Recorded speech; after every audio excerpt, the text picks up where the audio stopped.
Crossing over to the 1980s, Ren initially prepared to lead a relaxed and enjoyable life, free from the pressures of modern society. However, a letter from Hogwarts disrupted all his plans.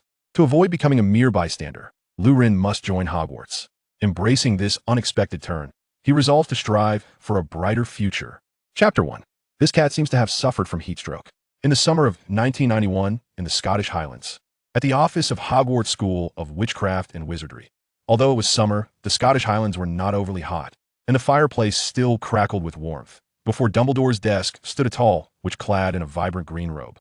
Her light, golden hair elegantly pinned into a tight bun, her lips pursed in evident impatience.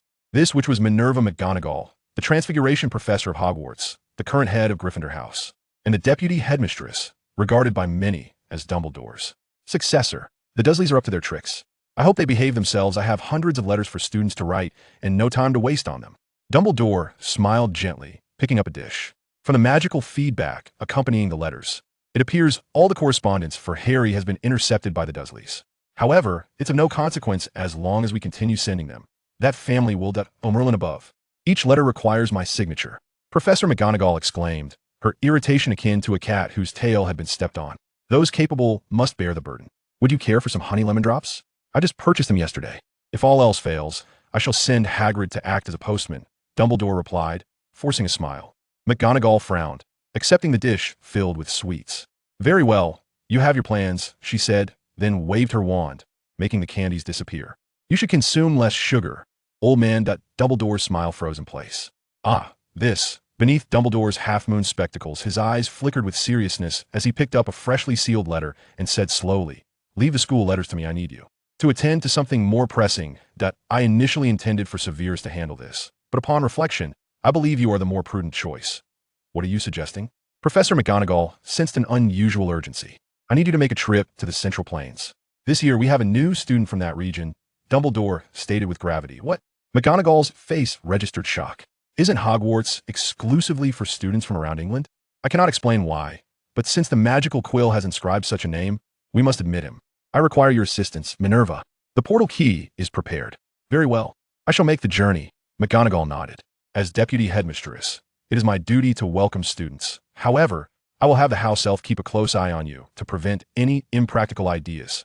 Yes, no problem. Off you go, and do be safe. Dumbledore adjusted his glasses and began to study a scroll of parchment. After McGonagall departed, the parchment gradually transformed into an exquisite little bottle filled with chocolate. Dumbledore extracted a piece of chocolate from within, savoring it slowly while glancing around. He quickly rose and concealed the bottle behind the portrait of Phineas Nigellus. Minerva, you are still too young. In the residential building of the family quarters in Lixia District, the capital of Qingzhou, a young boy was resting under a large tree. The boy's name was Ren. During the summer break, while his parents were tutoring students preparing for their senior year, Ren found himself languishing at home in boredom. With a handsome appearance, he wore a simple white t-shirt, baggy black trousers, and flip-flops, reclining on a bamboo chair, a fan in one hand, and a book titled History of Jin in the other, humming a tune as he read. This doesn't compare to the grandeur of Beijing. I find a moment's respite in the mountains. Those strolling here, please do not disturb. At that moment, he noticed a tabby cat lounging in the corner. Its fur was clean and sleek, shining with a healthy sheen. A small pattern around its eyes resembled spectacles. This cat is quite beautiful, Ren thought, not dwelling on it, as a residential area was home to many stray cats, fed daily by students and often plumper than house pets. Meanwhile, Professor McGonagall had one singular thought. Hot, unbearably hot. How could it be so sweltering in this wretched place? Heaven help me. Having spent her life in Scotland, where temperatures range from 0 to 20 degrees year-round, she now faced the sweltering summer heat of 38 degrees in Qingzhou. It was not only hot, but stifling. Only someone like Ren, who had lived in Qingzhou his entire life, could acclimate to such weather. McGonagall felt dizzy and disoriented. As she attempted to approach Ren, her vision darkened, and she collapsed to the ground. This cat seems to have suffered from heat stroke. Wait, what? An event that shattered Ren's understanding unfolded before his eyes. The unconscious Professor McGonagall abruptly revealed her true form. He watched in astonishment as a cat gradually transformed into a woman. Ren. Although the situation was bizarre, there was indeed a lady fainting before him, and despite her recent transformation into a cat, he could not remain indifferent. Typically, heat stroke is not a severe condition, but fainting from it can be troublesome without prompt assistance. it could indeed threaten one's life. Lurin managed to carry Professor McGonagall into a shaded room. Fortunately, Dumbledore had sent the slender McGonagall. If it had been Hagrid, Lurin would have had to call for emergency services. He retrieved a clean towel, soaked it in cool water, and placed it on McGonagall's forehead, applying a bit of menthol ointment to her temples.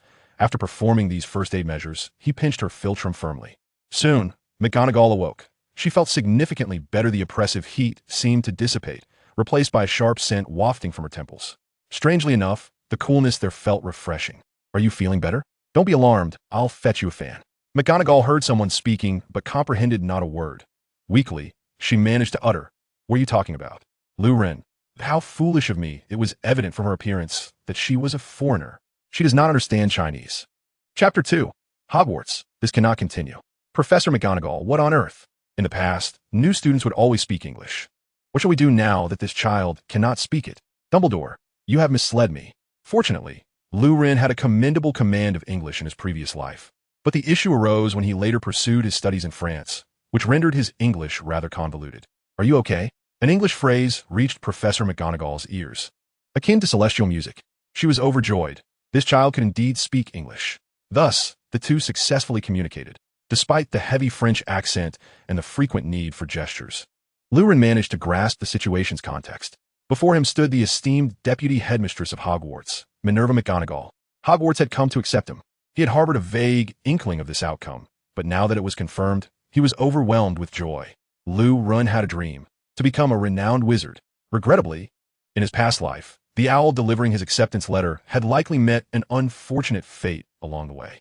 In this new life, Lurin initially planned to attend a prestigious university, secure a respectable job, and acquire numerous properties to lead a blissful life as a landlord. However, he never anticipated that while lost in a novel, he would be intercepted by Professor McGonagall at the doorstep. "Professor McGonagall, you are my angel. An angel has descended upon me." Yet, attending Hogwarts posed certain dilemmas, such as accompanying an aging, whimsical boy on a hero's journey and teaming up with Hermione and her two companions to vanquish a noseless village bully. The critical concern was that studying there could be perilous. Just as the Academy City is deemed the safest place, Hogwarts, under the aegis of the most formidable wizard, Albus Dumbledore, is lauded as the safest haven in the magical realm. However, this safety felt like a super debuff, like the invincibility found in comics. It represented an enormous flag. The Academy City experienced frequent explosions, and delinquents roamed the streets harassing the Electric Girl, while Hogwarts was not without its own disturbances. In the first year, a troll and a noseless puppet infiltrated the school, resulting in a rather thrilling yet harmless escapade for the bystanders. What the second year? Would one fear a random murderer? It is said that the basilisk, according to its skill description, could instantaneously slay a human. The absence of casualties was merely due to luck. Lurin, who had always drawn the short straw in his previous life, could hardly claim good fortune. As for the third year, it was absurd to mention the hundreds of Dementors wandering the school. The fourth year's Triwizard Tournament did indeed result in fatalities. Of course, theoretically, this had little bearing on him, merely a spectator's affair. The fifth and sixth years saw turmoil in the British magical political landscape. Frankly, it was not an ideal choice for studying abroad, akin to how most would refrain from studying in countries like Iran or Syria. The seventh year was even graver, plunging directly into civil war. In the climactic battle, 5 notable characters perished: Fred, Lupin, Tonks, Snape, and Colin. According to official statistics, the total number of fallen was as high as 50, approximately a seventh of the mortality rate. Attending Hogwarts is undeniably precarious and perilous. Yet, it is a school of magic. Hogwarts is fraught with danger, and this cannot continue. I shall confront Dumbledore directly. Lurin resolved that once Dumbledore was made aware of everything, the school would become much safer, allowing him to study there with joy. He planned to reveal various critical pieces of information to Dumbledore and then await his effortless victory. Our esteemed institution is called Hogwarts, a school dedicated to the education of wizards. I have come here, I am willing. Professor McGonagall fell into silence after being interrupted while casting a spell. It was only natural. She had just witnessed my transformation, and it is reasonable to wish to attend Hogwarts. However, I hope to explore the school first. This request is not unreasonable. Professor McGonagall readily agreed. The two quickly reached a consensus. It was nearing 7 o'clock in the evening, and the summer heat had dissipated considerably. Professor McGonagall was now able to don her thick wizarding robes and move about comfortably. She produced a canister from her robe. This is a portkey, used by wizards for long-distance transportation. She patiently explained to Lu Ren. Upon seeing the portkey, Lu Ren's expression shifted. Professor, do we have any alternatives? He inquired. If the magical community conducted a satisfaction survey regarding various modes of travel, the portkey would likely rank among the least favorable. The sensation of being yanked by a hook at one's navel must rival that of torture. Merely reading the description sent a chill down his spine. Very well. Lu Ren could only accept this unpleasant reality. Professor, may I ask why I was admitted to Hogwarts? Shouldn't it be a local school of magic in the Central Plains? Lu Ren found it amusing. Could it be that he could rise to the level of Minister of Magic immediately upon graduation? Perhaps somewhere in the Central Plains. There exists a hidden immortal. Lu Ren speculated that the people of the Central Plains might prefer to be referred to as immortals rather than wizards. It is time. Professor McGonagall interrupted Lu Ren's musings. She held the portkey and placed it in his hand. Before Lu Ren could react, he felt a wrenching pain at his navel, and his feet lifted off the ground as he soared into the air. The two vanished from their original location. Chapter 3. Hogwarts. The pair soon arrived at the gates of Hogwarts.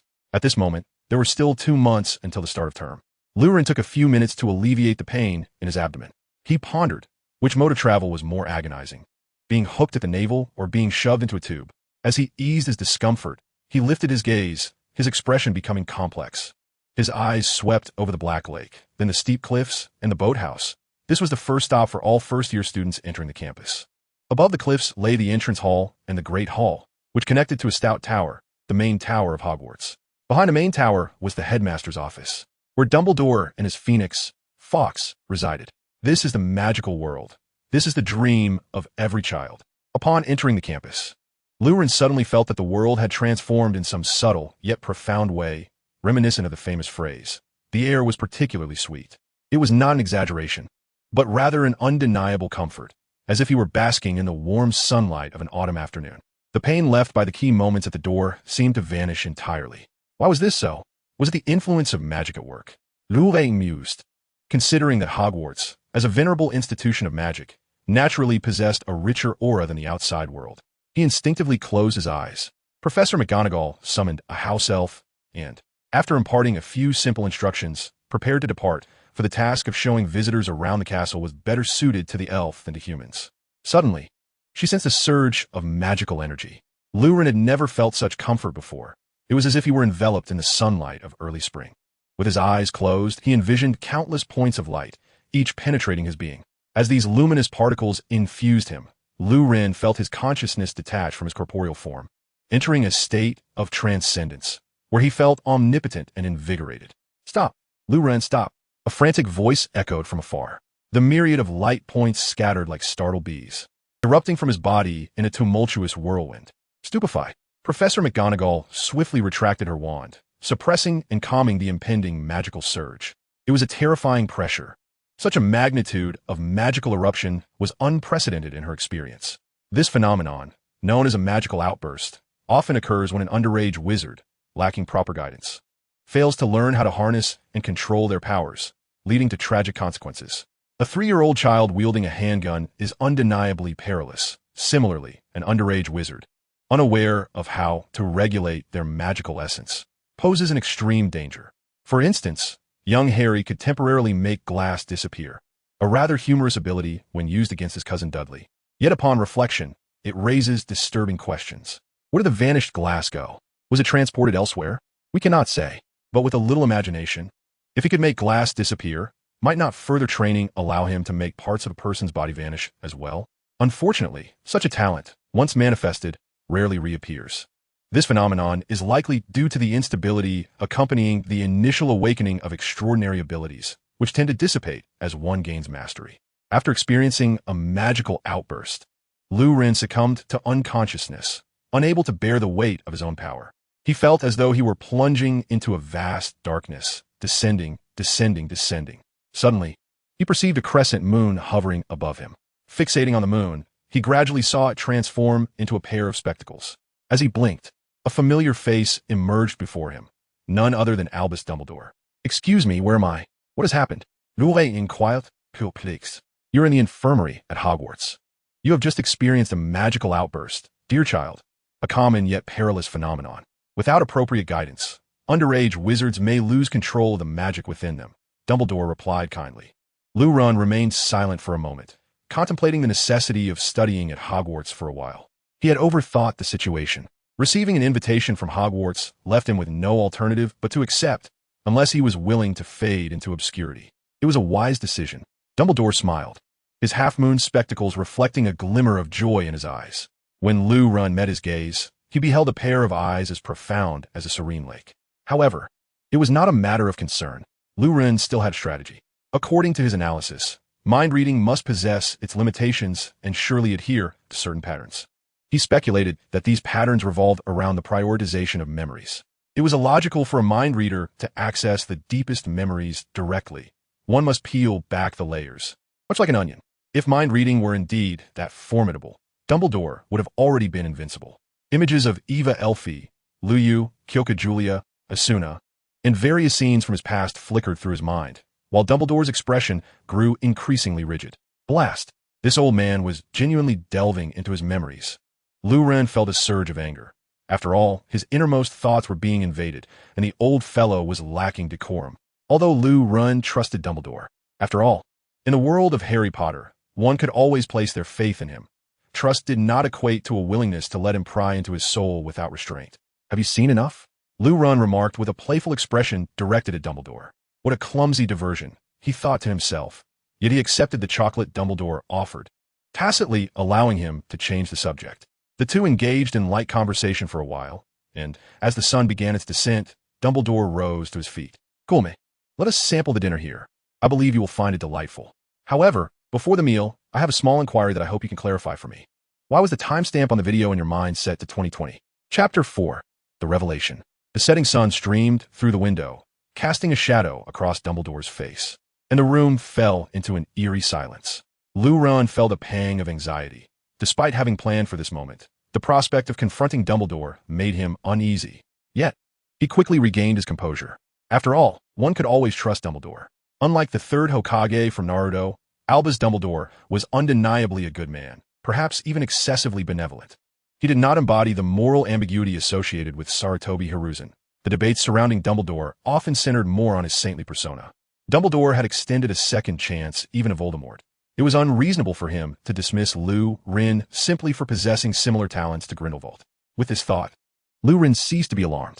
He understood that it was imperative to clarify matters and avoid any further misunderstandings.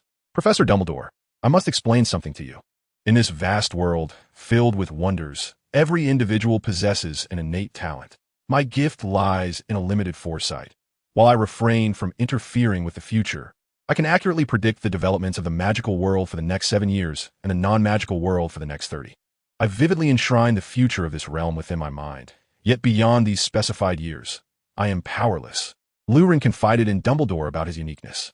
Dumbledore, taken aback, remarked on the extraordinary nature of this ability, recalling a bygone acquaintance. However, unlike Grindelwald, who could foresee events for a lifetime, my capacity is confined to a handful of years. Lu-Ren hastened to clarify, not wishing Dumbledore to harbor overly high expectations. If he were to ask me to predict the new confectionery of the Honeyduke for tomorrow, it would be utterly impossible. Dumbledore rose, suggesting they set aside such matters for now and partake in the evening meal at Hogwarts, where the pumpkin juice is delightful. He added, out of personal preference, that he recommended a taste of peppermint hard candy before dinner. By the way, take this. It will assist you in translating English into Chinese, he said, handing over a small bracelet. Lu-Ren accepted the bracelet. Wait, Professor, aren't you curious about the future? I would gladly share the transformations of the magical world over the next 7 years. Lu-Ren was somewhat perplexed, as this diverged from his expectations. Simply divulging the unfolding story to Dumbledore seemed akin to revealing the strategy in a game of werewolf, granting an effortless victory. After all, he could now enumerate Voldemort's Horcruxes one by one. Lu-Ren, my dear child, excessive reliance on the future can be detrimental. Dumbledore winked at him. Moreover, it would certainly be an exceedingly long tale, and the food will grow cold. Go eat. The cheerful Lu-Ren felt elated. During the 1990s, when material resources were relatively scarce, indulging in a hearty meal was indeed a cause for celebration. Oh, is that a saying from your homeland? Dumbledore inquired with intrigue upon hearing Lu-Ren's words. Thank you for your kindness, Professor, but that money is intended for orphans, is it not? Lu-Ren's smile faded. I am not an orphan, he stated resolutely. Lurin, I appreciate your goodwill, but I am not an orphan, and I cannot accept that money. However, if there are any odd jobs available within the school, I would be willing to work for Hogwarts in exchange for my tuition, hope and earn enough. His stance was unwavering. Dumbledore smiled. No problem. I believe Minerva and Argus will be delighted to have a new helper. If you're in good health, you might also consider doing some odd jobs for Hagrid and Severus. How about 2 galleons a day? You may temporarily reside at Hogwarts. Such generous terms. 2 galleons a day for merely performing some chores. It is worth noting that although Rowling established a galleon to be approximately equivalent to £5, the value of the pound in 1991 is a separate matter, and the exchange rate is undoubtedly limited. Thus, 1 galleon being equal to £5 can be taken lightly as mere amusement. One can jestingly mock the recruiters by suggesting that their salaries are less than those of British plumbers.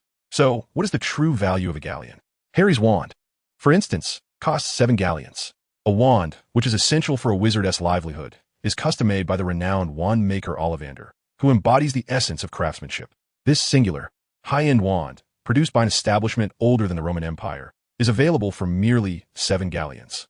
To put it into perspective, during Harry's journey to Hogwarts, he purchased various items. Bertie Bott's every flavor beans, cheering charm bubblegum, chocolate frogs, pumpkin pasties, cauldron cakes, licorice wands, and some peculiar delicacies he had never encountered before. Notably, Harry bought each item, spending a total of 11 sickles and 7 nuts.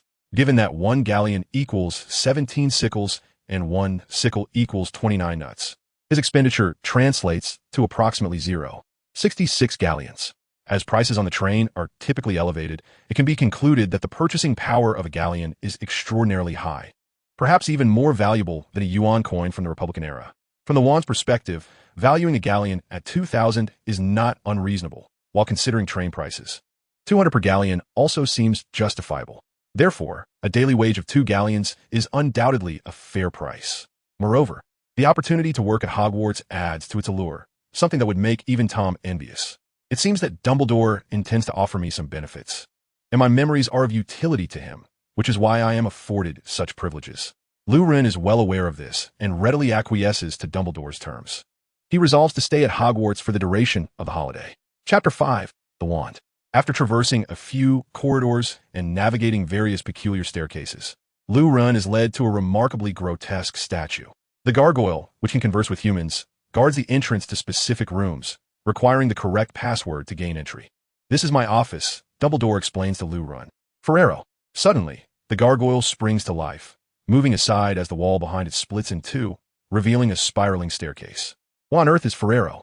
Mousses is the name of a chocolate store in the Muggle world, renowned for its delectable chocolates, comparable to those in the magical realm. I even hold a small share in this establishment. When it was founded in 1946, I happened to come into some fortune and invested in several confectionaries, which have not disappointed.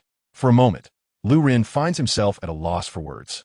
It appears that Dumbledore's interactions with the non-magical world are far more extensive than he had imagined, a detail not depicted in the original texts. Upon entering the office, Lurin surveys the spacious, circular room filled with a myriad of whimsical sounds, reminiscent of ASMR. On a slender-legged table lay an array of peculiar silverware, rotating and emitting wisps of smoke. The walls were adorned with portraits of former headmasters, both male and female, each softly snoring within their respective frames.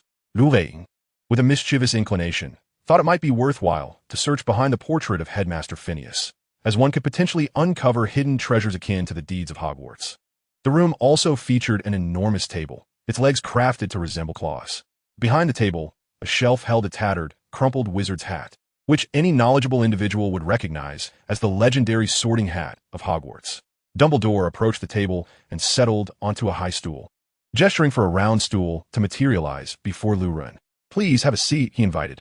With a snap of his fingers, 2 plates and a wine jug along with 2 goblets appeared on the table. Roasted lamb chops with black pepper sauce, served with rice and a touch of curry. "I hope it suits your palate." I had considered asking the house elves to prepare some local cuisine, but alas, their expertise lies mainly in Indian dishes, Dumbledore explained, conjuring 2 cups of pudding and a plate of chocolate with a flourish. "Would you care for a taste of dessert? I'm only able to indulge in these sweets thanks to your good fortune." "Thank you very much," Lurin replied, already accustomed to the wonders around him as he plucked a piece of chocolate from the plate and savored it. At that moment, Dumbledore produced a small leather pouch and handed it to Lurin. The pouch felt heavy in his hand, producing a delightful clinking sound as he shook it. This is an advance on your salary for the week. You'll need to visit Diagon Alley to procure a wand, textbooks, and some essentials requiring a basic understanding of magic.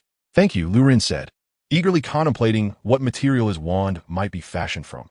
Perhaps a blend of bamboo and panda hair? After all, bamboo and pandas seemed fitting for someone of his background. By the way, Professor McGonagall will accompany you to Diagon Alley shortly. You will need someone to guide you, Dumbledore remarked after Lurin finished his meal. Before long, the two arrived at Diagon Alley. As depicted in various works from his previous life, they entered this hub of the British wizarding community through the Leaky Cauldron. Without any mishaps or conflicts, they reached their destination, Ollivander's wand shop. In the wizarding world, establishing a monopoly in various industries proved exceedingly challenging. Observing his surroundings, Lurin noted that even this modest Diagon Alley boasted 3 shops selling clothing. Madame Malkin's robes for all occasions, a second-hand robe store, and Gladrag's wizardwear.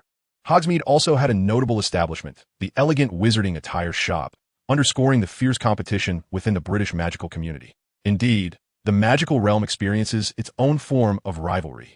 Yet it seemed that every wizard had access to grand houses, expansive ovens, and affordable fried chicken, a reality that rendered them happier than the majority of the world's population. However, there were 2 industries in the magical world that stood as exceptions. One is Gringotts, and the other is the wand shop of the Ollivander family, which has been crafting wands since 382 B.C. Gringotts is the sole financial institution in the wizarding world and the only large-scale bank. Even more astonishing is the fact that this institution, which holds the lifeblood of the national economy, is entirely controlled by goblins. It is hard to believe. Lurin felt that wizards truly possessed no grasp of finance whatsoever. From the perspective of Gringotts, those unaware might assume that the Goblin Wars had ended with a goblin victory. One day, I, Lurin, shall establish a financial institution belonging to wizards. He secretly resolved, intending to visit Dumbledore in a few days to gauge his thoughts. As for wands, the Ollivander family is indeed remarkable. What does 382 B.C. signify? At that time, China was still in the spring and autumn period. The famous reforms of Wu Qi began that very year. However, the shop itself was rather dilapidated. Lurin surveyed the small, shabby establishment before him, mentally criticizing its appearance. The faded golden sign above the door clearly stated, Ollivander, crafting wands since 382 B.C. Without this inscription, Lurin would have certainly overlooked the wand shop. Ollivander must share a common understanding with the artisans of the East, Lurin thought to himself, though his expression remained unchanged. Chapter 6. Who Comes and Goes in the Land of Floating Life. The Ollivander wand shop was tiny, containing little more than a long bench and thousands of narrow boxes filled with wands stacked almost to the ceiling. McGonagall? Minerva McGonagall? Welcome, welcome. I did not expect to see you here. It feels like just yesterday when you came to purchase your wand. 9¼ inches, fir wood, dragon heartstring, correct? A frail old man, resembling a skeleton, suddenly spoke. Had he not spoken, Lurin would have hardly noticed him. The old man possessed a pair of pale, large eyes that shone like 2 bright moons in the dimly lit shop. His eyes seemed to speak, and through them, Lurin sensed that he was indeed a clean and pure-hearted individual. Ah, well, Ollivander said, somewhat disappointed, as he paused the conversation and looked at Lurin. Remarkable. Truly remarkable. This is the first time in my life that I am crafting a wand for someone from the Central Plains. This is nothing short of destiny. Ollivander exclaimed. I suppose I need not measure your physical dimensions. Everything seems to be preordained. What do you wish to convey? Lurin replied, somewhat perplexed. I do not quite understand. Typically, individuals from the Central Plains do not use wands. They prefer various magical tools, or brushes and swords, Ollivander remarked, gazing intently into Lurin's eyes. A wand is an amplifier of a wizard's magical power. There has never been a stipulation that wands must take this particular form. History has dictated the shape of wands. There are countless forms of magical implements, double-handed wands, celestial swords, brushes, shamanic talismans. Yet, in the contemporary Western magical world, only the slender wooden wand remains. I may very well be the first, and perhaps the last, wand maker to provide a wand for someone from the Central Plains, Ollivander mused, reflecting on the intertwining of history and destiny. He turned around and retrieved 2 slender boxes, covered in dust, from the corner of the room. As Ollivander waved his wand, the dust gradually dissipated, revealing the true nature of the boxes. They were 2 rosewood boxes, approximately 30 centimeters in length, devoid of embellishments, showcasing the natural wood grain. Lined with pale yellow satin, The boxes cradled two elongated wands, preserved in their original form from a millennium ago. One wand with a light yellow with red hues, adorned with patterns reminiscent of a ghostly visage, akin to a mackerel's markings. The material was fine and lustrous, emanating a faint, elusive fragrance as the box was opened. The other wand was a soft orange yellow with a slight gray undertone, its grain interspersed with glimmering golden threads, exuding a serene elegance akin to flowing landscapes. Under the sparse rays of sunlight filtering through the window, it shimmered like resplendent brocade. The ancestor's companion had bestowed names upon the wands. One was called Fleeting Life, while the other was named Mourning in the Market of Tombs, suggesting a profound connection with you. Ollivander delicately lifted the wands from their boxes and placed them upon a satin cloth. Fleeting Life, crafted from the heartwood of a millennium-old rosewood tree, measures 9 inches. To procure such a tree, the ancestor's friend traversed the entirety of Cheongzhou. The wand's core was derived from the horn of a qilin, a divine beast that was exceedingly rare even 1,000 years ago and may now be extinct. Ollivander picked up Fleeting Life with fervent eyes. After a moment, he gently set it down and lifted the other wand, Mourning in the Market of Tombs. This rather peculiar name seems to imply a hermit dwelling amidst the bustle of urban life, perhaps a metaphor for worldly wanderings. The wand, fashioned from golden silk nama wood, measures 9.5 inches. The number 9 and 5 holds supreme significance in the Central Plains, reserved for royal usage. It is said that this wood was sourced from the pillars of a royal palace, imbued with the aura of dynastic nobility. The core is said to contain the hair of a renowned hermit, a perfect embodiment of worldly detachment, representing the pinnacle of classical wand-making, perhaps only rivaled by the other wand. Ollivander then paused and said, "Now give it a try." He handed Mourning in the Market of Tombs to Lu Run. This wand, resilient and noble in lineage, is best wielded by those who seek neither fame nor fortune. As Lu Run grasped the wand, he felt a sudden warmth at his fingertips. He raised the wand level with his shoulder and, with a swift downward motion, sliced through the dust-laden air. Sparks erupted from the wand's tip like fireworks, casting dancing light onto the walls, and a small pillar rose from the ground, engraved with intricate and enigmatic patterns. Mr. Ollivander exclaimed, "Oh, splendid! Truly marvelous! Oh my, how extraordinary!" He quickly seized Fleeting Life, urging, "Try this one too, quickly." Lu Run took the wand, feeling a refreshing coolness in his hand. The core of this wand, sourced from an ice qilin, enhances the casting of ice magic, Ollivander added. Before the words had fully escaped his lips, an ice lotus blossomed in the air. "Oh, this one resonates with you splendidly as well. What a marvel! Unprecedented and unseen." Ollivander's face flushed with excitement. This is destiny. This is fate. These two wands are so perfectly attuned. "Mr. Lu Run, you may take them both," Ollivander remarked. "However, isn't it customary for a wizard to possess but a single wand?" Lu Run expressed his confusion. No, that is not the case. It is the wand that chooses the wizard. They have chosen you. Thus you're the shared master of both wands. This is an undeniable truth, a choice made by the wands, Ollivander explained patiently. Ultimately, Lu Rin purchased the two wands, expending his entire advance salary for the week. "It appears that I must return to Diagon Alley before the term commences," Lu Rin said to Professor McGonagall. "No problem, young man. It's beneficial for you to explore," Professor McGonagall replied with a hint of a smile, her demeanor less austere. She contemplated secretly. "It is indeed delightful to step away from work and take a stroll. Next time this child ventures out, perhaps I shall find an opportunity to join him for a breath of fresh air." Chapter 7. How many wizards exist in the magical realm? Lu Rin remained oblivious to Professor McGonagall's musings as he pondered another question. He was genuinely curious about the total number of individuals in the magical world. Ms. Rowling once stated that there are approximately 3,000 wizards in the British magical community, a figure that piqued his interest. This number roughly equates to 50 divided by 18, namely the number of students in a Hogwarts year divided by the birth rate in Britain during the 1980s. If we assume that the number of new students at Hogwarts each year corresponds to the population birth rate in a magical realm from 11 years prior, this would align perfectly with Ms. Rowling's assertion. But why, as the foremost magical institution in the world, does Hogwarts only welcome around 50 new students each year? Could it be that Hogwarts, like the engineering schools in France, practices elitist education? The only conceivable answer is that the population of the magical community is exceedingly sparse, a notion supported by the original texts. In the first book, the Gryffindor first-year boys occupy but a single dormitory, which contains only 5 beds. Even in traversing to the magical realm, one cannot escape the fate of 6-person rooms. In the second installment, Harry Potter and the Chamber of Secrets, Harry and his classmates from Hufflepuff attend herbology together, where approximately 20 pairs of ear protectors of various colors are laid upon the benches. Professor Sprout has prepared only around 20 ear protectors, indicating that the combined number of Gryffindor and Hufflepuff students does not exceed 30. This is still in reference to Hufflepuff, known for its larger population. Consequently, each of the four houses likely has no more than 50 students per year, conservatively estimating with 50 students per grade. The total across 7 years would be approximately 350. This seems quite reasonable, given the limited number of professors. Without the presence of teaching assistants, only assistant professors or substitute teachers. Substitute instructors do not reside within the castle, hired temporarily based on the headmaster's OWL correspondence, which we shall not consider. Ignoring exceptional circumstances, prior to the 5th year, 2 houses attend classes together. Therefore, each professor must teach a particular grade twice a week, leading to a minimum of 12 class hours weekly for each professor. How astounding! It is essential to recognize that classes at Hogwarts are not akin to the brief 40-minute sessions found in domestic schools. Rather, they extend for a full 2 hours each.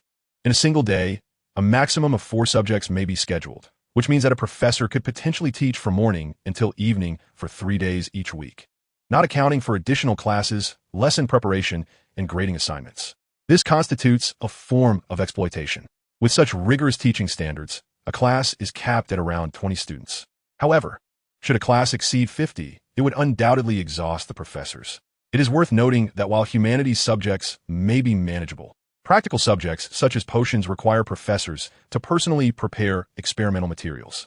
Thus, estimating a total of 350 students per school appears to be an overreach. Globally, there are 11 renowned magical schools, and Hogwarts is certainly not lacking in qualified faculty. Professor McGonagall, having single-handedly defeated Grindelwald, could be regarded as a luminary in the magical realm. Therefore, it is improbable that Hogwarts has a significantly smaller student body than other institutions, suggesting that the enrollment at these schools should also hover around 300 students.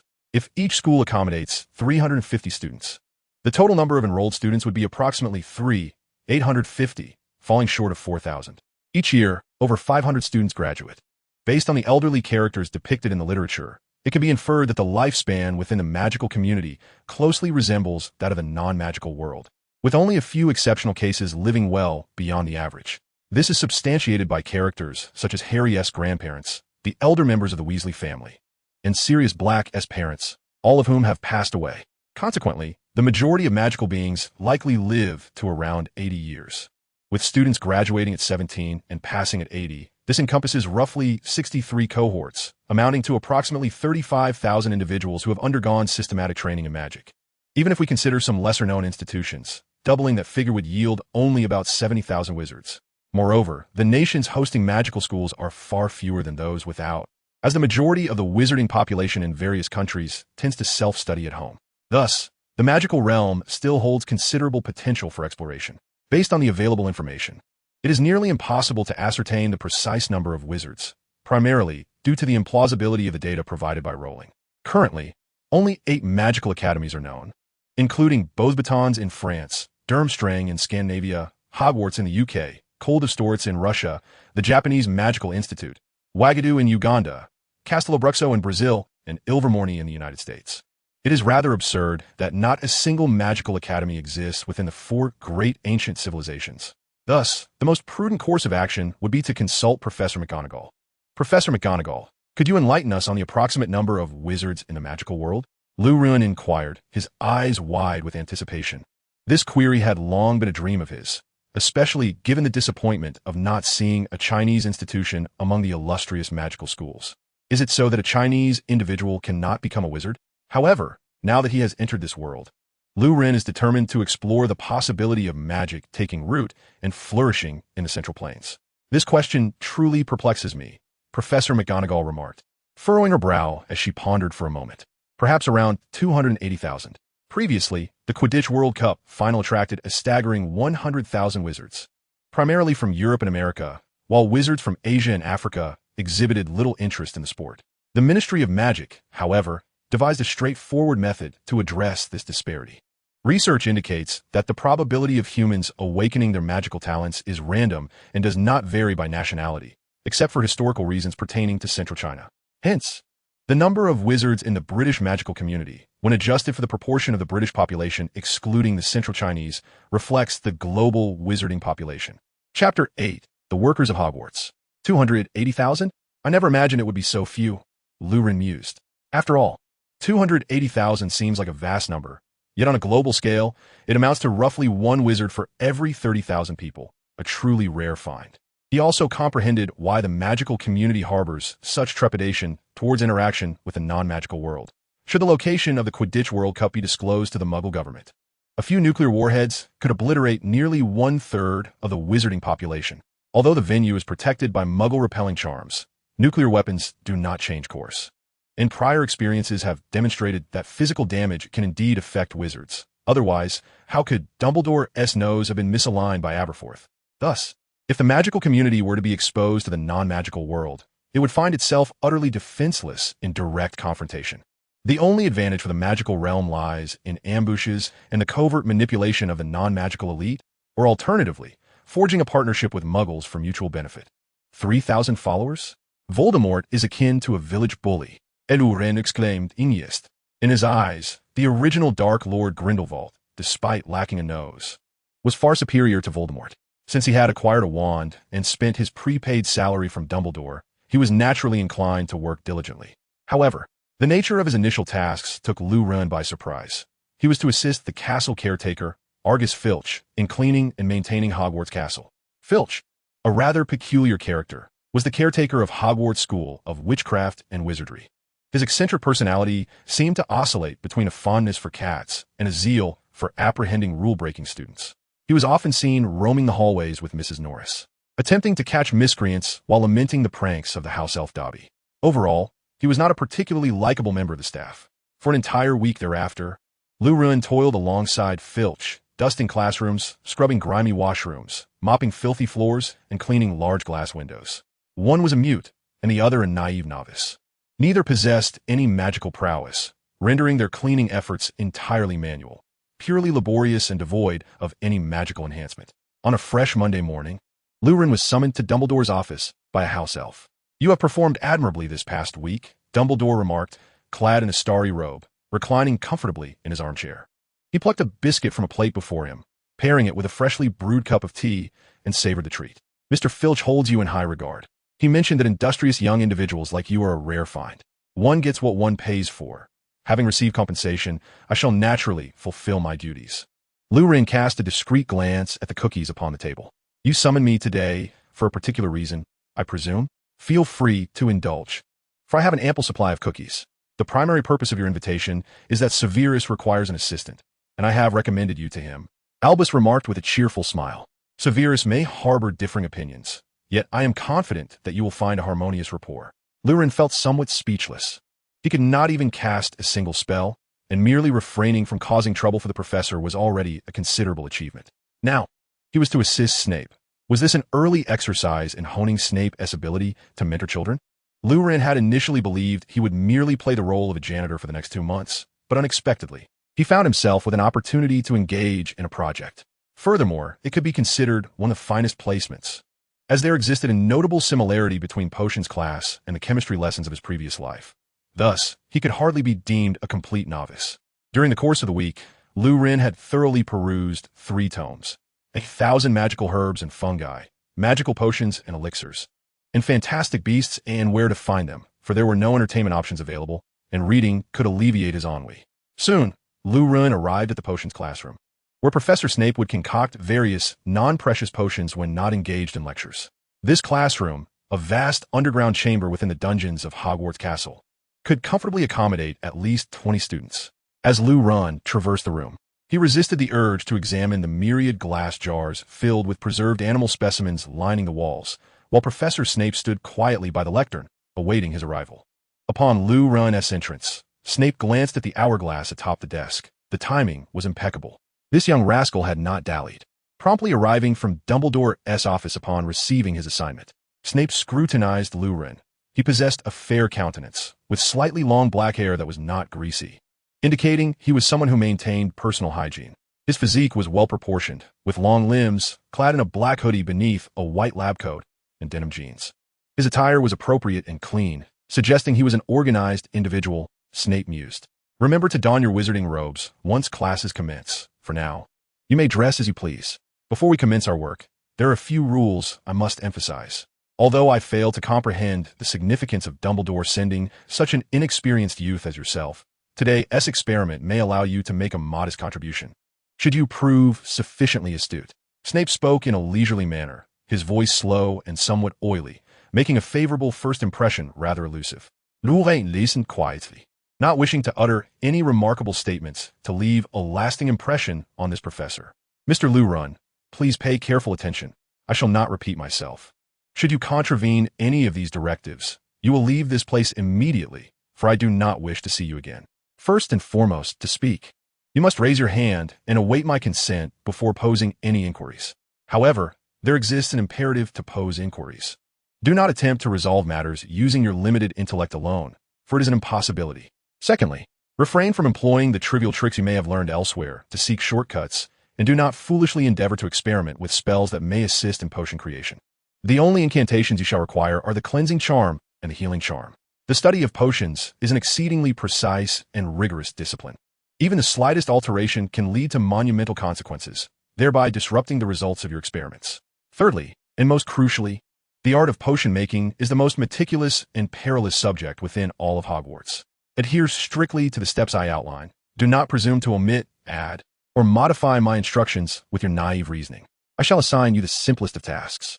As Snape concluded his admonition, he observed the youthful figure before him raise a hand. He inhaled deeply, questioning, "What is it? Do you harbor any dissatisfaction or confusion regarding the regulations I have just articulated, Mr. Liu?" Mr. Liu also took a deep breath, responding, "Yes, Professor. I do not possess the ability to perform the cleansing charm or the healing charm." At that moment, Snape felt a wave of darkness cloud his vision, a tightness constricting his chest. Chapter 9. The Potions Class from Scratch. You cannot even perform the cleansing and healing charms? How utterly normal. Were you proficient in those spells? That would indeed be alarming. Snape's complexion gradually darkened, his ire bubbling uncontrollably within him. Does Dumbledore consider me a babysitter? What can such a child possibly contribute? Previously, Dumbledore had merely mentioned he would send a boy named Lou to assist him with menial tasks.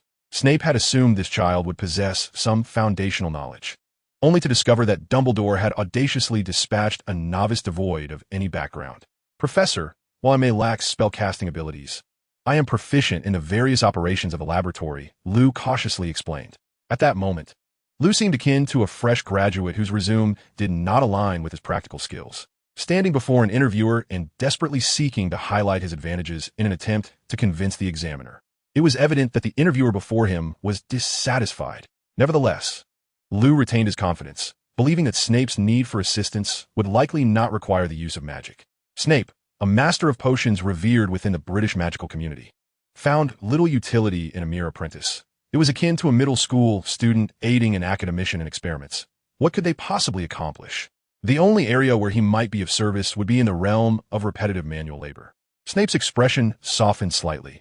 Over the years, he had grown accustomed to young wizards quaking before him like molted quails, as well as the whispers that trail behind him and the reverent distance maintained by all students.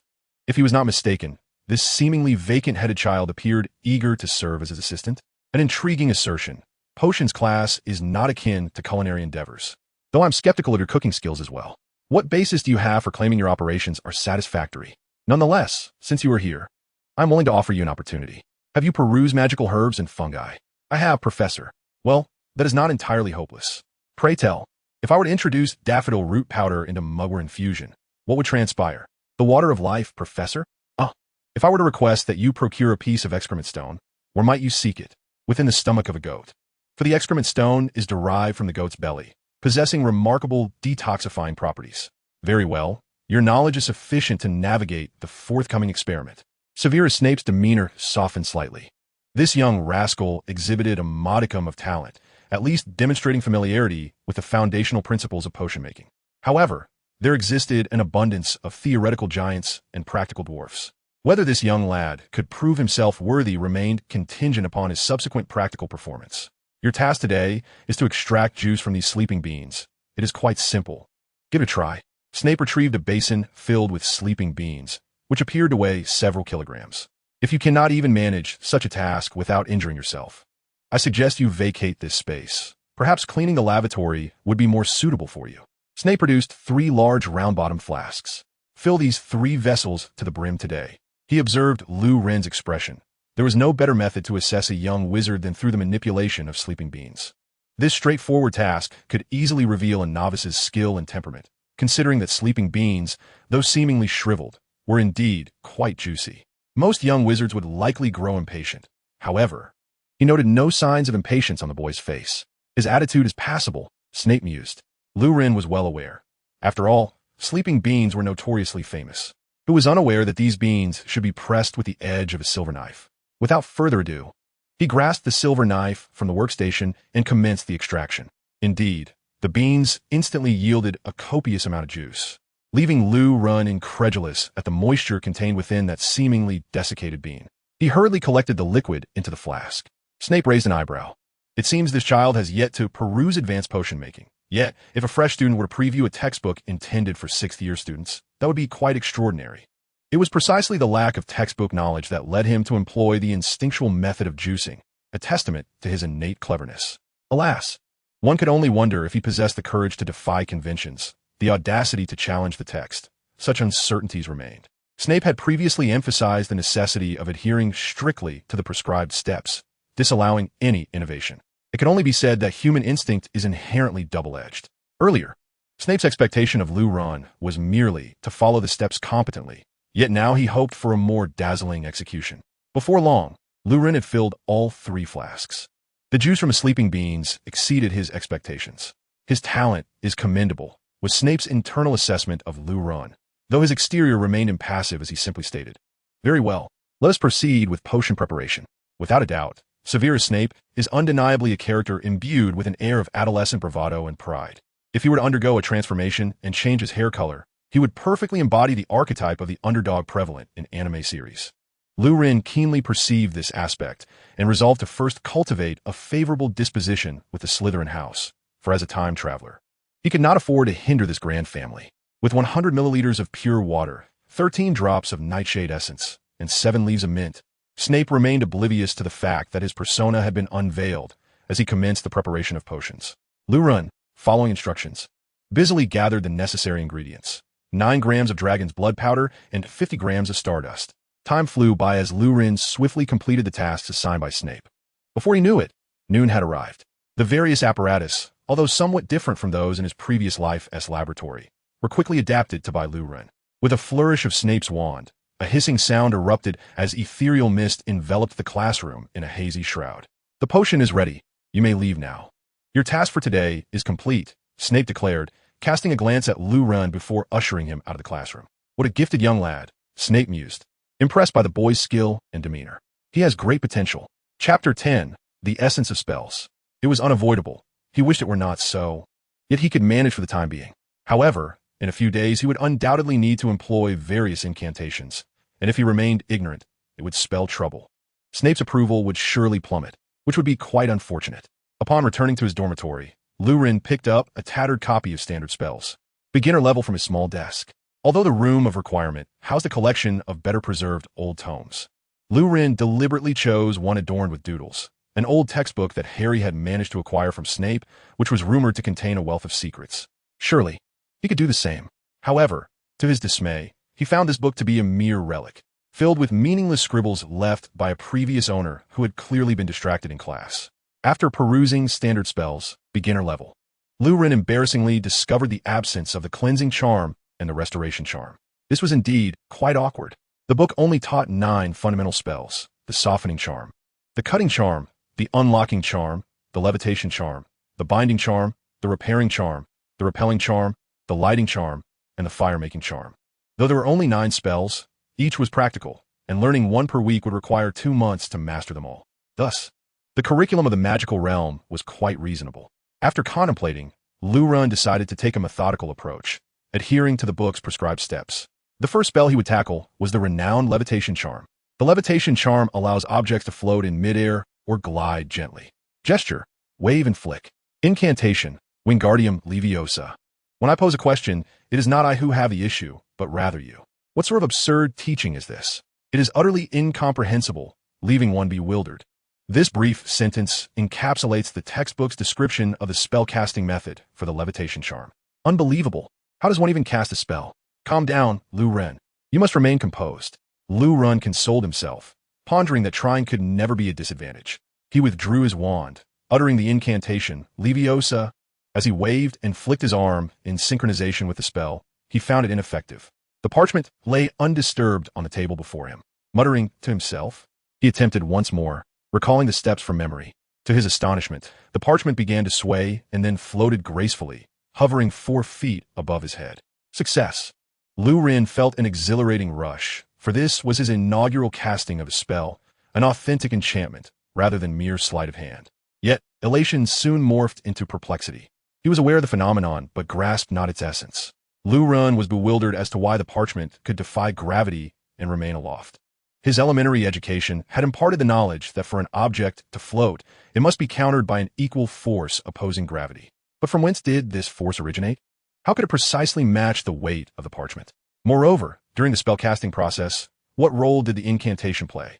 Why did the same words yield different results when punctuated differently? His mind brimmed with a multitude of inquiries. These questions begot further curiosities. For instance, why must spells be pronounced in English? Did the French have to learn English prior to mastering incantations?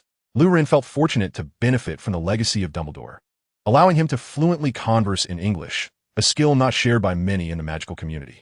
How, then, did the French practitioners wield their magic?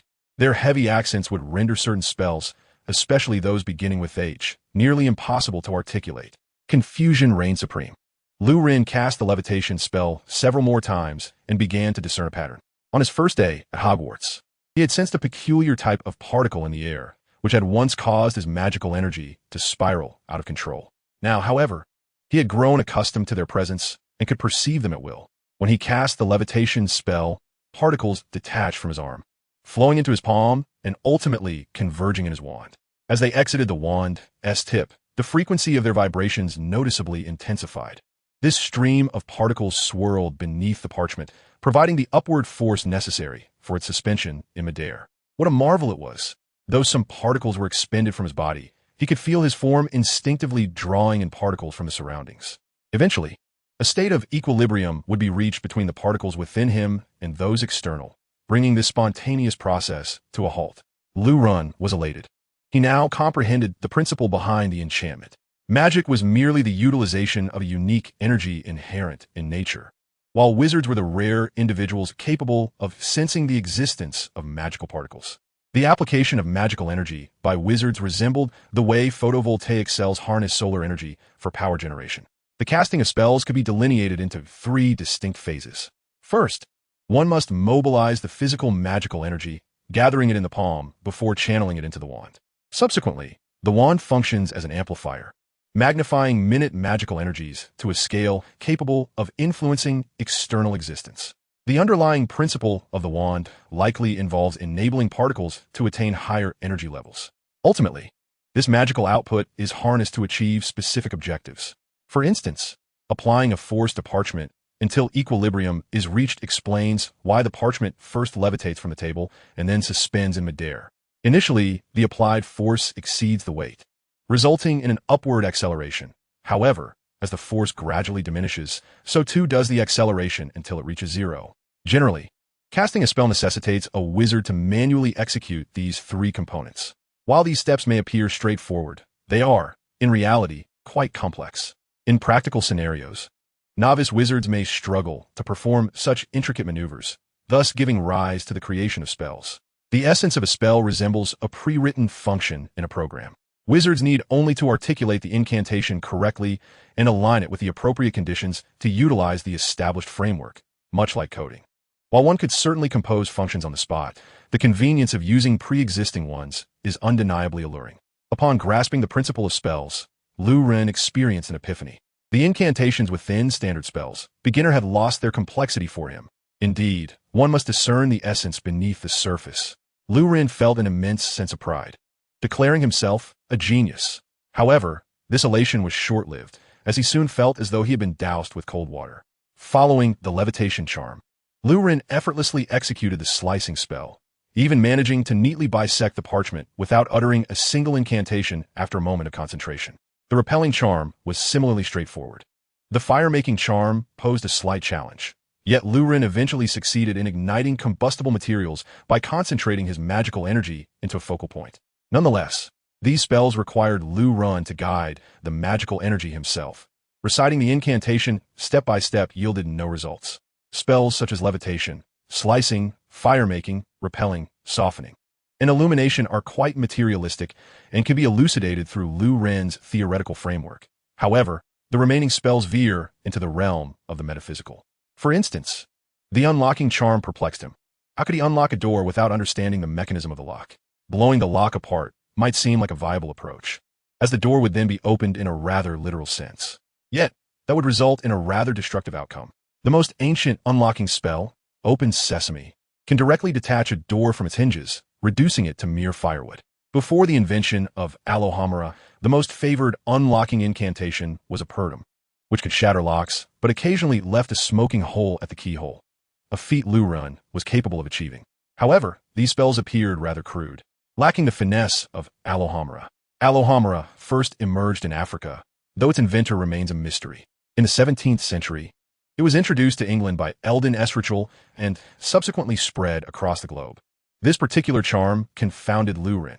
How could a single spell unlock various locks of different constructions without causing damage? This defied logic, yet it was undeniably magical. Lu Ren reassured himself that he would comprehend it after his teacher's instruction. Time swiftly passed, and by the time Lu Ren had completed his experiments with the incantations, afternoon tea had arrived. He resolved to seek out Dumbledore for discussion. After all, the year 1991 was exceedingly significant.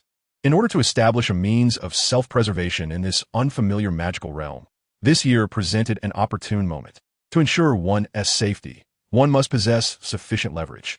And to command such leverage, one must adeptly exploit the dissolution of the Soviet Union. Currently, the only resource at his disposal was Dumbledore's influence. Lu Ren silently hoped that their conversation would yield fruitful results as he approached the office door. Fidelius, the stone guardian, stepped aside at the command. Lu Ren ascended the steps, traversed the staircase, and entered the office to find Professor Dumbledore indulging in the pleasures of afternoon tea. "Oh, Lu Ren, what brings you here? Would you care for a cookie? They've just come out of the oven and are quite delightful." Dumbledore's smile remained unperturbed, undisturbed by the interruption of his leisurely afternoon. "Thank you for your kindness, Professor, but we really need to talk." Lu Ren took a seat directly across from Dumbledore without hesitation.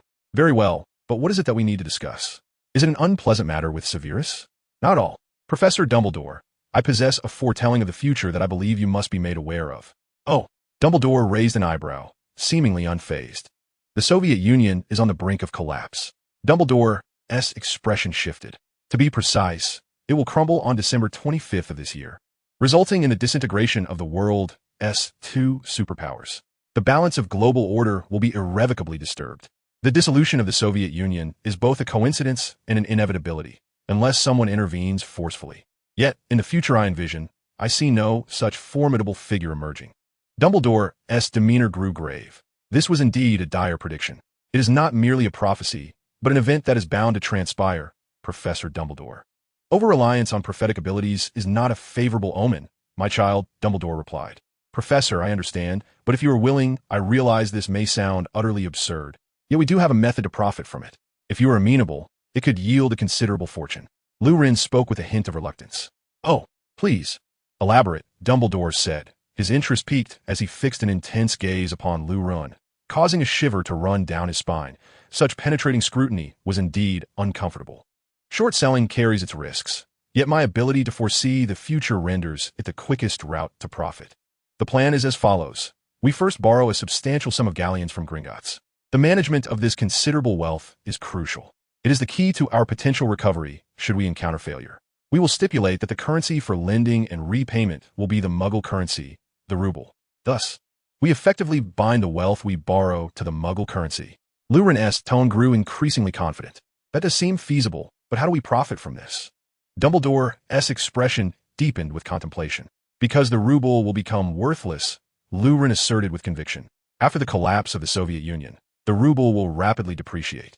At the dawn of the Soviet Union, the value of the ruble soared to remarkable heights. In the 1960s, The exchange rate between the ruble and the dollar reached an impressive 11. Even today, the dollar-to-ruble exchange rate remains relatively stable, oscillating between $1 to 1820 rubles. However, by the end of 1991, $100 could be exchanged for 17,000 rubles, and by 1995, that figure had skyrocketed to 450,000 rubles. Lu Ren's tone grew increasingly animated, sensing that success was within his grasp. Should he succeed, a substantial sum of money awaited him, one that could afford him a comfortable retirement. This endeavor fell well within the bounds of permissible actions, and he believed that Dumbledore would not interfere. Chapter 12. I shall escort you to New Mongard. The wealth of an empire that had dominated nearly half the globe for almost half a century lay ripe for the taking. With a mere bite, one could gorge oneself. There is no easier way to profit than by shorting the ruble. The process is remarkably straightforward. First, engage in extensive borrowing of rubles. Then convert the acquired rubles into dollars, gold crowns, or other currencies from the Western Alliance. Surely no one would be foolish enough to exchange them for currencies within the Soviet system. Then, one simply waits for the ruble to collapse, exchanges the held currencies back into rubles, settles the debts, and reaps astronomical profits, far more lucrative than merely printing money. This appears to be the simplest method of generating wealth, a once-in-50 years opportunity. As Lu Ren concluded this line of thought, he exhaled in relief, took a gulp of the lemonade on the table, and felt his tension begin to dissipate.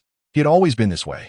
He would be breathless with anxiety before an exam, but upon receiving the test paper, he could regain his composure, perhaps a trait honed by the rigorous demands of education in a province renowned for its academic prowess.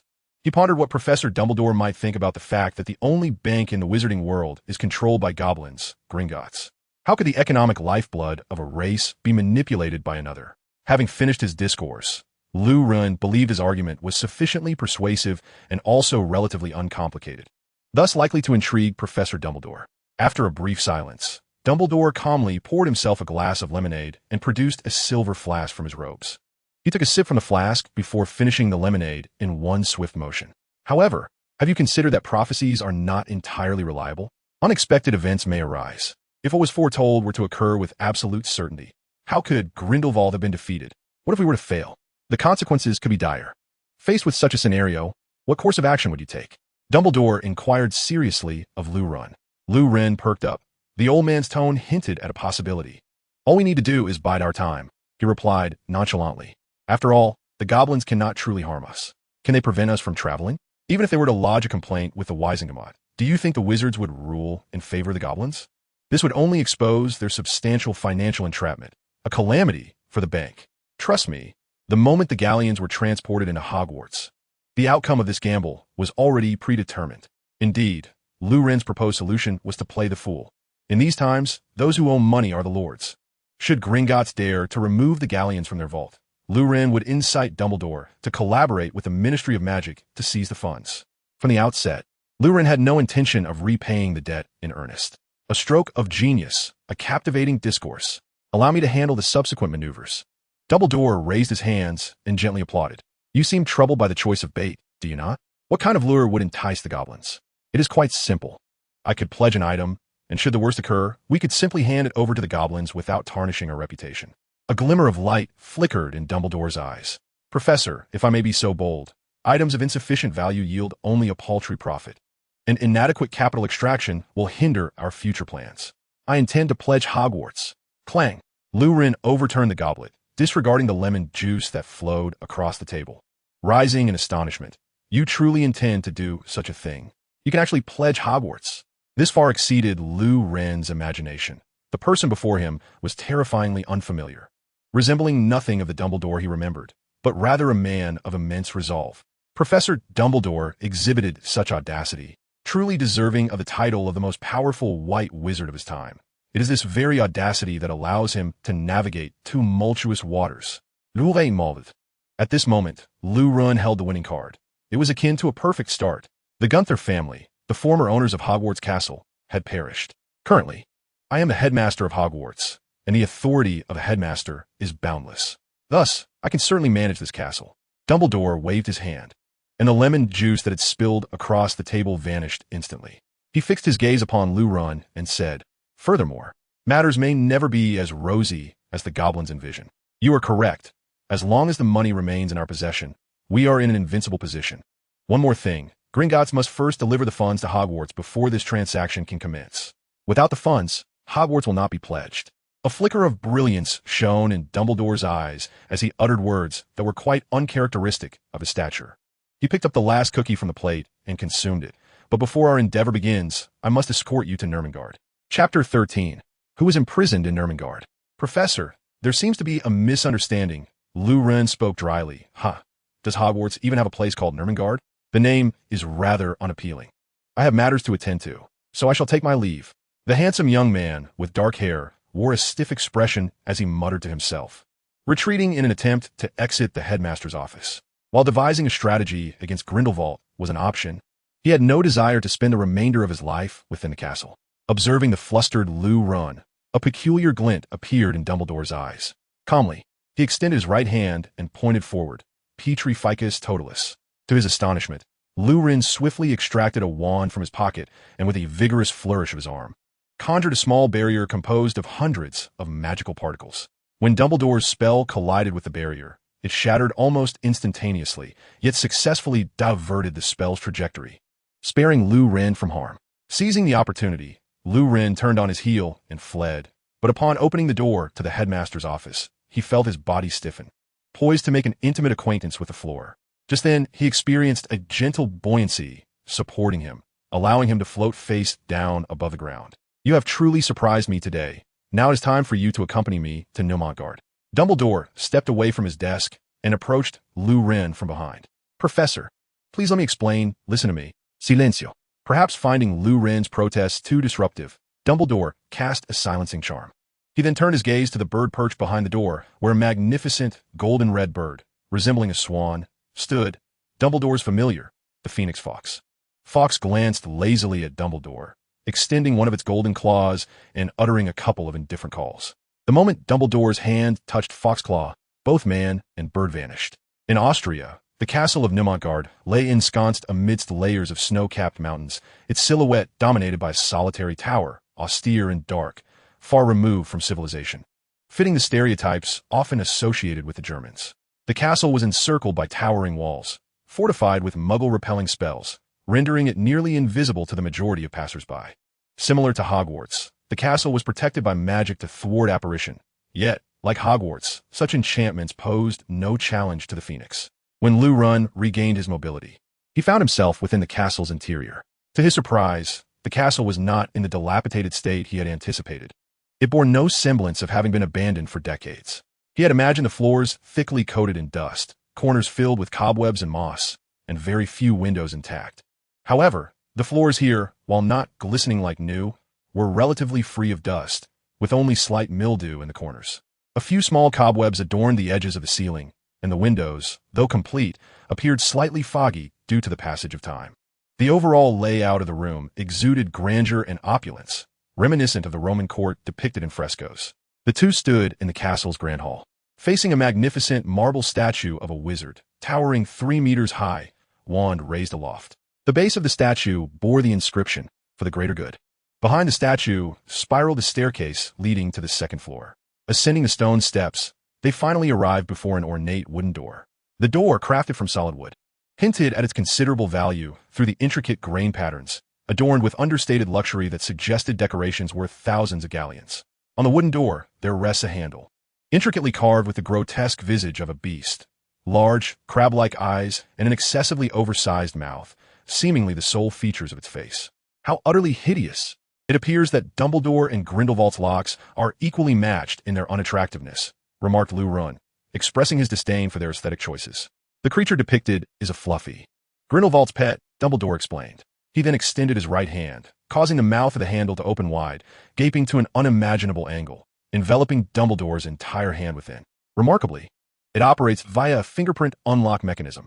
The technological peculiarities of the magical realm are indeed astonishing, prompting Lu Ren's spirit of sarcasm to ignite fervently. The door swung open, and Lu Ren stepped inside ahead of Dumbledore. Before him stood a floor-to-ceiling window, where an elderly man was quietly gazing out at the sunset. Lu Ren felt a sudden jolt of dizziness. The figure outside, whose beard and hair gradually shorted, and whose stature diminished, had eyes that transformed from tranquil pools to those of an eagle. Before long, a familiar face appeared before Lou Run, Gellert Grindelwald. Being imprisoned for too long makes one yearn for freedom. Do not be alarmed, young one. Stow away your little wand. It poses no threat to me. Rest assured, my departure was sanctioned by Albus, Grindelwald drawled languidly. In truth, I too despise venturing outside. The polyjuice potion is dreadful. We have a gentleman's agreement, so worry not. My child, Dumbledore reassured Lou Run. I instigated the Wizarding War to save wizards, yet I failed. I would not have stirred unrest had I been confident in my ability to save them. Grindelwald interjected. Otherwise, do you think a mere castle could confine me? A smirk crept across Grindelwald's face. I recently heard some intriguing remarks. Chapter 14. Coexisting with Grindelwald. Dumbledore raised an eyebrow, intrigued. What remarks could possibly amuse you so? Grindelwald responded, You still have not explained why Lou Ren should know of this matter, which was previously known only to you and me. Dumbledore, unfazed by the so-called Muggle economics, was more concerned with Grindelwald's willingness to allow Lou Ren into this space. Lou Ren felt his face flush. He had not anticipated that the two most formidable wizards in existence held him in such high regard. Grindelwald suddenly turned his attention to Lou Ren. Young lad, are you curious about the duel of 1945? I possess a prophetic ability akin to yours, and within my visions, I glimpsed a terrifying future. Worse still, after that war, I found myself underestimating the capabilities of Muggles. Seemingly insignificant insects, yet they are profoundly formidable. The sausages sizzled, their juices bubbling and dripping onto the charcoal, creating a symphony of crackles within the silence of the room. Both Albus and I are failures, yet I believe that one day, a young soul will emerge to fulfill our long-held aspirations. A person who comprehends both the magical and non-magical realms, endowed with extraordinary magical talent and ample courage. Albus, you know well that what truly confines me within this towering edifice is not your power, but rather the greater interests at stake. Previously, for the stability of the magical community, I chose self-imprisonment. Now, I yearn to undertake further actions. My prophecies are gradually manifesting. The weaponry of Muggles grows ever more formidable. Their exploratory capabilities are on the rise, while the Ministry of Magic becomes increasingly cowardly, rigid, and inept. In the era of the Wizarding War, Voldemort would not have survived 3 months, yet you allowed him to ravage for so many years.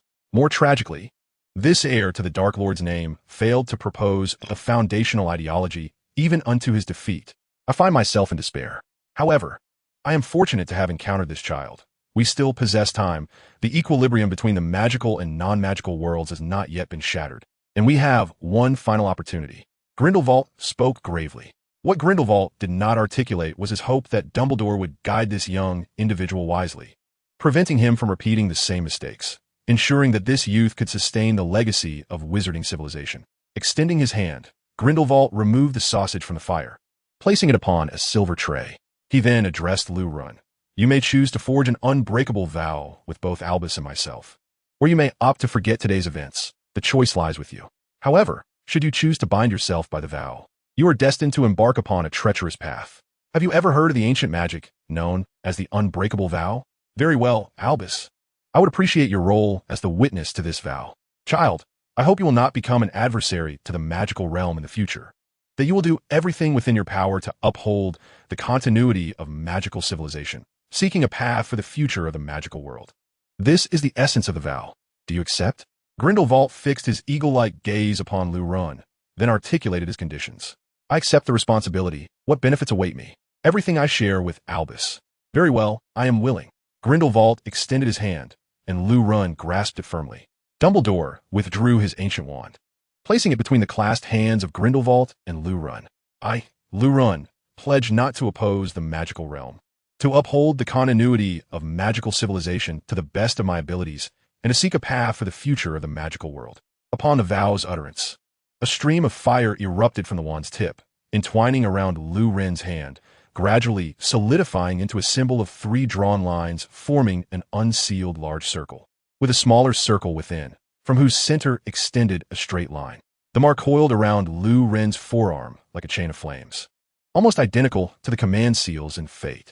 By this time tomorrow, the mark will automatically fade. It will only manifest should you attempt to trigger it. Dumbledore explained from his side. Dumbledore cast a deep glance at Grindelwald, then departed the room in silence. With a resounding phoenix call, Dumbledore exited the castle. Grindelwald let out a chuckle, deftly spearing a sausage with his fork, only to conjure a plate of bread, several jars of jam, and astonishingly, a comic book. The comic was none other than JoJo's Bizarre Adventure. Chapter 15, The Unexpected Dark Lord and the Pensieve. Lu Ren was momentarily speechless. How could JoJo's Bizarre Adventure appear so early? He had always believed it to be a 21st century creation, only to discover it had reached Stardust Crusaders in the 90s. Yet, the crux was not merely the comic's publication date, but rather the individual who was reading it. What was Grindelwald doing obsessing over comics? I knew you were a recluse, but I never fathomed you had sunk to such depths. Noticing Lu Ren's keen interest in the comic, Grindelwald thrust it into his hands, urging him to take a look. It was quite intriguing. Lu Ren exclaimed, "Muda, muda, muda, muda." Grindelwald, "Ora, ora, muda, muda." To his surprise, it turned out that Grindelwald was also a fan of JoJo. The distance between the two men quickly diminished through the shared love of a comic. Initially, when confined within the castle, the passage of time felt imperceptible. After finishing his sausage, Grindelwald reclined comfortably in his armchair and remarked, during that time, "I was engulfed in agony every single moment. But time dulls emotions, and gradually I became numb, no longer feeling pain, only an endless void of boredom. Each minute was a torment, akin to living through an eternity." With a wave of his hand, a bottle of chilled cola appeared on the table. Gulping down nearly half the bottle in one go, Grindelwald conjured another bottle and offered it to Lu Ren, inquiring, "Have you read any novels in the Muggle world? Do share." It was quite astonishing how such personal items could be so freely shared. Lu Ren could hardly contain his sarcasm, lamenting, "What a shame. This pensieve has been reduced to a mere urinal." After all, from the method of retrieval to Grindelwald's demeanor, everything about it resembled a chamber pot. Grindelwald's face flushed with embarrassment. "Are you going to utilize it or not?" All right, I will extract the memories," Lu Ren relented, hastily retrieving his wand to begin the process of recalling his past life. After some contemplation, he identified a suitable novel. He had a hunch that Grindelwald would appreciate this particular book, even if it was merely a magical machine translation in English.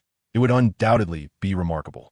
A stream of silvery, wispy fluid was drawn from Lu Ren's temple by the wand and flowed into the pensieve, forming a luminous, continuously swirling mass of silver.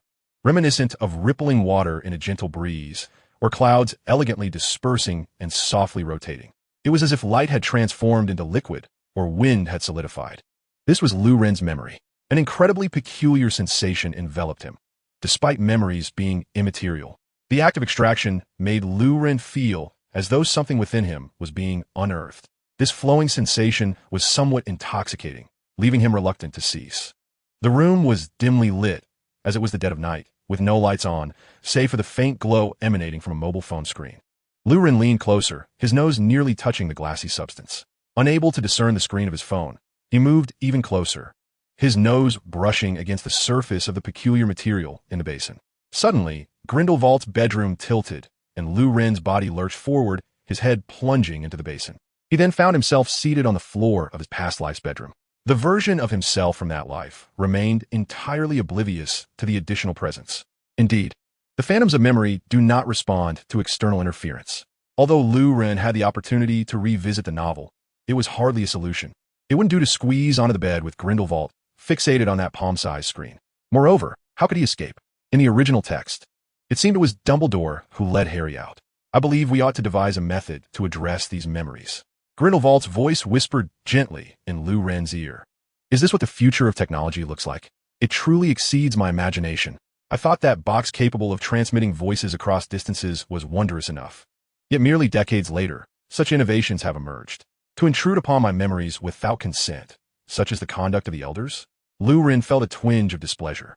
There is a significant difference between seeking permission and acting on one's own accord. The room appeared somewhat dilapidated, and it was harsh on the eyes to see in the darkness. Furthermore, that tiger plush on the bed was exquisitely crafted. Grindelwald shifted the topic. What could Lu Ren do? He had arrived and seen.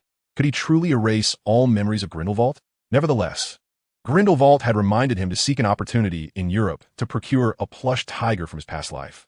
Without it, he could hardly sleep soundly. How should he exit? Lu Ren contemplated acquiring a small tiger, though he maintained a composed demeanor. Once the memories concluded, he would naturally exit. Alternatively, one could choose to leave at will. However, this time I can assist you. Cool me. With that, Grindelwald reached out to support Lu Ren's elbow. Lu Ren felt himself gently lifted into the air, his bedroom dissolving until only darkness remained. Then, he sensed himself executing a slow-motion somersault, his feet suddenly touching the ground, the surrounding light dazzling. He had arrived in Grindelwald's sunlit bedroom. The stone basin shimmered before him, with Grindelwald standing beside him. Chapter 16. The Dark Lord teaches you the art of mind closure. Grindelwald, do not be hasty in your anger. I have a small gift for you. I assure you, once you master what I teach, no one will ever again be able to invade your memories, and this skill will also be beneficial to me. I am eagerly anticipating the climax of Star Warriors. Grindelwald spoke earnestly, his voice imbued with compelling persuasion and allure. The art of mind closure? You intend to teach me the art of mind closure? Lurin exclaimed with excitement. Indeed, the art of mind closure was a magic Lurin yearned to master, as it would serve as a lock upon his mind, preventing others from traversing freely. After all, during these few days at Hogwarts, it seemed as though my mind resembled a public restroom, accessible to anyone who wished to enter and exit at will. Although the mental occlusion spell may not be infallible, who would prefer to remain bare when an additional layer of protection is available? The mental occlusion spell? Grindelwald scoffed disdainfully. Such triviality hardly merits being called a gift. A mere ordinary wizard who has mastered this spell can only defend against those unable to perform legilimency. Yet, this offers little efficacy when confronted with a wizard of profound magical prowess. Grindelwald added, for instance, Albus. His legilimency is nearly instantaneous, requiring neither wand nor incantation, merely a glance from him. And how could one possibly clear their mind? Do you not engage your intellect when conversing with Dumbledore? Moreover, a more advanced form of the mental occlusion spell merely seals off specific thoughts, emotions, and memories, thus presenting an impeccable illusion to a master of legilimency. Those who can achieve this mastery may indeed be referred to as adept practitioners of mental occlusion. Therefore, do you intend to instruct me on how to selectively obscure my memories? Rewritten inquired. Grindelwald regarded Lurin with a glance, perceiving the naive ignorance of this child, who was merely an 11-year-old Muggleborn. Despite possessing remarkable talent, he remained blissfully unaware. Grindelwald felt it necessary to impart a lesson to the young wizard. Not quite. A sealed memory, if the legilimens is patient enough, may still reveal traces of its existence. Subsequently, when combined with a truth serum, it becomes feasible to extract information effectively. Thus, the most potent approach is to adopt an offensive strategy. Truly exceptional masters would never solely teach you defense. They would instruct you on how to counterattack. You must learn to expel those who invade your mind. Come, let us practice. Lurin, prepare yourself. I am about to enter. Lurin, please be gentle. I have not had much practice and am still quite inexperienced. Grindelwald. Lurin, stop driving recklessly. Grindelwald. Legilimency. Suddenly, Grindelwald launched a surprise assault. Lurin, caught off guard, was unable to evade or prepare for resistance. The image of his bedroom swayed before him, vanishing in an instant as a series of memories flickered through his mind like a kaleidoscope. At 5 years old, he recalled accidentally injuring his childhood friend Finger. A surge of terror enveloping him as he swiftly turned to flee, only to be cornered by an older boy who insisted he apologize. In a panic, he ultimately unleashed a hysterical scream. He sat in class, watching the sunlight illuminate her face as her ponytail swayed rhythmically. She had a boyfriend now. That was the voice of a friend sharing the news of their newfound relationship. No, Lurin felt his mind swirling, akin to boiling water. He shouted vehemently, "You cannot see this. You cannot look, begone. This is private." He felt as though he had been struck in the abdomen, a sharp pain radiating through him. And Grindelwald's bedroom reappeared before his eyes. He realized he was already kneeling on the ground, nausea gripping him, as a wave of bile surged forth, spilling onto the carpet. For first attempt, it was not entirely unsatisfactory. Grindelwald lifted Lurin, exclaiming, "You have finally thwarted me," which is quite unexpected. The disparity between you and Dumbledore is indeed significant. Grindelwald chuckled heartily. "Indeed, I am the Dark Lord. That girl is truly beautiful. What a pity." Lurin shot a glare at Grindelwald, declaring, "I will strive to do my best, but it seems you have neglected to instruct me on how. Cast aside all emotions. Restrain yourself. Concentrate your thoughts and conceal your fears. Fear is the most advantageous weapon for a mind reader. It is not particularly difficult, is it?" Lurin took a deep breath, suddenly realizing something. If his assumptions held true, then mind reading essentially involved intercepting the brain's electrical signals and translating them. Such feats were not unfamiliar to the scientific community of his previous life, which could visualize the rough forms of dreams in slumbering individuals. Then if I simply envelop my mind with a barrier, could I not fend off the intrusion of mind reading? Lu Ren's heart raced. Attempt mind reading once more, but this time with less magical force. After establishing a barrier around his mind, Lu Ren addressed Grindelwald. Once more, as you wish. Mind reading. Bounce back. Bang. The spell casually cast by Grindelwald was deflected by Lu Ren, yet the barrier around Lu Ren's mind shattered, bursting into countless specks of light. Grindelwald exclaimed, you always manage to surprise me. He shook his head in awe. Although the spell just cast was merely a casual flick of his wrist and lacked amplification from a wand, it was still astonishing for an 11-year-old to withstand it. What a genius, Grindelwald mused. Moreover, the concept of manipulating magic to form a protective shield was utterly innovative.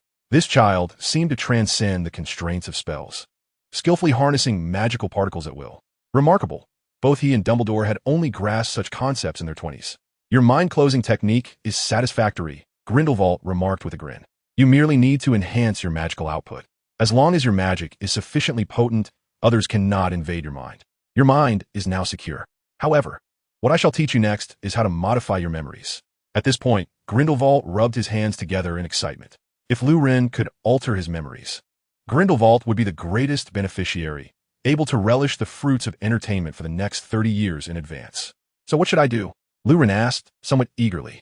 Memory is inherently a part of ourselves. With a little training, one can reshape the form of their memories. You will train with me daily, and you will achieve this. The current objective is to extract the novels and comics from your mind, devoid of any extraneous elements. All right then, it's just a matter of emptying emotions. Lu Ren replied. After the training session, Lu Ren successfully consolidated the intended novels in his mind into a single memory, which he then poured into the meditation basin. Upon sighting Grindelwald, Lu Ren could not restrain himself from coughing heavily. Mr. Grindelwald, do you not think it is time for a meal? Several hours had elapsed since their negotiations in the office, and it was now past 7 in the evening. Lu Ren had scarcely eaten anything since lunch and was already ravenous. The food storage cabinet upstairs contains ingredients. You may prepare something yourself, Grindelwald replied, his mind already immersed in the meditation basin. As for what to eat, it was of little concern. Perhaps he would simply roast a couple of potatoes for the boy along with some sausages and sauerkraut after finishing the novel. Grindelwald plunged into the meditation basin. Upon entering, he beheld lines of text swirling and arranging in the air, ultimately forming a novel. A bizarre and whispering dreamscape swiftly shattered. The slumbering Zhou Mingrue felt an extraordinary pain in his head, as though struck violently with a club, or more accurately, as if a sharp object had pierced his temple, accompanied by a disorienting sensation. Indeed, Lu Ren had chosen the most renowned fantasy novel of his previous era, The Lord of the Lavatory, as Grindelwald's introductory reading. After all, this book had concluded, ensuring Grindelwald wouldn't erupt in fury upon discovering an unfinished tale. Furthermore, its Western backdrop should appeal to the old man. Lastly, it was sufficiently lengthy to occupy Grindelwald for a considerable time. Meanwhile, Lu Ren needed to prepare some food to satiate his hunger. Although his gaze was innocent, it would not fill his stomach, nor could he rely solely on his innocent demeanor to secure employment, let alone achieve fame. If such aspirations could be realized by mere innocence, it would be utterly absurd. It was essential to remain grounded and diligently pursue his tasks. Merely relying on a keyword would make locating the storage room quite challenging. Upstairs? But where upstairs? However, Lu Ren's confusion was soon resolved. He exited the bedroom and ascended the spiraling stone staircase to the uppermost level of Nomontgard Castle. There were no diversions or rooms along the way. The staircase led solely to a room at the roof's apex. Lu Ren opened the door. Before him lay a vast kitchen, illuminated by the glow of the hearth and wall sconces, spanning over 100 square meters, thus rendering the space somewhat cavernous. The floor was adorned with a woolen carpet emblazoned with the Hogwarts crest. Directly opposite the entrance stood a sizable cupboard, 3 meters long and 2 meters high. Approaching the cabinet, Lu Ren opened the door, and a rush of cold air greeted him. The first tier was stacked with fresh meats, cured meats, dried meats, and hams, alongside large bundles of sausages and mountains of pork belly. The primal instincts of a carnivore stirred within Lu Ren as the tantalizing array of meats teased his senses. The second tier housed a variety of vegetables, featuring the classic triumvirate of foreign cuisines: carrots, onions, and tomatoes, along with celery, eggplant, pumpkin, mushrooms, and nearly 100 other types of vegetables. The third tier contained staples such as potatoes, bread, and oats, and Lu Ren even spotted a bag of Vietnamese fragrant rice. The fourth layer is dedicated to an array of spices and seasonings, with hundreds of these aromatic treasures meticulously housed in small containers, all arranged in neat order. Embedded in the left wall is a grand fireplace, adorned with a small grill on which several fire tongs rest. Lu Ren surmised that this fireplace could be utilized for roasting meat. On the right side lies the kitchen workbench, fully equipped with essential pots, bowls, plates, as well as cutlery and teacups, alongside an assortment of peculiar kitchen tools. Indeed, Europeans seem to revel in their culinary complexities. Even the simple act of beating eggs requires a specialized whisk when a pair of chopsticks would suffice. To Lu Ren's delight, the workbench is also stocked with an array of professional culinary instruments, presumably products from the Muggle world, as indicated by the buttons. It appears I am poised to showcase my culinary skills, Lu Ren thought, rubbing his hands together in excitement.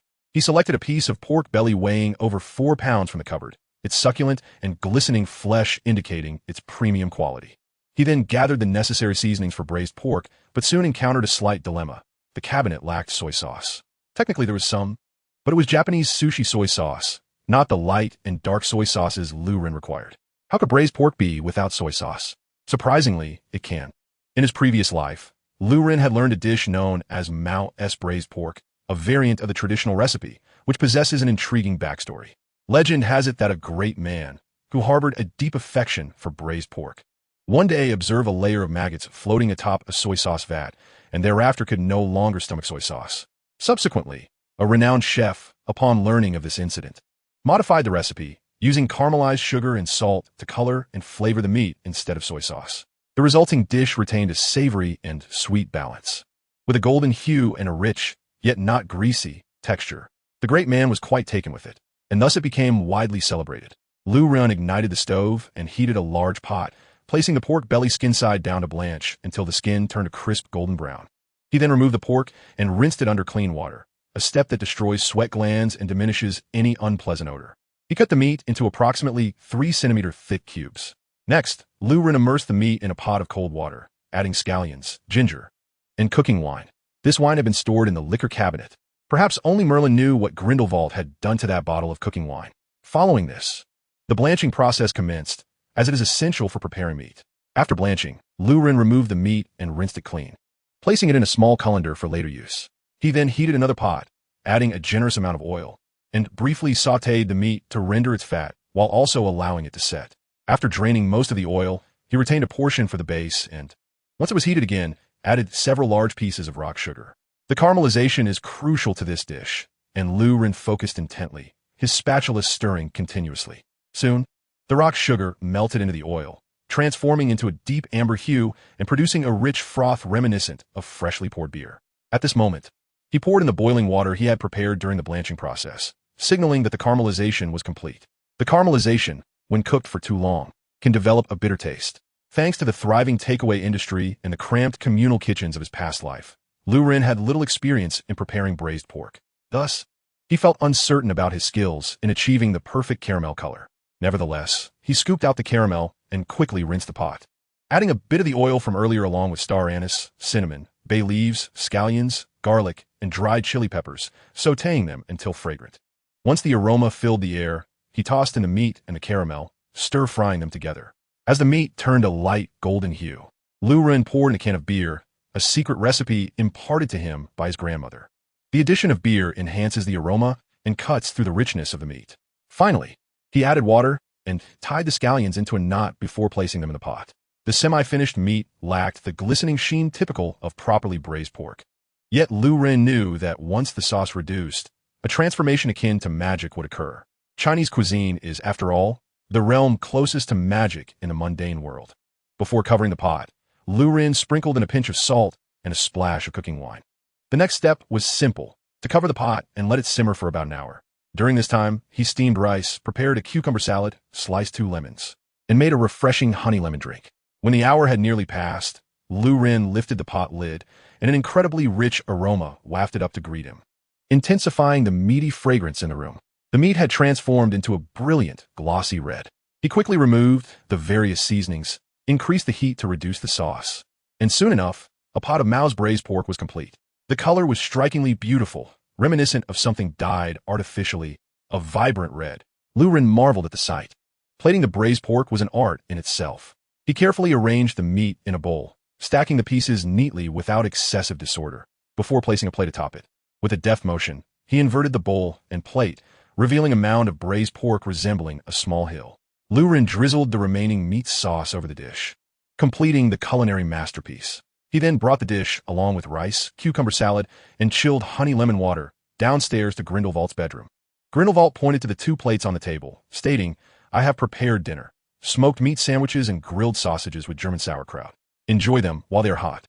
He spoke with a tone of pride, as if sharing a meal with Lu were a great honor, an accomplishment worthy of boasting among the wizarding community. With a grin revealing his white teeth, Grindelwald, despite his age, displayed surprisingly good dental health, prompting a curious thought to flicker in Lu mind. "You should try German cuisine. Tomorrow, we could have roasted pig knuckle with sauerkraut," he suggested, raising an eyebrow as he surveyed the 2 plates. Rye bread paired with dark, salty meat, oddly aromatic strands of sauerkraut, and pitch-black sausages. Taking a deep breath, Lu proposed, "Why not sample the dishes I have prepared tonight? Exotic delicacies from the distant east." Upon reflection, he mused, one could hardly expect culinary prowess from a man wielding power akin to that of an emperor. Even in his diminished state, this fellow enjoys the favor of Dumbledore. One glance at the variety of food in the storeroom reveals that Grindelwald, despite his imprisonment in the castle, leads a rather comfortable existence. Lu however, has misjudged Grindelwald. While Dumbledore has indeed provided ample provisions, he has not extended the courtesy of servants or similar aids, leaving Grindelwald to fend for himself for the most part. In summary, after being self-sufficient for so long, his culinary skills have regrettably not improved. Nevertheless, the prospect of Grindelwald preparing a meal for me is rather delightful. Lu felt a surge of happiness in his heart. Not waiting for Grindelwald to retort or display his usual pride, he hurried to the kitchen and brought down the dinner. "No need, I am unaccustomed to Central Plains cuisine," Grindelwald stated, his gaze calmly surveying the braised pork before him, a flicker of discomfort passing through his throat. "I personally prefer German fare. Without sauerkraut, I cannot find peace." "Very well." Lu respecting the elder's personal preferences, refrained from insisting. He served himself a bowl of rice, then picked up a generous piece of steaming braised pork, blowing on it gently before eagerly devouring it. The meat burst with juices, the rich sweetness mingling with its tender texture, creating a flavor that sent shivers through his very soul. After a few hearty bites, he swallowed the succulent morsel and followed it with a spoonful of rice. Drizzled with sauce, the taste was surprisingly comparable to that of the braised pork. Lu began to eat ravenously, while Grindelwald, seated opposite him, could distinctly hear the sound of juices bursting in Lu's mouth and catch whiffs of the delightful aroma wafting from the plate before him, rendering his own salty meat sandwich increasingly difficult to swallow. Grindelwald's eyes widened in astonishment. Had he not seen Grindelwald's films, Lu might have been convinced of the elder's distaste. Yet, in consideration of the elder's dignity, he refrained from uttering, "I can save some for tomorrow," and instead invited Grindelwald to assist in consuming the dishes. Grindelwald, maintaining his composure, discreetly disposed of his own dinner into the trash and served himself a bowl of rice, joining in the feast. Of course, he remained obstinate, insisting he did not enjoy such fare and was merely acting to reduce waste, all the while providing Lu with quite the spectacle. Chapter 18. The proud Grindelwald is truly remarkable. Grindelwald swallowed the final piece of braised pork, pouring the remaining rice into his plate and thoroughly savoring the mixture of meat sauce and rice, blissfully sinking into his armchair with a satisfied burp. Furthermore, next time, find a way to eliminate the slightly bitter parts of the meat. They detract from the overall flavor. The cucumber shreds were cut too thickly. Finer slices would suffice. Your knife skills truly leave much to be desired. And one more thing. The honey lemon water was poorly made. The lemons were not marinated long enough, rendering it excessively sour. Let this be a lesson for the future. Despite having feasted well, Grindelwald remained unimpressed by Lu's culinary offerings, coldly dousing any notion of praise and once more asserting control over the atmosphere of the room. Grindelwald sensed the impending trouble. After all, as a once mighty overlord of the magical realm, his stature had diminished significantly. The attributes of being an avid comic book and novel enthusiast, a culinary novice, and a glutton were certainly not ones he wished to associate with himself. Thus, he resolutely employed the strategy of stubborn denial. As long as I do not acknowledge it, no one shall know of my true fondness. Moreover, the food in question was indeed rather mediocre. It was simply that he had been deprived of delectable cuisine for far too long. In the past, even amidst the turmoil of war, his devoted followers would go to great lengths to prepare offerings that were nothing short of exquisite. Even on the eve of defeat, his meals remained consistently refined, Fond memories do not fade with time. Rather, they grow clearer and are often idealized due to prolonged nostalgia while confined within the walls of Nurmengard. After all, why do so many believe that the meals prepared by their mothers or grandmothers are the most delicious? However, such sentiments held no sway over Lu Ren, who recognized this as textbook Sunder behavior. Despite his body and eyes betraying his true feelings, Lu Ren had only managed to consume a third of the substantial bowl of meat, leaving the rest for Grindelwald, who then proceeded to nitpick the meal. It was akin to reciting scriptures only to chastise the monk, or finishing a meal only to berate the cook. Upon reflection, it was clear that Lu Ren's culinary skills were indeed modest in Grindelwald's eyes, given that in his past life he had only ever prepared meals for female classmates. While they may have praised his efforts, it was likely more out of courtesy than genuine admiration. Grindelwald, being a prominent figure in the magical community, would not even deem Lu Ren worthy of washing his blankets had he not traversed into this world. Lu Ren felt a sense of relief that Grindelwald had fed him for decades like a pig, and even during his outings to Hogwarts, he had not been able to indulge freely due to Professor McGonagall's strict supervision. Thus, theoretically, his favorability rating should still be relatively easy to cultivate. After their hearty meal, the two men had no particular entertainment, so they engaged in a wide-ranging conversation. Throughout history, people have shown a profound interest in ranking the abilities of various illustrious figures, leading to a rather peculiar notion. The individual who defeats the reigning champion becomes the new champion. This concept is rather absurd. For instance, many League of Legends mid-laners in later generations often fall prey to the delusion that if they manage to kill Faker in lane, they themselves are the world's top mid-laner. Pray awaken to reality. Faker is a 3-time champion. Albus Dumbledore is lauded as the most powerful wizard in the contemporary magical world, primarily due to his previous victory over Grindelwald, the erstwhile number 1. Yet, in Lu Ren's estimation, Grindelwald's prowess slightly eclipsed that of Dumbledore. Dumbledore's triumph was contingent upon the fortuitous alignment of time, place, and circumstance. In Lu Ren's eyes, the title of the world's foremost wizard still belonged to Grindelwald. Just as there have been 14 players in history who have slain Faker, when asked who the world's top mid-laner is, the majority would still respond, Faker. Despite having been slain 14 times, Faker remains the world's best. Does it not seem a tad unjust that Grindelwald, having been defeated only once, is relegated to the second position? Everyone is aware that Dumbledore ascended to the pinnacle of the wizarding world by vanquishing Grindelwald. However, who knows how Grindelwald himself achieved the status of the previous generation's foremost wizard?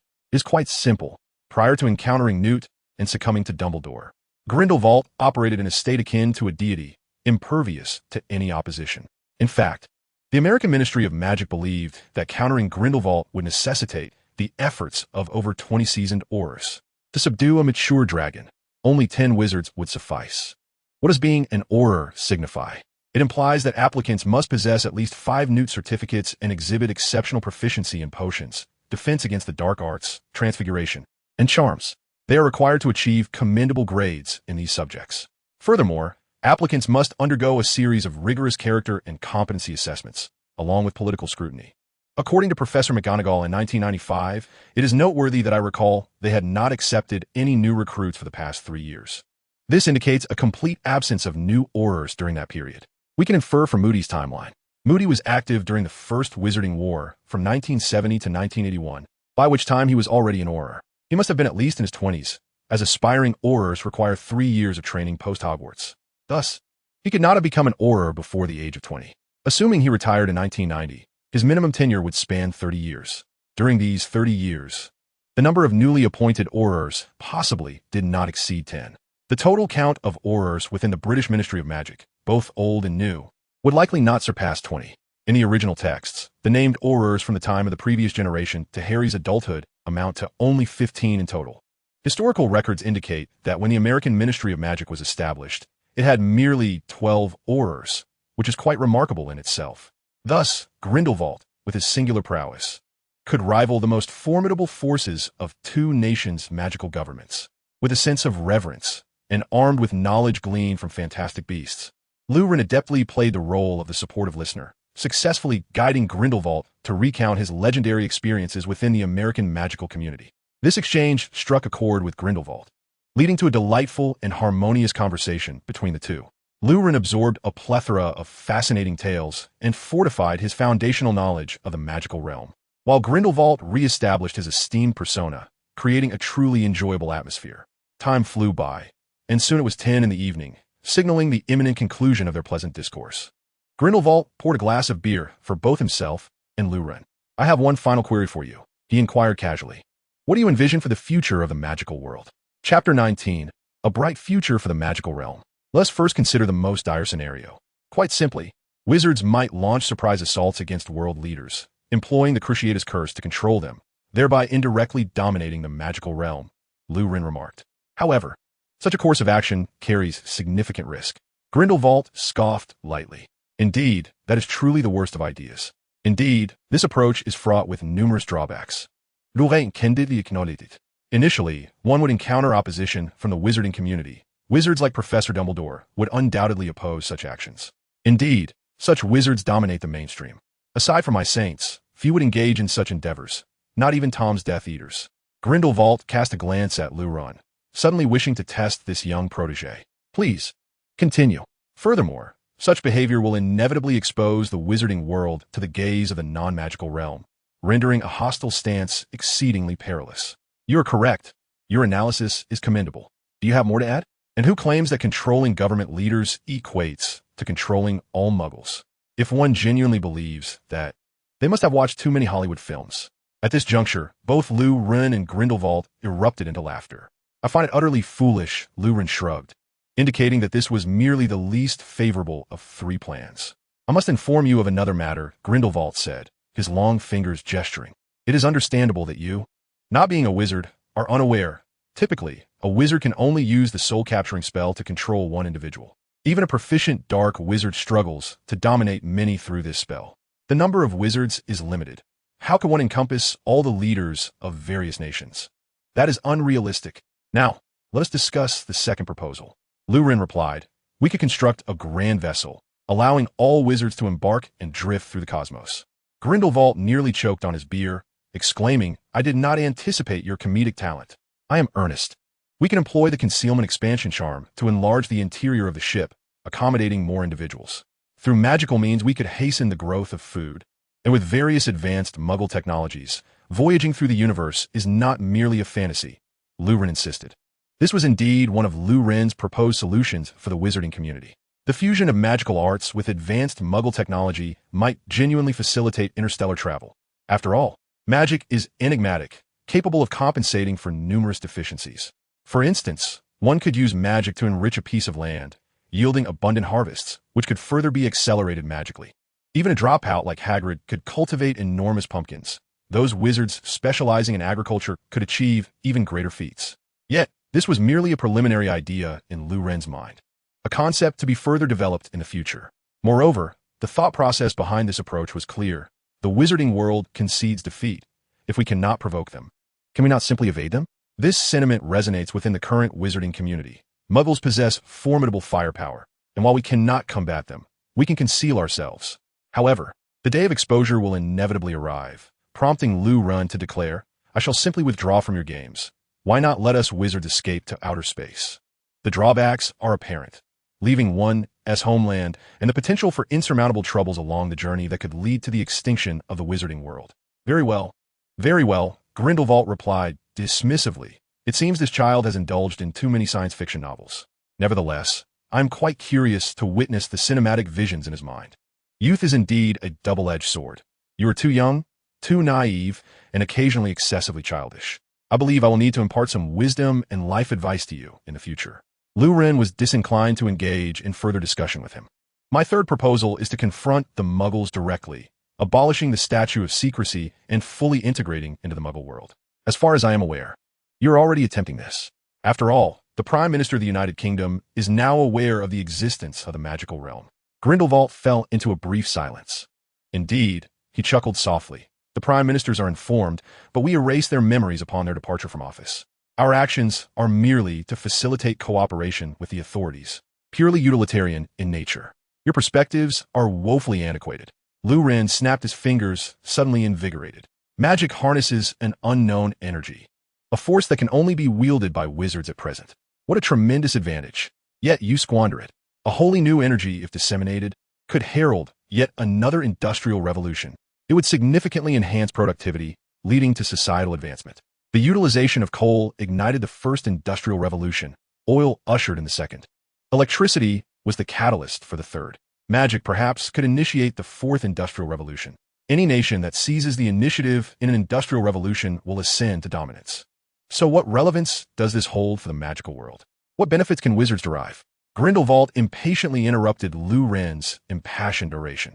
Even when interrupted, Lu Ren remained unfazed. Is walking boldly in the sunlight not the greatest benefit of all? Moreover, just by virtue of wielding magical power, wizards could secure a prominent position in the New Order, becoming part of the apex of a New World pyramid. Is this not far more effective than outright invasion? Furthermore, in a worst-case scenario, we could exploit the conflicts between Muggle nations to our advantage. For instance, we could tell the Americans that the British have embraced wizards, inform the British that the French are utilizing magical energy, and approach the Germans about the French. As for Germany, Russia makes for a worthy target. It is a chain reaction. No nation would dare reject the magical realm, especially when their neighbors have accepted it, would they? Grindelwald fell into contemplation. Shall we conclude for today? Lu Ren inquired, "Where's my bedroom?" Chapter 20. No, Gaihe. In class, girls frequently exclaim that same-sex love is genuine, while heterosexuality only serves to produce offspring. At that time, Lu Ren would echo their sentiments, joining a few friends in playful banter. Did he and his friends genuinely believe this? Not quite. They were more enamored with the youthful exuberance of the girls who spoke those words. However, Lu Ren now had to confront this issue directly. To comply or to be coerced into compliance. That was the dilemma. Lu Ren was unwilling. Yet, it seemed he had no choice. What could a child with the physical age of 11 but a psychological age of 33 do against Grindelwald? Alas, I am merely an 11-year-old child. Grindelwald, you beast! Why emulate by Genoa? Lu Ren silently screamed within. Nevertheless, he maintained an outward calm, his expression inscrutable. In truth, Grindelwald is not without merit. At least he possesses a handsome visage. Yet, given his advanced years, he seems to lack the vitality he once had. Unlike the unsettling thoughts that suddenly invaded Lu Ren's mind. Oh heavens! How could I entertain such notions? Lu Ren began to panic, feeling utterly disoriented. Wait a moment. He merely suggested sharing this bedroom. Perhaps I am overthinking it. He attempted to reassure himself, feigning composure as he inquired, but there is only one bed here. Where shall I sleep? Grindelwald ceased his contemplation, looked up, and, with an air of astonishment, replied, "Of course, you shall share this bed with me.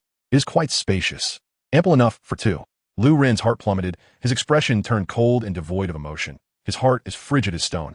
This is inappropriate. It is so presumptuous. Lu Ren remonstrated.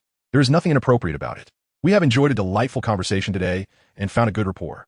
Tonight, we can disregard age, much like I did with Albus in our youth, and truly get to know one another, engaging in heartfelt discourse. Upon hearing the mention of Albus, Lu Ren felt a wave of dizziness, as if a hammer had struck his head. He only caught fragments of the conversation, something about deep understanding and heartfelt discussions. What else was said? This is absurd. The tales of you and Dumbledore from your youth could encircle the globe, if printed out. No matter how handsome Grindelwald was in his youth, little remains of that allure after more than a century. And is this a matter of mere attractiveness? It concerns sexual orientation, a matter of principle, a line that must not be crossed. If I breach this boundary today, what will become of the future? Once a line is crossed, it only lowers further. No, I shall sleep in another room tonight. Lu Ren's tone was earnest, each word deliberately articulated. Grindelwald was taken aback. Why does this not align with what I read in the books? Is this child merely shy? Wait, it seems I have skipped an essential step. Ah, no wonder. It is my approach that faltered. Grindelwald experienced a moment of clarity. He turned and retrieved half a bottle of wine from a cabinet by the window. If you have the heart, drink this remaining wine with me. Grindelwald was truly making a sacrifice. This was a vintage he cherished, gifted by a companion long ago. It was not an ordinary beverage, but a magical elixir, capable of significantly enhancing one's magical prowess and healing hidden injuries. Over the years, he had only consumed half a bottle of this unique potion. Grindelwald displayed a pained expression. Yet for the sake of winning over Lu Ren and for the future of the magical realm, he was willing to make this sacrifice. In the Central Plains, humility is valued, so I shall speak in a roundabout manner, refraining from stating outright how precious this wine is, but rather calling it a remaining bottle. I truly am a connoisseur of the Central Plains. Although it pained him, Grindelwald felt a sense of pride in his understanding of the region. However, this phrase took on an entirely different connotation in Lu Ren's ears. This is flirting, without a doubt. Lurin sensed the gravity of the situation. No, it is best that minors abstain from alcohol. Grindelwald cast a glance at the frothy remnants of beer in Lurin's cup, sensing that the young man was merely feigning interest. How unappreciative. Grindelwald felt a tinge of irritation. For decades, he had dominated the magical realm, with followers bowing before him. Few had ever managed to capture his attention to such an extent. Yet today, he found himself repeatedly thwarted. Very well, he decided to forego the drink. Despite encountering several setbacks, Grindelwald remained undeterred in his intention to share a bed. However, I do have a balm that you ought to apply. This is your first time, isn't it? Oh, perhaps Dumbledore has attended to you in this manner before. In any case, you are still quite sensitive and require this ointment to soothe any potential injuries. His intentions were genuinely kind-hearted. Even if Lurin declined his drink, refused to share his bedroom, and shunned any semblance of camaraderie, Grindelwald would still offer him the balm. For today, his magic had penetrated Lurin's mind, a remarkably intricate organ, where even slight damage could lead to dire consequences. Fortunately, Grindelwald had previously concocted a special balm designed to nurture the body and alleviate hidden injuries. Thus, applying this ointment should pose no significant issue. However, Grindelwald chose to use the term cream, which in Dumbledore's automatic translator was rendered as essential oil. Therefore, to Lurin, it sounded as if he was instructed to apply this essential oil. Dumbledore, a figure of such high esteem, would never engage in such unsavory conduct. Lurin could no longer contain himself and exclaimed loudly. Grindelwald was taken aback. Had Dumbledore not intruded upon this child's mind? This was implausible. This was not the Dumbledore he knew. Well, perhaps he had taken advantage of your inattention. No, that's impossible. One would certainly feel such an intrusion. Grindelwald's emotions were conflicted. Let's not dwell on this matter any longer, but the balm must be applied. Must it truly be the essential oil? Yes, it must. Grindelwald summoned his Dark Lord's authority, commanding Lurin to take the balm. He observed the young man's eyes dimming, gradually losing their spark. Ultimately, he accepted the balm. Now, that is a good child. Wait, what are you doing? Stop. Do not remove your trousers. The balm is not meant for that area. On my eyes. Such a blinding sight. Chapter 21. You, the Cook of Fools. Who would have thought that at such a tender age, your thoughts could be so depraved? Grindelwald was not particularly swift in halting Lurin's misguided actions. Soon, the two swiftly resolved the misunderstanding. How vile. What do you take me for? Grindelwald was indignant, urging Lurin to leave at once. He promptly kicked the awkwardly blushing young man out of the room. Fortunately, there were numerous guest rooms within the Numenor castle, and Lurin found a suitably arranged room, with an acceptable orientation and hygiene, to serve as his bedroom for the next few days. By the following morning, Grindelwald had returned to his usual composed demeanor, making no mention of the previous day's events. They then commenced their routine lessons. From a rational perspective, the greatest obstacle to studying abroad is the language barrier. The magical realm is not exempt from the vexing issue of language barriers. Beyond the necessity of earnest study, the most viable solution for wizards is to forcibly implant a language into their minds through a memory modification charm. However, this practice is perilous and requires the caster to possess exceptional magical prowess, thereby excluding the majority of wizards from even attempting it. After all, many wizards, despite 7 years of education, struggle to cast even the simplest shield charm. Those who have undergone systematic training are already the elite within the wizarding community. Thus, it is safest to seek the guidance of a professor from Hogwarts for such modifications, a path that remains difficult to popularize. As for the eternal comprehension charm, currently, only Albus Dumbledore is capable of wielding it. Consequently, the language issue continues to pose the greatest obstacle to communication among wizards. Fortunately, Lurin is not burdened by this dilemma. In their pursuit of magical knowledge, most wizards at the pinnacle of the magical hierarchy typically master several to dozens of languages. Hence, it is only natural that Grindelwald is fluent in English, and he speaks with a distinctly charming London accent. As an ordinary bystander, Lurin must admit that Grindelwald's English is both melodious and captivating. You may have noticed that the words used in everyday conversation do not constitute the foundation of spells. For instance, a muggle, no matter how accurately he pronounces the incantation for the killing curse, cannot conjure the spell. In truth, spells trace their origins back to ancient tongues such as Latin. Grindelwald began to eloquently expound on the origins and fundamental principles of spells, and for Lurin, to attend a lecture from one who possesses such profound understanding of spells is indeed a fortuitous opportunity, yielding immense benefits. Thus, their discourse concluded for the day. Grindelwald wrapped up his morning teaching session and then began to solicit food. Lu Run, with no alternative, dutifully prepared meals for his mentor, only to have Grindelwald critique every detail. You ought to learn from the masters of the East. They dedicate their lives to perfecting each dish. In the kitchen, you are the chef, and you must embody the spirit of craftsmanship, Grindelwald remarked while picking his teeth. Lurin found himself incensed by this attitude. Narrowing his eyes, he thought, if you dare invoke the East as a comparison, you are courting your own demise.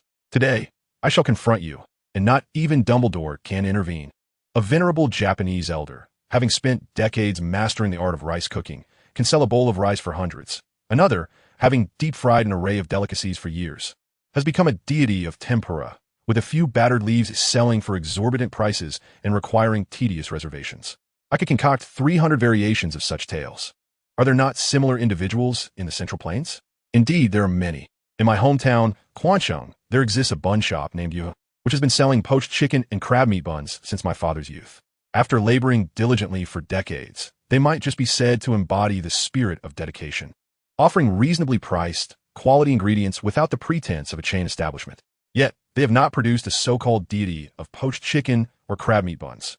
Moreover, the crispy pot downstairs from my residence has been in operation for over 30 years, with a broth that boasts a rich history of 3 decades. The soup could even be utilized as a seasoning, yet no one has conferred upon them the title of the deity of crispy pots. In truth, this establishment is akin to luxury goods. A Louis Vuitton woven bag may be slightly more functional than those found on construction sites, yet it remains merely a woven bag. The tempura crafted by the deity of tempura may indeed be more delectable, but surely a portion of the credit must be attributed to the ingredients themselves. The average individual would hardly discern a significant difference. Any claims of tempura exceeding its inherent qualities are utterly absurd. To audaciously assert that fried foods are low in calories is a fundamental affront to scientific principles. Such a proclamation deserves a Nobel Prize for absurdity. After an extensive discourse, Grindelwald was left utterly dumbfounded. I was merely jesting, and you took it seriously? Are you the reincarnation of a Jack that can debate so fervently? Observing Grindelwald's bewilderment, Lurin decided to deliver a decisive blow. Furthermore, let me share with you a little secret. Japan's food safety standards possess considerable flaws. Any international student who has worked in various casual dining establishments would attest to this. I have a friend who, during his studies in Japan, worked for several months in a high-end Western restaurant. Given the emphasis on presentation in Western cuisine, the use of tongs was mandatory. Yet each time they were used, they would accumulate sauce, thereby contaminating other ingredients upon reuse. The so-called artisans resolve this by licking them clean. Truly, artisans can accomplish feats beyond our capabilities. In terms of food safety, let's not mock one another. Every country has both commendable and subpar establishments, so it would be unwise to generalize. Your perception of Japan is shaped by their exceptional ability to boast. Lurin appeared quite pleased with himself, while Grindelwald was rendered speechless, feeling slightly nauseated. Simultaneously, Grindelwald resolved in his heart to avoid any exquisitely plated dishes in the future. Let us proceed to the lesson. Chapter 22. Grindelwald imparts his knowledge to Lurin. In the following days, Grindelwald refrained from mentioning the term artisan spirit, as he wished to avoid being ridiculed by a younger individual for over 2,000 words. Their lives during this period were simple, yet structured. Each morning, Lurin would prepare breakfast for Grindelwald, after which Grindelwald would impart his knowledge of spellcraft to Lurin. As lunchtime approached, Lurin would thoughtfully present his mentor with a variety of delicious meals, typically consisting of a meat dish, a vegetable, a staple, and a beverage. The preparation of these dishes was indeed a time-consuming endeavor, yet the assistance of magic alleviated much of the burden. In fact, the use of magic in cooking is a source of joy for chefs. Tasks such as washing and chopping vegetables can be magically executed, allowing the knife to perform the task independently, as it should have learned to do. Cleaning pots is no different. There is no greater happiness than finishing a meal without the obligation of washing dishes. Conversely, the most unfortunate circumstance is completing a meal only to face the chore of cleaning up afterward. The processes of cooking and dining do not consume excessive time. By 1 o'clock in the afternoon, the two would resume their lessons until 6 in the evening. During these 5 hours, Grindelwald would educate Lurin on the subjects of potion-making and magical creatures. Grindelwald fervently assured Lurin that his knowledge of magical creatures was unparalleled in this world. However, Lurin's retort, of course, after all, you've been bested by numerous magical beings, left him momentarily speechless, and the truth of the statement only added to his ire. For the first time, Grindelwald found the prophetic Magnus insufferable. As evening approached, it was time for Lu Ren to prepare dinner. By 8 o'clock, after the meal had settled, Grindelwald would engage Lu Ren in practical combat training, a moment when Lu Ren would inevitably pay the price for his sharp tongue. To prevent their bedroom from descending into chaos, they would relocate to another room for their training sessions. Grindelwald graciously offered the changing room of Nurmengard Castle as their practice venue. After each session, Lu Ren felt as if he had been thoroughly pummeled by 8 burly men. In those moments, he would briefly regret his insolence towards Grindelwald. Yet the following day, he would recklessly continue his banter, perpetuating the cycle. Logically, one would expect that, as the original Dark Lord, Lu Ren should approach Grindelwald with reverence, akin to a grandson in the presence of a revered elder. However, perhaps due to the initial drop in prestige, Lu Ren found it impossible to adopt a hierarchical attitude while cohabitating with Grindelwald. Yet, he indeed managed to engage with Grindelwald in a manner reminiscent of a playful grandson. After all, what grandson is devoid of mischief? Their relationship straddled the line between grandparent and friend, yet it could not alleviate the mental fatigue. Surprisingly, Grindelwald found that Lu Ren endured the intense training remarkably well, prompting him to regard Lu Ren with increasing respect. Had Lu Ren been aware of Grindelwald's thoughts, he would have scoffed, thinking, "Is that all? Your teaching intensity is quite trivial. I was once a candidate in Qingzhou. Who among us in our final year did not emerge from the sea of knowledge?" Back then, Lu Ren not only surpassed the admission line, but exceeded it by a full 80 points, relying solely on diligence. He studied for more than 10 hours daily, tirelessly practicing problems and memorizing techniques. Even without the revival spell, he persevered, let alone now. Days filled with purpose passed swiftly. Soon, July 31st arrived. Lu Ren had been residing in Nurmengard Castle for nearly 3 weeks. At 9 in the morning, he pushed open Grindelwald's bedroom door, ready to embark on a new day of learning. A moment of surprise washed over him. Was it about to end? Before any sense of reluctance could take root, Grindelwald began to speak again. "Today, I shall impart to you the most precious knowledge in the magical realm. I previously mentioned that the origins of European magic lie in ancient runic, and, essentially, all indigenous spells stem from this source. The tale from Muggle mythology, which speaks of the god of wisdom, Odin, hanging from the world tree for 9 nights to ultimately create runes, is largely fabricated. According to my previous teachings, the global magical system is categorized into 4 primary schools: European, Asian, American, and African. The Asian realm is currently in decline due to the demise of the Central Plains magical world, having severed most ties with the Western world. The African realm has amalgamated with the European realm, while the American realm remains in obscurity. The magical world is now predominantly dominated by the European faction. The origins of magic, akin to the legacy of Niven, have become untraceable. In my earlier pursuits, I amassed a plethora of data, hypothesizing that the origin of magic in this world may stem from remnants of extraterrestrial civilizations. It is believed that 4 sacred artifacts once graced the earth, each distributed across 4 continents, nurturing the magical realm and serving as the genesis of human magic. The sacred artifact of the European realm manifests as a stone tablet, divided into the dual aspects of yin and yang. The yang side inscribes 24 ancient Futhark letters. This tablet has been irrevocably lost to history. Although the letters have endured, they no longer possess magical potency. As for me, Gellert Grindelwald, I have mastered the complete set of 29 Anglo-Saxon Futhark letters inscribed on the inside. In the contemporary magical world, I stand as the sole wizard possessing such knowledge. As Grindelwald spoke, an air of immense pride enveloped him, and even his typically composed demeanor could not conceal his elation. Today, I have resolved to impart this wisdom to you. A glimmer sparkled in Grindelwald's eyes. Lu Ren was equally astonished. Grindelwald was willing to bestow upon him such invaluable wealth. Do not refuse. Remember to safeguard the magical realm. Grindelwald waved his hand impatiently, disinclined to indulge in sentimental farewells. Very well. Lu Ren refrained from further comments, understanding that words were futile. Chapter 23. Departure and the Unveiling of the Curtain. Difficult. Exceedingly arduous. Even after an entire morning and afternoon of study, Lu Ren had not mastered a single rune letter. This was entirely normal, for each rune letter harbors boundless magical power. Even the acquisition of one would yield immense benefits. It was not surprising that Lu Ren failed to learn any by day's end.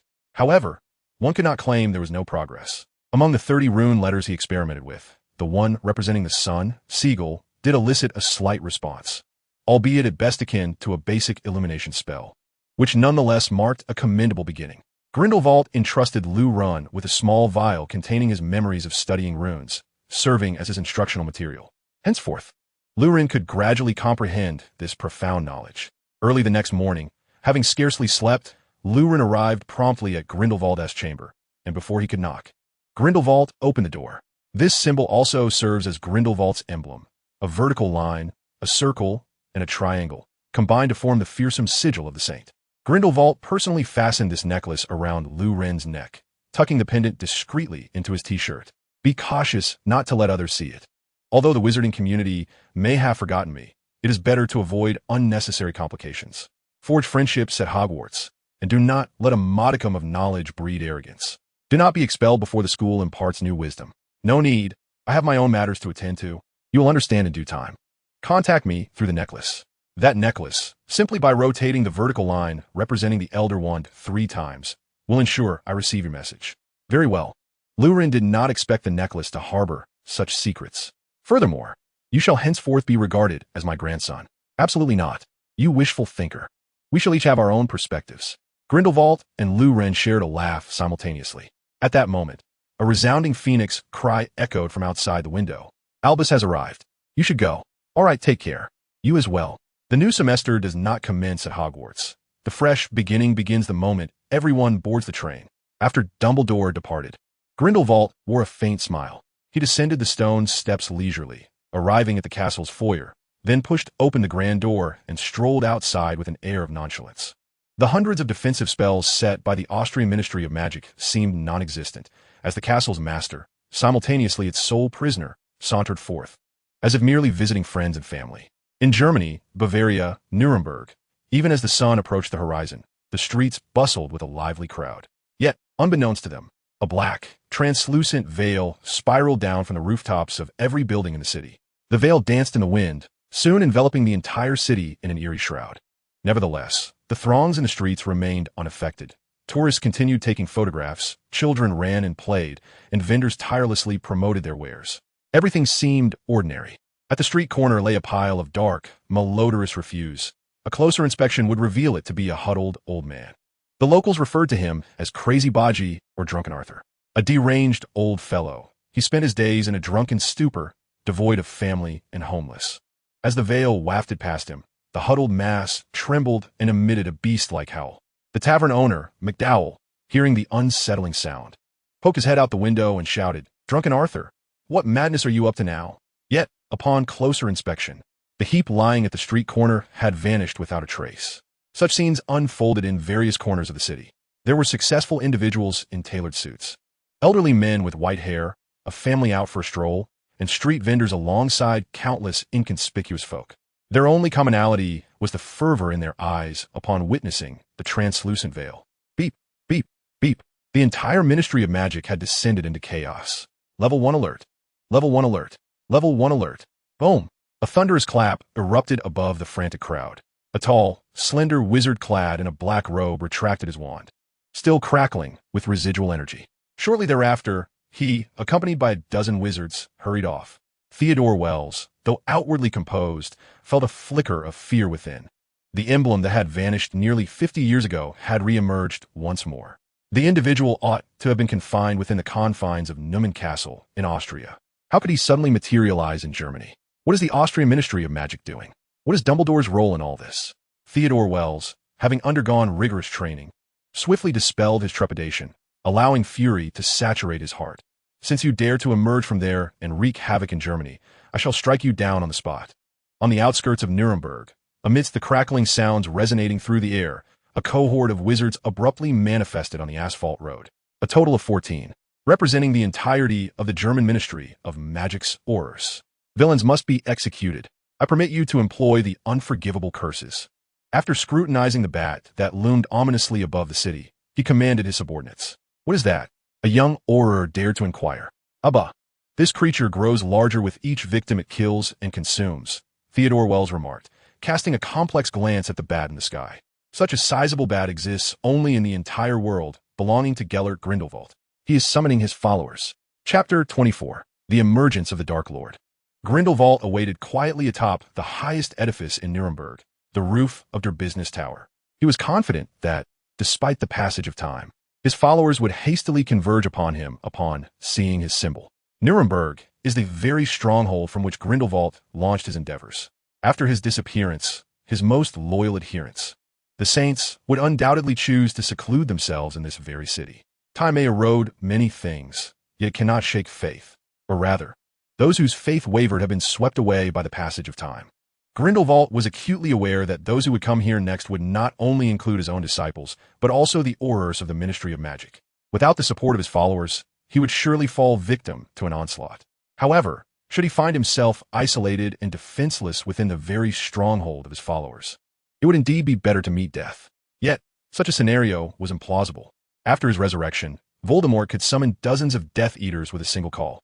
To suggest that Grindelwald lacked followers would be a tremendous jest.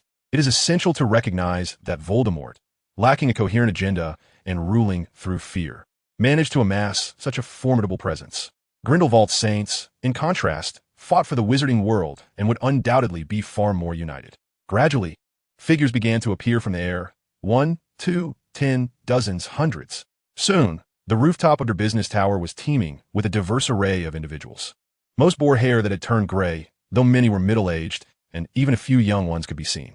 Despite Grindelwald having vanished for nearly 50 years, his ideology had continued to circulate clandestinely within the wizarding community.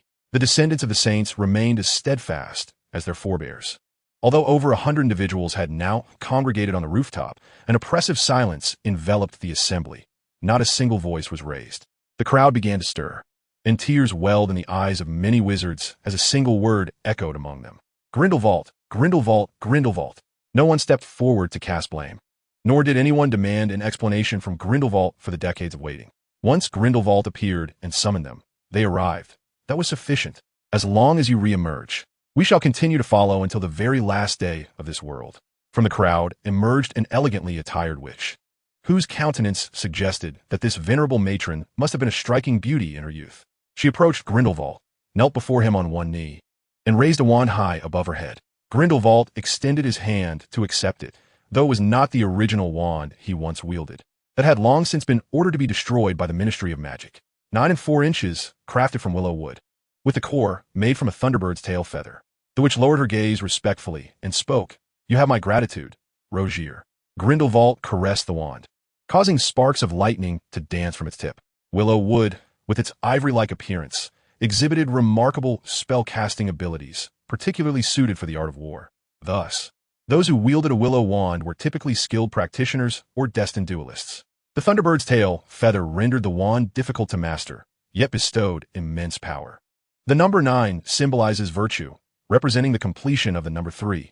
In tarot, the 9 denotes the hermit, signifying the culmination of wisdom, absolute discipline, and a stern mentor. For corresponds to the emperor in the tarot. Hence, this wand encapsulated Rogier's fervent hope, a reclusive sovereign wielding unmatched power to wage a just war. Suddenly, a hissing sound erupted as more than a dozen wizards materialized upon the platform. It was the Aurors of the German Ministry of Magic, who had tracked down Grindelwald through the use of a bat-bogey hex. To their astonishment, the crowd was far larger than they had anticipated. Theodore Wells, sensing the dire situation, shouted a retreat. He then aimed his wand at Grindelwald, casting the killing curse. "May it prove effective," Theodore Wells silently prayed. Grindelwald grasped the wand and flicked it casually.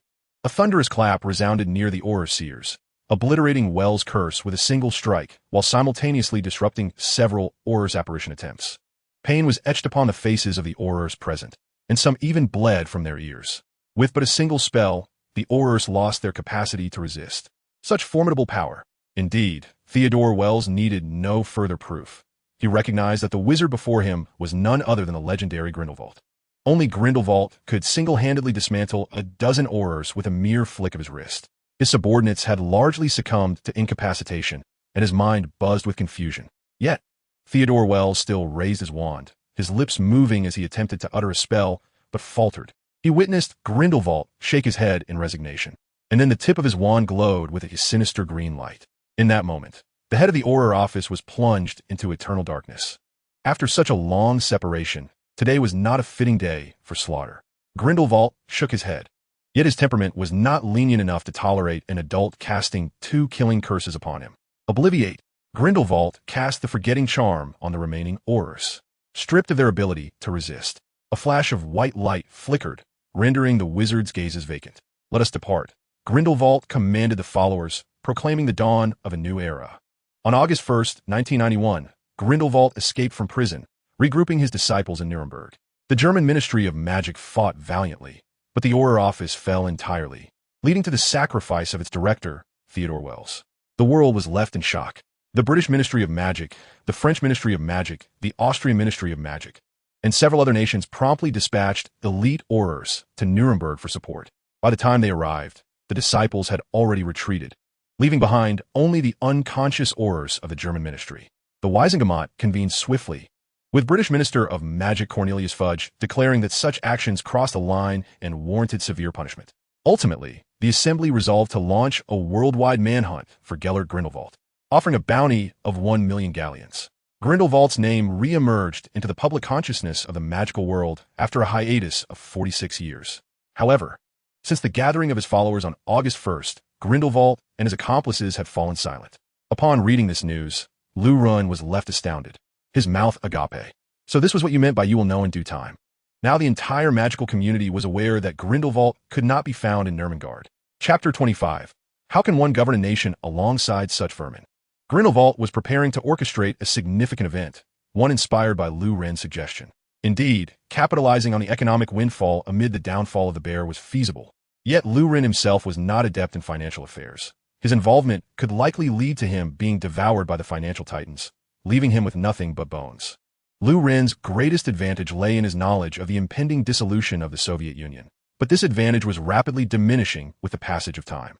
He harbored even more radical ideas, though at that moment, he refrained from voicing them, believing negotiations with Dumbledore were necessary.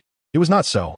On March 17, 1991, the Soviet government held a nationwide referendum to determine the country's future.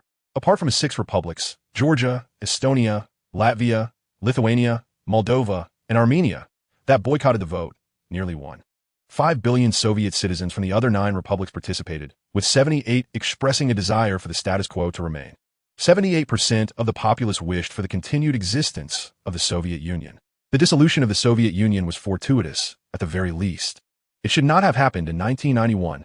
Drawing from his extensive political experience from his previous life, Lurun concluded that by managing 2 individuals, Mikhail and Nikolai, he could avert one of the most absurd calamities of the 20th century. Eliminating these 2 would provide the Soviet Union with at least a chance to breathe. The flesh of a deceased bear was not so easily devoured, and the oligarchs of various nations would be unable to partake in a grand feast, relegated at best to a roadside barbecue. The Soviet Union cannot possibly extricate itself entirely. It is already August 1991. The departure of certain member states is an unequivocal reality, and expelling these nations may prove beneficial, akin to excising decayed flesh while preserving the salvageable parts. The remaining Soviet Union can serve as a bulwark against the oligarchs' voracious appetites, while the expelled nations can divert the oligarchs' focus. Lurun's intention is to ensure that the oligarchs neither indulge excessively nor stir the waters too tumultuously. In every endeavor, one must pursue a clear objective, constantly asking oneself, what do you truly desire? Lurun's aim is straightforward: aircraft carriers. All I desire are aircraft carriers, perhaps a few technical personnel, and disheartened researchers as well. Thus, he lays the foundation for the realization of his 3 future plans. Disregarding a potential fallout with the non-magical world for now, should such a confrontation occur, possessing a few aircraft carriers would be immensely advantageous. The plan to wander into space necessitates vessels. One cannot simply construct them, but now, vessels are indeed at hand. Those from the magical realm could board several modified ships and traverse the cosmos, a prospect that seems quite appealing and serves as a viable alternative. The third option is to engage with the non-magical world. Arriving at negotiations with a few aircraft carriers is certainly more advantageous than appearing empty-handed. Even if none of these plans come to fruition, what loss would it entail for the magical world to possess several aircraft carriers? At worst, they could be sold to the rabbits in the future. There are several aircraft carriers worth considering: the Ulyanovsk, Baku, Novorossiysk, Minsk, Kiev, Moscow, and Leningrad. If all these carriers could be acquired, it would be simply marvelous. Lurun often indulges in such delightful fantasies. Meanwhile, in a secret villa in Crimea, Mikhail's personal bodyguard. Dietrich Ivanovich is engrossed in reading a newspaper, while Mikhail, arguably the most powerful man on the planet, is thoroughly enjoying a film. He has a profound love for cinema and has jokingly told Dietrich Ivanovich on several occasions that once he steps down from the presidency, he intends to make cameo appearances in films. Dietrich Ivanovich always responds with a smile, though he harbors a deep-seated aversion to Mikhail. However, as he has been assigned by the Soviet Ministry of Magical Internal Affairs to protect this individual, he can only comply. At that moment, the air ripples, and a figure appears in the room, having employed a disillusionment charm to remain unseen by muggles. Dietrich Ivanovich senses a disturbance, yet before he can react, he hears a sound akin to a soul departing the body. He feels a profound emptiness in his mind, followed by an overwhelming sense of euphoria, prompting him to relinquish all thoughts. "What did you say?" Mikhail seems to have heard something and turns to inquire of his bodyguard. It is of no consequence. Mikhail dismisses the incident and resumes watching his film. He is eager to finish this movie, for later that evening, he has a clandestine rendezvous with Nikolai. At precisely 7:41 p.m., the two most powerful individuals in the Soviet Union are seated together, partaking in drinks and surrounded by a lavish spread of dishes. Accompanied by Dietrich Ivanovich and Nikolai's secretary, Nashdak Konstantinovich. Nikolai is an exceedingly cautious individual. His presence here naturally entails numerous stipulations. For instance, both parties are permitted to bring only one bodyguard, and Mikhail's bodyguard is prohibited from carrying a firearm. Mikhail readily acquiesces to these conditions, which allows Nikolai to lower his guard. It appears that this naive fool genuinely desires an open and honest conversation with him. Given this, he too agrees to partake in this clandestine dinner. To him, the gathering poses minimal risk, yet the potential rewards could be tremendously beneficial. His trusted secretary, Nashdak Konstantinovich, has served him loyally for nearly 2 decades, sharing in both his triumphs and tribulations, with his family firmly under Nikolai's control, making the situation seemingly foolproof. The dinner ambience is delightful, and the two men engage in pleasant conversation as negotiations and exchanges of interest proceed smoothly. Nikolai, in high spirits, indulges in glass after glass of vodka, readily offering Mikhail favorable terms for his retirement, believing that should he fail to deliver, there is little Mikhail could do in retaliation. Meanwhile, a persistent voice echoes in Nashdak Konstantinovich's mind. Eliminate these two. Eliminate these two. His hand instinctively moves to his waist, where a Makarov pistol rests, the only firearm in the room. It halts upon contact with the grip, as an inner voice roars, "Stop. Do not proceed." The clash of these two voices renders him momentarily dazed. "Quit staring off into space. Come, have a drink." At that moment, Dietrich Ivanovich nudges Nashdak Konstantinovich's elbow and pours him half a glass of whiskey. Nash slightly bows in gratitude, accepting the glass and downing its contents in one gulp, which diminishes the second voice in his mind. He casts a vacant glance at Nikolai, who, now half inebriated, bites into a pickled cucumber and exclaims, "This is how it should be." Nash, compelled by the remaining voice in his mind, drinks again, now fixated solely on the command, "Kill them." Acting on this directive, he strikes the table forcefully and declares, "Your Excellency, if you do not support the Soviet Union, who will save it?" He then turns to Nikolai and adds, "How can a nation be governed alongside such vermin?" Suddenly, he draws his Makarov pistol from his waist and shouts, "You traitor! Spare your words. Speak only to Comrade Chaika." With that, he pulls the trigger. Bang! The bullet pierces through Nikolai's body. "Are you attempting a coup?" Mikhail exclaims in terror. Nashdak Konstantinovich regards him with an expressionless gaze before squeezing the trigger once more. Bang! Chapter 26. Portraits and Artificial Intelligence. As Grindelwald aids in the Soviet Union's extermination efforts, Lu Run is conducting experiments at Hogwarts, blissfully unaware of this world-shattering undertaking. After all, he merely engages in rhetoric, while the true actions are carried out by Grindelwald and his followers, the Saints. Lu Ren's life has now returned to its proper course. In the morning, I assisted Professor Snape in his laboratory, and during the afternoon's leisure time, he wandered through the castle, engaging in exploration. Today's topic was an investigation into the randomness of the staircase's movements at Hogwarts. As Lu Ren muttered to himself, he diligently scribbled notes and sketches in a small notebook. Rowena Ravenclaw had accomplished many feats, yet the one that irked Lu Ren the most was the enchantment she cast upon the staircases, rendering them perpetually in motion. He could scarcely fathom the mindset with which Lady Ravenclaw had enchanted nearly all the staircases of Hogwarts, causing them to shift erratically. However, as a rational thinker, he felt compelled to tackle this conundrum. It was a straightforward task, If he could grasp the patterns governing the staircase's operation, he could enlist the students to summarize these patterns, thereby preventing anyone from losing their way. The ideal was grand, yet reality proved to be stark. Having returned to Hogwarts for 3 days, Ren had managed to ascertain the operational patterns of fewer than 20 staircases, while the castle boasted a total of 142. More alarmingly, he discovered that some of the patterns he had previously noted were only applicable for that particular day. For instance, some staircases led to different locations every Friday. Others would abruptly lose a step halfway up, and if someone fell into the gap, they would be directed to various destinations. Ren wrote fervently, investigating the 18th staircase. He had already devoted 3 hours to this particular staircase today. Although it seemed rather mundane, the thrill of uncovering hidden gems within the school was boundless. Hey, my old mate, I wager this fool will remain here for another hour. I bet 2 hours. I sense he'll leave within 5 minutes. The portraits of Hogwarts were known to converse, a phenomenon Ren had long since acclimatized to.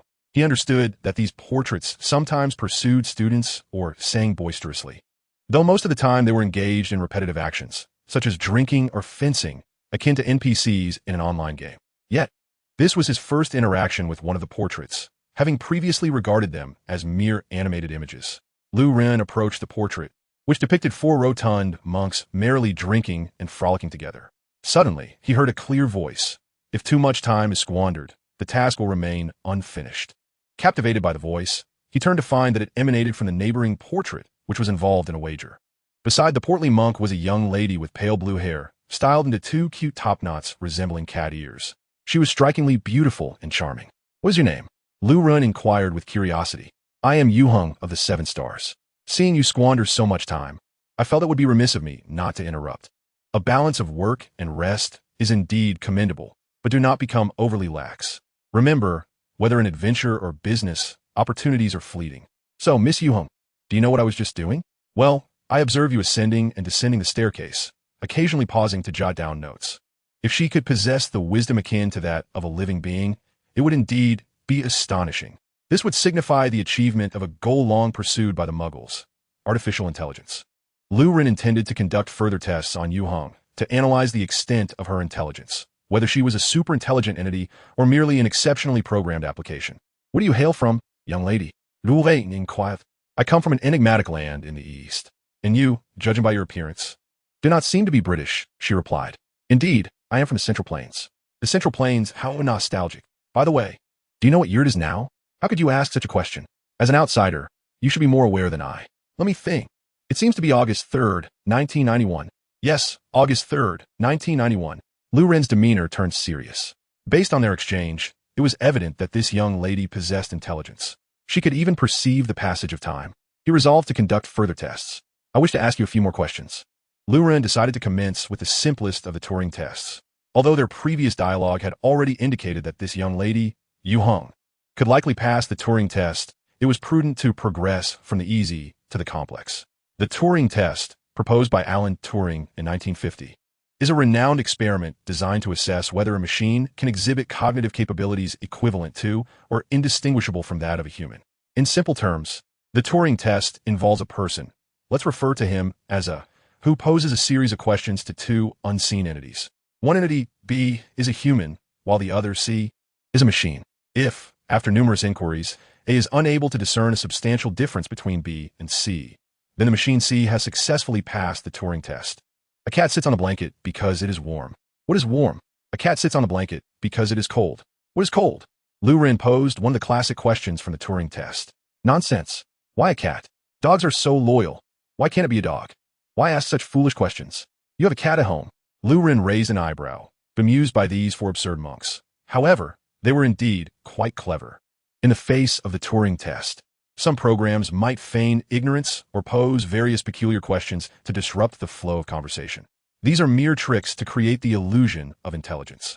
Clearly, the authors of these images were unaware of the Turing test, but they understood human nature well enough to render their works more lifelike.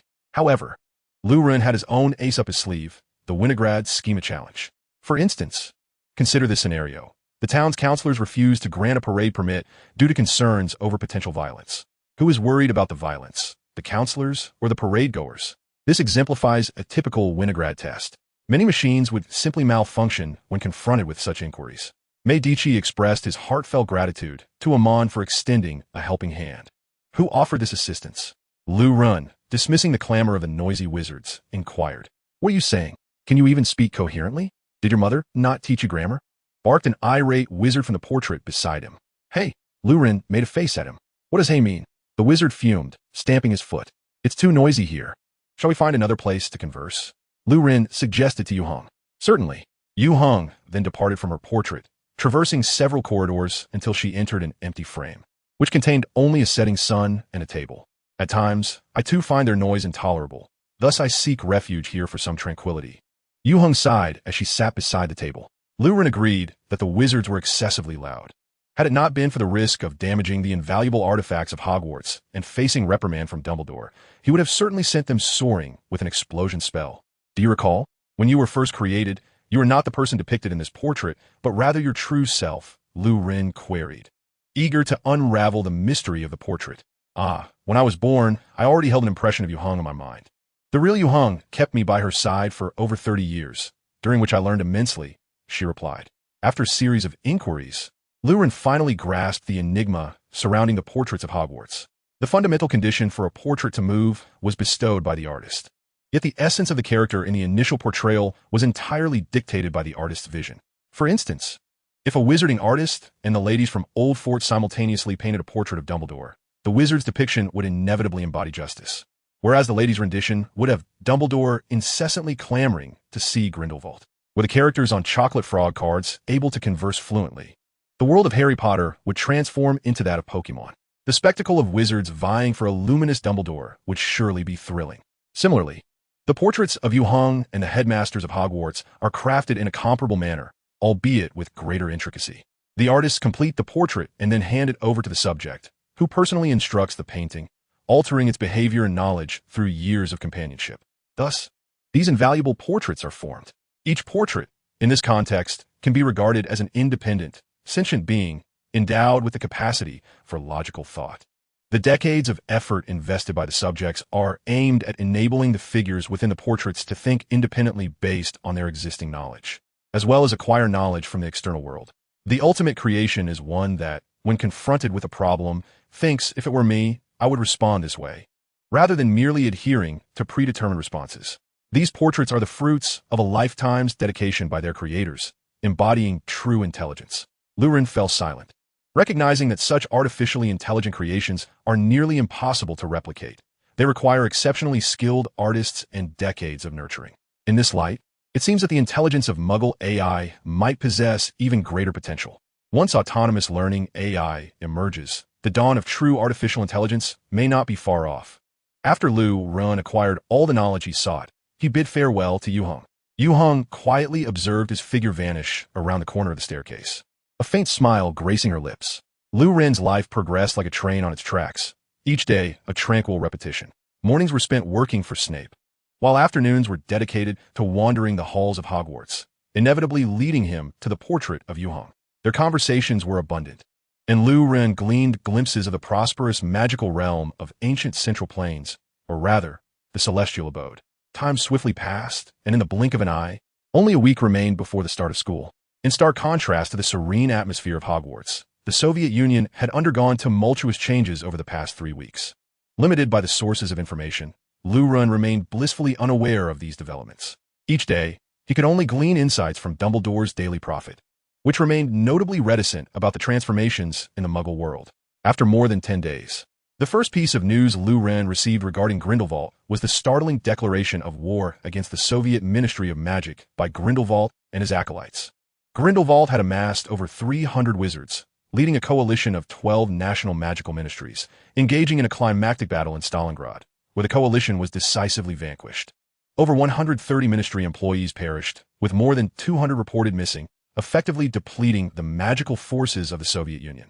Countries around the world urgently dispatched aid to the Soviet Union, only to be collectively repelled by local wizards, marking a significant shift in the once tranquil magical realm.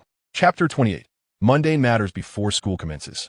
The situation in the Soviet Union over these past few days could be succinctly summarized: unexpected yet predictable. According to later intelligence reports, The assassination stemmed from Nikola's secretary witnessing Mikhail and Nikola conspiring to betray the nation, prompting a fit of rage that led to the attack.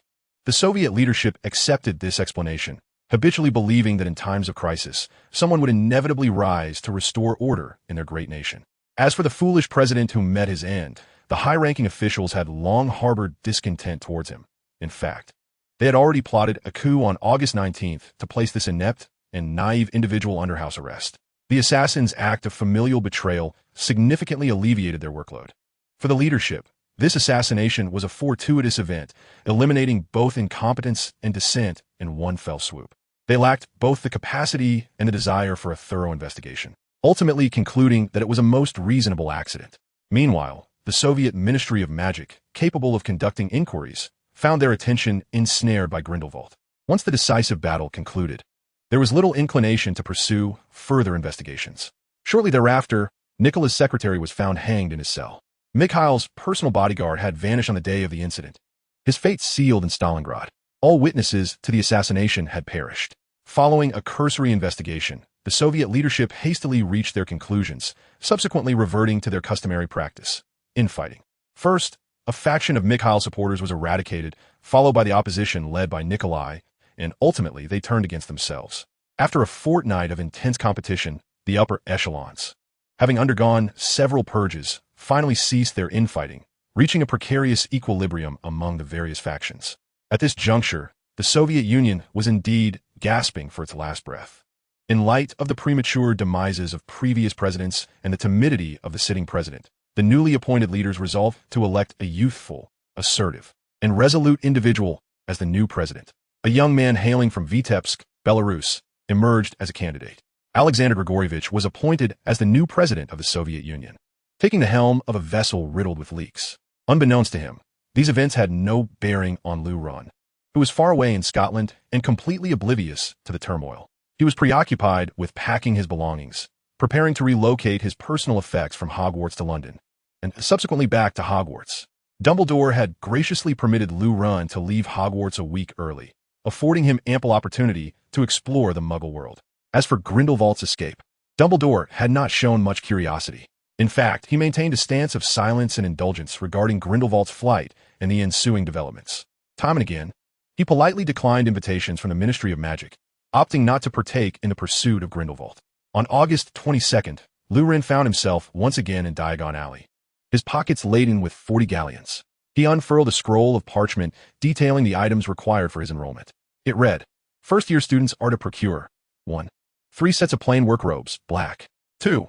1 plain pointed hat for daytime, wear black. 3. 1 pair of protective gloves, crafted from dragon hide or similar material. 4. 1 winter cloak, black, with silver fastenings." In terms of textbooks, Lu Ren needed Standard Spells, Beginner, History of Magic, Magical Theory, Beginner's Guide to Transfiguration, 1,000 Magical Herbs and Fungi, Magical Potions and Elixirs, Fantastic Beasts and Where to Find Them, and Dark Arts, a self-defense guide. Fortunately, he had discovered these textbooks among the relics left behind by his predecessors in Hogwarts' Room of Requirement, some of which were in as good condition as new. For him, there was no need to purchase books, nor could he afford them. The cost of textbooks in the magical world was as exorbitant as in the Muggle realm. Having acquired these tomes, he need not concern himself with procuring additional items, especially given the painfully slow pace at which the magical world updated its textbooks. Students from the Central Plains could scarcely fathom the steep prices of textbooks in Europe and America, where some could cost over $100 each. Some university professors even utilized their own authored books as teaching materials. As for other equipment, Lu Ren required a wand, a cauldron, a set of glass or crystal vials, a telescope, and a brass balance. Beyond the wand and telescope, the aforementioned materials were generously provided by the benevolent Professor Snape. Truly deserving of the title of Master of Potions, with a grand gesture, he bestowed upon his laboratory assistant an entire set of experimental tools, a testament to Lu Ren's exceptional performance as well. After meandering around Diagon Alley for a while, collecting the remaining items, though there was little left to acquire, he entered Madame Malkin's robes for all occasions. Unlike the days immediately following the arrival of acceptance letters in July, it was now late August, and the likelihood of encountering other first-year students was virtually non-existent. Moreover, as it was not the few days leading up to the start of term, the interior of Madame Malkin's shop was remarkably quiet. The primary clientele of Madame Malkin's establishment consisted of students, while adult wizards, particularly witches, preferred to frequent shops offering ready-made garments, even if those were considerably more expensive. One might liken Madame Malkin to a brand akin to Seven Wolves in the Muggle world, while ready-made garments resembled Gucci. As for second-hand robe shops, Lu Ren had never even entertained the thought of purchasing used goods in the magical realm. What a preposterous notion. In any case, he would never dare to buy second-hand robes. Upon exiting Madame Malkin's, his countenance was decidedly grim. Perhaps she ought to be renamed Madame Muddle. It felt as though that lady was intent on draining the last galleon from his pockets. The Hogwarts robes he needed were akin to a basic mobile phone plan, and Madame Malkin appeared to be an incessant sales representative, circling him and relentlessly promoting various upgrade packages. With every utterance came a new discount, and whenever questioned on the necessity of these items, she would awkwardly divert the conversation. While not essential, these items can certainly enhance your user experience. Lu Ren was truly at his wit's end. Besides 3 plain black wizard robes, a pointed hat, and a winter cloak, she enthusiastically pitched shirts, sweaters, shorts, and of course, shoes and ties. Could a Muggle-born student or a financially constrained wizard truly afford such expenditures? It was worth noting that he already possessed the majority of these items, and now found himself feeling rather financially strained. When Lu Ren finally emerged from the robe shop, he felt as if he had just exited a bustling commercial center in a previous life. In his arms, besides the basic wizarding attire, he now held 3 t-shirts, 3 pairs of shorts, and 3 sweaters. Indeed, Lu Ren's clothing purchases were mostly in sets of 3, a perfectly balanced quantity. He could alternate between outfits twice a week while the wash garments dried, donning the 3rd piece. These purchases had evaporated 20 galleons, 7 sickles, and 5 nuts from Lu Ren's funds. Next, he had to procure a pet. Lu Ren had identified his subsequent target. Chapter 29, Hermione Granger. Typically, young wizards procure their pets in Diagon Alley. The options include an owl, a toad, or a cat. Diagon Alley boasts 2 pet shops, Elop's Owl Emporium and Magical Menagerie. The former offers a variety of owls, including the gray owl, screech owl, barn owl, tawny owl, and snowy owl, along with various owl supplies. The latter serves as a pet shop, selling an array of pets and pet-related items. Lu Ren was deeply troubled for quite some time, contemplating which pet he should choose. A toad, indeed, is highly suitable for a young wizard with a knack for potions, as it can assist in testing brews. However, its appearance leaves much to be desired. Carrying a toad as a pet would undoubtedly render his romantic prospect for the next 7 years remarkably bleak. An owl is the favored choice for most young wizards. They serve as messengers and possess a striking appearance, capable of securing a place in the hearts of many with their adorably naive expressions. The only downside is that one cannot pet them at any given moment. As for cats, their advantages are self-evident. Boys accompanied by cats find it significantly easier to engage in conversation with girls. However, caring for a cat requires a certain level of skill, though various spells may prove beneficial. Lu Ren found himself wavering between a cat and an owl. Suddenly, his peripheral vision caught sight of a peculiar creature displayed in the window of the magical creature shop. He quickly made his way over. In the storefront, the shopkeeper had arranged numerous small compartments showcasing a variety of magical beings. In the lower left corner of the display, Lu Ren spotted a small creature adorned with yellow and black stripes, resembling a budgerigar, but in fact he was almost certain it was a tiny tiger cub. Lu Ren found himself unable to move. Who could resist a baby tiger? The only issue was that it seemed difficult to categorize it as a cat. The shop assistant noticed Lu Ren's presence and, drawing from her decades of experience, recognized that this young wizard was contemplating a purchase. She promptly approached him. "Can I assist you with something, dear?" Her voice was soft and melodious, instantly endearing her to him. "I am a first-year student at Hogwarts, and I need to acquire a pet. Oh, we have newly arrived tabby cats and British Shorthairs. If you're allergic to cat fur, we also offer a special breed of hairless cats that never grow fur. Of course, we also have toads and owls available." As she spoke, she ushered Lu Ren into the shop. Upon entering, he found the interior far more spacious than it appeared from the outside. Various cages housing pets were neatly arranged, and rather than a foul odor, the air was subtly infused with the fragrance of osmanthus. The windows and floors were impeccably clean. Most importantly, the atmosphere was profoundly tranquil, reminiscent of a library rather than a pet shop.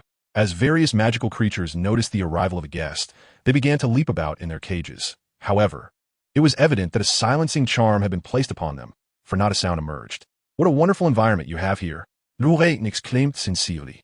"Thank you for your kind words. What are you looking for?" The shop assistant beamed with delight. Actually, I would like to have a cat, but I'm uncertain whether this particular cat can be kept at Hogwarts. Saying this, Lu Ren pointed towards the tiny tiger. The assistant understood immediately. Why not? Hogwarts allows students to bring a cat to school. Oh, is it a cat? Lu Ren's spirits lifted upon receiving his answer. He generously produced 5 galleons to acquire a Siberian gold chinchilla, and the shop attendant graciously included a cage along with a comprehensive set of nurturing tools, which encompass cat food and litter. Lu Ren added another 5 galleons to have the shop's wizard enchant the cage with a non-intrusive expansion charm, thereby augmenting the living space for the kitten. Thus, a cage the size of a suitcase would offer nearly 10 square meters of actual space. Subsequently, he approached the bar counter and exchanged some currency for pounds at a remarkably fair rate. To his astonishment, 1 galleon could be exchanged for 50 pounds in the general market. Lu Ren realized he had significantly underestimated the purchasing power of the pound. Although Gringotts provided a conversion rate of 5 pounds for 1 galleon for Muggle students, this was evidently a preferential price. Each student also faced a limit that was just sufficient for acquiring various educational supplies. The goblins would never allow any loopholes in financial matters. As Lu Ren strolled aimlessly, he arrived at the renowned landmark of London, St. James's Park. To the west lay Buckingham Palace, to the north the tree-lined road and St. James's Palace. To the east the British Foreign and Commonwealth Office, along with Downing Street, frequently featured in various British dramas, and to the south Westminster Abbey and Big Ben, making it a veritable epicenter of British politics and tourism. The park is famed for its flocks of little ducks. In the eastern part of the park, there exists a sanctuary named Duck Island, which is home to an array of fascinating birds, swans, and ducks. Visitors can engage closely with these charming creatures. While wandering aimlessly in the park, Lu Ren suddenly spotted a familiar figure beneath a cherry blossom tree. It was a girl with a thick, voluminous mane of brown hair. Though it was somewhat misleading to label it merely as brown, her locks leaned more towards gold. Lu Ren instinctively felt that this girl might be Hermione. He approached her gently. The girl was quietly engrossed in a book beneath the cherry blossom tree. Lu Ren instantly recognized that she was reading magical herbs and fungi. She was so absorbed in her reading that she remained oblivious to Lu Ren's approach until he was nearly at her side. Raising his left hand, he gathered a small surge of magical energy and, with a swift motion, directed it towards the tree. In August, the cherry blossoms had long since faded. Yet at the moment Lu Ren's vibrant magic touched the branch, blossoms erupted anew. As the magic dissipated, the blossoms, bereft of their magical sustenance, soon began to fall. The petals cascaded down upon Hermione, prompting her to look around. She spotted a handsome young boy with dark hair standing beneath an adjacent cherry blossom tree, offering her a gentle smile. Chapter 30. Miss Granger's Desire to Learn. Do you enjoy reading as well? The boy's demeanor was somewhat anxious, and his voice was soft, as though he feared startling anyone nearby. I do enjoy reading, the girl replied, resembling a startled little rabbit as she hurriedly closed the book resting on her lap. Placing it face down, she was uncertain if being discovered by Muggles while reading a book on magic constituted a breach of the International Statute of Wizarding Secrecy. Is it a 1,000 Marvelous Herbs and Fungi? That book is quite intriguing, and the potions class often references it. In a fleeting moment, Lu Ren caught sight of the title on the cover, and a sense of certainty enveloped him. How'd you know? You are one too. The girl was astonished, never expecting to encounter a kindred spirit while reading in the park. Indeed, I'm a wizard as well. Allow me to introduce myself. My name is Lu Ren, a first-year student at Hogwarts.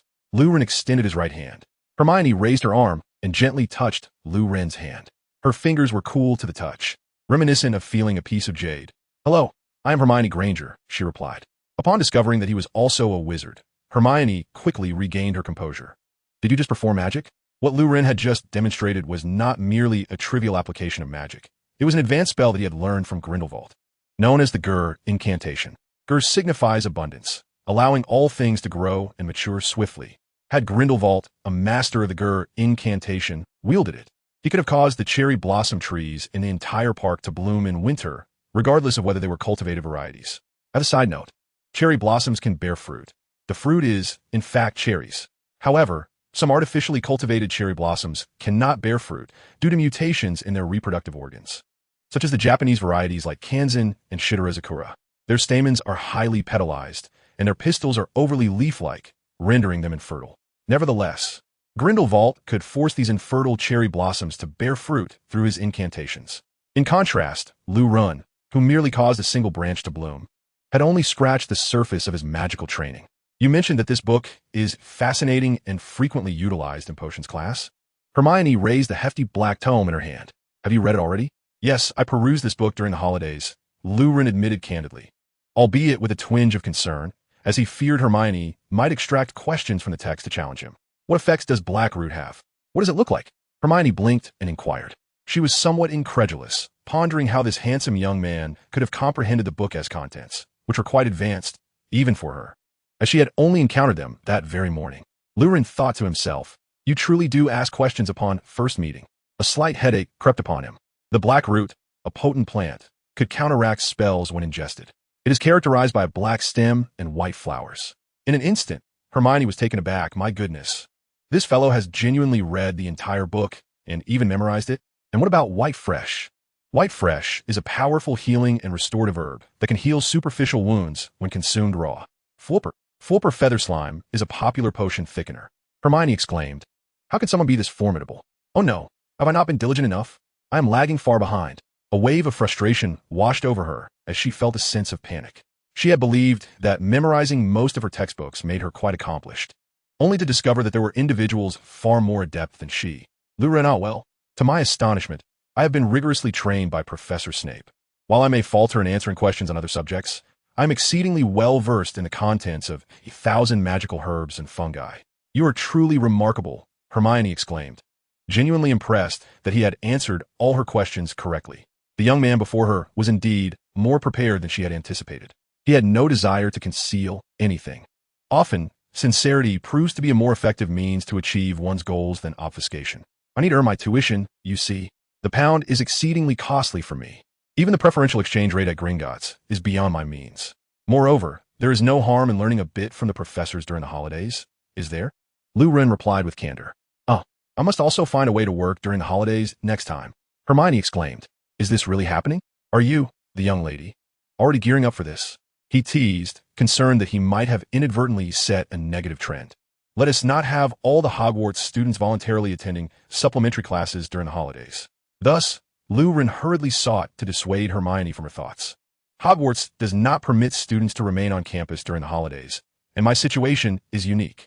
Ordinarily, I would be eligible for a stipend, but I believe that money should be reserved for orphans. I cannot accept it. However, I shall discuss this with Professor Dumbledore once the term begins. I believe the school could establish a few student projects for outstanding students, providing us with something to engage in during the holidays. Hermione's eyes sparkled with excitement. That would be splendid. I will definitely seek a project during the holidays. Lurin reflected, perhaps this is the realm of the academic elite, a world that is difficult for an ordinary person like me to comprehend. Yet, it is indeed necessary to converse with Dumbledore, to persuade him to consider establishing master's and doctoral programs. To be frank, the 7 years of education at Hogwarts seem rather brief. Magic is profound and vast, and 7 years may only scratch the surface. The remaining knowledge must be self-studied in the broader world, which is undoubtedly inefficient. Thus, establishing an additional 1 or 2 years of coursework for graduates would undoubtedly be splendid, wouldn't it? Those who do not wish to pursue further studies could enter the workforce, while those eager to delve deeper into magic could explore more esoteric aspects during those years. Muggles have demonstrated with their own experiences that this educational system is quite successful. Chapter 31. You may report me. Hermione encountered a wizard for the first time in the non-magical world, and given their similar ages, she and Lurin quickly found common ground in their conversation. You must know quite a few spells. I have practiced a few simple incantations at home, just for practice, and they all worked. No one in my family understands magic. My parents are both muggles and dentists. Therefore, when I received my acceptance letter, I was utterly astonished yet exceedingly delighted. I mean, this is, to my knowledge, the finest magical school. To keep pace with students from wizarding families, I have read all the textbooks, and naturally, I hope this will be beneficial. After all, it cannot compare to learning directly from a professor. How foolish of me not to have thought of this sooner. This distraction proved to be problematic. Speak slowly, speak slowly. Lurin interrupted the incessant chatter of Hermione, expressing understanding towards the foreigner. My native language is not English. Thus, I find it somewhat challenging to comprehend. I apologize for not noticing. Hermione covered her mouth. Your accent does not sound local. You are not British, are you? No, I am from the Central Plains. Then how could you? I mean, shouldn't you be studying in the Central Plains? The magical heritage there has been severed. Apologies. It's nothing. Do not take it to heart. It is not your fault. However, I have a small issue. Is my accent truly that heavy? Actually, you are correct. It is evident that you do not possess a London accent. Could you assist me with my English? Hermione initially intended to inquire whether Lu Ren had ever cast a spell, but suddenly recalled having read in a miscellaneous book that underage wizards are prohibited from casting magic in a non-magical world. She fell into a state of anxiety. I seem to have violated the regulations of the magical realm. Oh dear, Lu Ren did not respond just now. Why did I bring this up myself? What should I do? If Lu Ren reports me, will I be expelled from Hogwarts? I have not even begun my studies and already face expulsion. How will I confront my parents? Lu Ren furrowed his brow. That remark from Hermione seems off. Doesn't he? Am I overthinking this? How disgraceful. The soul of an adult is indeed corrupt. Vile. Seeing Lu Ren instinctively frown, Hermione grew more flustered. Her face turning crimson. She whispered, "Please forget I said anything." Lu Ren's brow furrowed again, sensing the complexity of the situation. Isn't it a bit premature? I have indeed never engaged in such actions, nor do I need to enlighten this young girl on proper knowledge. Yet this is rather awkward. This should be a task for her mother. How frustrating. I must ensure clarity in communication from now on. Tears welled in the corners of Hermione's eyes. When I cast my spell, I had not yet read that book. I was unaware that underage wizards are forbidden from casting magic outside of school. I was wrong. Soda, please go ahead and report me. I cannot implicate you. Being complicit in silence makes one an accomplice. Lorraine responded. It appears I am indeed too vile. Filthy, lewd, shameless. It is utterly repugnant. It's all right. It doesn't matter. We are friends, and friends keep each other's secrets. Lu Ren hastily reassured the young girl before him. Moreover, in the magical world, it is generally accepted that newly enrolled young wizards are not under supervision. During the 2 months between receiving their acceptance letters and starting school, the confidentiality law does not apply to them. Hermione then emerged from her sorrowful state. Really? I don't believe it. Why would I deceive you? It's true. If the Ministry of Magic wished to apprehend you, you would swiftly receive an owl after casting a spell. Lu Ren recounted tales of a certain unnamed savior to comfort Hermione. In fact, newly wand-wielding young wizards are indeed exempt from the confidentiality law. During those 2 months, they are permitted to cast spells with their wands. As for the reason, it appears to be a loophole in the law. What malice could a mere little wizard possess? Their spells lack potency and have rarely wrought any significant impact. Of course, should a prodigious wizard emerge, capable of casting deadly curses at the tender age of 11, this legislation might indeed be subject to revision. For the time being, the adults at the Ministry of Magic are exceedingly occupied. It is preferable to avoid unnecessary complications. Lu Ren reassured Hermione before producing his wand, and with a casual flick uttered, Wingardium Leviosa. The book resting upon Hermione's lap began to wobble and levitate. The levitation charm. A simple yet delightful incantation. Lu Ren showcased it to Hermione, and then with another flourish, he conjured a small mass of dirt, transforming it into a miniature hedgehog, which, despite its immobility, bore an uncanny resemblance to a real one. He concluded by gently waving his hand, a small flame igniting at his fingertips. A breath directed at the flame turned it into a fiery serpent, which spiraled through the air before vanishing. My repertoire of spells may not be extensive, but I can manipulate magical energies to accomplish tasks in lieu of incantations, Lu Ren remarked, flicking his fingers after a series of demonstrations. Impressive, Hermione exclaimed, her applause filled with excitement. She had not anticipated Lu Ren's command over such an array of spells. The mysterious youth intrigued her. She wondered what else he might be capable of. Where do you reside? Why not stay at my home for the few days leading up to the start of term? We can discuss our respective spells. Hermione was positively thrilled.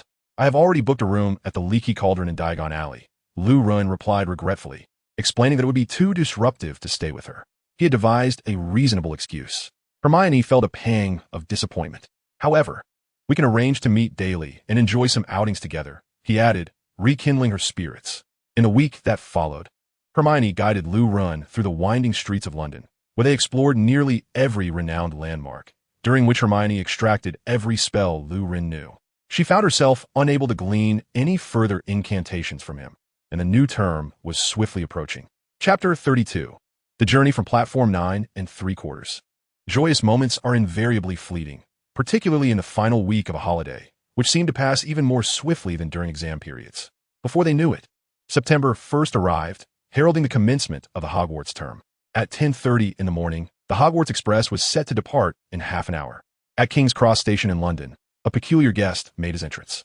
With a tousled mane of black hair, clad in somewhat tattered jeans and a decidedly worn jacket. He was not notable for his attire, but rather for the birdcage atop his trolley, within which resided a pristine white owl. Beside him stood a portly middle-aged gentleman, impeccably dressed, his appearance contrasting sharply with that of the youth beside him. The two were none other than Vernon and Harry. Vernon, suddenly halting at the platform, wore a sly grin that betrayed his unwholesome intentions.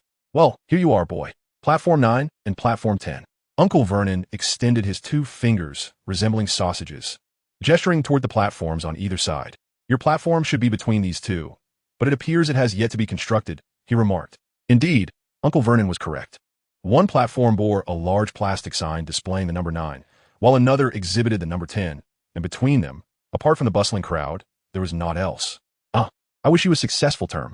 Uncle Vernon's mood suddenly brightened, so much so that even the impending surgery for Dudley could not dampen his inner joy. Dudley had spent an entire summer sporting a pig's tail, and they needed to have it removed before he attended the prestigious school. As for how to explain the tale to the doctor, that was Uncle Vernon's concern. Harry stood in the center of the platform, utterly perplexed. His train was due to depart in 10 minutes. The urgency made his temples throb. "What are you looking for?" A youthful voice called from behind him. I'm searching for the train to Hogwarts. It departs at 11, Harry replied, hesitant to mention Platform 9, for Uncle Vernon had mocked him for it previously. "You're headed to Platform 9, said a mischievous voice. Harry's eyes widened in surprise. The boy glanced around before sensing a faint magical aura emanating from a wall. He pointed at the barrier situated between Platforms 9 and 10. "Just walk straight toward that wall. It's merely an illusion." The two approached the wall, where a large group of red-haired individuals had gathered. "I'm not Fred. I'm George." "Just kidding, I'm Fred." Snippets of banter floated through the air, and as Harry blinked, he noticed that a few of the red-haired figures seemed to be missing. "Follow them," said the boy, relieved to see the Weasley family. "I need to wait for someone." He gently nudged Harry toward the Weasleys. As expected, the plot unfolded. Harry entered the platform alongside Ron, while the boy began searching for Hermione amidst the throng. Hermione, also a Muggle-born witch, was uncertain of how to access Platform 9, so let me, the guide, assist her. The reason the boy was willing to wait was quite simple. He was genuinely enamored with Hermione. Although she was still quite young, she was undeniably adorable. Hermione was already charming. If she became any cuter, the world might just come to an end. Moreover, one could already glimpse the beauty she would blossom into. As time would reveal, she had been lovely from a young age. Yet, it was not merely her appearance that captivated him. It was her remarkable abilities. With her strength alone, she could elevate 2 teammates and successfully transform the narrative into Hermione and her 2 useless men. Such a valuable ally should be embraced early on, for it would ensure access to first-hand knowledge for future assignments in the history of magic. Hermione's future was undoubtedly boundless. She serves as the deputy director of the Magical Law Enforcement Agency in the post-war era, a formidable contender for the position of Minister of Magic. If we were to adopt the buff-stacking electoral approach favored by Western nations, Hermione would indeed be invincible, a Muggle-born, a woman, a war hero, and a protector of house elves and non-human beings. Aside from her skin color and sexual orientation, she embodies nearly every conceivable advantage. Moreover, in the future, the creator J.K. Rowling hints that Hermione could be portrayed as a woman of color. This is a definitive choice. J.K. has seemingly decreed that Hermione shall assume the role of the next Minister of Magic under Kingsley. Of course, after interacting with her in person, Lurin could swear that Hermione is indeed Caucasian. Such a talent, if nurtured properly, would greatly benefit the nascent Central Plains Ministry of Magic. The 2 ministries could forge a strategic partnership, offering mutual support to help the Central Plains Ministry navigate its most vulnerable phase. Lurin might even consider enticing this talent to assist him in building the ministry. He possesses a keen awareness of his organizational abilities, having previously served as a camp assistant responsible for organizing activities and establishing rewards, which led to a clearer understanding of his own capabilities. Unfortunately, he utterly failed. The events he organized were entirely unfeasible, rendering the endeavor a catastrophic disaster from an organizational standpoint. He even resorted to delegating responsibilities to respected peers among the students. The criticism he faced for his inept governance, reminiscent of the revival of feudalism, was relentless. As for the rewards, they were even more ludicrous. Children could earn points through their daily conduct and activities, and upon accumulating enough points, they would be eligible for a lottery, with prizes and tickets that could be exchanged for rare rewards. A single leaf can herald the arrival of autumn. This event clearly demonstrated Lu Ren's utter lack of organizational prowess. Thus, to expect him to manage the Ministry of Magic is utterly absurd. Therefore, enlisting someone with management expertise is undoubtedly the wisest course of action, and Hermione happens to be an exceptionally skilled individual in that regard. It is no wonder Lu Ren finds himself drawn to her. The delicate balance between the fluttering of butterfly wings and the Philosopher's Stone. To serve as a guiding light for Hermione, Lu Ren arrived at King's Cross Station an hour early, confident that she had yet to board the train.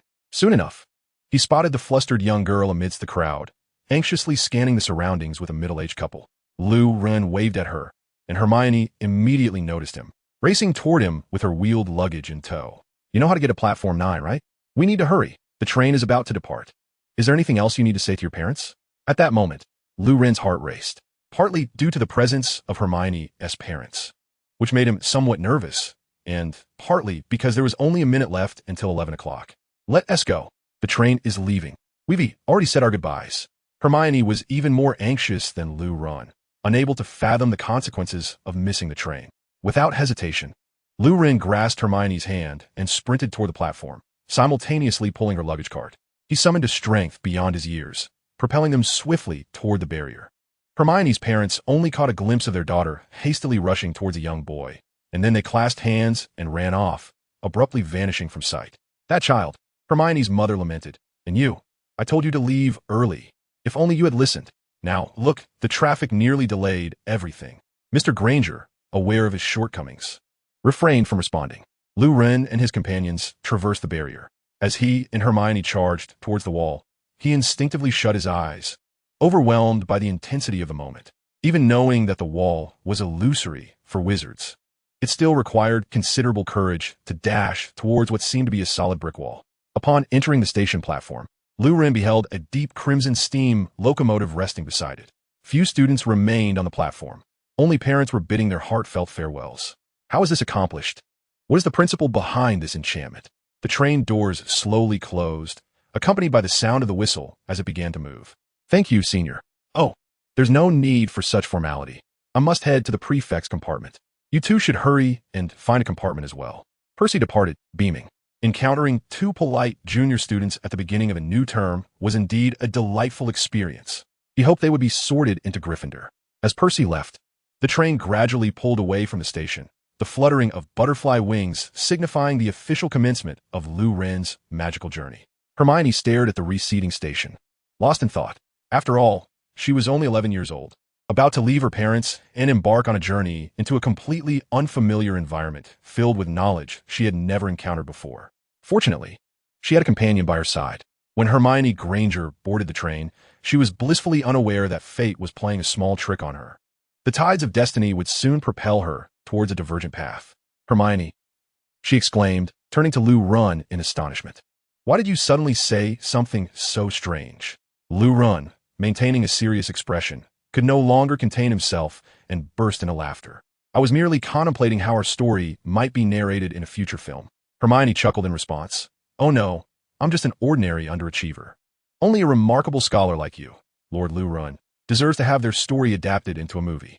The academic prodigy is being modest again. I haven't even studied in the past few days, so I'll be relying on you. They continued to jest with one another as they searched for an unoccupied compartment. The melancholy that had briefly gathered dissipated entirely. After traversing several cars, all of which were filled to capacity, they finally stumbled upon a compartment towards the rear that was only partially occupied by two individuals. Lu Ren opened the door and inquired, "Excuse me, is the seat taken?" He pointed to the empty space, noting that everywhere else was full.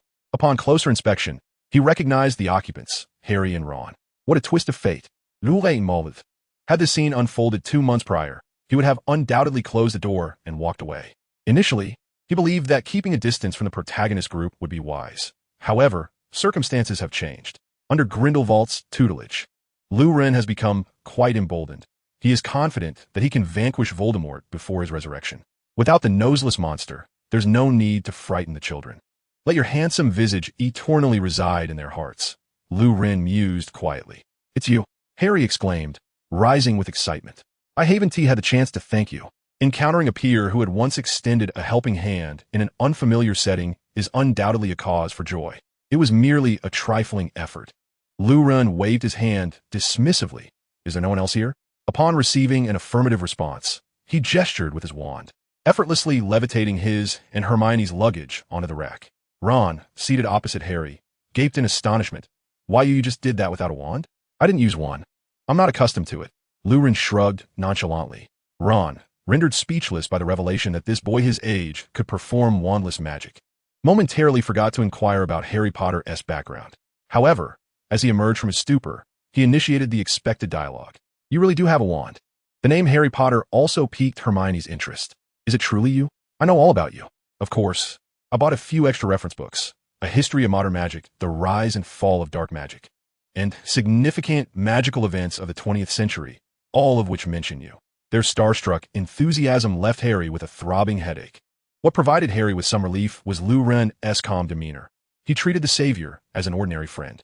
The group quickly grew familiar with one another. Ron even took out his pet rat, Scabbers, to show to his newly acquainted companions. Observing Hermione's lack of inclination to handle the rodent, Lu Ren silently sighed in relief. After all, knowing that this plump rat was, in fact, an unrobed wizard made the idea of her picking it up quite revolting. Empathizing with Hermione, Lu Ren wished to spare her the discomfort of handling Peter Pettigrew. However, Pettigrew's behavior was rather peculiar. In such a vast world, how could he find a place to hide? It would be far simpler to vanish into a small European nation, drastically reducing the likelihood of being seen by Sirius. Yet, he not only refrained from leaving England, but also boldly resided in the Weasley household. Lu Ren pondered the absurdity of it all. Was being manhandled while naked somehow addictive? And the food for feeding rats could hardly be appetizing. It was perplexing.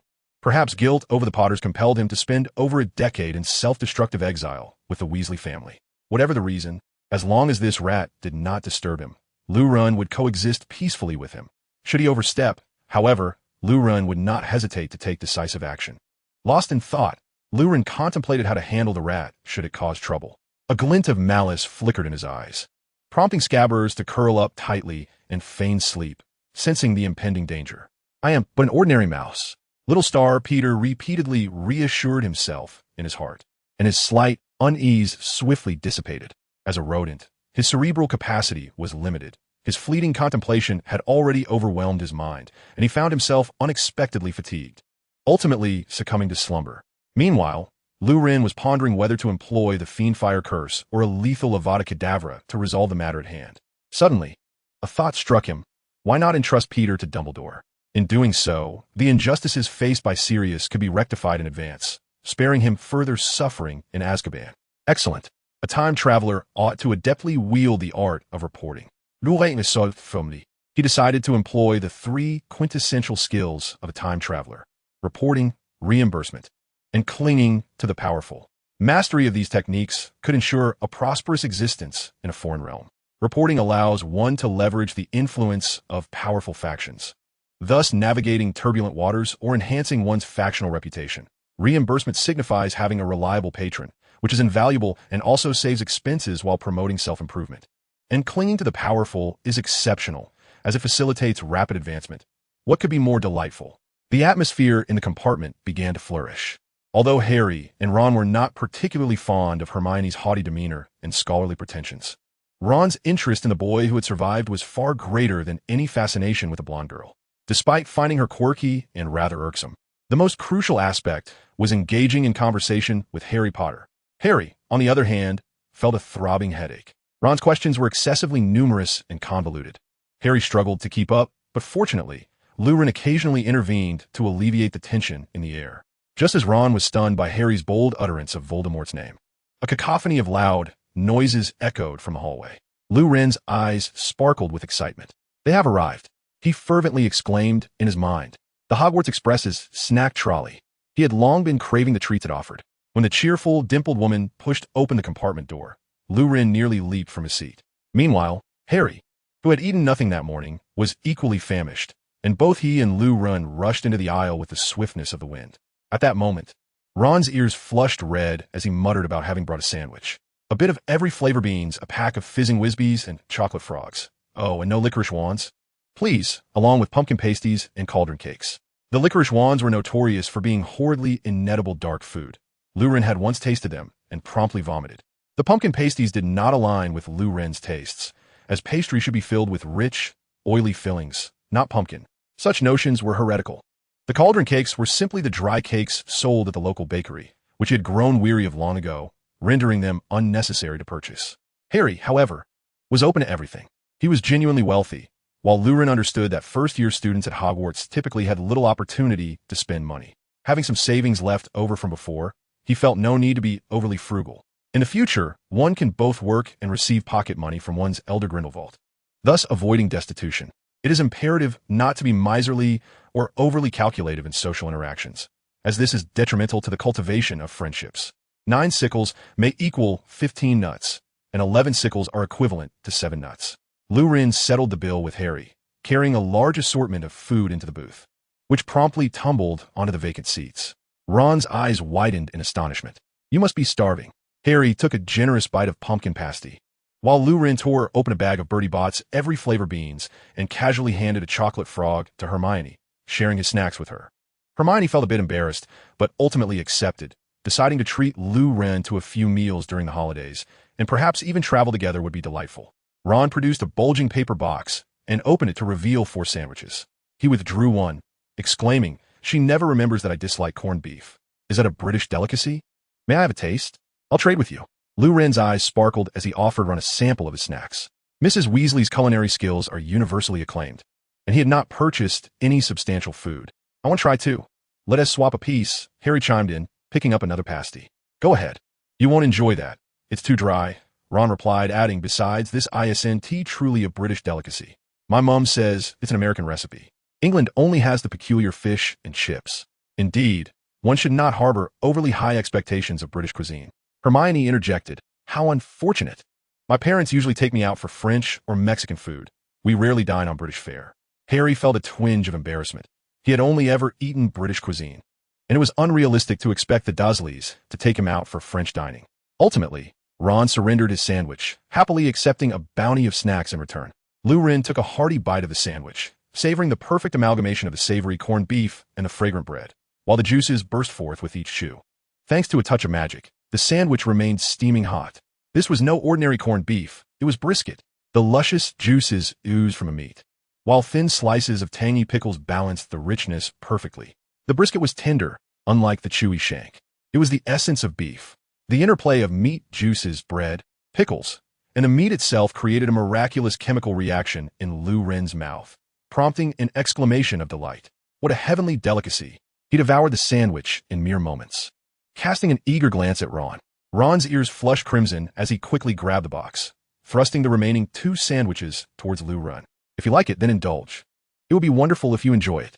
Ron beamed, suddenly feeling that bringing a few sandwiches made by his mother on the way to school was not such a bad idea after all. "My mom's cooking is quite good, and relatives often praise her," Ron said, his ears still flushed, chuckling. "You should try some too." Lurin firmly pressed a sandwich to Hermione's lips, prompting her to take a bite. It was indeed delectable. Hermione's cheeks flushed crimson as she took the sandwich in her own hands and began to nibble at it slowly. "What is this?" At that moment, Harry had finished his own sandwich and picked up a pack of chocolate frogs, those animated confectionery delights. Lurin elucidated this to him. Ron interjected, "Quick, have a look at what card you drew. I'm missing a Barbara." "What?" Each chocolate frog package comes with a collectible card depicting the appearance of male and female wizards. Many students at Hogwarts enjoy collecting and trading these cards. I've amassed nearly 500 cards, but I'm still missing Barbara and Timmy. Harry opened his chocolate frog, revealing Dumbledore as a most renowned wizard in the magical realm. Dumbledore's card is ubiquitous. To call in her card would be an exaggeration. It is merely an N card, with 9 out of 10 being Dumbledore. Ron also unwrapped a chocolate frog, saying, "Mona, I already have 6 of her cards. Here, you can start collecting too." Lurin unwrapped 2 packs of chocolate frogs and couldn't help but raise an eyebrow. In his left hand was a young woman clad in a priestess robe, inscribed with the name, Barbara. In his right hand was a man surrounded by doves, with the name, Timmy. Lurin felt a twinge of concern for his own lifespan. What a remarkable coincidence. Ron was in need of exactly what Lurin had drawn. The agony of fishing for specific characters in a pool devoid of guarantees was something Lurin had experienced in his past life, whether it be in Princess Connect, FGO, or Genshin, each bringing back memories that pierced his heart. The despair of standard banners, the rarity of coveted items, and the sheer nightmare of 90 draws yielding nothing but disappointment were phrases that could even drive one to madness. Ron glanced at Lu Ren's cards and, startled, dropped his pumpkin pasty. Big shot. Please. In an instant, Ron clasped Lu Ren's arm. Shall we trade cards? Lu Ren pondered. Then you can give me your duplicate cards. And I shall enhance my collection as well. Absolutely. Thank you, Big Shot. Ron beamed with joy. He quickly retrieved a box of cards, sifting through to select nearly 80 cards to hand over to Lu Ren. After exchanging cards, Ron achieved the milestone of a complete collection, while Lu Ren surged his progress to 80%. Only Harry, the unfortunate one, stood by feeling a twinge of envy. Meanwhile, Hermione, seizing the moment while the three were distracted, discreetly pocketed the chocolate frog that Lu Ren had given her. At that moment, the door to the compartment swung open, revealing a round-faced boy with tear-filled eyes. I'm sorry, he said, but have you seen my toad? Harry, Ron, and Hermione all shook their heads, prompting the boy to burst into tears. I've lost it again. It always tries to run away from me. Hermione rose to comfort him. It's all right. I'll help you look for it. After saying this, she glanced at the remaining three in the compartment. Lu Ren contemplated for a moment, sensing this was an excellent opportunity to practice the summoning charm. He stood up, drew his wand, and concentrated on the toad in his mind, feeling his magical energy surge within him. He shouted, Toad, come forth. As the incantation was uttered, Lu Ren felt his magical energy nearly depleted. A toad swiftly emerged from the corridor, and not wishing to touch such a toxic creature, he levitated it into the air, allowing it to return to its rightful place. No need for pleasantries. Lu Ren smiled, escorting the boy out of the compartment amidst his gratitude. Upon returning to his seat, Lu Ren remained unfazed, continuing his unfinished charade when a sudden cacophony erupted from outside the window. The four glanced over and beheld an unforgettable spectacle. Dozens of toads hurtling towards them, crashing against the train's window, leaving a tapestry of cracks and a profusion of slime. The entire window was besmirched with the remnants of the toads. Ron gaped. Was that a flying spell? That's only taught in the third year, and the effect is rather exaggerated, isn't it? Hermione, fighting back the urge to vomit, cast a cleaning charm. Clean and pristine. The toad's remains vanished, leaving only the spiderweb of cracks on the window to bear witness to the recent chaos. Suddenly, the compartment door swung open again. Three boys entered. The foremost, a pale-faced lad, gazed at Harry with keen interest. The other two, robust and imposing, flanked him like bodyguards. Whispers rippled through the train as passengers speculated about Harry Potter's presence in the compartment. So it's you then, he drawled, his voice dripping with mockery, spitting out a few saliva-laden words. Yes, Harry replied, casting a glance at Hermione in the corner, disdainfully snorting. That little girl, both your parents are muggles, aren't they? As a member of the esteemed Malfoy lineage, he was well-versed in the new generation of the magical realm. Among the occupants of this compartment, two were unfamiliar to him. One was likely this year's exchange student, while the other was either a lowly half-blood or a mudblood. Disgusting, Malfoy remarked, as though he had spotted a fly. Potter, you would do well to avoid mingling with these filthy mudbloods. The air here has been tainted by their presence. One's behavior reveals much about their upbringing. As the heir of the illustrious Malfoy family, Draco Malfoy's demeanor was naturally refined in the company of other pure-blood wizards. The character of Malfoy is indeed contentious. Those familiar with the original text often find it difficult to harbor any affection for him, yet those who have seen the films may struggle to feel any animosity. It all boils down to appearances. This blonde youth was rather handsome, though it was unfortunate that he possessed such a foul mouth. In truth, Malfoy was also a pitiable figure. Raised in a warped environment, one could say he had long resided in a den of iniquity, unaware of its stench. What could an 11-year-old truly comprehend? His sense of right and wrong had yet to crystallize, and his words and actions were mere reflections of his parents. Parenthood, after all, requires no examination. Even so, Lu Ren could conjure 100 excuses for Malfoy, yet he found himself unable to tolerate the boy's recent vitriol. Fury surged within him. As the derogatory term mudblood escaped Malfoy's lips, the atmosphere within the compartment seemed to thicken, almost suspended in time. Ron sprang to his feet. His face flushed a deep crimson, mirroring his fiery hair. Despite the imposing figures of two larger individuals across from him, he resolved to make Malfoy pay for his insolence. However, before he could utter a word, a piercing sonic boom reverberated in his ears. In a whirlwind of force, only Malfoy remained standing, as his two lackeys were sent hurtling backwards, crashing heavily against the train's corridor walls, rendered powerless. Ron turned towards the source of the tempest, his gaze landing on Lu Ren, who hovered effortlessly in the center of the compartment, his feet barely grazing the ground. Clutched in his hand was his wand, gleaming ominously.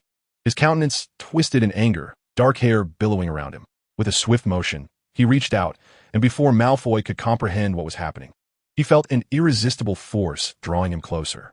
As he neared the cold, impassive face of Lu Ren, a scream erupted from him. The shriek abruptly ceased with a dull thud. Lu Ren seized Malfoy's head and slammed it against the window with tremendous force, causing stars to dance before Malfoy's eyes in a haze of pain. Grasping Malfoy's golden locks, Lu Ren introduced his face to the window twice more. Soon, blood gushed from Malfoy's nose, and as Lu Ren released him, Malfoy crumpled to the floor. Lu Ren leaned down, bringing his face close to Malfoy's ear.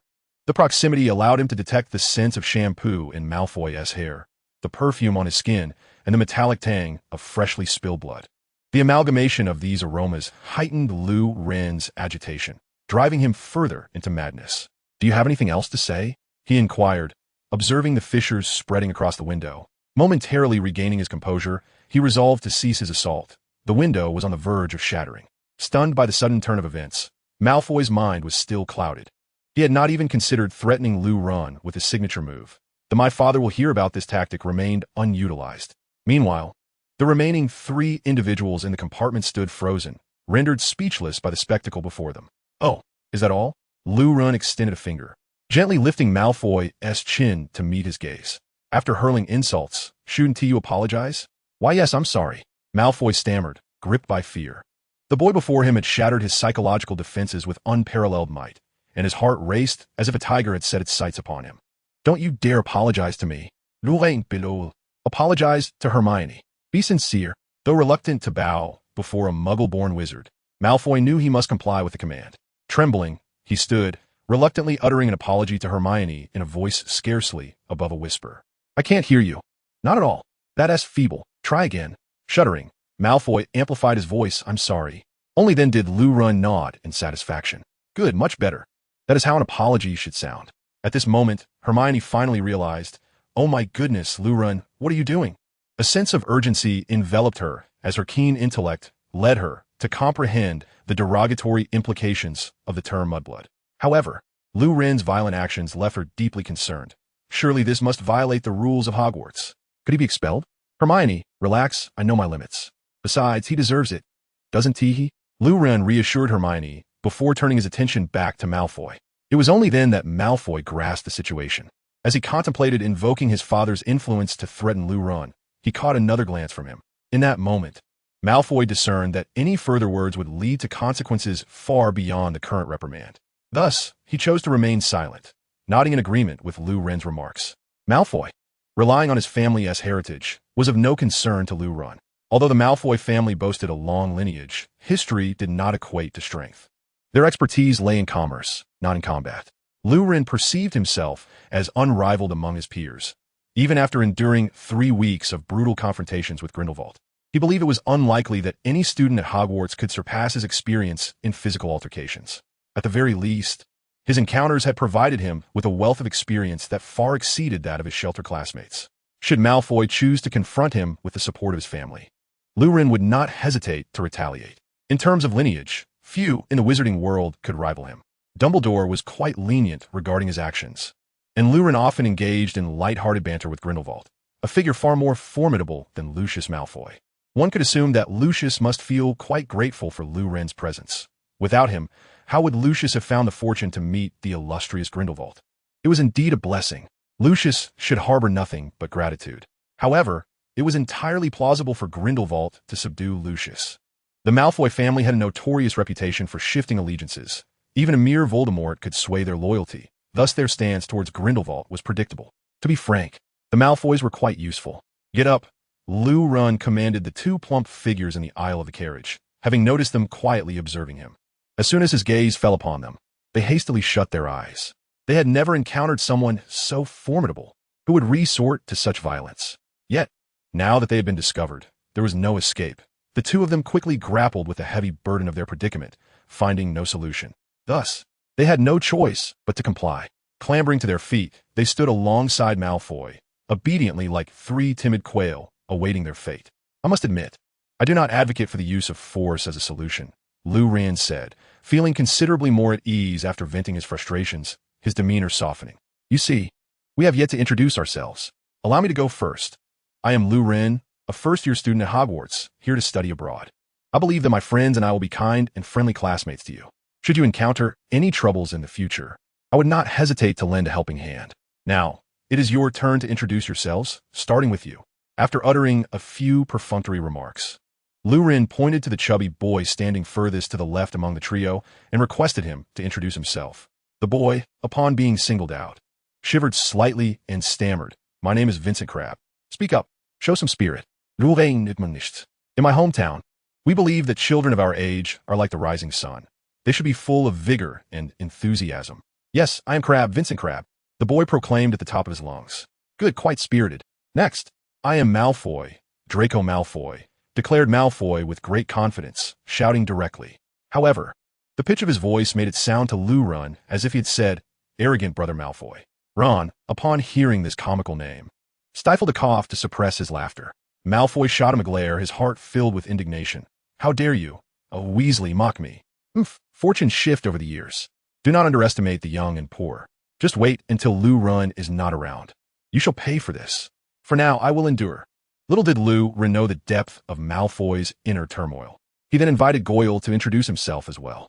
"All right, Malfoy, considering this is your first offense, I shall grant you temporary leniency. However, if I catch you again, it will not be so easily forgiven. There's an old saying in my hometown. At the beginning, human nature is inherently good. If a child is not taught, the fault lies with the parent. Your words reflect the shortcomings of your father." Lu Ren began his lecture. "Can we put this matter behind us for now, Hermione?" Seeing that the storm was about to pass, Hermione was naturally overjoyed and nodded eagerly. "Excellent. Now, to the three of you, each of you shall write a letter of reflection. Given your young age, I imagine your vocabulary is limited. 300 words will suffice." Malfoy, Crabbe, and Goyle exchanged glances. As per the customs of Central Plains, when children engage in conflict, writing a reflection to the homeroom teacher is typically sufficient, Lu Ren added. Although the trio was exceedingly reluctant, they began to scribble furiously under Lu Ren's watchful gaze. After Malfoy finished, he noticed his companions struggling to produce even 3 lines and sighed, taking their parchment to write 2 reflections on their behalf. Lu Ren collected the parchment bearing their signatures and dismissed them from the room. In the corridor outside, he pulled Malfoy close and whispered gently in his ear, "Actually, there was a slight error in my introduction. According to your European customs, having inherited my grandfather's name, my full name should be Lu Ren Gellert Grindelwald." As he spoke, he revealed a necklace for Malfoy to glimpse. Malfoy shuddered at the revelation. He was indeed a descendant of that individual, as a scion of a pure-blood wizarding family. Malfoy was well-versed in the history and news of the magical realm. The name Gellert Grindelwald had faded into obscurity for decades, yet in recent days, it had regained prominence. The magical ministries of the post-war countries had weakened significantly. Amazingly, the British Ministry of Magic, which had endured a wizarding war against Voldemort, still stood as a notable figure among the lesser entities. In the contemporary magical realm, the Ministry of Magic is primarily represented by the American Ministry, the British Ministry, and the Soviet Ministry of Internal Affairs. The United States boasts a vast scale, while Britain prides itself on practical experience. And the Soviet Union was notable for its numerous member nations, though the Soviet Ministry has now become a mere shadow of its former self. In the East, true authority still resides with the respective magical ministries of each nation, such as the Ministry of Magic in Russia. In addition to the ministries, the noble families of the East and the temples of the East Indies serve as congregating points for wizards, though they prefer titles such as Onmyoji, Ninja, True Man, and Law King, rather than referring to themselves as wizards, given the prevalence of vengeful spirits and magical creatures in these regions. The combat prowess of these families and monks is formidable. Seeing Malfoy intimidated by Grindelwald's notorious reputation brought Lu Ren immense satisfaction. If the historically rich Malfoy family could ally with his grandfather, surely it would bring joy to his grandfather, wouldn't it? Malfoy forced a smile to resonate with Lu Ren. "By the way, I have another inquiry." Lu Ren was determined not to let Malfoy off easily. He sought to utterly dismantle the erroneous beliefs instilled in him by his father. "I am quite familiar with the definition of a Muggle-born wizard. However, how do you pure-blood families differentiate between pure-blood and half-blood? If a Muggle-born wizard marries into another wizarding family, and this continues for 3 or 4 generations, would their descendants be considered pure-blood or half-blood?" "Oh, how intriguing." Lu Ren's smile held a profound significance. He already knew Malfoy's answer. He had long understood that in the wizarding world, only those whose ancestors were entirely wizards could be recognized as pureblood families. Thus, the 28 pureblood families emerged. It was merely a marketing gimmick concocted by the author Cantankerous, and one could only speculate how much illicit wealth he amassed behind the scenes. In fact, if one were to reverse engineer this notion within a magical community, a severe flaw would emerge, and Lurin intended to leverage this to shatter Malfoy's worldview. I'm quite curious now. Was the world's first wizard a pureblood or a half-blood? Malfoy, this. He found himself in turmoil. Indeed, if he was the first wizard, then his parents could not have been wizards, categorically marking him as a muggle-born wizard. And does that not imply that all descendants of this wizard would be half-bloods? There exists no noble pure-blood lineage. Malfoy crumbled. The most cherished aspect of his brief existence shattered. In truth, there is no distinction between pure-blood and half-blood. All are wizards. Merely some families possess a particularly lengthy historical lineage. Lurin's voice, akin to a devil's whisper, echoed in Malfoy's ears, swirling in his mind. Furthermore, I can share another revelation. The Malfoy Manor, established by your family's first wizard in England, Armand Malfoy, was granted to you by King William I. By the time the International Confederation of Wizard Secrecy Act was enacted in 1692, your family had fully integrated into Muggle high society. Despite the vehement denials from subsequent generations, ample evidence substantiates that Lucius Malfoy the Elder was indeed a suitor of Elizabeth I, ultimately meeting with failure. In summary, your family estate was bestowed by Muggles, and your ancestors once pursued a Muggle, only to falter. This revelation struck Malfoy like a bolt from the blue. He closed his eyes. Upon returning to the compartment, Harry and his companions had regained their composure. Harry and Hermione learned from Ron about the derogatory implications of the term mudblood, which swiftly extinguished any flicker of sympathy they had for Malfoy. After Ron assured them that the matter was thoroughly resolved, the atmosphere in the compartment warmed once more. Harry lamented the various antics of the Dursleys, while Ron shared insights about Quidditch and the professions of his older brothers who had already graduated. Seizing the opportunity, Lurin recounted several amusing anecdotes from Central Plains history, and Hermione shared her experiences from her travels in the Muggle world, with Ron interjecting with questions from time to time. The four of them basked in a moment of camaraderie. As the sun began to set, Hermione gazed at the horizon and remarked, "The train must be nearing its destination. Do you three know which house you will be sorted into? I have read some books, and after finishing them, I hope to be placed in Gryffindor, as it is reputed to be the best. I have heard that Dumbledore himself graduated from there, although I suppose Ravenclaw would not be too shabby either." Hermione's desire to join Gryffindor stemmed from a simple notion. Others claimed it was the finest house. Much like students in our country aspire to attend prestigious universities such as Peking University or Tsinghua University, not for any particular reason, but simply because they are considered the best. Hermione, too, sought only the best. Gryffindor it must be. Ron, with a somewhat sullen expression, replied, "My dad and mom both attended this house. The rest of my family are all Gryffindors. I can hardly imagine what it would be like if I do not end up in Gryffindor. However, Ravenclaw is not particularly undesirable, even though I might not qualify for it, as it is renowned for its wisdom. But wherever I end up, please do not let it be Slytherin. How will my mother react to a Slytherin in the Weasley family? Fred and George would tease me for a lifetime." Ron's comments perpetually exuded a deep-seated insecurity, a sentiment that any child raised in such an environment would inevitably feel. With elder brothers who were all prodigies, a struggling household, and no younger siblings but a pampered sister who grew up with hand-me-downs from her brothers, this familial backdrop ingrained a sense of inferiority into Ron's very soul. "I fear I shall be sorted in a Hufflepuff. Hagrid, the keeper of keys and grounds at Hogwarts who took me to Diagon Alley, mentioned that it was full of dullards. I hope I do not end up in Slytherin. It is the breeding ground for dark wizards. Every wizard who turned rogue hails from Slytherin," Harry said glumly. The atmosphere in the compartment soured considerably due to the uncertainty and trepidation regarding their futures. Lorraine sighed inwardly, taken aback by the profound rift that had developed among the four houses of Hogwarts. The purpose behind the establishment of the four colleges by the founders was not to foster rival factions among the wizards. Initially, they handpicked their students, and their apprentices became the nascent forms of the four houses. Concerned that their demise would hinder the school's ability to select students appropriately, they created the Sorting Hat, a remarkable relic embodying mind reading, intelligent analysis, and storage capabilities. The four houses, in essence, do not possess any hierarchy. Their existence merely facilitates the discovery of suitable paths for development and the formation of like-minded friendships. However, The relationships among the houses have devolved into a rather unflattering caricature. Ravenclaw perceives others as fools, Gryffindor views everyone as cowards, and Slytherin considers any house with non-pure-blood wizards as inferior. Ironically, Slytherin itself harbors half-bloods and Muggleborns, leaving one to ponder how they manage to fit in. Meanwhile, Hufflepuff stands out for its unparalleled tenacity. In truth, the four houses bear little distinction from university majors. Their course selections align remarkably well. It is rare to witness widespread discrimination against fields of study within universities. Does a student of computer science inherently hold a superior status over one studying material science? Not necessarily, though it is worth noting that computer science is indeed lucrative.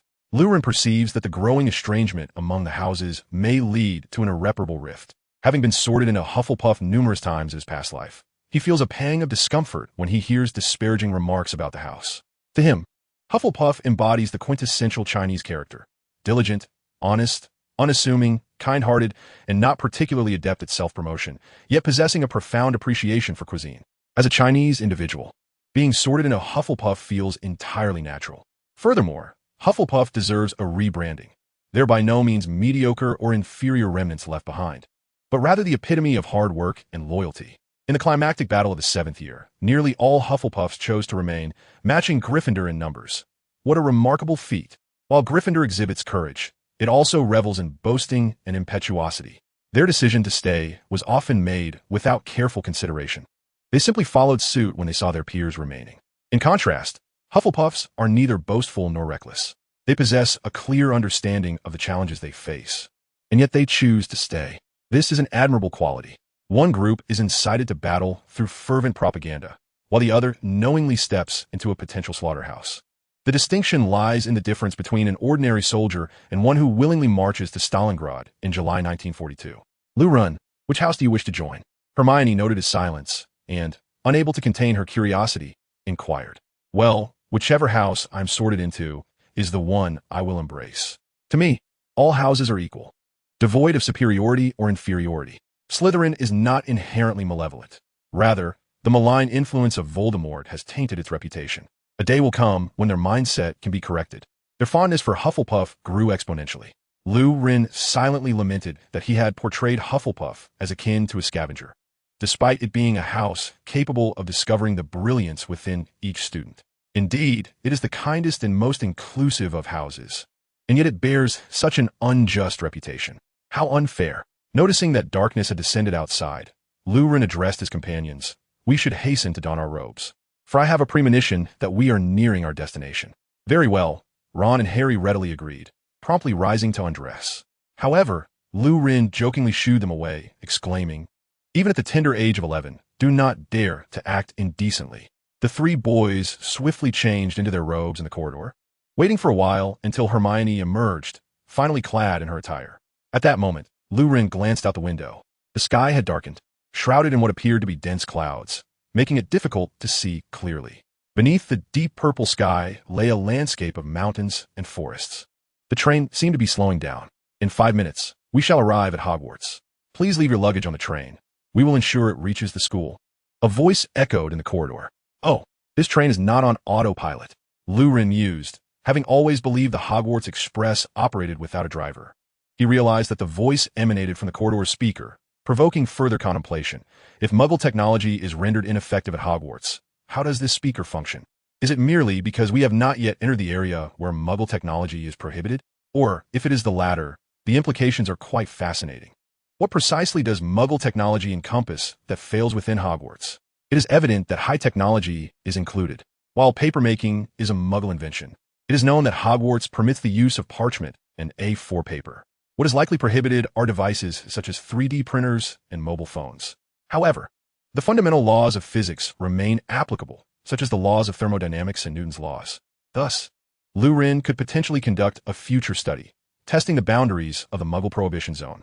This could provide insights into the extent of the restrictions and, subsequently, allow for the introduction of certain Muggle technologies to ease the lives of wizards.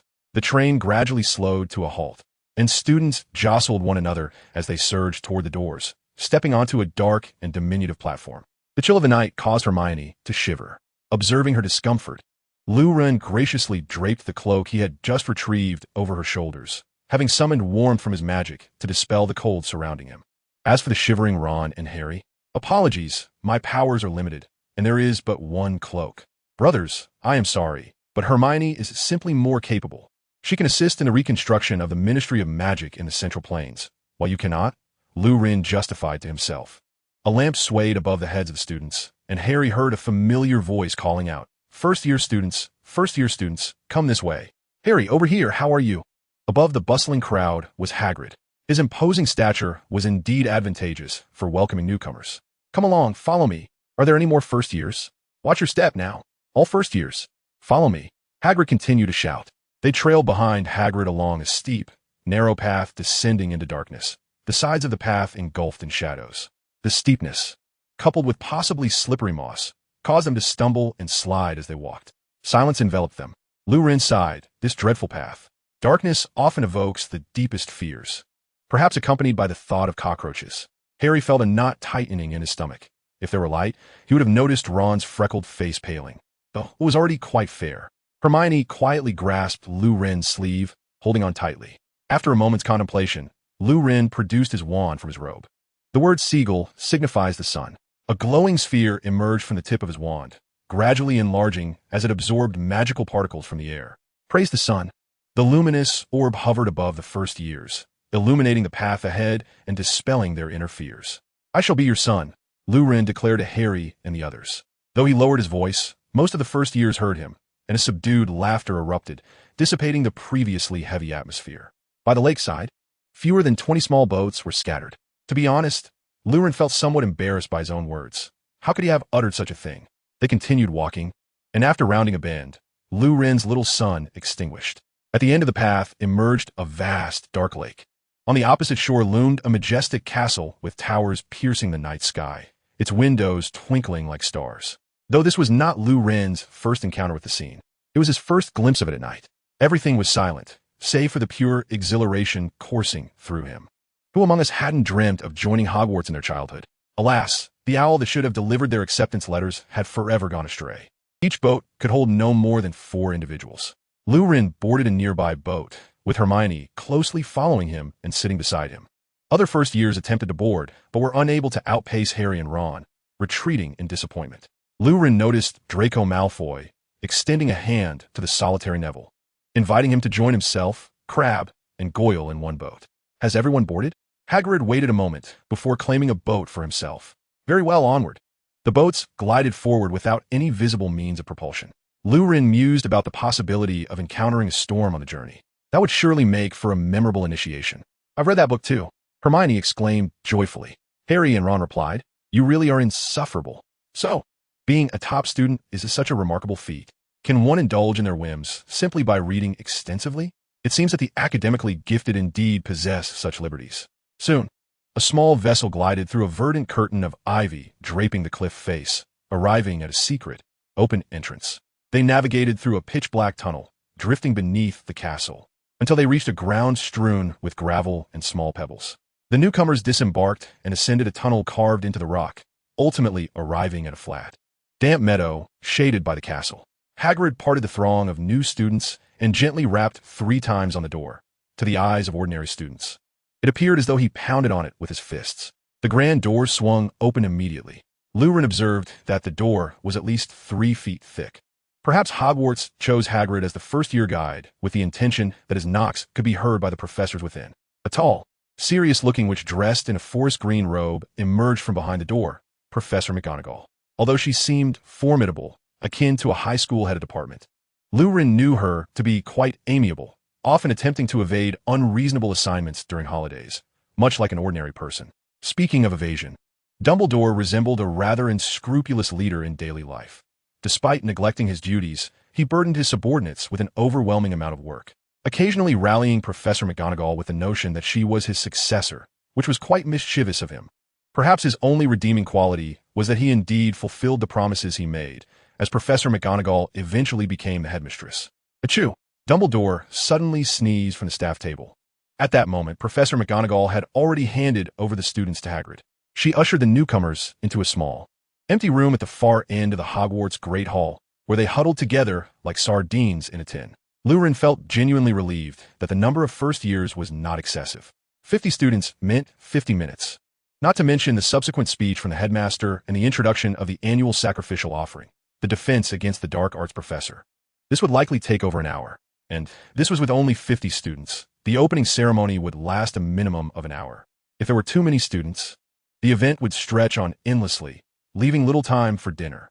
"Welcome to Hogwarts," Professor McGonagall announced, before delivering a speech that primarily emphasized the significance of the sorting ceremony, the existence of the four houses, and the intricacies of point allocation and the house cup. As a child, one might not have discerned this while reading Harry Potter, but upon revisiting it as an adult, one realizes that Harry himself was rather insufferable. Upon his arrival, Gryffindor managed to break Slytherin's monopoly on the house cup, thanks in part to Dumbledore's favoritism.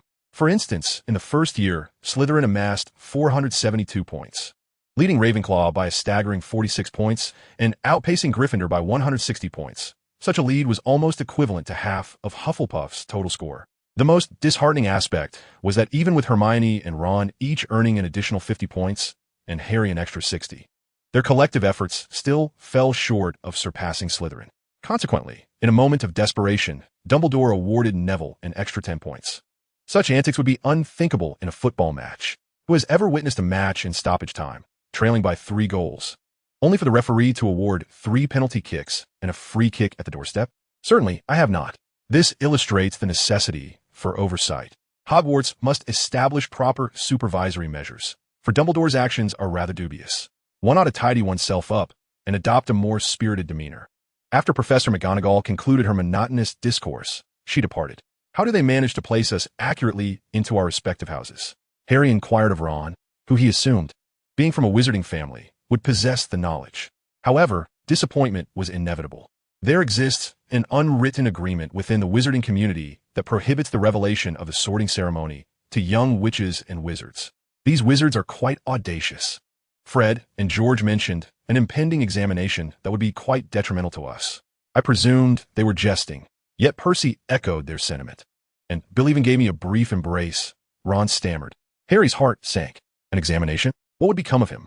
The image of him accidentally causing the chandeliers in the Great Hall to explode flashed through his mind, sending a shiver down his spine. Surely he would be expelled. Moreover, he might have to compensate for the chandeliers, which appeared to be quite expensive. An examination, Hermione exclaimed, resembling a cat whose tail had been stepped on. "Why are they preparing textbooks for us in advance?" She then commenced reciting spells at an astonishing pace, her scholarly demeanor intensifying the air around them. "Absurd." Malfoy pushed through the crowd to the front, declaring, "My father is a governor at Hogwarts. He informed me that only a bloodline test is required. Wizards with sufficiently pure lineage will pass the assessment." However, as he spoke further, his own mood began to dwindle. He recalled, according to Lou Wren's theory, that his ancestry contained muggles, and that his forebears had even pursued muggles. Thus, he found himself. Malfoy fell into a state of despondency. The young witches and wizards began to chatter animatedly, with Lou Wren even overhearing a legendary tale about retrieving a sword from the Black Lake. Their discussions were abruptly interrupted by the arrival of ghosts, who paraded in a line, leaving the students in awe. Lou Wren gazed at these apparitions, marveling at their existence. They had achieved a form of immortality in a different sense. Or perhaps, they had become the earthbound spirits of Hogwarts. Intriguing.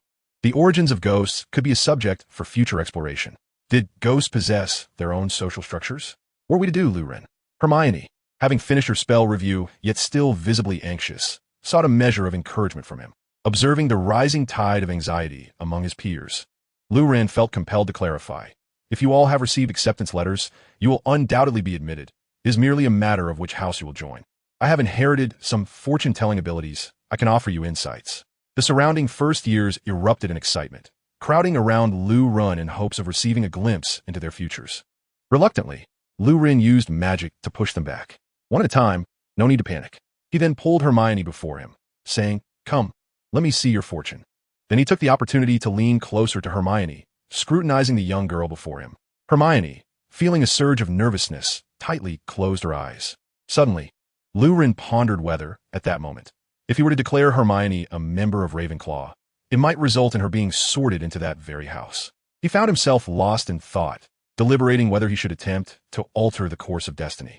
Nevertheless, he expressed that Hermione's features were exceedingly fine, suggesting she would assuredly find joy and success, likely belonging to either Ravenclaw or Gryffindor.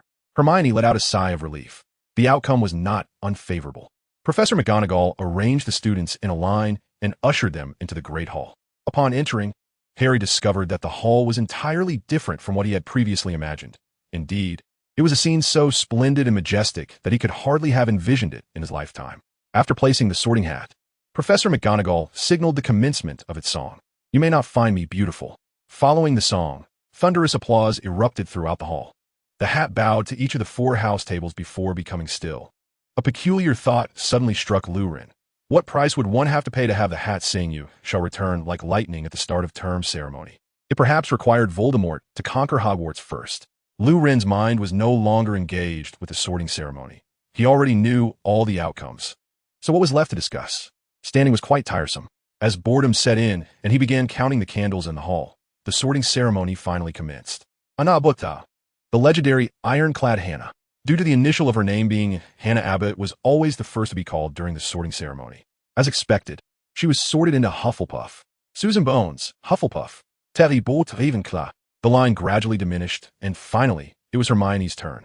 She dashed to the stool and donned the hat. The sorting hat remained silent for a full 3 minutes before deciding to place her in Gryffindor.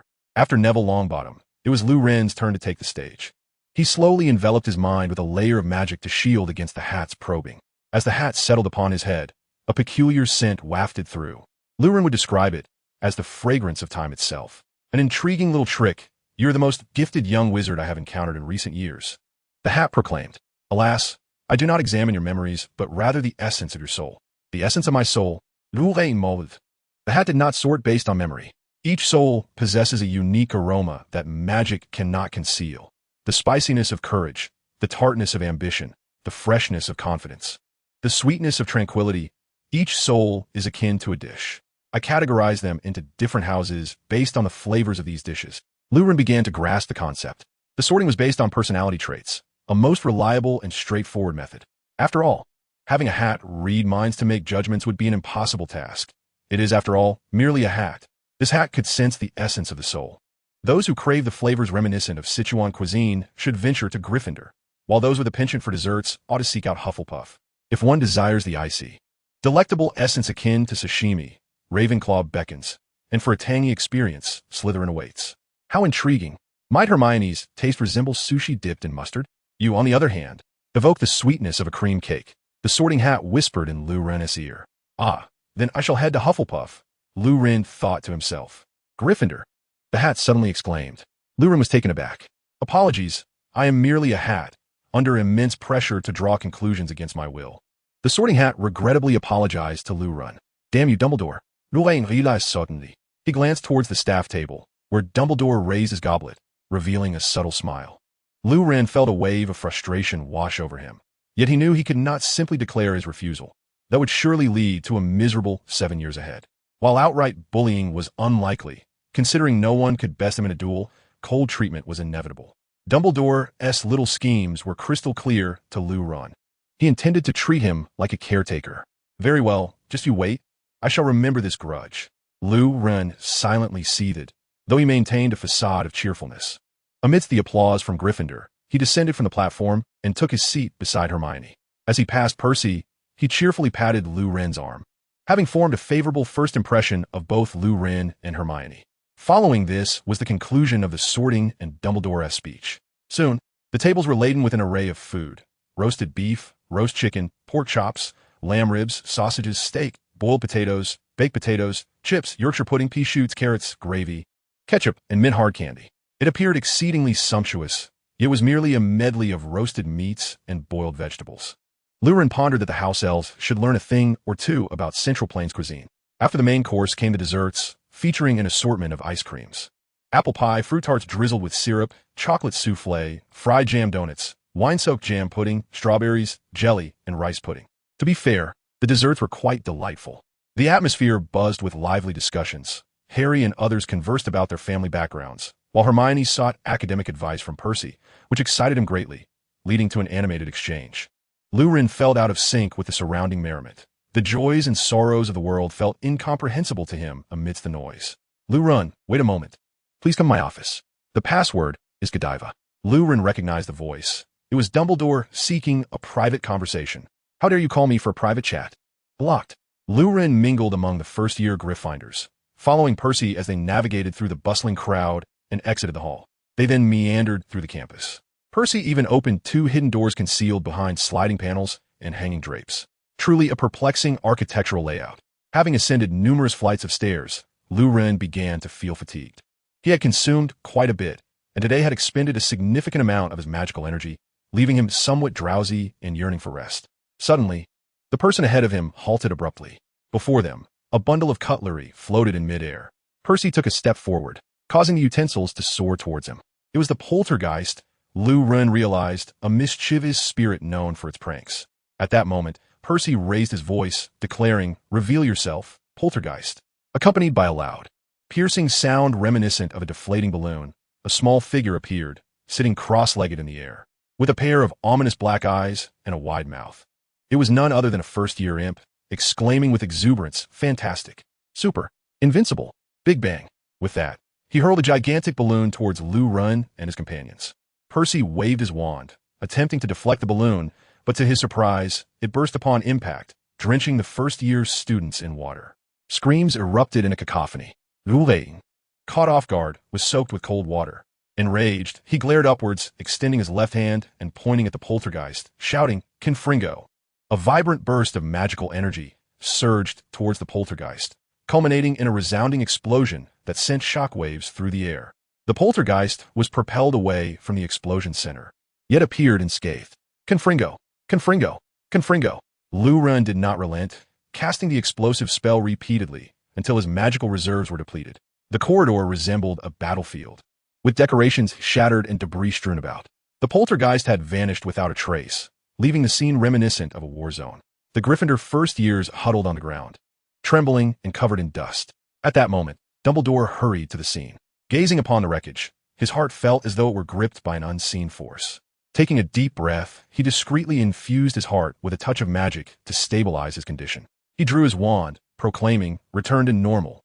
The battered ceiling of the corridor began to smoothen, and the shattered decorations restored to their original forms. The trembling first years gradually regained composure, their faces reflecting shock as they cowered against the walls, rendered speechless. Dumbledore approached them, noticing many young wizards quaking uncontrollably, realizing that the recent explosions had cast a profound shadow over their spirits. Among all, only Percy and Lurin appeared relatively unaffected, one seasoned and resilient, and the other the instigator of the chaos, naturally less affected. Indeed, it seemed reasonable for a venerable and erudite old wizard to have once perused parenting magazines in his youth alongside others. As Dumbledore searched for words to comfort the student before him, Percy became overly enthusiastic. "What a magnificent blasting curse.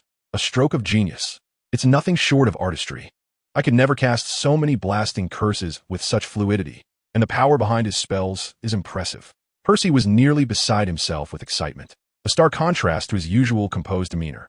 Dumbledore thought to himself, "Wow, incredible. This is beyond cool." The first-year Gryffindors had recovered from their initial shock, and their expressions suggested they were not merely frightened, but rather exhilarated. "Something is off with you all," Dumbledore noted. At this moment, if one could observe the character panel, Lurin's reputation among the Gryffindor first years had shifted from friendly to revered. Several young wizards clustered around Lurin, chattering eagerly as they sought his advice on the blasting curse. Meanwhile, Hermione rushed to Dumbledore's side, stammering as she explained, "Professor Dumbledore, it was Peeves who instigated it." Percy chimed in, "Indeed, Professor, Peeves has gone too far this time. He threw cutlery at us, and that explosion was truly artistic. In my 5 years of schooling, I've never seen such a remarkably talented first year." At that moment, Lurin felt a profound pain throughout his body. After exhausting his magical energy, his veins felt like parched rivers. Although blood continued to flow, he experienced an overwhelming sensation of having been drained. His breathing grew faint, and his consciousness began to blur. He attempted to raise his hand, only to find his limbs unresponsive. He struggled to speak, but his throat betrayed him, producing no sound. Dumbledore calmed the overly excited young lions and quickly sensed Lurin's predicament. He hastily gathered a surge of magical energy and directed it into Lurin. The relief was akin to a long-awaited rain after a drought, allowing Lurin to regain some composure. Dumbledore then gestured for Lu Run to accompany him to the headmaster's office. This time, Lu Run could not feign ignorance. With an awkward smile, Lu Run replied, "Let us stand for now. I'll digest my meal while standing." He felt a tinge of guilt, while it was understandable for Dumbledore to be displeased. The explosion had indeed been his own fault. "I don't mean to blame you, but please exercise more caution in the future," Dumbledore said calmly. "Today, I want to apologize. I took the liberty of changing your house for my own reasons, and I am truly sorry." "Not all," Lu Run thought, as his anger dissipated entirely. He glanced at Dumbledore, mustering the courage to ask, "Professor, I don't understand why you allowed Harry to live with the Dursleys. He has endured what can only be described as abuse there. It's a miracle he isn't embittered by the world." Dumbledore paused, reflecting. Everyone can make mistakes, myself included. I did not foresee the Dursleys treating him in such a manner.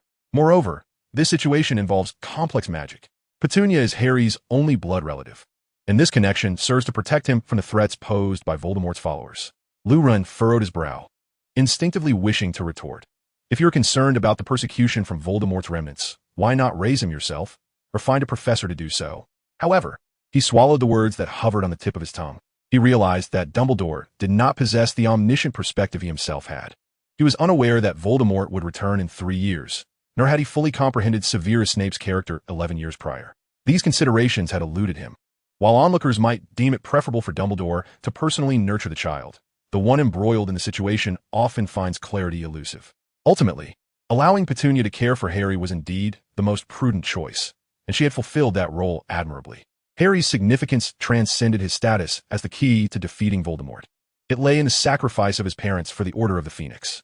As no one yet knew the precise date of Voldemort's return, Lu Run grasped the crux of the matter and nodded, choosing to let the subject rest.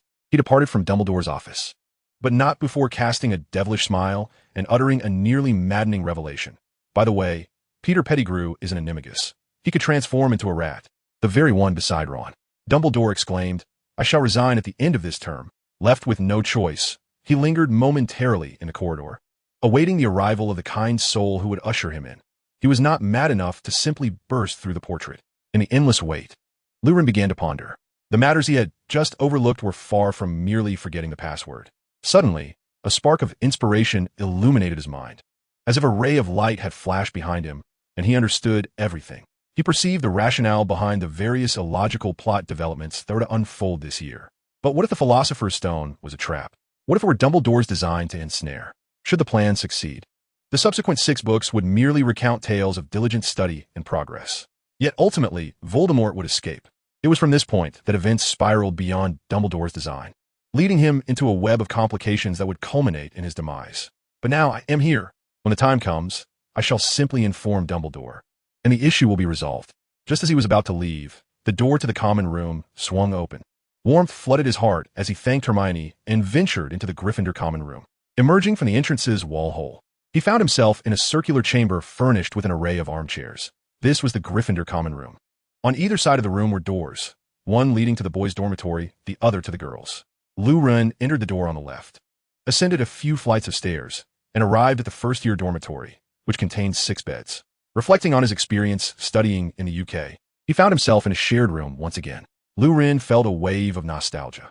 The last time he had shared a dormitory of this nature was back in high school. At this tender age, the arrangement posed little issue. But as they grew older and became more discerning, such accommodations would cease to be convenient. He recalled nights spent under the covers, stifling laughter while watching comedy sketches, only to be interrupted by a shower of tissues from the upper bunk due to his uncontrollable shaking, an interruption that invariably soured his mood. Fortunately, the bed in this place is a single one, adorned with deep crimson velvet drapes that ensure utmost privacy. When Lu Run entered, his roommates were already asleep, and he quietly proceeded to freshen up. After completing his routine, he opened his suitcase and took out his cat carrier, bringing the little tiger into the common lounge to let it roam about. It is somewhat embarrassing to admit that Lu Run had yet to name this Siberian golden tabby. He merely fed it, cleaned its litter, and provided water daily. Struggling to conjure a suitable name, he decided to postpone the task until the next day. In his dreams, he envisioned himself successfully persuading Dumbledore to establish masters and doctoral programs, ultimately becoming a doctor of defense against the dark arts and a dual-degree master in charms and potions. As the magical barriers of central China gradually faded, he and his friends, Hermione and Harry, established the Central China Spiritual Energy Bureau and a Supernatural Research Institute. Remarkably, he achieved all this before reaching 30. Just as he and Hermione stood in the square awaiting the dawn of the millennium, the skies suddenly collapsed. Lu Ren found himself pinned beneath the weight of the heavens, struggling to breathe. He suddenly awoke to the faint light of dawn, still far from his rising hour. The little tiger, inexplicably having escaped from its carrier, was now sprawled across Lu Ren's face, blissfully asleep. Though still a cub, it weighed around 5 to 6 kilograms. And this hefty mass nearly suffocated him. Absurd, utterly absurd. Lu Ren pondered whether any wizard in history had met their demise at the paws of tiger. But it seemed he might be the first to be smothered by one. With a swift motion, Lu Ren lifted the plump little tiger, rousing it from its slumber. The cub gazed at him with its big, watery eyes as if inquiring, "Is something the matter?" Lu Ren's heart melted. What ill intentions could this little creature harbor? It had merely come close to suffocating him. No matter. As long as the little one was happy, all was well. He then buried his face into the tiger's soft belly and took a deep breath. Refreshing. A splendid day was about to unfold. September 2nd, 1991 was a Monday, and Lu Ren and his companions could attend classes according to their timetable. According to the schedule, Gryffindor had no classes in the morning, but in the afternoon, they had herbology, followed by history of magic in the evening. Both classes shared with Hufflepuff.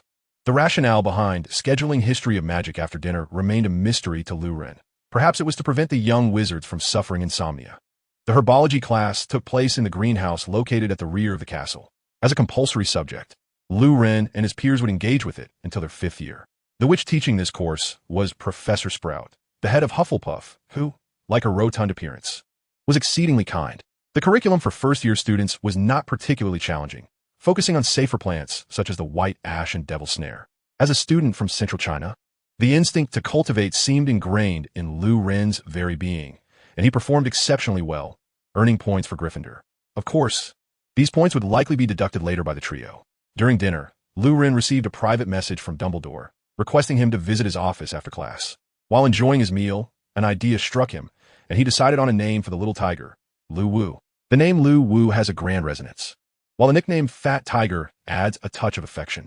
How delightful, as a little tiger is his own cherished creature. It is only fitting that it bears the surname Lu. Furthermore, Lu Wu is a deity from ancient myth associated with Kunlun Mountain, which lends an air of magnificence to the name. In the future, he could proudly proclaim, "I have raised a Lu Wu." How imposing that sounds. After dinner, it was time for history of magic. Arguably, this subject is unique in being taught solely by a ghost, which should make it quite appealing. Unfortunately, the professor and the course itself have their fair share of issues. If Professor Binns could narrate the history of the magical world with the same engaging style as the Zhongtian discussing the Three Kingdoms, the class would undoubtedly be a hit. However, such a feat is quite a challenge for a ghost. Professor Binns was once a history of magic teacher during the era of the Four Greats. But after dozing off, he never awoke. Considering the immense teaching pressure faced by Hogwarts professors, one might say he perished from overwork. Yet even in death, he continues to adhere to the relentless grind, contributing to the magical community without a single day off or pay for a millennium. What a spirit.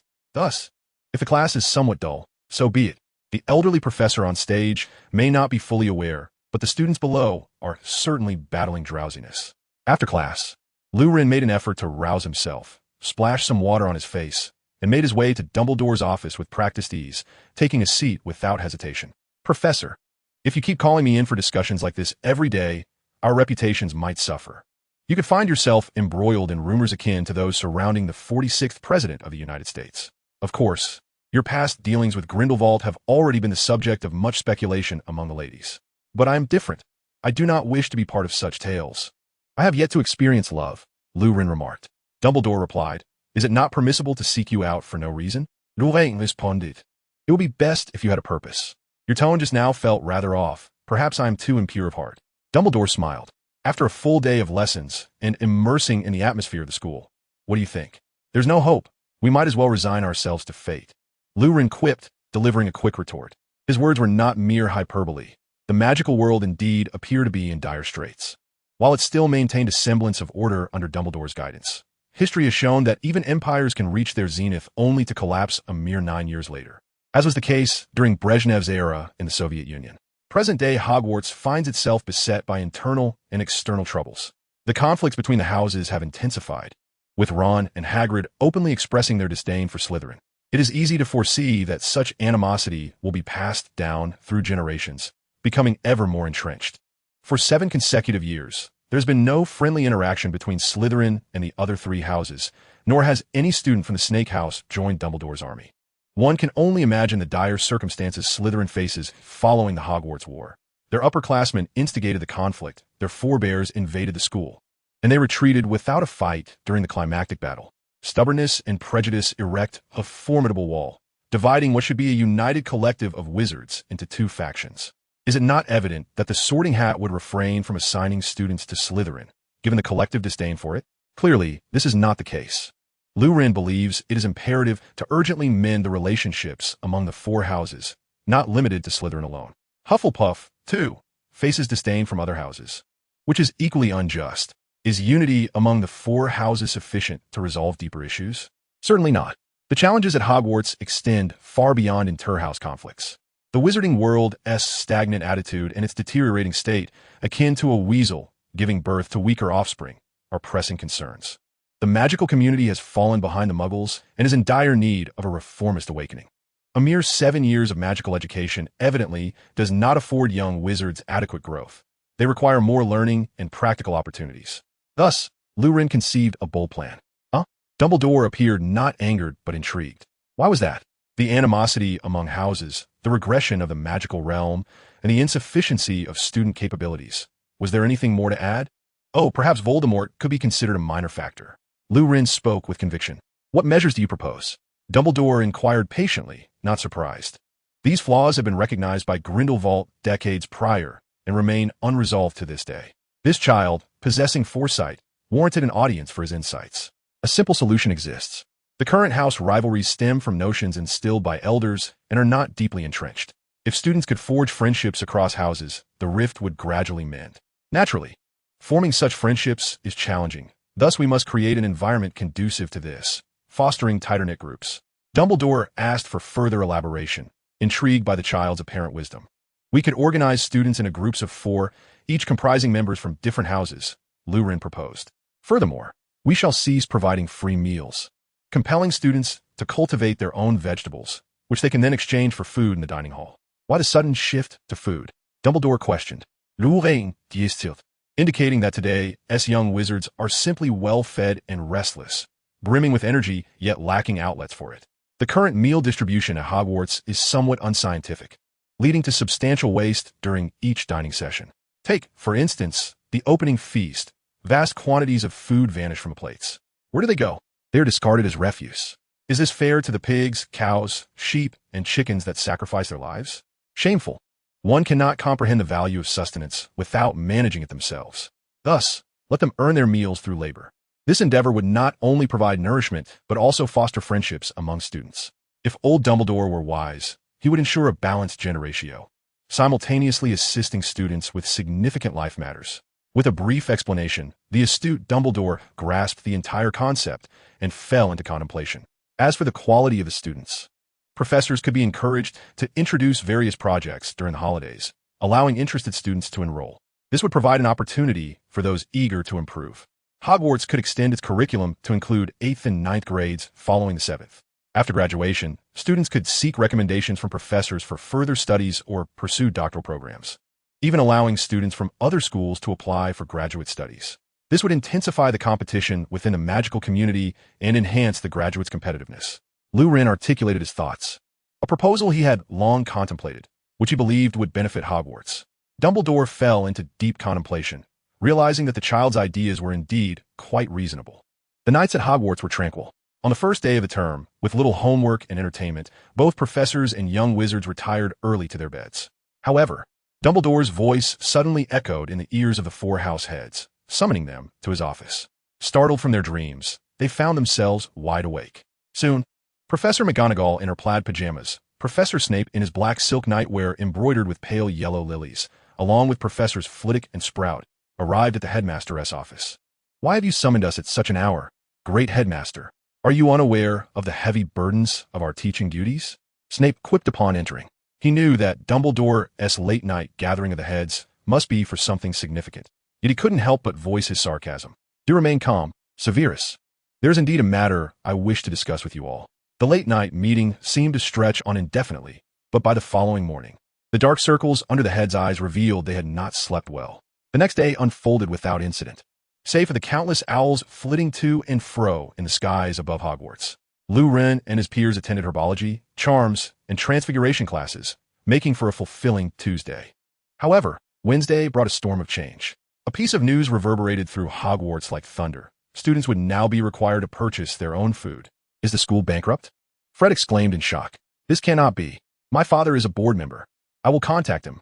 The Malfoy family's centuries of wealth will not allow Hogwarts to face bankruptcy. He promptly pulled out a quill and parchment, beginning to write fervently. Just moments ago, Dumbledore had announced before the entire school body that Hogwarts would no longer provide unlimited food for students. Each student would be entitled to a pound of black bread, half a pound of cured meat, and half a pound of boiled vegetables daily, with unlimited water available. All other supplies would need to be exchanged through contribution points. This policy would take effect a week later. These meager provisions would merely ensure students did not starve, but the quality of life would undoubtedly plummet. The announcement sparked an uproar among the students. Additionally, Dumbledore revealed that students would be organized into groups of 4, sharing their contribution points.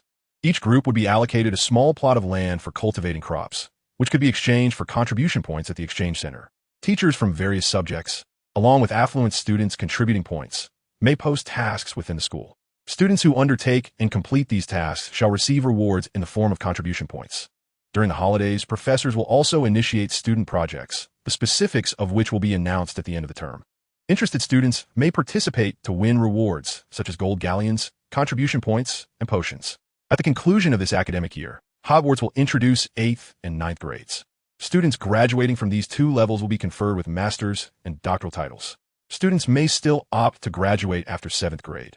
However, those wishing to pursue master's or doctoral studies must sit for examinations alongside students from other institutions. For those applying for direct postgraduate studies at this school, it is sufficient to pay the requisite contribution points and meet the professor standards. Simultaneously, the school is recruiting teaching assistants and ordinary lecturers across various subjects. Faculty will be categorized into titles: assistant, lecturer, associate professor, and professor. Currently, all subject teachers are defaulted as professors, with deans bestowing lifetime professorships. The school will also introduce several new courses. If the first-year students defeat the 7th-year students, it is highly likely that the points of the latter will be reset to 0. There are numerous new regulations yet to be elaborated on by Dumbledore. This has stirred quite a commotion among the students, as this reform alters the educational system that has persisted for millennia at Hogwarts. Students of wizarding heritage find this unfamiliar, while those from Muggle families perceive it as somewhat familiar. Could this be akin to the Muggle way? Hogwarts has taken its first step towards secularization. Many students from wizarding families are penning letters to their parents, yet when Dumbledore continued to elaborate, they were left dumbfounded. Lucius Malfoy and other board members expressed their support for this initiative. The reforms at Hogwarts have also garnered the approval of the Ministry of Magic. Just yesterday, Dumbledore and his colleagues successfully persuaded 12 board members, who in turn convinced the ministry. As of now, the ministry's influence over Hogwarts remains minimal. Dumbledore merely informed them out of courtesy. This owes much to Grindelwald's influence. At this juncture, when Dumbledore seeks to act, everyone is inclined to offer their support, especially since they rely on him to manage Grindelwald. Moreover, these new regulations appear highly enticing. Students shall reap greater rewards, and recent graduates will emerge as robust pillars in the fight against the Dark Lord's forces. Additionally, the school's expenditures will decrease. When Professor McGonagall presented the budget to the board members, even the affluent Lucius felt a pang of concern. His family was not without its own financial strains. Ever since the initiation of the pure-blood supremacy ideology, the Malfoy family has found itself in a precarious state of living beyond their means, and out of pride. Lucius has felt a painful burden each year when remitting funds to Hogwarts. Now they can save money openly and legitimately. Lucius could hardly contain his joy. Had there not been onlookers, he would have leaped onto the table to perform a spirited tap dance. Of course, he repeatedly emphasized that the board is not lacking in funds. This initiative is solely for the future of the students. This resolution is entirely unrelated to the budget. The situation with the ministry is even more straightforward. A number of highly skilled ministers and authorities, upon learning that their esteemed works enabled them to directly confer honorary doctorates and positions as associate and visiting professors, resolved to support this grand reform with a jest. The role of a professor at Hogwarts was notoriously arduous. Aside from a specific position, others were typically exchanged only every few decades. They had never contemplated becoming professors at Hogwarts in their lifetimes. Now, an opportunity lay before them, and none could deter their ambitions.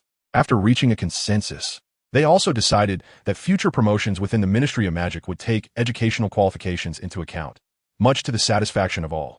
Perhaps only the young wizards felt disheartened by the absence of complimentary meals. Lurun, akin to a delicate butterfly, stirred a tempest in the stagnant waters of the magical realm with the flutter of his wings. This unforeseen upheaval, orchestrated by Dumbledore, was beyond anyone's expectations. The young wizards, having lost the support of their guardians, fell silent, compelled to await their fates passively. Initially, when faced with group assignments, he felt like a remnant item, pushed around and set aside. Yet, as he advanced to higher years and his own abilities flourished, he found that every time he sought group members, a multitude of opportunists emerged to ride on his coattails. Once grouped, they would vanish without a trace, only to re-emerge at the end of the term. Consequently, he decided to propose that the school randomly assign groups. Whatever fate dictated would be their lot. This, too, was a personal touch he included in his suggestion. The announcement regarding group assignments had already been posted on the bulletin board and in the common rooms of each house. Today's classes were temporarily suspended, allowing students to meet with their group members to discuss agricultural matters. A considerable number of students had gathered beneath the bulletin board.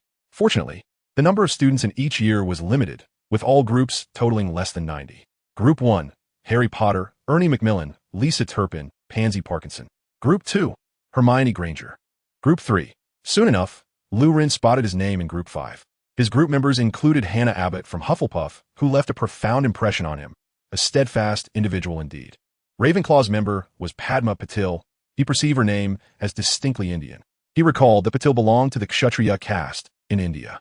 The Slytherin member was none other than Draco Malfoy, whom he was all too familiar with. He intercepted Malfoy beneath the bulletin board, exchanged a few inquiries, and subsequently located Hannah and Padma. Hannah was a rosy-cheeked girl with 2 golden braids, while Padma possessed unmistakable Indian features, marked by a dot on her forehead and adorned with sizable earrings. Dumbledore had indeed achieved an equal gender ratio. Lurun silently lamented that had his previous homeroom teacher held such awareness, he would likely still be unable to find a girlfriend. Upon seeing Lurun, Malfoy's expression turned peculiar. He could not shake the memories of the incident on the train. This was not a sustainable situation. Lurun felt a tinge of distress, as he seemed to have transformed into a villainous character. Since we are all members of the same group, we ought to assist one another, he thought. As he patted Malfoy on the shoulder, he was not particularly eloquent, and after much contemplation, the only words he could muster to comfort Malfoy were a rather dry assurance, leaving him uncertain whether Malfoy would even be able to accept it. Dumbledore was indeed correct. Nothing is more noble than the salvation of a soul on the brink of despair. Hannah, who was oblivious to the animosity between the two, suggested that everyone first take a look at their respective plots of land. This proposal received unanimous approval, and they all made their way towards the Happy Farm. Hogwarts had granted each group 100 square meters of vacant land, which was not particularly vast, given that an acre consists of 666 square meters. 100 square meters is merely a fraction of that. However, wizards, being wizards, could enchant the plants in their fields, enriching the soil, hastening crop maturation, and allowing for an exceedingly dense planting. If the magical world could someday integrate with the Muggle realm, the widespread adoption of such agricultural techniques would indeed be a tremendous blessing. Lurun had once again discovered an advantage of the magical community. Just imagine, 12 harvests a year, with yields exceeding 10,000 pounds per acre would no longer be a mere fantasy. In such a scenario, a small plot of land could sustain a multitude of people, ensuring happiness for all. What shall we plant? Malfoy pondered while gazing at the earth, his cheeks slightly flushed. I do not possess much knowledge about cultivation, he admitted, given that the Malfoy family had never engaged in farming themselves. Nor do I, Lurun confessed. Perhaps my grandfather knows how to farm. I could send him a letter. Despite having grown up assisting at the Leaky Cauldron, Hannah had never encountered the more grounded task of farming. Padma, meanwhile, silently conveyed her complete ignorance regarding agricultural work. Well, at least I know something, Lurun declared proudly. No one understands cultivation better than I do. He knelt down, scooping up a handful of soil, and felt its rich texture, which even had a somewhat oily quality. Ahem. First, we must plant crops that are in high demand, so we can fetch a good price at the exchange. Lurun established the tone. Shall we plant potatoes, tomatoes, and onions? Malfoy inquired, stroking his chin. These vegetables were indeed common on the tables at Hogwarts, especially potatoes. A sound idea, Luwren complimented him sincerely. Luwren intended to cultivate potatoes, tomatoes, carrots, and garlic. The first three were staples at the dining table, while the latter was a classic seasoning in Western cuisine. Most importantly, they were all suitable for novice gardeners. Potatoes and garlic could simply be cut into pieces and buried, while carrots and tomatoes would thrive from merely being sown. With such straightforward tasks, Luwren felt confident. Having set their goals, the four proceeded to collect seeds and the ripening potion prepared by Professor Sprout, which would eventually need to be exchanged for contribution points. Just as Malfoy and the others prepared to plant the seeds, Luwren halted them. He vaguely recalled that loosening the soil was necessary before planting. Did this black soil also require aeration? He could not quite remember. For Muggles, loosening the soil was a labor-intensive task, but for wizards, it was a different matter altogether. Confringo, with a deliberate reduction in magical infusion, Luwren cast a blasting spell upon the ground, achieving remarkable results. The earth resembled a firecracker buried beneath the surface. The soil swelled slightly, then rolled over, becoming remarkably loose. Confringo. Luwren continuously cast spells, tilling the 100 square meters of ground. The output of magic was relatively modest, rendering the task less exhausting. Come on, let us plant the seeds. Luwren commanded the three companions, who stood by, momentarily stunned. Their group operated with utmost efficiency. By the time they finished planting the seeds and dispersing the potion, other groups were still debating what to sow. The crops varied greatly. Some young wizards planted 100 square meters of wheat, while others opted for a multitude of grapes, and some, for the sake of convenience, planted only potatoes. However, by sunset, every group had managed to sow their crops. The plants began to sprout slowly within the soil, awaiting the young wizards to harvest them. Naturally, some upperclassmen were not content with merely harvesting their own produce. This spell could expedite plant growth, making them larger and more robust, a practical little incantation that was not particularly difficult to master. Even Hagrid, with only a third-year education and a broken wand, could wield it. The young wizards could certainly manage a careful study of it without much trouble. As for history of magic, Professor Binns continued his monotonous delivery, rendering the thrilling tales of the Goblin Wars as bland as tepid water. What more could one expect? By the time lunch arrived, Luwren's eyes were so heavy that he could barely keep them open. I can't take it anymore. I need to catch a nap, he yawned, addressing Harry and Ron. You two go on a Transfiguration class without me. I'll wake up in time. Transfiguration class held a certain distinction. Today, the classroom was graced by a beautiful tabby cat, its fur clean and sleek, glistening with a subtle sheen. A small pattern circled its eyes, reminiscent of spectacles. During Tuesday's class, Professor McGonagall, for the first time in decades, relinquished her steadfast tradition of transforming at the start of the term. She was utterly exhausted from a night spent with Dumbledore and had scarcely rested. Early that morning, she had to correspond with various figures in the magical community, which left her in a dreadful state, unfit for transformation in such a dazed condition. Thus, the first years experienced a rather conventional transfiguration lesson, during which Professor McGonagall occasionally pinched her palm to stay awake. However, the transformation into a cat was indispensable. These children had never witnessed it, and their educational journey would be incomplete without it. Therefore, seizing the opportunity of a class-free Wednesday, Professor McGonagall decided to enlighten the students. She arrived early at the classroom, fully prepared. The door to the Transfiguration classroom swung open, revealing a slender boy with black hair, a girl with brown hair, and a freckled boy with a head of red hair. It was none other than Ron, Harry, and Hermione. They had arrived slightly ahead of the other students. I think planting potatoes is quite convenient, but one cannot solely cultivate potatoes. Hermione felt a surge of irritation.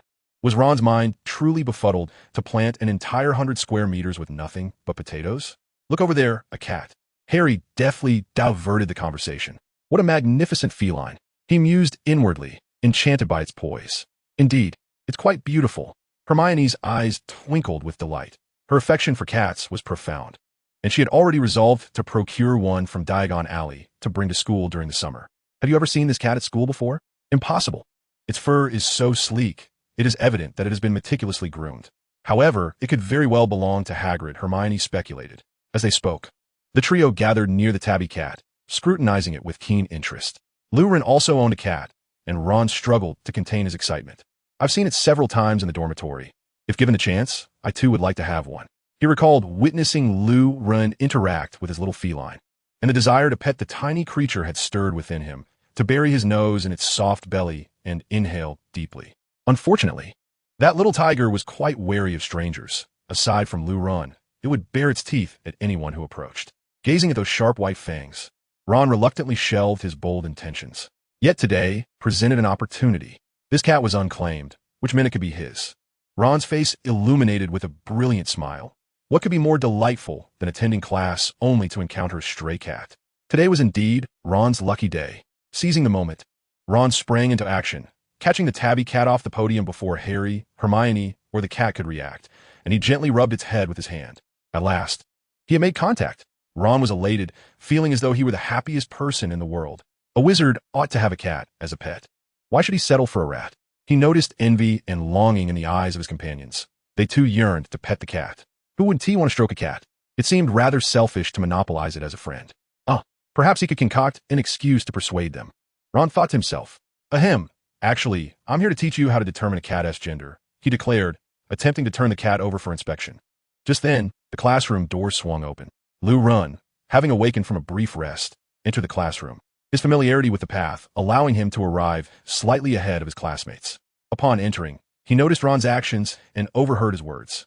A chill ran through Lu Ren as if ice had been inserted into every pore of his body. Stop, he shouted with all his might. Ron halted, bewildered, gazing at Lu Ren in confusion. Put the cat down. Lu Ren below.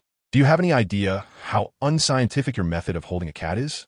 At that moment, Lu Ren's mind raced at an extraordinary speed, formulating a solution in mere milliseconds. Had Ron flipped the cat over, Lu Ren would have been compelled to head to the principal's office to withdraw from school, but fortunately, he had intervened just in time. At this moment, it would be unwise to rashly declare what Professor McGonagall had said. It would be prudent to find an opportunity for Ron to release the cat.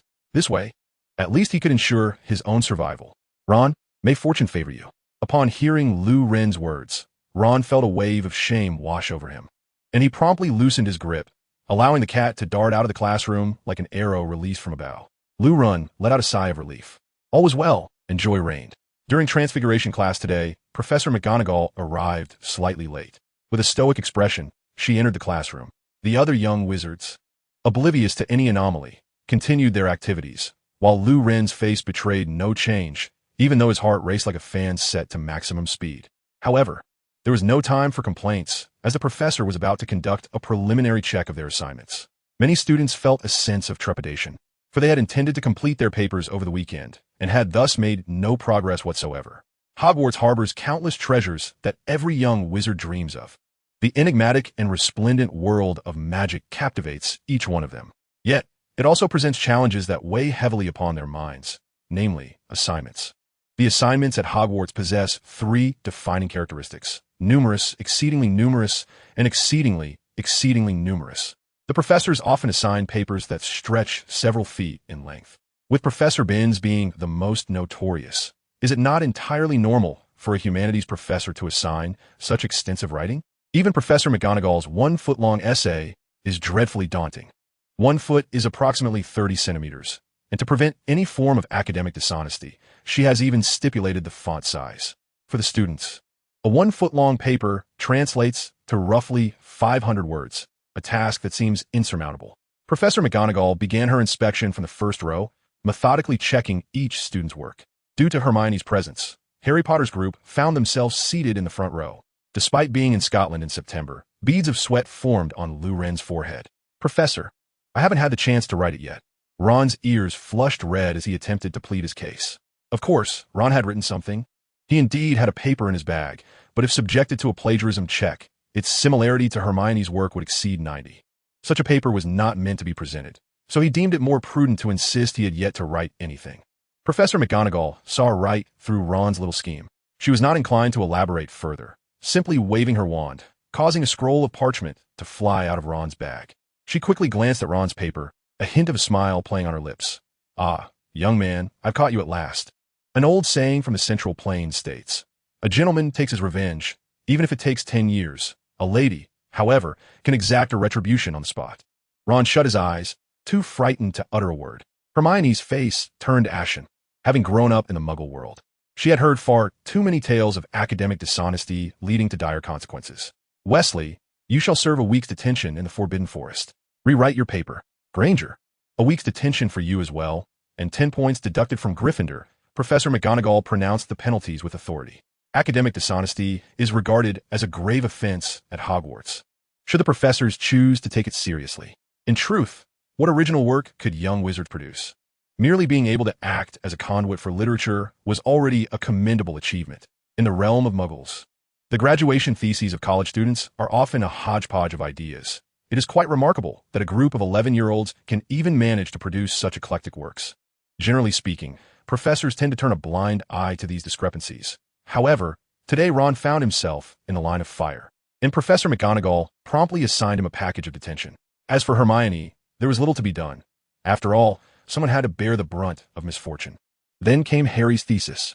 Being of Muggle origin, Harry displayed a flicker of cleverness while transcribing. He altered certain sentences and expressions. Since the trio could not escape unscathed, it was inevitable that Luron would share their fate as well. Professor McGonagall picked up Lou Ren's thesis and soon furrowed her brow in confusion. She struggled to comprehend what he was attempting to convey. Discussing science within a magical realm is rather absurd. Although Lou Ren could sometimes mask his arguments with scientific pretexts regarding various spells and phenomena, Transfiguration was a notable exception. It is a class that largely eschews scientific principles. Naturally, all magic defies scientific explanation. Otherwise, it would not qualify as magic. Yet, the intricacies of Transfiguration far surpassed Lou Ren's understanding. His shallow reservoir of knowledge was utterly insufficient to elucidate these concepts. The entirety of Transfiguration challenged Lou Ren's worldview, leaving him unable to conceive a principle that might assuage his inner turmoil. Lou Ren's distinctive trait is that he can cast spells as long as they are logically coherent. However, Transfiguration is precisely the type of magic that eludes his rational explanations. Not only could he not fathom the principles behind Transfiguration spells, but he also struggled with the concepts of apparition and non-traceable expansion. All he could do was mimic the movements like a soulless automaton. This inevitably resulted in a sluggish progression in his magical abilities. Simple Transfiguration may appear straightforward. Twisting a matchstick into the shape of a needle is certainly within his capabilities. Alas, such a needle would likely be irreversibly transformed back into a matchstick. This is not Transfiguration. Rather, it resembles magical modeling clay. True Transfiguration alters the very essence of matter. A matchstick composed of wood and phosphorus can, under the influence of magic, be transformed into steel, not to mention the more outrageous feats, such as Professor McGonagall's ability to transfigure her desk into a pig. Lou Ren had the opportunity to touch it. It was indeed a living, breathing pig. At that moment, the pig even attempted to nuzzle him, bestowing life upon inanimate objects, transforming decay into wonder. Transfiguration is undeniably captivating. Thus, Lou Ren included a few of his own speculations regarding Transfiguration in his thesis, but it was clear that Professor McGonagall struggled to comprehend his insights. "Could you elucidate your thesis?" she inquired, emerging from her reverie, fraught with perplexity.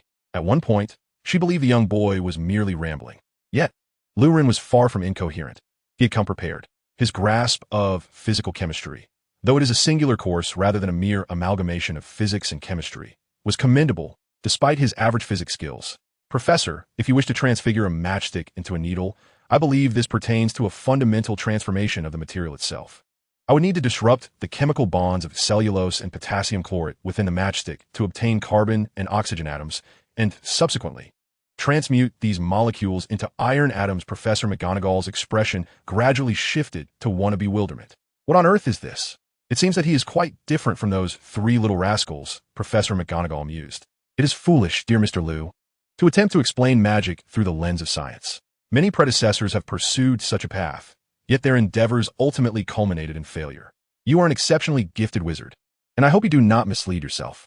After uttering this, she cast a discerning glance at Lou Ren, seated in the front row, his face etched with seriousness, alongside the three bewildered young wizards beside him. Gently tapping the lectern beside her, she declared, "Let us conclude today's assignment review here. I trust that you will diligently complete the tasks I have assigned, without resorting to plagiarism. Should I encounter any more instances of identical work, I shall have no choice but to send you to keep company with Mr. Weasley and Ms. Granger." Professor McGonagall, still somewhat uneasy about Lou Ren, resolved to enlighten him regarding the dire consequences of failing at Transfiguration. hoping to dissuade him from pursuing reckless experiments. According to legend, two feuding wizarding families once inhabited Delia Island, the McBoon clan and the McLivo clan. In a duel, the leader of the McBoon family, Gintas McBoon, killed the leader of the McLivo family, Doug McLivo. In retaliation, the members of the McLivo clan launched a surprise attack on the McBoon clan, transfiguring all its members into five-legged beasts. The repercussions of failed transfiguration are dire, and I implore you not to experiment carelessly. With this vivid example, Professor McGonagall felt she had made her point, observing the compliant expression on Lu Ren's face. Taking a deep breath to restore her composure, she silently vowed that should Lu Ren invoke Muggle science again, she would not hesitate to act with severity. Professor, what exactly is transfiguration? This inquiry was rather commendable, and Professor McGonagall exhaled in relief, genuinely fearing that the child would request an explanation of the transformation process of wood and iron.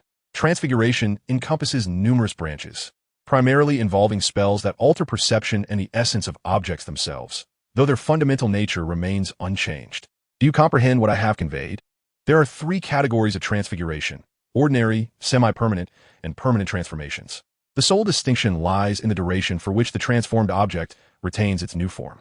Typically, a basic wizard can achieve semi-permanent transformation with some training, yet permanent transformation is a feat few can accomplish. Regardless of the type of transfiguration, one must adhere to the fundamental principles of Gamp's law of elemental transfiguration. Since we have broached this topic, allow me to elucidate the 5 notable exceptions to Gamp's law to spare you from further entanglement and confusion. First, wizards cannot conjure fine wines and delicacies from thin air, nor can they transfigure other items into food.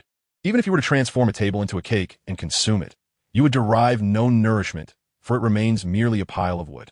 Thirdly, transfiguration cannot create magical items such as flying broomsticks. In some countries, it is customary to toss galleons during Quidditch matches for entertainment, and these galleons are indeed transfigured. However, after a period, they will vanish, and many nations' Ministry of Magic strictly prohibits such transfigurations. Fourthly, transfiguration cannot alter quantities. A matchstick may only be transformed into a single needle. Fifthly, transfiguration is not the act of conjuring something from nothing, which bears some resemblance to the first point. However, this is of utmost importance. These constitute the 5 principal exceptions to the fundamental laws of Gamp's transformation. Mr. Liu, I trust you have no further queries. Professor McGonagall has begun to prepare the matches that will be needed shortly. Lu Ren smiled, embracing the entirety of the situation. Perhaps there exist highly skilled wizards capable of altering the very essence of matter, but ordinary transfiguration spells merely transform the appearance of objects. While still wondrous, it lacks the audacity of true marvel. As the saying goes, if something bleats like a sheep, walks like a sheep, and appears as a sheep, then it is indeed a sheep. With this realization, Lu Ren's thoughts crystallized, and his spirits soared. The match began to twist and then morphed into a needle, adorned with intricate patterns. Indeed, it was precisely as I had envisioned. A smile broke upon Lu Ren's face, imagining the possibility of conjuring a few figurines in the future. Professor McGonagall also beamed with joy, recognizing that the boy had finally grasped the concept. Lu Ren's remarkable progress inspired his fellow classmates, who eagerly drew their wands to attempt the transformation themselves, only to discover that not everyone could achieve enlightenment simply by listening to the professor. Observing Lu Ren, McGonagall's eyes glimmered with amusement. Her initial impression of him was exceedingly favorable, had it not been for his presence. He might have perished from the heat in a foreign land. Moreover, the boy possessed a striking appearance and considerable talent, evident in his spellcasting, indicating a promising aptitude for transfiguration. Should he wish to remain at the school after graduation, I shall gladly accept him as a graduate student, McGonagall silently resolved. Time flowed as the young wizards engaged in their repeated attempts. After class, Professor McGonagall assigned no additional homework. The students merely needed to submit their essays the following week. As for the transfiguration of matches, they would need to practice diligently on their own time. If the absence of extra assignments constituted the first piece of good news, the flying lessons undoubtedly represented the second. This year, due to agricultural commitments, the Quidditch training schedule had been significantly curtailed. Consequently, the captains of the 4 houses collectively proposed to advance the flying lessons, as they hoped the new students could engage with flying sooner, facilitating the early identification of promising talents.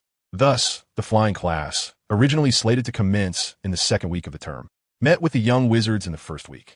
After class, everyone excitedly discussed the impending flying lessons, for flight is the primordial dream of humanity.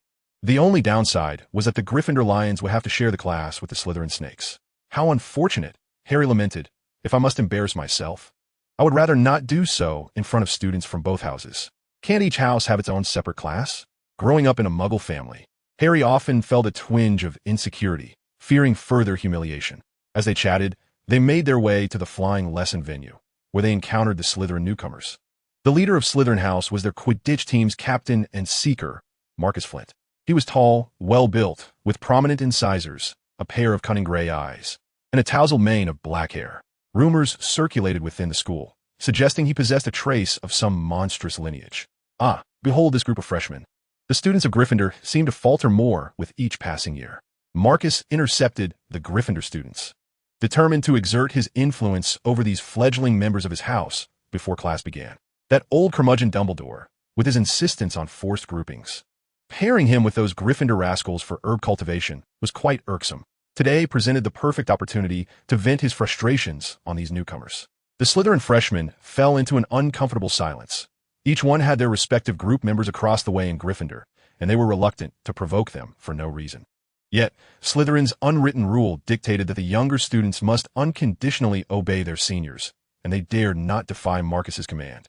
Caught in this quandary, they remained silent. Marcus, feeling unsupported, erupted in anger and seized Draco, who had been cowering in the crowd.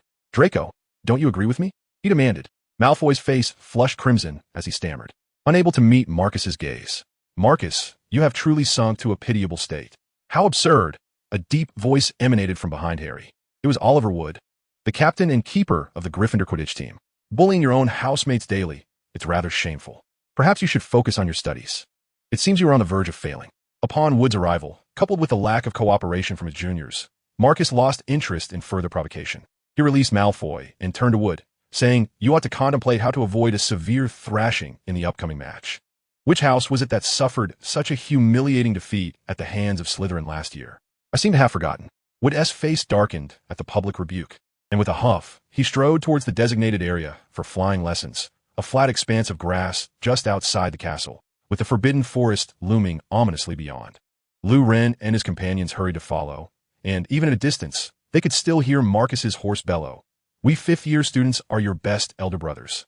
When you encounter difficulties, we shall extend our benevolent assistance. In Slytherin, the upperclassmen hold sway.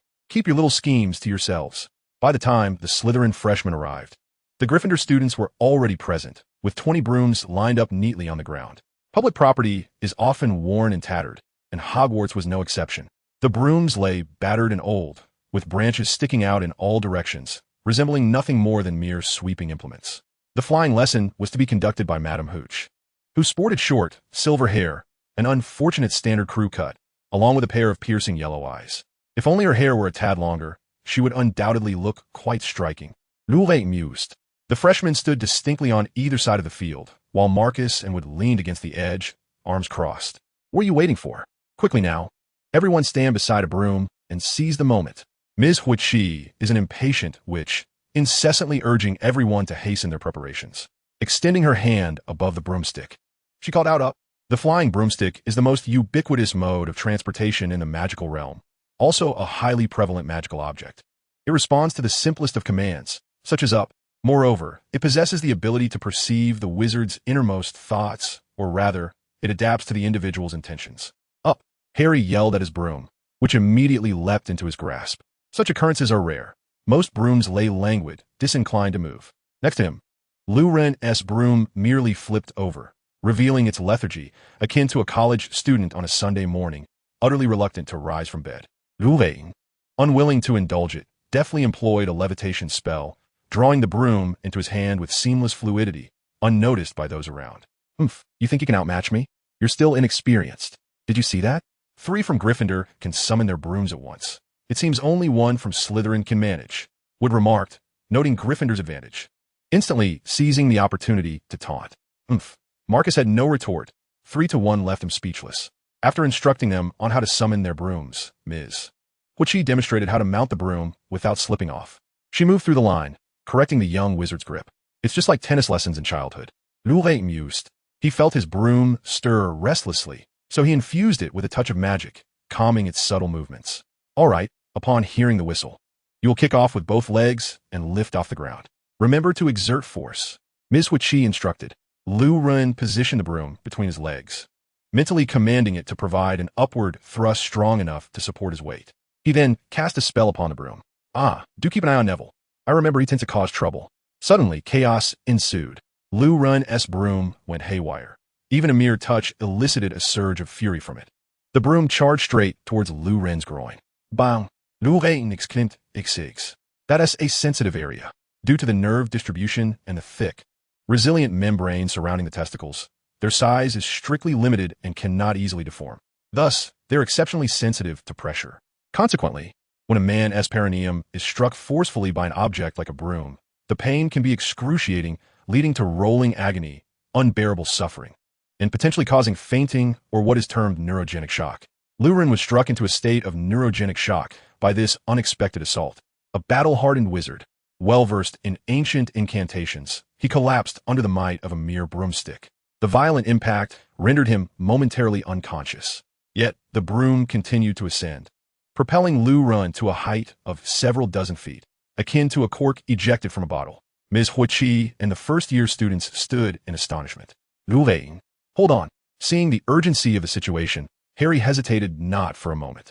He forcefully pushed off the ground with his legs and leaned forward, soaring into the sky like a released crossbow bolt. His heart raced, pounding so fiercely that it echoed in his ears. Something deep within his veins seemed to awaken.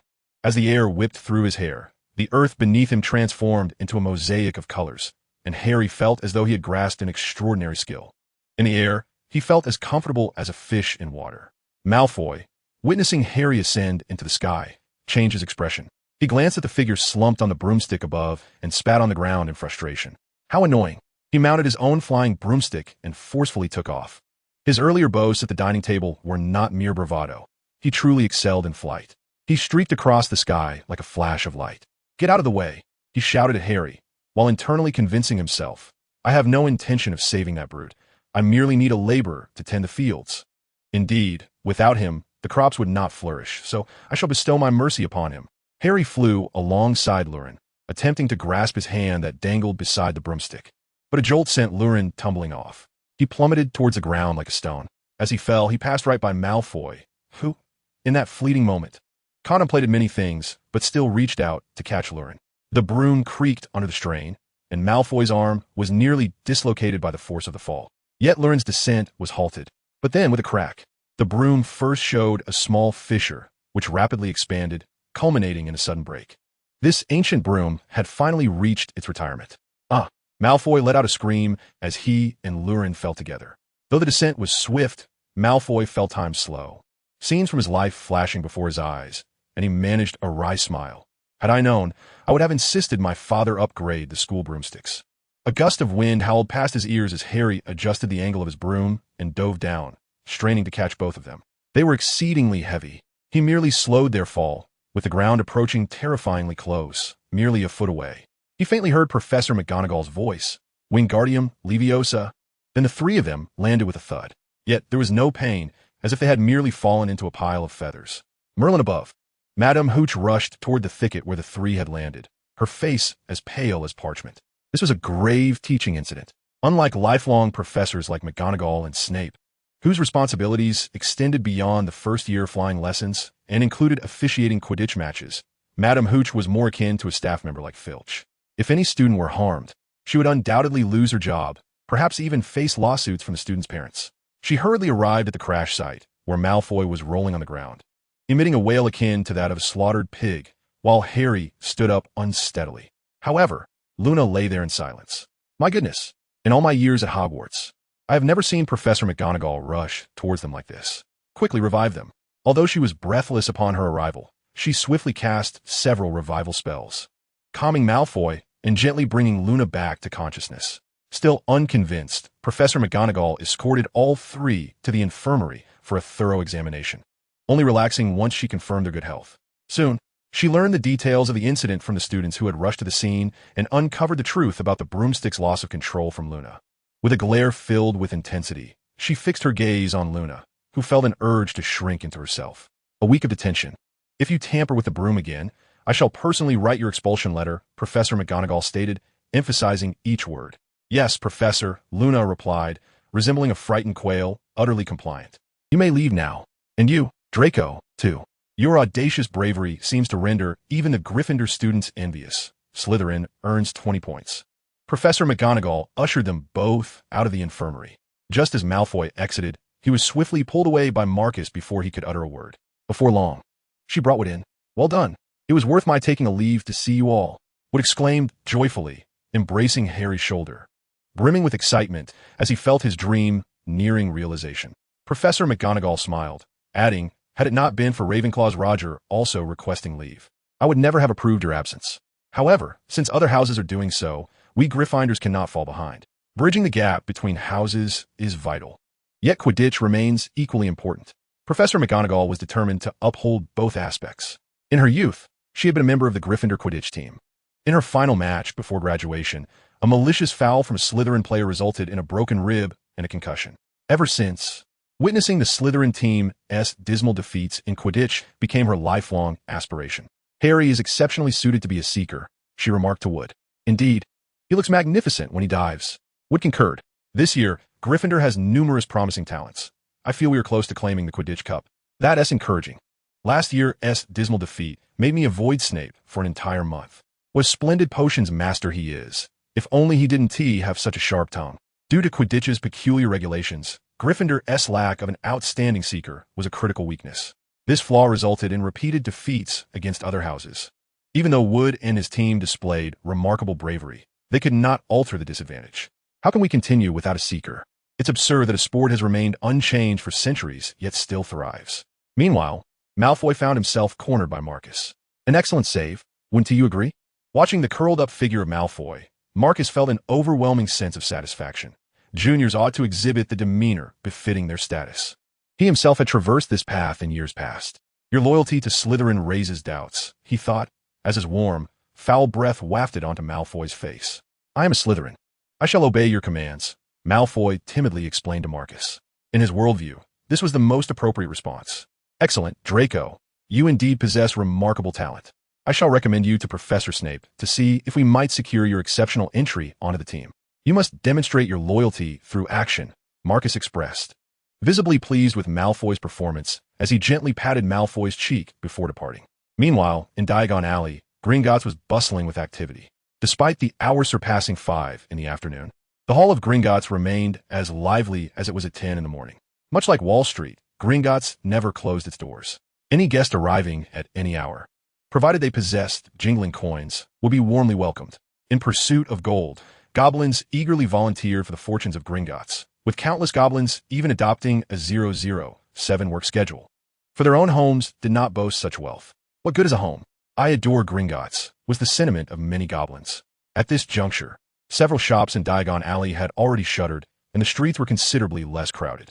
Yet, a tall, slender, middle-aged wizard approached the entrance of Gringotts. He sported very short white hair and a meticulously groomed goatee adorning his angular chin. Clad in a shimmering silver mink coat that gleamed with a sleek sheen, the wizard caught the goblins at the door somewhat off guard. It was rare for a wizard to visit Gringotts at this hour, and even more uncommon for a British wizard to don a mink coat.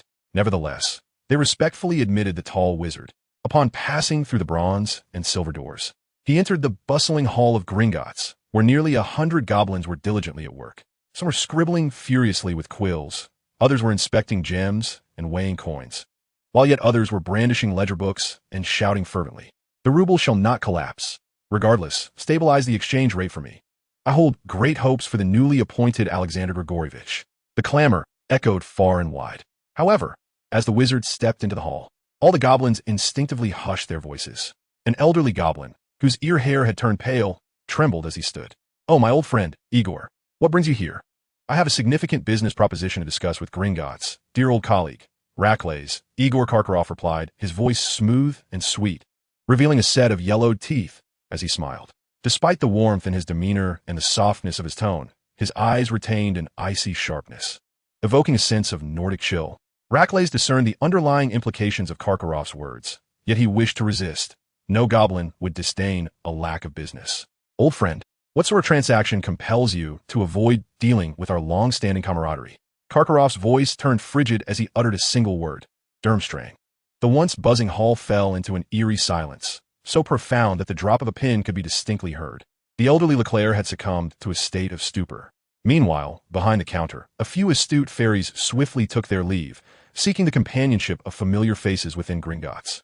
In the opulent VIP lounge of Gringotts, Karkaroff reclined upon a genuine leather sofa, a cocktail cradled in his left hand, while a tray laden with sausages, pickles, and cured meats sat within reach on his right. Perhaps some pickled fish would be a delightful addition. Karkaroff mused as he swallowed a morsel of sausage alongside a hearty loaf. Next time, indeed, a young fairy responded humbly. There will be no next time, Karkaroff scoffed. Esteemed Mr. Karkaroff, I apologize for our insufficient hospitality and hope for your understanding. The grand door to the VIP lounge creaked open, allowing several fairies to file in. Leading them was a fairy who, contrary to expectation, appeared quite youthful, his beard still brown. Allow me to introduce myself. I am Estes, the head of the Credit and Investment Management Department at Gringotts and a member of the board. We are quite intrigued by your proposition regarding the sale of Durmstrang. Would you care to elaborate? I have conferred with several board members from various schools, and we are inclined to sell the magical institution of Durmstrang to Gringotts. You may propose your price. The entire school, encompassing the campus, library, and educational accreditation, is available for purchase. We shall retain the teaching and administrative framework. Estes grasped Karkaroff's intent. The school would continue its operations, yet the upper echelons would undergo a complete overhaul. The board members present were visibly moved. This offer was indeed far too enticing. Durmstrang, a renowned institution nestled in Northern Europe, was infamous for its teachings of dark magic and its disdain for Muggle-born wizards. Like Hogwarts, Durmstrang's location was shrouded in mystery. Remarkably, not only Muggles were unaware of its whereabouts, but even wizards, despite spending 7 years there, remained oblivious. To safeguard its location, the school employed memory charms to erase the recollections of visitors and students regarding its address. Thus, Durmstrang stood as the most enigmatic of all magical schools. However, exceptions do exist. Grindelwald, with his formidable powers, could deduce the general vicinity of Durmstrang even after having his memory erased. He was the only outsider likely to possess knowledge of its location. After his escape, Grindelwald first gathered his followers in Germany before overpowering the Soviet Ministry of Magic. Subsequently, hundreds of his disciples and the Dark Lord vanished without a trace until a few days prior, when Karkaroff uncovered signs of their activity near the school. This discovery heightened his unease. Grindelwald was searching for Durmstrang. Karkaroff was certain of it. He was equally convinced that no secret could elude a dark wizard of Grindelwald's caliber. As long as Grindelwald was willing to invest the effort, he would inevitably locate Durmstrang. But what could he possibly want with the school? Surely, he was not seeking to apply for a teaching position. The board convened with Karkaroff and resolved to relinquish this troublesome burden to the affluent Gringotts, after which they hastily made their escape. They had even selected their destination, the land of the rising sun, where circumstances were peculiar, and the Western magical community could scarcely reach. Karkaroff dispatched a message, should the goblins discover that Grindelwald had also set his sights on this esteemed institution. They would surely expel Karkaroff from Gringotts, demanding a fee for his troubles. In the eyes of the goblins, Karkaroff and the board appeared no better than a group of wastrels. This was one of Europe's 3 prestigious schools, Durmstrang. Their intention to sell it was astonishing. Initially, they had believed that Durmstrang sought to invite Gringotts to invest. The goblins gradually grasped the sentiment akin to when Americans attempted to purchase New Orleans from the French, only to be forcefully handed an entire Louisiana by Napoleon. The singular query that loomed was, why? It made no sense. The goblins found themselves perplexed. Yet, they had already dispatched skilled operatives to investigate. At this juncture, a young goblin entered the lounge, whispering a few words into Estes's ear. A look of relief washed over Estes's face, and a smile unfurled as he regarded Karkaroff with keen interest. I believe I comprehend your actions now. Durmstrang has recently encountered considerable financial strain, has it not? And you, Igor Karkaroff, seem to have suffered investment failures, owing a substantial sum to those American traders at exorbitant interest rates? TSK, if you're in need of funds, why not approach us at Gringotts? The interest rates would surely be favorable, would they not? With that, he burst into laughter, filling the lounge with a jovial atmosphere. Karkaroff appeared as though his hand had been revealed, his countenance turning ashen. He ordered another cocktail, and Estes laughed heartily, declaring that even if Karkaroff wished to consume a ton of liquor, Gringotts would generously provide it. For a mismanaged institution, we must seriously consider the acquisition price. After all, Gringotts does not wish to engage in a losing venture. Now, it was Estes' turn to speak leisurely, noting that the establishment seemed to possess merely 4 stories and could ignite only when magic was cast. Hogwarts towered far above it. Estes' mention of Durmstrang rendered it worthless, akin to a derelict stock. Yet the older goblins in the room frowned at Estes' comments, internally cursing. This insufferable dandy clearly knew nothing of negotiation. Indeed, upon hearing his remarks, Karkaroff appeared more at ease. Undeterred by your scrutiny, your demeanor plainly suggested a desire to purchase while seeking to exploit the situation. Durmstrang boasts a venerable history, having existed since 1294. Such an institution possesses profound heritage. Karkaroff emphasized the illustrious past of Durmstrang, asserting that if your price was unsatisfactory, he would simply refrain from selling. The goblin banks are not limited to just one. After all, America has its own Gringotts as well. Moreover, I would like to remind you that while our castle may not rival Hogwarts in size, we possess a more expansive terrain and stunning vistas. Additionally, behind the school lies a mountain lake, and this territory is 3 times the size of Hogwarts. It is also rumored that Durmstrang conceals the means to control the Kraken of the North Sea. Estes' expression faltered, and it was now Kakarov's turn to laugh heartily. Do you truly believe we can engage in reasonable negotiations? Do not entertain any thoughts of bargaining. With a begrudging tone, Estes spat out a single word, fine. To a goblin, failing to profit is tantamount to a loss. The young minister felt a pang of regret over the significant oversight he had just made. Kakarov produced a horn cup from his pocket, intricately inscribed with peculiar symbols, adorned with 5 varying hollows. This is the deed of Durmstrang, inscribed in a form of new Visequin runes. Do not harbor any deceitful intentions. The 5 artifacts remain in the hands of the 5 elders of the board. Without them, your possession of the horn deed will not grant you control over Durmstrang. The avarice that had ignited in Estes' eyes quickly extinguished. You jest. Gringotts has always been founded on integrity. Here, you need not worry about the safety of your assets. He forced a smile, though restrained. 3 hours slipped by in the blink of an eye. Throughout this time, Kakarov and the goblins engaged in a protracted tug-of-war negotiation. The goblins were utterly astonished by this wizard's profound understanding of economics. So unlike any other wizard, most wizards struggle even to convert galleons to sickles with any fluency. With such extensive economic knowledge, how could you have accrued such a substantial debt? Estes could not refrain from commenting. In truth, this was all a facade orchestrated by the board to mislead Gringotts, though he had indeed taken out a high-interest loan. And the school was indeed facing financial difficulties due to excessive expenses like scholarships. I can make further concessions. The phantom ships of Durmstrang can also be sold to you. These vessels can navigate the subterranean depths.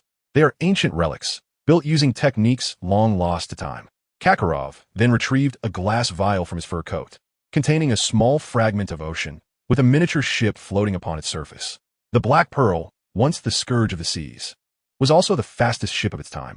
That is a relic of the past. Estes retorted, Muggles possess vessels that far exceed its speed. Despite his words of denial, his body was rather honest, as he ultimately purchased the 3 existing phantom ships of Durmstrang at the price of 2 million galleons each. Is this the final outcome? Estes inquired hoarsely, to which Kakarov, weariness etched upon his features, nodded in agreement.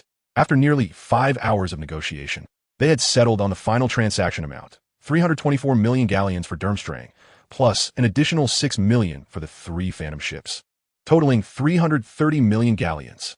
Gringotts had displayed unequivocal sincerity, as Estes affirmed. 330 million galleons is no trifling sum. Although the intrinsic value of a galleon is not as high as one might imagine, it can still be exchanged for 6 grams of gold. If one were to convert this sum into gold, it would amount to a staggering 1,900 tons, approximately equivalent to the gold reserves of the Central Plains. Only a bank of Gringotts' caliber could muster such a significant amount. However, Kakarov was not swayed. We require merely 30 million galleons. The remainder must be converted into Japanese Kozo gold. He intended to seek refuge in the land of the rising sun, undoubtedly unable to carry a substantial fortune of galleons with him. The goblins were decidedly displeased. Who could possibly procure such a vast sum of galleons for you? Take it or leave it. The final consensus was to grant Karkaroff 8 million galleons, approximately 2 to 300 million galleons in total, with the remainder substituted with gold. Everyone was satisfied. The subsequent task was for the goblins of Gringotts to transport the funds to Northern Europe. This was a crucial aspect, Could Karkaroff manage to hold 300 million galleons alone? He dared not. Soon, over 100 fully armed goblins set forth alongside Karkaroff. Each goblin carried a storage bag enhanced with the undetectable extension charm. The party was numerous, with the elite of Gringotts deployed, nearly depleting the security department, accompanied by 3 board members. Meanwhile, in the distant north, snow fell heavily. In the forest, a small wooden cabin stood against the tempest, its interior warm with a blazing fire. An elderly man sat by the hearth, perusing a letter. It had been a long time since he had seen Grindelwald, and Lou-Ren felt a profound sense of longing. The trap was set. A figure knelt respectfully before Grindelwald, acknowledging him with reverence. Understood. You have my gratitude, Baji. Yes. Prepare to ensnare, commanded Elrond, another board member of Gringotts, to Estes. The goblins had never contemplated the perilous notion of depleting the entire bank's liquidity to purchase a school. They preferred a more unconventional approach.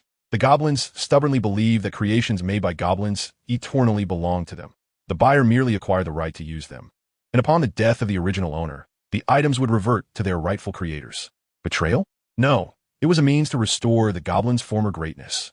This time, the goblins wore armbands inscribed with MGGA, signifying Make Goblins Great Again.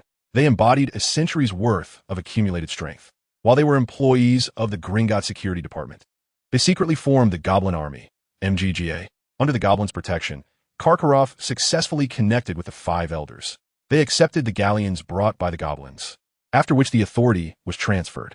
Each of the 5 elders produced a gemstone, a ruby resembling burning charcoal, a murky yellow sapphire, a pigeon egg-sized blue sapphire, a green gem with internal spurs, and a crystal speckled with golden stars. These 5 gemstones represented fire, earth, ocean, forest, and sky. The elders approached and turned to embed the gems into the hollows of a horn. The horn gradually became heated, radiating a dazzling light. Karkaroff instructed the highest-ranking goblin, Elrond, to drop blood onto the horn. Its brilliance gradually subsided until it returned to its original state, and the 5 gemstones ejected from their recesses. Elrond extended his right hand. Gesturing through the air, and an ethereal scene emerged.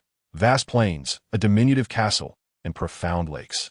Intriguingly, the ancestors of Durmstrang had managed to fold such an immense space into itself, creating a realm of its own. No wonder it had eluded discovery. The transaction concluded, and it was time for them to depart. Karkaroff spoke to Elrond, but before he could finish a sentence, he noticed Elrond waving his hand dismissively. Suddenly, a sharp pain pierced through his chest. The nearest fairy had plunged a sword into his heart. The 5 elders were caught off guard, swiftly ambushed by the fairies, and the ground became saturated with the blood of the wizards. Karkaroff, however, was not slain by a single stroke. He pressed his hand against the blade's hilt, his lips trembling slightly. He had underestimated the situation. A life of indulgence had corroded his mind, and, as a lofty wizard, he never anticipated that the goblins of Gringotts would dare to draw swords against wizards. Prolonged time in power often breeds peculiar delusions. Elrond approached, looking down at Karkaroff, but before he could utter a word, a deafening explosion erupted from behind him. The shockwave hurled him into the air. The fairies, unaccustomed to war, were equally stunned by the sudden blast. A single barrage of explosive spells had decimated nearly half of their ranks. Wizards materialized not far away on a small hill, their numbers exceeding 200. The earlier explosion was the signature move of the Saints, a coordinated assault of explosive spells. In a fleeting instant, over 100 wizards unleashed their spells in unison.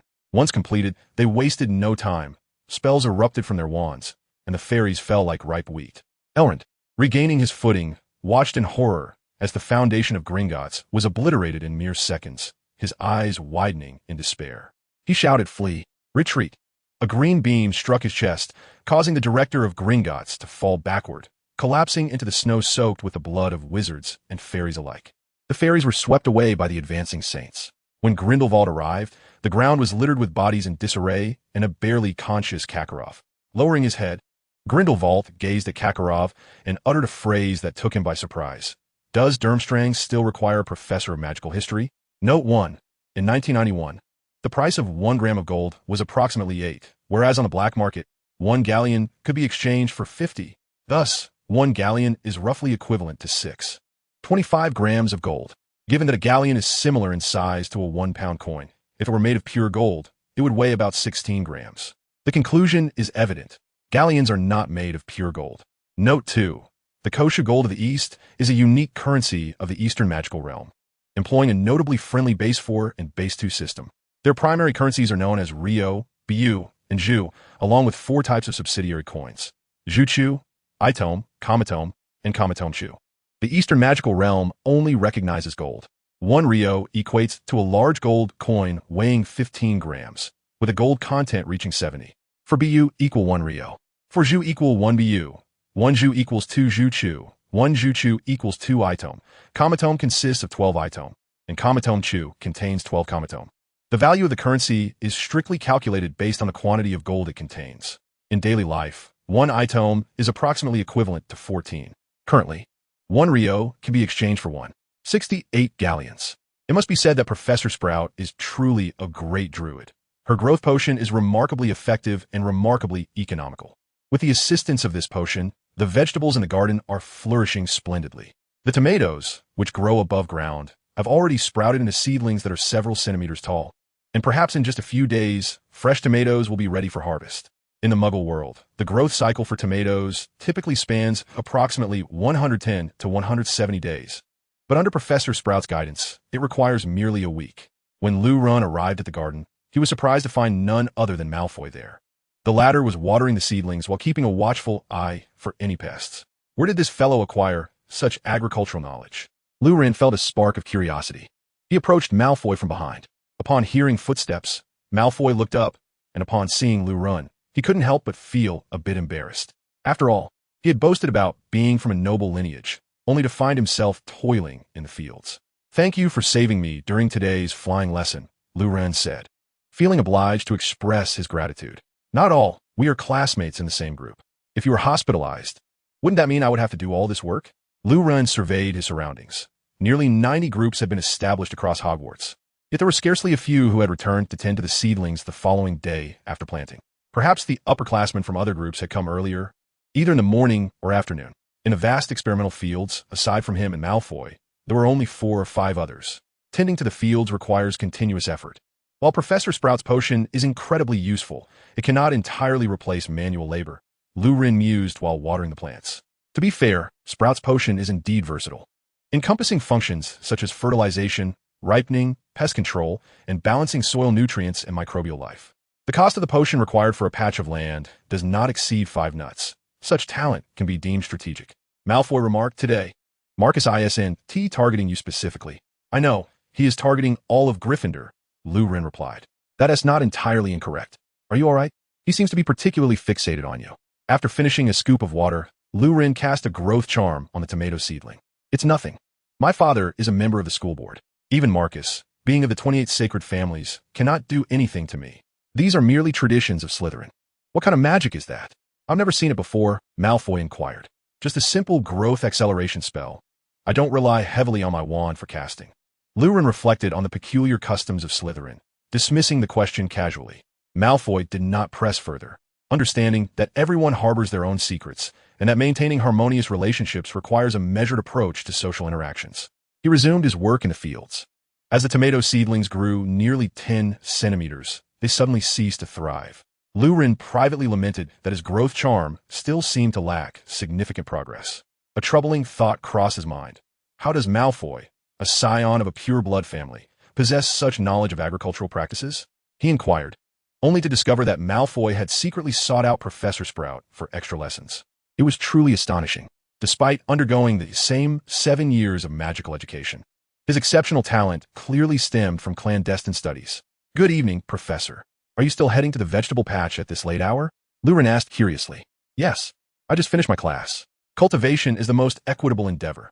The more effort you invest, the greater the yield," she replied. Lu Ren thought, "You may not be aware of the concept of natural disasters and man-made calamities, yet wizards who farm are not deterred by climatic adversities." Suddenly, he recalled something that should be addressed promptly: the pursuit of becoming an animagus. While this transformation possessed its drawbacks, it also offered unparalleled advantages. Unlike transfiguration into an animal, an animagus retained the wizard's original consciousness, reasoning, and memory, making it an impeccable method for intelligence gathering. Moreover, the animal form could elude magical tracking in various respects, bestowing numerous benefits. However, this transformation could lead to wizards possessing the instincts of the animal, potentially causing them to forget their true nature and become trapped in that identity. The initial step to becoming an animagus requires one to hold a single leaf of mandrake in their mouth for an entire month. There can be no shortcuts during this period. It must span from one full moon to the next. The full moon is defined as the moment when the ecliptic longitudes of the moon and sun reach 180 degrees, with the 15th day of the lunar month known as the full moon. Thus, Lu Ren merely needed to ascertain the date corresponding to the 15th of the lunar month.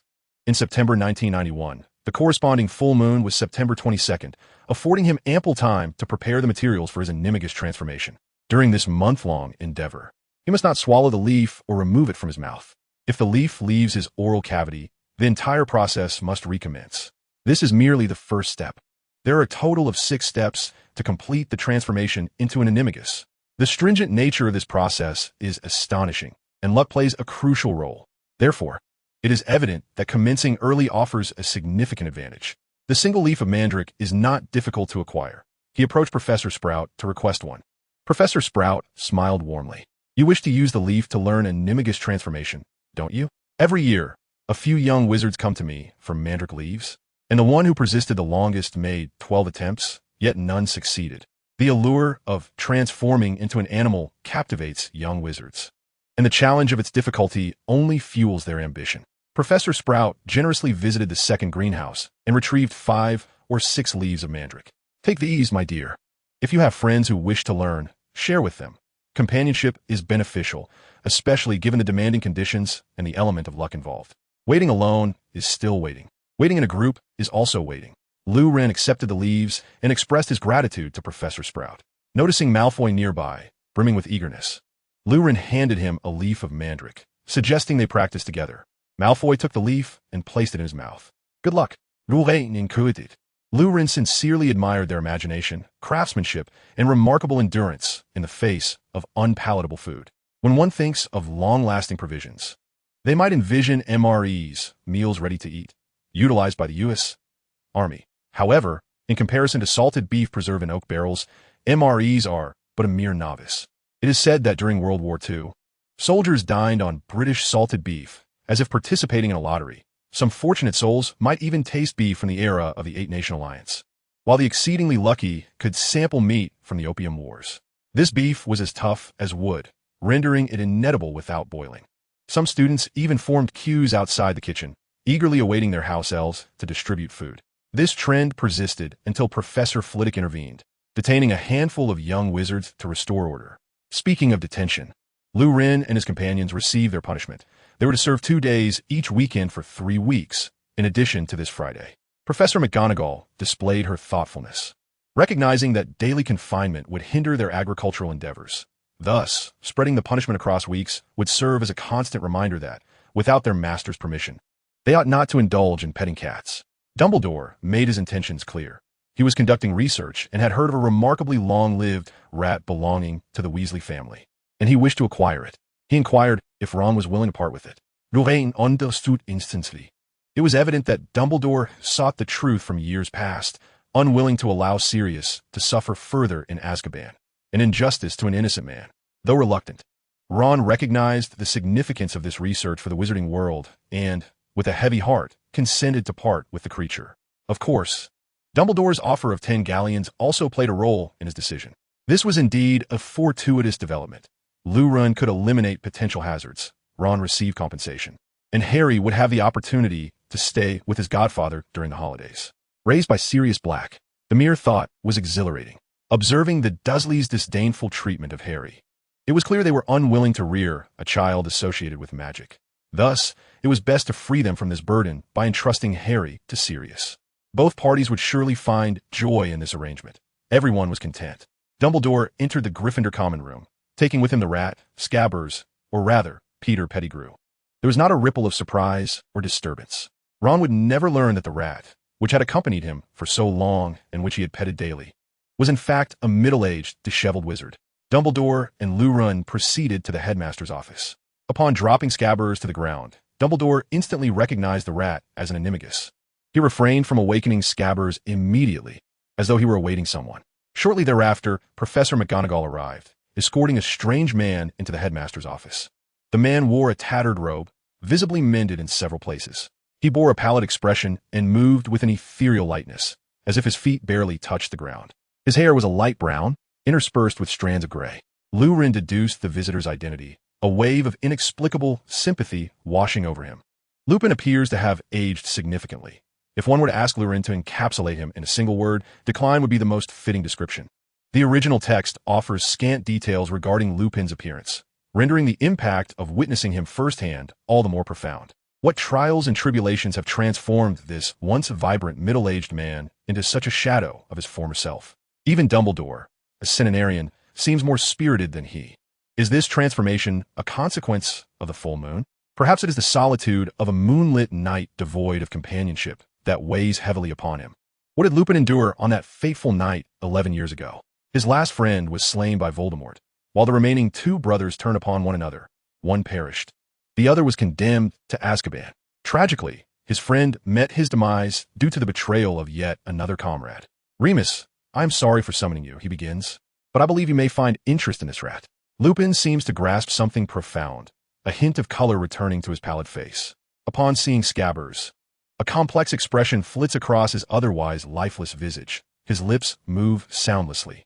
Ultimately, he utters a name in a hoarse whisper, Peter Pettigrew, the rat, a figure he would never forget, even if only glimpsed in a photograph. Dumbledore nodded in acknowledgement. He waved his wand, releasing a beam of azure light that suspended the rat midair. A flash ensued, and the rodent transformed into a gray mass, which swiftly morphed into a head, expanding rapidly into the form of a man, ultimately revealing a short, balding individual within the office, a man resembling a rat. Lurin felt a surge of nausea. Merely standing before him was unsettling. Lupin's eyes blazed with intensity. Professor Dumbledore, it seems the events of 11 years ago harbored deeper truths. He struggled to control his voice. We require further evidence. Dumbledore remained composed and benevolent, awakening Peter Pettigrew. Upon regaining consciousness, the first sight to greet him was a pair of cerulean eyes, as deep as lakes. Professor Dumbledore. Professor Dumbledore. Voldemort's minions are after me. I sent his most loyal operative, Sirius, to Azkaban. Lurin found it somewhat amusing that Voldemort still had devoted followers. What a farcical notion. The remnants of the Death Eaters are akin to rats lurking in the sewers. Too cowardly to emerge into the light. To endure 11 years as a rat for this? Absurd. Loyal servants of Voldemort are as rare as undercover agents in a distillery. Dumbledore shook his head. I will hand you over to Fudge. Sirius should not continue to endure such inhumane treatment. The truth will soon be revealed. No, you cannot. Pettigrew nearly leapt up, only to be restrained by Dumbledore's firm hand. Let me explain. It's not as you think. His voice, already high-pitched, now trembled with agitation, as if he were conversing with a dolphin. Peter experienced a sudden epiphany. He recalled the shortcomings of the Animagus transformation. He had been ensnared within the body of a mouse for 11 long years. It was during his encounter with that traitor that he had no choice but to transform into a mouse to escape. He lost his wand, and gradually, he began to believe he was indeed a mere mouse, trapped until now. Peter's demeanor shifted as he grew increasingly defiant. Unbeknownst to him, his memories had already been perused by Dumbledore. Faced with Peter's obstinate denials, Dumbledore chose not to engage in further discourse. He summoned Severus and instructed him to bring Veritasrum. He spoke directly to Professor McGonagall. As she left to seek Snape, Peter erupted into a fit of hysteria, exclaiming, "Have you lost your mind? I did not betray James and Lily. Snape despises me. How could you bring him here?" Lupin, growing impatient, interjected to remind Peter that Dumbledore had never mentioned seeking him out for matters concerning James and Lily. Peter seemed momentarily speechless. Shortly thereafter, Snape glided into the room. Upon seeing Lupin, a grotesque expression twisted his features, one that transcended mere anger. It was pure hatred. Severus intended to speak, but found himself at a loss for words. "Severus, do you have the Veritasrum? I require the most potent dosage," Dumbledore requested, shifting slightly to reveal Peter Pettigrew. With an extraordinary strength for one of his age, he dragged Pettigrew from behind him. Despite his thrashing, it was to no avail. Snape produced a small vial of clear liquid, grasped Pettigrew's chin, and compelled him to open his mouth before administering 2 drops of the potion. After a brief struggle, Pettigrew fell still. The despair in his eyes faded, and the tension in his contorted face relaxed. "Can you hear me?" Dumbledore inquired calmly. "Yes," Pettigrew replied in a subdued tone. "I wish for you to tell us what you were doing on the night Lily and James were murdered 11 years ago." Dumbledore took a deep breath. Striving to maintain his composure before continuing, I was running away. Pettigrew's voice void of emotion. Why were you fleeing? Because Sirius was going to kill me. How tedious. Lupin remarked, Pettigrew's will to survive is remarkably strong. Who was the secret keeper for the Potters? Did you reveal their address to Voldemort? Lupin directly queried. I was the secret keeper. I disclosed their address to Voldemort. The atmosphere in the office froze instantaneously. Snape's eyes blazed like torches, while Lupin emitted a sound akin to a wolf's whimper, and Professor McGonagall gasped. Why? Lupin asked, devoid of emotion. I contacted the Death Eaters. At that time, Lily was newly pregnant. My master was powerful, and Dumbledore was aging. After contemplation, I deemed it prudent to pledge my loyalty to him. I provided them with information until that fateful day. Why? Lupin's tone remained devoid of any fluctuation. Professor McGonagall sought to intervene, yet was halted by Dumbledore. I refused to remain overshadowed by James and his associates any longer. I have relinquished James's position to the Master. I shall be the most radiant contributor to the greatness of my Master. I will bask in the sunlight, no longer a mere shadow of others. I am undeniably talented, yet no one acknowledges me. Whenever I am mentioned, it is always as James's friend, that insipid and humble little toad, Peter. I will not accept this. My academic performance surpasses that of the majority of students, and I mastered the enigmatic transformation by the 5th year. Why? Why must this be my fate? Peter's emotions stirred with agitation. Lu Ren bowed slightly to the professors before departing from the headmaster's office. What a heavy revelation it was. What prompted Wormtail's betrayal? Jealousy? Lu Ren could not comprehend. He once believed that Wormtail had succumbed to Voldemort's torture and revealed secrets under duress, only to learn that he had willingly allied himself with the Death Eaters. To know a person's face, but not their heart, Lu Ren lamented. As he strolled towards Gryffindor Tower, he pondered who would be the most suitable confidant should he ever need to cast an oath of loyalty. Harry might indeed be a splendid choice, the boy who lived, the one who withstood Voldemort's wrath, the sole individual to have survived 2 direct encounters with the killing curse. However, could he truly trust himself to guard his own secrets? Fudge arrived promptly. With Grindelwald's influence expanding, Dumbledore's stature soared, and Fudge was all too willing to respond to any summons. After being briefed on the particulars, Fudge insisted on taking Wormtail to the Ministry for questioning. Dumbledore, without suspicion, entrusted Wormtail to Fudge. Time passed. How long? He could not tell, when a commotion erupted outside the office. Minerva, I apologize, this was unforeseen. Dumbledore recognized Fudge's voice. You must explain this to Dumbledore yourself. Was McGonagall bellowing? Dumbledore detected her unmistakable tone, one he had not heard in ages. A thought struck him. He swiftly rose and opened the office door. Fudge, McGonagall, and Snape stood waiting outside. You shall explain this to Dumbledore. McGonagall thrust Fudge forward, her fists clenched tightly, her cheeks aflame with indignation. The towering Dumbledore stood before Fudge, casting a shadow that nearly enveloped him entirely. Fudge shivered beneath Dumbledore's looming presence. Please, allow me to clarify. It is deeply regrettable, but there is no alternative. Alas, the Dementor has kissed Peter. Dumbledore's gaze darkened ominously. Fudge trembled anew. At that moment, Snape spoke softly from his side. Mr. Fudge believes his safety is compromised. He insists on interrogating Wormtail in the company of a Dementor. He ushered the Dementor into the interrogation chamber. I am the Minister of Magic. I possess the authority to arrange matters. Fudge mustered the courage to shout at Snape. McGonagall's voice rose above Fudge's. Monster! The moment that creature entered the interrogation room, it lunged at Peter. Professor McGonagall found herself at a loss, her mind clouded by anger. Dumbledore comprehended the situation. He understood what the Dementor had done. It had bestowed a kiss upon Wormtail. The essence of Wormtail had been siphoned away, leaving him a mere shell of his former self. We acted with utmost urgency to expel the Dementor, yet it was too late.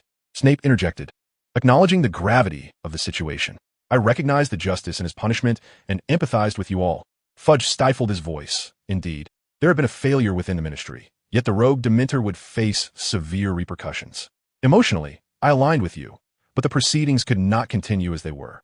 In a moment of inspiration, Fudge began to mimic his secretary's habitual dialogue style to engage Dumbledore.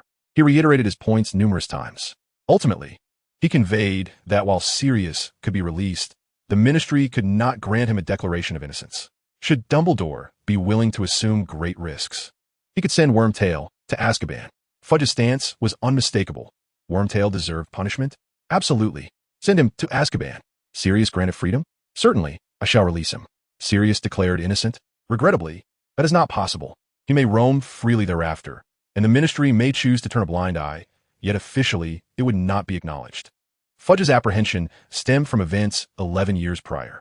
At that time, Sirius had been incarcerated in Azkaban without trial, largely due to Fudge's influence as the head of the Department of Magical Accidents and Catastrophes.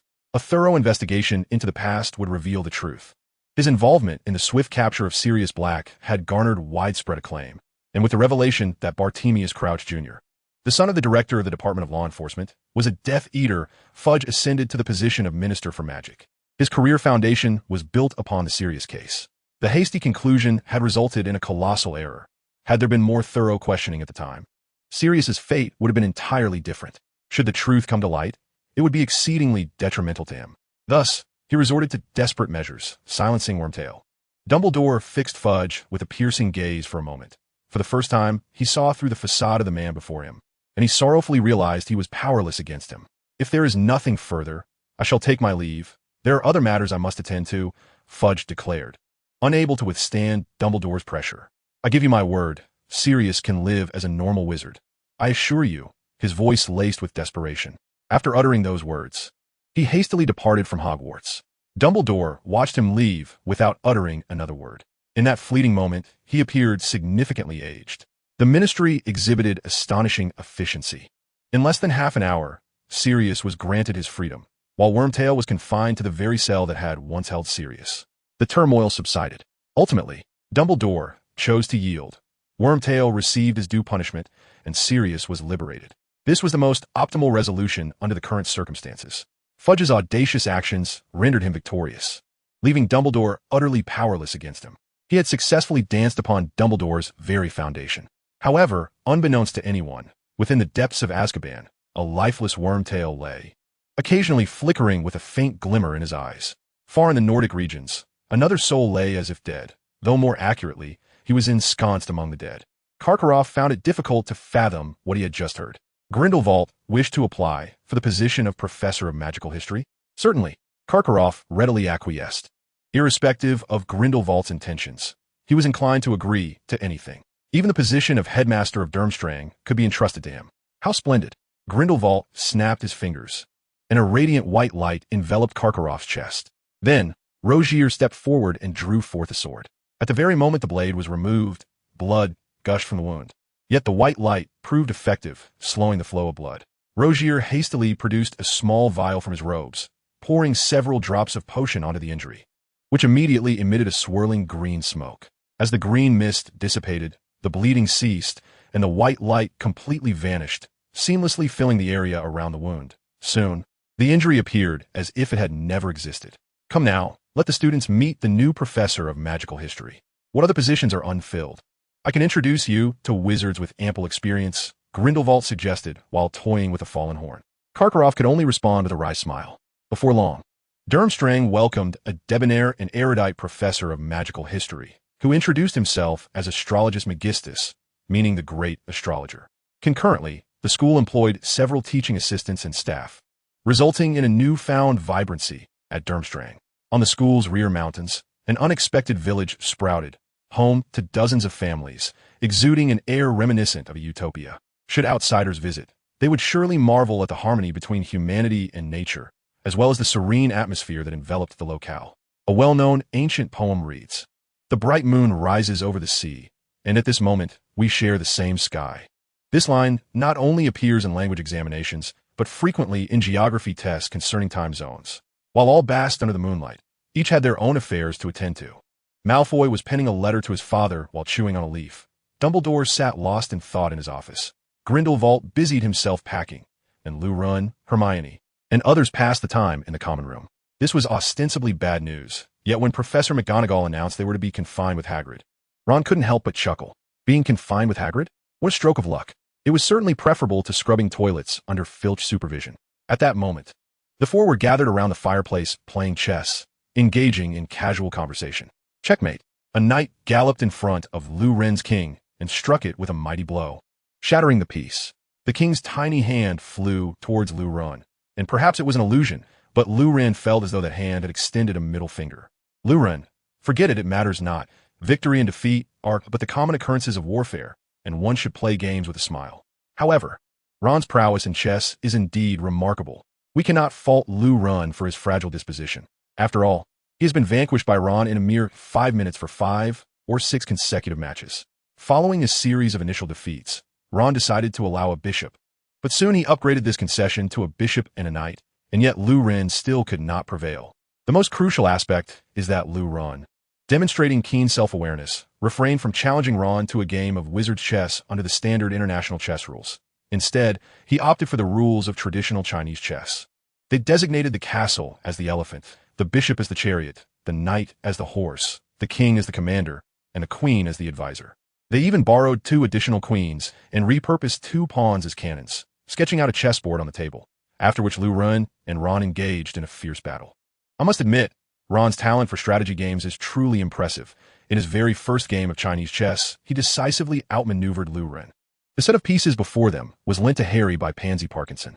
Previously, while they were tilling the fields, they had engaged in delightful conversation that serendipitously led to the topic of wizard's chess, prompting Pansy to lend her exquisite set to Harry. Each piece in this set was meticulously crafted, featuring distinctly carved features that, when detached, resembled delicate figurines. Notably, the king was artistically represented by the figures of Constantine XI and Mem II. Gazing upon the remnants of Mem II, Lu Ren silently expressed his apologies. "Forgive me, brother." Lu Ren, feeling overwhelmed, opened the enclosure of his cat carrier and tilted it slightly, allowing a plump, orange ball of fur to roll out. Before the little tiger could fully comprehend its surroundings, Lu Ren skillfully grasped the scruff of its neck, lifting it effortlessly. Once caught by the scruff, the little tiger remained as still as a plush toy. Unable to resist, Lu Ren indulged in a few affectionate strokes. After all, if one cannot pet their cat, what is the point of having one? He then carried the little tiger to the common lounge. Along the way, the small tiger, with its innocent large eyes, gazed at the increasingly familiar scenery, pondering, where does Papa intend to take me? The answer soon revealed itself as Lu Ren set it down beside the chessboard. Employing the tiger seduction technique, he achieved remarkable results, managing to engage Ron in a fiercely contested match even after conceding a chariot and a horse. However, as Ron attempted to pet the tiger for the 3rd time, Lu Ren gradually found himself at a disadvantage. Just as Ron reached for a piece to declare check, the little tiger suddenly stretched, inadvertently toppling the chessboard. Lu Ren quickly stood, declaring the match a draw, and hastily vacated his seat. "Is that merely a tiger?" Hermione inquired with curiosity, pondering whether Hogwarts permits the keeping of tigers. "What tiger?" "This is a Siberian orange cat," Lu Ren asserted with confidence. "I even have proof." Yet soon, under Hermione's incredulous gaze, he conceded that Lu Wu was indeed a tiger, assuring her that he would find a way to address the little tiger's identity issue. "Lu Ren, your tiger possesses a splendid appearance," Hermione remarked, noting its fur shimmering with golden flecks and its eyes resembling black jewels, appearing quite sentient indeed. Hermione did not press for further details. She slowly extended her hand towards Lu Wu. "Be careful," Ron cautioned. Despite Lu Wu being a mere cub, his teeth and claws were already quite sharp. However, it was too late. Hermione's hand had already reached out. Nothing happened. She gently stroked the fur of the little tiger, and Lu Wu purred contentedly, while the little tiger engine began to hum to life. Ron, expressionless. Hermione, smiling. Lu Wu. At that moment, Lu Ren recalled that tomorrow marked the first potions lesson of the new term. Observing Mr. Potter, who was currently doting on the little tiger, Lu Ren knew that tomorrow Harry would inevitably face a trio of challenges and, under Snape's scrutiny, would be a loss akin to a duck out of water. This thought made Lu Ren feel a pang of sympathy for both Snape and Harry. Perhaps they could have had a more amicable relationship. Of course, the probability of that was exceedingly low. Harry's misfortune lay in his striking resemblance to his father. Because of this, Vernon instinctively despised him, and Snape felt revulsion upon seeing his face. If Harry were a girl, perhaps things would be different. Lu Ren's mind was filled with peculiar thoughts. "Ahem, have you all prepared for tomorrow's potions class?" he asked nonchalantly, knowing that Professor Snape was exceptionally strict and particularly fond of posing questions before class. Hermione's expression stiffened, and she inadvertently tightened her grip, causing the chubby tiger to lose a tuft of fur. Harry Ron, surprised. "Well, let me test your knowledge. If I were to produce powdered daffodil root." Lu Ren retrieved a book from seemingly nowhere and began his inquiries. Harry Ron, dumbfounded. "What is this?" Ron swiftly helped Lu Ren pick up the bag. Lu Ren suddenly remembered the mandrake leaves he had almost forgotten. He took a leaf from the bag and placed it in his mouth. Do you wish to become Anomaly? He also took the opportunity to explain what an animagus was to Harry. Cool. Ron immediately took a leaf and followed suit. Harry, imitating him, also placed a leaf in his mouth. Aren't you going to ask about the side effects of this magic? Hermione's nerves were fraying. What were these boys thinking? All she received in response were the three boys' enigmatic smiles. I am truly exasperated with you all, she exclaimed. Then, she too took a mandrake leaf and placed it in her mouth. Lurin did not object. After all, it was safe to hold it in their mouths for the time being. If they could not even manage this first step, there was no need to proceed further. With the leaf in his mouth, Lurin drifted into a deep slumber. Upon awakening, it was the delightful Friday. Which house do we have potions class with today? Harry inquired while scooping a bowl of oatmeal, alongside a few sausages and slices of bacon, as he ate. How can you two eat so much for breakfast? Lurin marveled at the mountainous piles of food on their plates. I'm truly impressed. I've heard that Snape always favors Slytherin students. I wonder if that is true. Lurin, you know him quite well. What do you think? He is indeed very strict. However, he is quite a decent person. Lurin reflected for a moment and offered a fair assessment of Snape. That's good. Ron lowered his guard and began to hastily devour the sausages on his plate. At that moment, owls started to swoop into the hall. To be frank, having owls during breakfast was not a wise idea. Hundreds of birds congregated chaotically, chattering incessantly, indiscriminately discharging droppings, and some even molting. The older students, well-versed in such occurrences, finished their meals before the birds arrived to avoid any embarrassing situations. For instance, a droplet of bird excrement had landed in Harry's porridge, rendering him speechless. Observing the owls strutting around the dining table, Lurin seriously contemplated whether he should bring Lu Wu to the table next time. Cats are also adept at catching birds. What? Owls are raptors? Then my little fat tiger is not a beast? In truth, most young wizards of Muggle descent had not received any letters. From across several tables, Lurin could hear Malfoy's boastful voice. My father is going to replace all the school's flying broomsticks. Currently, the school's broomsticks were all Nimbus 2000s, a model produced by the Universal Broom Company in 1955 and the most affordable flying broom in the world. Aside from their low cost, they offered little benefit. Lucius Malfoy, with a wave of his hand, declared that these outdated brooms were to be discarded. He had procured a batch of brand new oak handle 79s.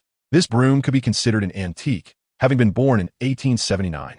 Its design was primarily focused on durability and resistance to strong winds. However, it had a significant flaw. It was exceedingly slow and cumbersome, rendering it unsuitable for any competitive sport. Yet, this was advantageous for Hogwarts. First-year students required such brooms, as they were particularly suited for novices. With these brooms, should any student lose control, Madame Hooch might easily bring them down with just a hand. The key was that these brooms were quite affordable. Lucius favored such cost-effective items with a sense of history and character. He readily purchased 20 of these brooms and had them sent to Hogwarts. Today was an exceptional day. Both Lurin and Harry received letters from owls.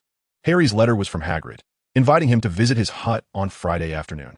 Harry thought it best to go along with Lurin and the others. Friends, after all, could share in detention as well. A black owl flew in front of Lurin, leaving behind a gourd-shaped parcel and a square box measuring 25 centimeters on each side before taking flight. Neither the parcel nor the box was signed, but Lurin recognized their origin as Grindelwald. He unwrapped the gourd-shaped parcel to reveal a tan gourd, which made Lurin beam with joy. He did not open the second box, but chose to set it aside. How considerate of Grindelwald to seek out this item for me. Lurin gazed at the two boxes, feeling a wave of reassurance. The potions classroom was situated in a large underground chamber within the dungeons of Hogwarts Castle, capable of accommodating at least 20 students for lessons. The glass jars lining the walls and the specimens within evoke the illusion that this is a biology classroom. Severus Snape has been waiting in the classroom for quite some time, arriving exceptionally early, giving the impression that he resides within the potions classroom. Like Professor Flitwick, Snape takes attendance before commencing the lesson. Harry Potter elongated his voice, the renowned Harry Potter, gazing into Harry's eyes with a cold, hollow stare, before reciting his time-honored opening lines.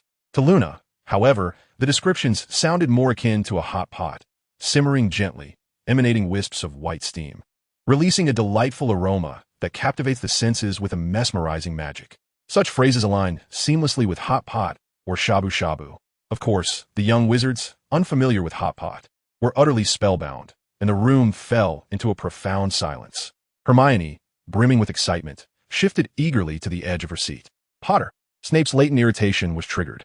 The mere sight of that face ignited a compulsion to pose questions. Yet, upon glancing at Luna beside him, he reconsidered. After all, Harry was raised in a Muggle household. Thus, perhaps he should refrain from probing too deeply into matters concerning the magical realm. Conveniently, Luna had provided him with insights into Muggle potion-making protocols while assisting him.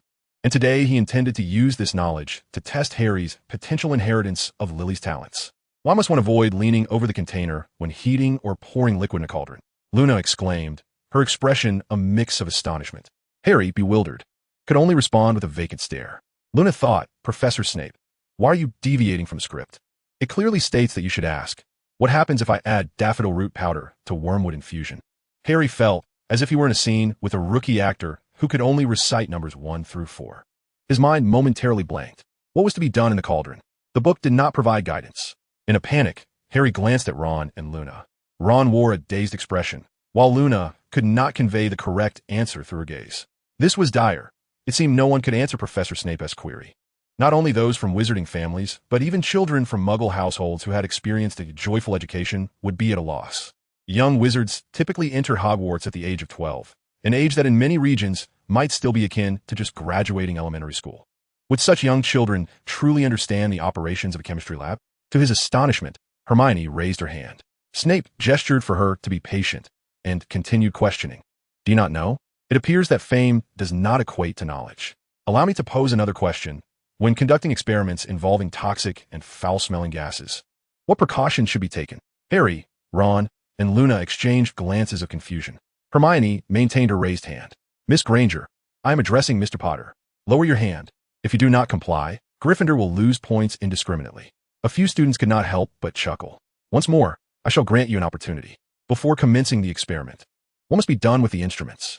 Snape fixed his gaze upon Harry's eyes, prompting Harry to avert his own. He was at a loss. TSK. The inquiries I have just made are mere common knowledge that Muggles should be familiar with. Being raised by Muggles and thus remaining oblivious to the wizarding world is not a significant issue. However, Mr. Potter, your utter lack of knowledge regarding Muggles is quite astonishing. Did you not review your textbooks before the start of the term? Did you genuinely engage in your studies at the Muggle school? Severus Snape crossed his arms, observing Harry's discomfort with great delight. Hermione hesitated for a moment before speaking. One must not overlook the container, as it is essential to guard against splashes that could cause harm. For experiments involving odorous or toxic gases, adequate ventilation should be ensured, and the instruments must be inspected for integrity and stability prior to commencing the experiment. Harry felt a profound urge to vanish into the ground. Very well, all correct. Snape's demeanor softened considerably towards the young girl before him, as she displayed a notable aptitude for potion making. The notion of a Muggle born with exceptional talent in potions conjured a multitude of thoughts in Snape's mind, and his expression dimmed slightly. Gryffindor had earned 5 points when it could have been 10. Professor, this knowledge is not something Muggles encounter at the age of 11, said Luna, raising her hand. Upon receiving permission, she explained to Snape. Sit down. Snape, unwilling to engage further with Luna, instructed her to take her seat. Have you all had enough of the jokes? Why do you not take note of this? Snape suddenly turned his gaze upon the other young wizards. Instantly, a flurry of noise erupted in the classroom as both Gryffindors and Slytherins retrieved their quills and parchment, fervently scribbling. Snape then looked at Hermione, seated beside Harry, and after a moment of contemplation, added, furthermore, Miss Granger, please switch seats with Luna. Hermione, though puzzled, complied without protest, wishing to avoid further provoking Snape. Thus, the seating arrangement shifted from Ron, Harry, Hermione, and Luna to Ron, Harry, Luna, and Hermione. Snape had no particular reason for this adjustment. He simply detested the idea of Potter mingling too closely with a Muggle-born adept at potions. After the majority of the young wizards had ceased writing, Snape spoke again. Your previous responses lead me to suspect that most of you are the kind of imbeciles I encounter regularly. It is unrealistic to expect you to possess a proper understanding of the requisite procedures for the experiment. I will write the safety protocols for the laboratory on the blackboard. You are to transcribe them. I will conduct a surprise check next week, and anyone who has not memorized these regulations will face consequences they will remember for a lifetime. With a flick of his wand, the blackboard glided into position, and he began to write with fervor. 1. Before entering the laboratory. 2. Before commencing the experiment. 10. Under no circumstances, without permission, may various potion ingredients be mixed to prevent accidents. These 10 rules would henceforth serve as the immutable laws of potion class. Any violators should depart voluntarily. Snape stated coldly. All the young wizards hastened their writing. Luna. Snape suddenly raised his voice, instructing them on the steps to add daffodil root to the mugwort infusion and the resulting product. He decided to provide a quintessential demonstration for this group of unruly youths, illustrating what true potion making entailed. Professor, the combination of daffodil root powder and mugwort infusion can yield the draft of living death, a highly potent sleeping potion. The specific procedure involves taking daffodil roots, removing any extraneous material from the sample, and then chopping it into small fragments. The minced sample is placed into a mortar, where it is pounded and ground using a pestle. Subsequently, an infusion of mugwort is prepared, into which the ground sample is gently added, followed by careful stirring with a glass rod. Although Lu Ren is not particularly versed in the intricacies of potion making within the magical realm, he roughly describes the process of concocting the elixir of life, drawing parallels to his previous experiences in chemistry experiments, which proves to be somewhat adequate. Generally speaking, his approach is correct. Snape expresses satisfaction, noting that in the entire classroom, only Lu Ren and Hermione exhibit any semblance of wizardry, while the others resemble nothing more than juvenile baboons, especially Potter, who is utterly hopeless. After the young wizards complete the laboratory regulations, Snape commences his lecture. Today, he intends for them to concoct a potion for boils, a potent remedy for pustules, measles, boils, and other symptoms of lymphatic tuberculosis. The procedure is not particularly challenging, making it suitable for novices, yet it requires meticulous execution. An incorrect method of preparation may result in the potion producing the opposite effect, causing boils rather than curing them. The successful manifestation of this potion is unmistakable. If brewed correctly, pink smoke will rise from the cauldron.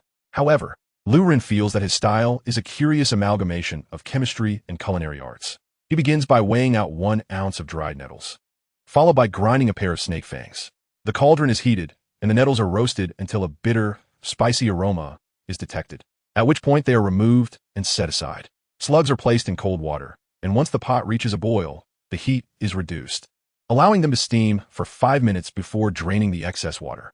Ultimately, the 3 ingredients are combined and brought to a boil. Once boiling, the cauldron is removed from the fire, and the porcupine quills are added. Lu Ren contemplates the multifaceted nature of an excellent teacher. While student performance undoubtedly stands as the most significant metric, factors such as engaging pedagogy and amiability follow closely behind. As the youngest head of Slytherin House in the history of Hogwarts, and likely to become the youngest headmaster, Snape's pedagogical and research capabilities are undoubtedly exceptional.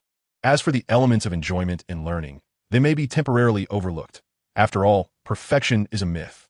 Before Professor Quirrell's arrival, Snape was the youngest professor at the school, embodying the essence of genius and academic excellence. Furthermore, in a hands-on subject like potion making, a degree of strictness is beneficial. It is far more reliable than those teachers who smile incessantly yet impart little knowledge. Such mentors do exist in the world. One instructor once reassured a student that aqua regia is not as formidable as it seems, citing that nitric acid contains oxygen, and thus can be absorbed by the body. Is that not magical? This is a true story. Can one absorb nitric acid? Indeed, although it is akin to the question of touching an electric switch. One can touch any voltage, but some can only be touched once. Snape's teaching efficacy is commendable. Even Harry, who harbors disdain for him, ultimately achieved an 9 potions on the OWL, the ordinary wizarding level examination. This does not align with our conventional understanding of ABCD. Rather, it signifies exceeds expectations, denoting a commendable performance. The examinations at Hogwarts are notoriously rigorous, making the attainment of an outstanding exceedingly challenging, with exceeds expectations being the next tier. While one might attribute this to Lily's genetic influence, Severus Snape's pedagogical prowess is undeniably significant. His effectiveness as an instructor stems from his mastery over the classroom atmosphere. The initial display of dark curses, coupled with an intricate exposition of potion-making techniques, undoubtedly instilled a sense of trepidation among the young witches and wizards. Now, I will divide you into pairs to complete today's experiment. There are several classroom regulations I must reiterate. First, you are required to adhere strictly to the procedural steps I have just outlined. Any deviation or unauthorized alteration of the order is strictly prohibited. Second, you are obliged to identify and rectify any errors made by your partner or your fellow classmates. Third, the use of spells is absolutely forbidden. That is all. I shall provide further guidance as necessary. Following this, Snape proceeded with the grouping, allowing the young sorcerers to commence their potion concoctions. Lurin found himself paired with Pansy Parkinson from Slytherin. His impression of her was rather vague. Some described her as acerbic and overbearing, yet Harry's assessment was relatively favorable. Their collaboration appeared to progress without significant issues. Lurin deemed her a typical, albeit somewhat spoiled, young lady. Regardless, her potion-making skills were commendable, at least superior to many inept partners. Despite having taught for numerous years and having adequately prepared himself mentally, Snape found himself increasingly exasperated by the clumsy antics of the young sorcerers. Observing their actions, his frustration mounted. Perhaps it was due to Lurin's exemplary performance over the summer that had elevated his expectations. Or perhaps he simply had not exhausted his irritation at the beginning of class. In any case, his annoyance quickly reached its zenith. Daphne, your scales are damp. Dean Thomas, are you massaging a snake fawn? Neville Longbottom, are you intending to release your slug? Do you not comprehend that it must be immersed in cold water before processing? Snape paced the classroom, tightly enveloped in his lengthy black cloak, resembling a bat surveying its territory, which rendered the atmosphere palpably tense. Fortunately, no major blunders occurred, and Lurin adeptly corrected several of Neville's mistakes, facilitating a smoother class experience. In a practical lesson akin to a chemistry lab, a clumsy partner can pose a significant safety risk. At times, one might be tempted to pour the concocted solution over the head of an incompetent teammate. Approximately an hour later, both Lurin and Hermione's cauldrons erupted with crimson smoke, signaling the successful completion of their potion. At long last, the potion class concluded. The students of Gryffindor and Slytherin, weary and fatigued, ascended the stairs from the classroom. Meanwhile, Harry felt disheartened. As a fellow Muggle-born, he wondered why he remained so uninformed. While Hermione and Lurin excelled, is the disparity between individuals truly so vast? Yet, as you all know, Harry remains sullen and morose. The realm of education in the Central Plains is rather unique. My early encounter with Dien seemed quite reasonable, yet I am uncertain as to how Hermione became aware of it. It was mentioned in the tutoring class I previously attended, where Hermione chimed in, questioning the notion of joyful education. How is it that you are attending tutoring at the age of 11? She inquired. The competitive pressure within the school is considerable. Hermione elaborated. Indeed, Lurin recalled that Hermione's parents were dentists in the London area. Thus, the concept of joyful education seemed quite distant for her. The four of them proceeded towards the vegetable patch, intending to engage in some agricultural labor before heading to Hagrid's for detention later in the evening. Each group's garden had sprouted tender shoots, some hinting at a bountiful harvest, while others clearly indicated a meager yield. From a distance, Lurin spotted the vibrant green seedlings in his own garden, interspersed with small tomatoes, promising a good harvest. He could discern the general outcome with a mere glance. However, who were the two figures standing beside his garden? From afar, he recognized a tall and a short student from Slytherin. As he approached, he discerned that they were Malfoy and Marcus. A few words wafted towards him. This is a decision made by the upperclassmen of the academy. You would do well to cooperate. Do not be ungrateful. With such a substantial yield, it would be wise to share a portion. Malfoy clenched his fists, remaining silent. Are you dissatisfied? Marcus moved in front of Malfoy, lowering his head to meet his gaze. Malfoy inhaled deeply, raised his eyes to Marcus, and slowly replied. This is not solely my garden. What commotion is happening here? Lurin inquired, feigning ignorance as he approached. This does not concern you, Lurin. I will handle it. Malfoy said hastily, eager to keep Lurin out of the conflict. Unfortunately, it was somewhat too late, as Marcus had already taken note of the black-haired boy. The Gryffindor brat? He remarked, advancing towards Lurin.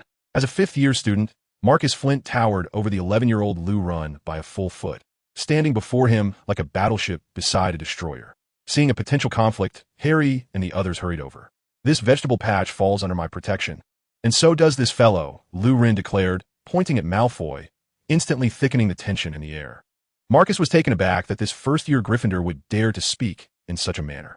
This reckless bravado was quite characteristic of Gryffindor. Do you comprehend what you are saying? Mind your tone, brat.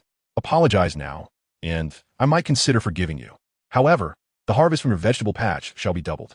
Marcus did not take Lurin's provocation to heart. He regarded his words with indifference, for a serpent does not heed the squeaks of a hamster. Simultaneously, he commended himself for his cleverness. The upperclassmen of Slytherin had meticulously calculated the tax on each vegetable patch. Those yielding little would be taxed lightly, while those promising a bountiful harvest would incur heavier levies. The Malfoy estate had long been under their scrutiny. Even the Malfoy surname could not provide sanctuary, as several upperclassmen from the 28 sacred families eagerly awaited their tribute. However, regardless of the levied share, it never exceeded 20. This was partly to ensure that the younger students had a modicum of sustenance, as they all belonged to the same house, and partly to avoid inciting the ire of students from other houses. Although the other 3 houses were primarily filled with bookworms, honest folk, and brash individuals, offending too many was unwise. Yet, with Lu Ren's remarks, he found an opportunity. What could only be a 20 in tribute could now be boldly claimed at 40. Of course, should Draco counter, he would reluctantly concede to 30. The harvest from this land alone, especially the tomatoes, would yield at least a ton, not to mention the potatoes, carrots, and garlic. With a stroke of inspiration, he could easily collect several hundred kilograms more of produce. Marcus, in summary, he was exceedingly pleased. His actions would surely earn him the commendation of head girl Gemma. Marcus was elated. Such a diligent subordinate surely deserved special recognition. Gemma Folly, the current head girl of Slytherin, was also the most beloved among the students. She embodied strength, beauty, and authority, a trifecta that was utterly irresistible to the boys of Slytherin. The election of a head boy or girl in Slytherin was quite unique, as they emerged from internal duels. Thus it could be said that Slytherin's heads were particularly formidable. As a 7th-year student, Gemma represented the pinnacle of Slytherin's prowess. Naturally, if Professor Snape were to dictate a choice and inquire about the support of Slytherin students, they would undoubtedly rally behind her. Occasionally, exceptions could be made for individuals with amiable dispositions, despite lacking in combat ability, to assume the role of head. Malfoy, hurry and apologize. I am in a good mood today. Marcus stood with an air of confidence, arms crossed and brimming with enthusiasm. He had already envisioned the scenario where the abundant harvest would earn him the favor of head girl Gemma. I, Marcus, am on the brink of reaching the pinnacle of my life. Marcus was certainly aware that Slytherin engaged in an annual inter-house duel, with the term just commencing. He had even challenged head girl Gemma to gain some notoriety, only to last less than 10 seconds, if one excluded the time taken for their initial bows. He had barely received a single blow. Coincidentally, the school's arena was open that weekend. What say you? Dare to spar with me? Lu Ren's voice rang out. Malfoy was on the verge of despair. Lu Ren, have you lost your mind? He knew that 5th-year students could wield a variety of spells, and dueling in 5th year was far from the trivial skirmishes of 1st year. With a single misstep, Lu Ren could very well find himself in the infirmary. Hermione and Ron's expressions shifted dramatically. Marcus's countenance darkened, his gray eyes fixated on Lu Ren for several moments. Very well, no objections, as long as you dare to issue the challenge. Marcus, Malfoy was as frantic as an ant on a hot pan. As a member of the pure-blood Flint family, he could not display cowardice in the face of a duel. Even a victory would yield no advantage. Thus, he accepted the challenge. At the same time, he resolutely resolved to eliminate the audacious Gryffindor who dared to provoke him. After all, it was only natural to employ a bit more force during a duel. He would certainly pay the price. Are you out of your mind? Malfoy grasped Lu Ren's robe collar, on the verge of collapse, for Marcus would undoubtedly strike hard. You must hurry and seek Professor Dumbledore. Indeed, just think, if you actually stepped onto the platform, what fate awaits you? You would end up hospitalized. How many classes would you miss? Hermione chimed in support. Ron pondered, perhaps I should plead with Percy to challenge Marcus first. I believe Percy could incapacitate him. Brother, this duel is decidedly unwise. Fear not, I am strong. I can triumph, Lu Ren reassured them. These vegetables are the fruits of our labor. No one can take them away. There is no need to trouble Percy. I am confident in defeating Marcus. Forget about the vegetables. At this moment, you still worry about your crops? Nevertheless, seeing him so composed eased Hermione and the others' anxiety. As for Harry, he had never felt fear. He had no real understanding of the 5th year's prowess. Yet he had clearly witnessed Lu Ren's explosive encounter with Peeves. Such firepower, akin to a Katyusha rocket. Surely no ordinary wizard could withstand it. Lu Ren sighed. All I desire is to lead a tranquil life, to study steadily at Hogwarts. Why must there always be those intent on shattering my peace? It seemed fitting to use Marcus as an example to deter others. Noticing Malfoy's continued tension, he solemnly addressed him. I believe that only those who conquer their own fears are worthy of being called the pinnacle of achievement. Draco, you aspire to reach the summit. Do you not? Then begin by overcoming your fear of the upper years. Malfoy fell into contemplation. Lu Ren chose not to elaborate further and beckoned Harry and the others toward Hagrid's hut. Hagrid's abode lay at the edge of the Forbidden Forest, where fairies and possibly half-giants roamed. In the distance, a wooden hut nestled beneath the clock tower beside the greenhouse, with a pumpkin patch adjacent to it. Beyond the pumpkins, Hagrid cultivated other crops as well. These pumpkins grew 5 to 6 times larger than ordinary ones, undoubtedly enhanced by Hagrid's magic. Outside the door, he had placed a crossbow, which appeared to Lu Ren as colossal as a siege weapon. Simply taking a direct hit from this would likely result in a fate akin to being struck by the Avada Kedavra curse. As they approached the hut, they heard low, rumbling barks and the sound of animal claws scraping against the ground. They arrived at the door and gently knocked a few times. It swung open to reveal Hagrid's enormous face. Through the crack, Hagrid spotted Lu Ren and Harry and eagerly opened the door. "Good heavens!" was Lu Ren's immediate reaction. Before him stood Hagrid, towering like a small mountain. The height was approximately 3.5 meters. Goodness, how did he manage to avoid alarming the Muggles when he went to pick up Harry? He even bought hamburgers for Harry. A large frame could no longer explain it. A dog-esque head emerged from beside Hagrid. The dog-esque face was deeply wrinkled, its skin saggy. Ordinarily, the Neapolitan Mastiff is a quiet breed, yet Fong was decidedly an exception, resembling a rather chatty fool. Like other puppies, Neapolitan Mastiff pups are curious and notoriously stubborn rascals, and due to their considerable size, they can wreak greater havoc when bored. Theoretically, one must keep these puppies perpetually occupied through training, play, and social activities to dissipate their energy. However, it seemed Hagrid had not adhered to these methods in raising Fong, who, despite being an adult, still behaved like a mischievous child. Interestingly, Lu Ren distinctly heard Fong's name pronounced as Fong, and he later confirmed with Hagrid that indeed, the dog's name was Fong. It was evidently a fitting name for a loyal dog. Lu Ren praised the name wholeheartedly. Upon entering the small cottage, which was surprisingly spacious, the ceiling soared nearly 5 meters high. Although it was merely a one-room abode, the area certainly exceeded 100 square meters. The air within was imbued with the scent of cured meats, emanating from the sausages, hams, and wildfowl hanging from the ceiling. In one corner stood a fireplace, its flames crackling merrily. A copper kettle rested atop the fire, the water within just reaching a boil. The wooden floor appeared relatively clean at first glance, marred only by a few age marks. Apart from the meaty aroma, there was no other unpleasant scent. Hagrid's cottage was cleaner than the majority of boys' dormitories. In front of the hearth, a massive wooden table and several wooden chairs were arranged. In the corner of the room lay a large bed, covered with a thick quilt patched together from scraps of fabric. Once all 4 individuals had entered, Hagrid closed the door and released Fong, who immediately bounded over to Lu Ren, attempting to lick his ear. From a distance, Lu Ren could smell Fong's breath and hurriedly pushed the dog towards Ron. Fong, undeterred, promptly rested his paws on Ron's shoulder, trying to befriend him, help Ron wash his face. It was evident that Fong, like his owner, possessed a fierce exterior but a gentle heart. Harry introduced the other 3 to Hagrid, and they quickly warmed to one another. Hagrid poured boiling water into a teapot, brewing tea for the 4 of them, and then produced a plate of rock cakes. These were small, irregularly shaped sweet biscuits with a rough exterior, somewhat reminiscent of traditional pastries, known as peach crisp. The plate also contained raisins. Harry took a piece and bit into it with vigor. Ron also picked up a piece of rock cake and, in a fluid motion, grabbed a teacup. "You don't know the proper way to eat it. You should take a sip of tea first, then." "Ron, if you think it is tough, it is merely because you have yet to savor the delicacy of the guacamole from the Central Plains. Allow me to take a bite."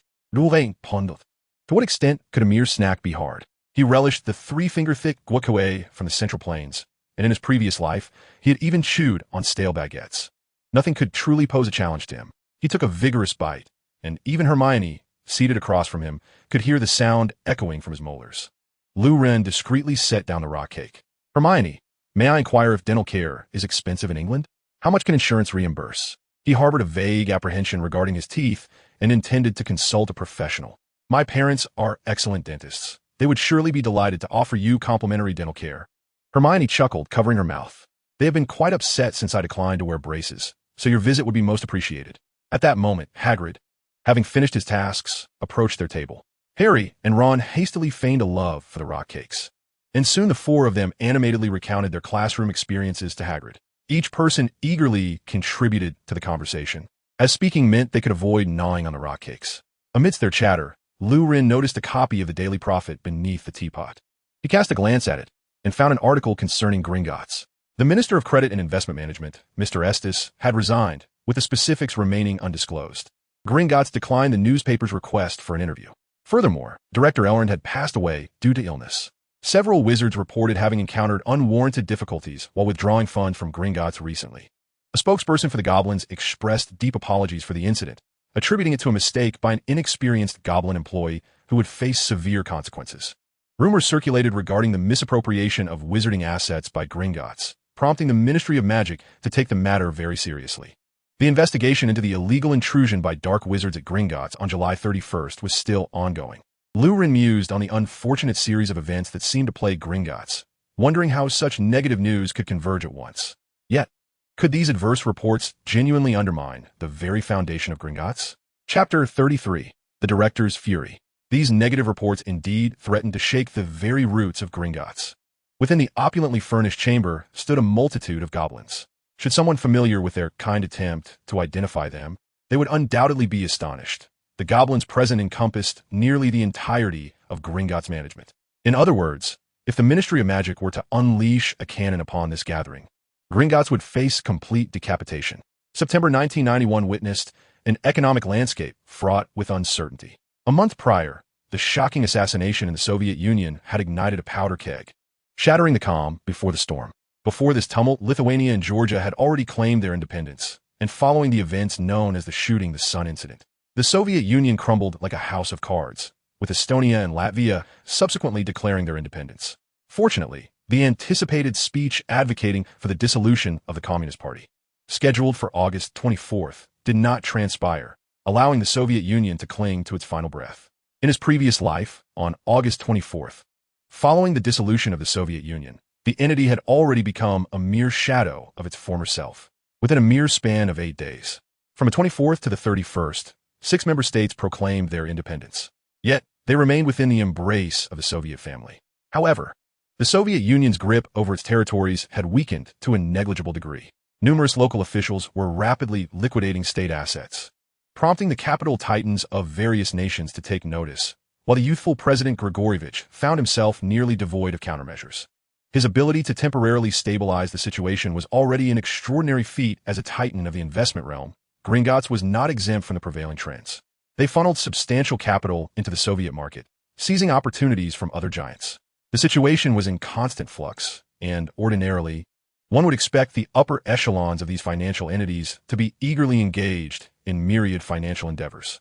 Yet, they now found themselves gathered in a single room, listening to an elderly figure lament incessantly.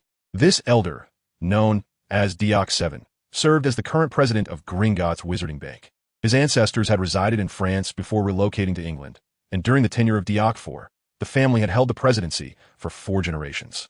The name Diok translates to gold in French, while De is a noble surname, aptly reflecting his investment acumen and fondness for golden trinkets. The once elegant Diok 7 was now a shadow of his former self, his visage marred by despondency, with wisps of gray hair unkempt atop his head. Concerns arose regarding potential leaks. Several pure-blood families insisted on inspecting their vaults, primarily suspecting the clandestine misappropriation of their assets, a suspicion that held truth. A middle-aged elf spread open a copy of the Daily Prophet, nervously explaining the situation to Diok 7 at the table, with his gold-rimmed spectacles perched precariously on his nose. Diok 7 strained to read the headlines, pondering that if they could expel Estes, all might be restored. Silence enveloped the room as another elven minister glanced at the middle-aged elf who had just spoken. The elf inhaled deeply and uttered. The great leader, Estes, a bald elf beside him, coldly interjected, "Estes is insufficient to quell the anger and doubts of the wizards.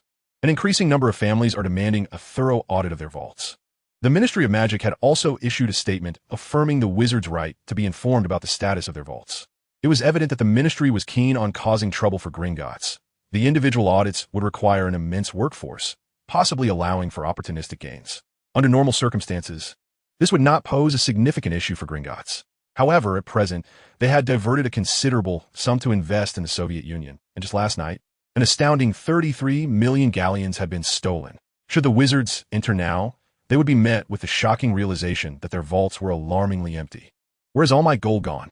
That substantial pile of galleons was here just last week. Diok 7 extended his trembling hand to remove his spectacles. He no longer needed to gaze at the newspaper. Gerda, Jodl, Kleps, and Bergdorf remain here. The other elves exhaled with relief, grateful to be spared from facing Diok 7 directly. The suffocating pressure was utterly terrifying. The remaining few fairies were indeed the true elite of the bank. Steadfast confidants of the 7th Duke of Ochre. Enough is enough. I have made ample concessions. Why do the wizards refuse to appreciate my efforts? Has it come to this?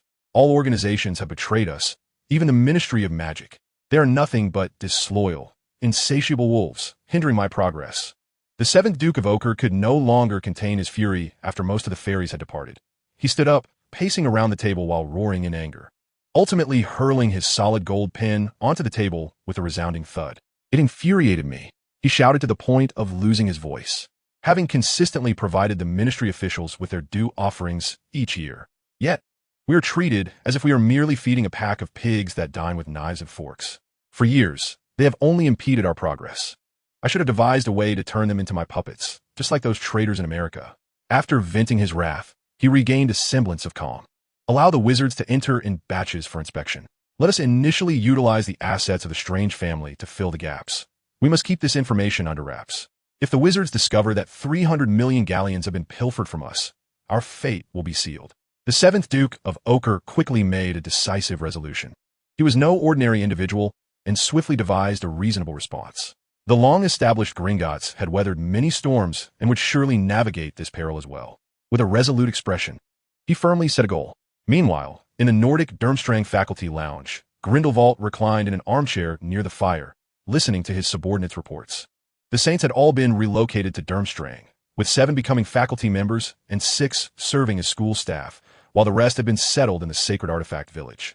We are vigorously acquiring assets from the Soviet side. Grindelwald pondered briefly and instructed, intensify efforts to publicize their plight in the Nordics. I have heard a saying in the Muggle world, when a nation or organization is in decline, someone must take the wheel and accelerate. Chapter 34. Leisurely Boating on Azure Waves. One of the elder saints, Bonal, interjected, in truth, my master, as far as I know. Pressing the accelerator in a Muggle car while descending can actually apply the brakes. Grindelwald, the other saints. The tendrils of conspiracy gradually extended toward Gringotts, unbeknownst to the fairies. Of course, even if they did realize, it would be of no consequence, for this was a matter of overt strategy. Do you enjoy the taste of rock cakes? Hagrid bit into a rock cake, chewed twice and swallowed. Quite good. Indeed, the flavor is exquisite. Luren and the others put on professional smiles. If you find it delicious, indulge yourself. Hagrid beamed, taking a bag and filling each person's bag with rock cakes. Out of politeness, they felt unable to refuse. Thus, each received a bag of throwing weapons. Now, let us refrain from idle chatter. After all, you are here for detention. Hagrid sobered his expression. I must mention in advance, this task is not simple, and it is even perilous. It is not something wizards of your age should be exposed to. However, your actions have led to mistakes, and now you must face the consequences, Hagrid declared gravely. Luren expressed his disbelief, suggesting that it would be a miracle if he truly believed Hagrid. If there were genuine danger, Hagrid would not have requested their presence. Nevertheless, today, Patrol undoubtedly presented a remarkable opportunity for enlightenment. Hagrid, being an experienced gamekeeper, was likely well-versed in the various creatures of the wild. Given the circumstances, it seemed dinner would be enjoyed outdoors. He wondered which magical creature might possess a particularly delectable flavor. Hagrid rose, filling a bag with assorted items, and stuffed a quiver full of crossbow bolts. Luren also requested a small pouch from Hagrid, in which he stored some spices. He even noticed Hagrid had a string of dried chili peppers. Without hesitation, he added the peppers to his pack, knowing that the chilly and damp atmosphere of the Forbidden Forest and the Black Lake would necessitate something to ward off the cold and moisture. Listen closely. The task ahead may be perilous. I do not wish for any of you to come to harm, so I urge you to remain cautious and composed. Hagrid instructed as he secured the quiver and bag to his back, attaching a lead to Fong's collar. Let us set forth. With a vigorous wave of his hand, Hagrid led the 4 youngsters into the night. Luren suddenly recalled a lyric. The king calls me to patrol the mountains, to catch a monk for dinner. What would be on the menu tonight? It was an intriguing question. As they approached the Black Lake, Luren contemplated that perhaps boiled fish would be a delightful choice. However, upon witnessing Hagrid's stern demeanor, he refrained from voicing this suggestion. We must act swiftly while there's light, Hagrid urged as he approached the lake's edge, pulling 2 small boats from the reeds. We will row around the lake. I'll go counterclockwise while you all go clockwise, and we shall regroup at the opposite shore. The primary task is to observe the banks for any abnormalities, such as animal carcasses. I'll leave Fong with you, as long as you're with him. The creatures of the Black Lake will pose no threat. However, I must warn you, Fong is rather timid. Fong seemed to sense the slight, barking loudly in response. Hagrid waved his hand dismissively and settled into one of the boats. Lurin felt the vessel teetering on the brink of capsizing. "Well, shall we set off?" Harry said in a light-hearted tone, as if they were merely going for a leisurely row on a serene lake. Yet, Lurin's expression had turned somewhat grim. A boat on the Black Lake? Surely, that was a jest. Who could fathom how deep that lake was? The thought of deep-sea phobia began to overwhelm him. He envisioned mermaids, colossal squids, and other peculiar magical creatures lurking beneath the surface. Encountering a sea monster would hardly surprise him. Rowing on this lake felt like an ordeal. It appeared that this confinement was far from the joyous outing he had anticipated, and Lurin's spirits were heavy. Yet, Harry and his companions remained blissfully ignorant of the impending dangers, and Lurin felt reluctant to dampen their enthusiasm. Once the four of them settled into the boat, they realized a pressing issue. "Who among you knows how to row?" Hermione inquired. The four exchanged glances, each one perplexed. Ultimately, Lurin sighed. "Let me give it a try." Having rowed a boat once during his childhood at Daming Lake, he felt he had some experience. The most crucial aspect of rowing was ensuring an even distribution of weight on both sides. An imbalance could easily lead to capsizing. Thus, he arranged for the heavier Ron and Harry to sit together, while the lighter Hermione and himself occupied the same row. 10 minutes later, Ron exclaimed, "Are you serious? You've been rowing for 10 minutes, and haven't moved an inch. Just a moment, just a moment." Lurin awkwardly wiped his brow, insisting that all was well. After several more minutes of struggle, they finally managed to propel the boat forward. Lurin briefly contemplated using magic to navigate the vessel, but reconsidered due to Ron's weight and the boat's own mass, ultimately discarding this notion. The boat glided slowly across the lake's surface, surrounded by an eerie silence reminiscent of a horror film. Lurin found himself in awe of Crumb, who dared to swim in such waters. However, his admiration turned to terror when he spotted a tentacle, as thick as his calf, flash past the side of the boat. He even felt the vessel lurch slightly. He could vividly imagine a colossal squid lurking beneath the murky depths, its soulless gaze fixed upon their small craft. His fear became nearly uncontainable, and suddenly, it felt as though his nerves had snapped. "Let us row our boat," as it glides across the waves, reflecting the beautiful white tower, surrounded by verdant trees and crimson walls. He opened his throat and began to sing. "Harry," Ron and Hermione queried, "what is happening? Why are you suddenly singing?" "We didn't know Lurin had Indian ancestry." Their heads were adorned with 9 question marks. "Wait," Hermione interrupted Lurin's melody, having spotted a handsome man bathing by the lakeside, bare-chested. Both Lurin and Hermione's expressions shifted, realizing they could not stop Ron from speaking. The handsome man looked up, flashed them a smile, and swiftly swam towards their boat, while Yaya curled up into a ball. Without hesitation, Lurin drew his wand. Confringo. When in doubt, strike first. If it was some fool of a senior trying to scare them, let it be his misfortune. Chapter 35, The Water Horse. The spell struck the man's chest, sending him flying. He landed with a splash on a muddy shore, blood gushing from his wound. Hermione exclaimed, "Your response was remarkably decisive." Yet before she could process the situation, the handsome man's form began to transform. His once charming visage elongated grotesquely, morphing into a monstrous horse-like face, his body becoming a hybrid of man, fish, and horse. It emitted a chilling shriek and lunged towards Lurin and the others, only to be met by another spell from Lurin. Confringo. A shockwave blasted the creature away, sending it crashing onto the shore. Without giving the monster a moment to react, Lurin unleashed a barrage of explosive spells, each one striking its body and tearing it into bloody chunks. The obliterated beast lay lifeless, revealing its true form, that of a horse, albeit with peculiar markings on its forelegs and a tail resembling that of a cow. Lurin steered the boat towards the shore and leaped onto the land with a swift motion. At this moment, the creature lay utterly lifeless, its remnants still trembling faintly. This phenomenon is quite normal, as the nerve endings of the beast have yet to perish. One might say it is the soul's final gasp. As Lurin beheld the creature's form, he recalled a similar being documented in the classic of mountains and seas, known as the water horse, which glides through water. It is described as resembling a horse, with the limbs of an ox and a voice akin to a call. This description aligns perfectly with what lay before him. Hermione approached, and upon seeing the remains of the water horse, she too recognized it, exclaiming, "This is the water horse, Auguski. I have encountered its mention in Celtic myth and legend." The water horse seizes its unsuspecting victims, dragging them into the water, then tearing apart and consuming their bodies, sparing only the liver. When ridden on dry land, the water horse behaves like an ordinary horse. but the moment it catches sight of water or scents even a hint of it, it signifies the rider's impending doom.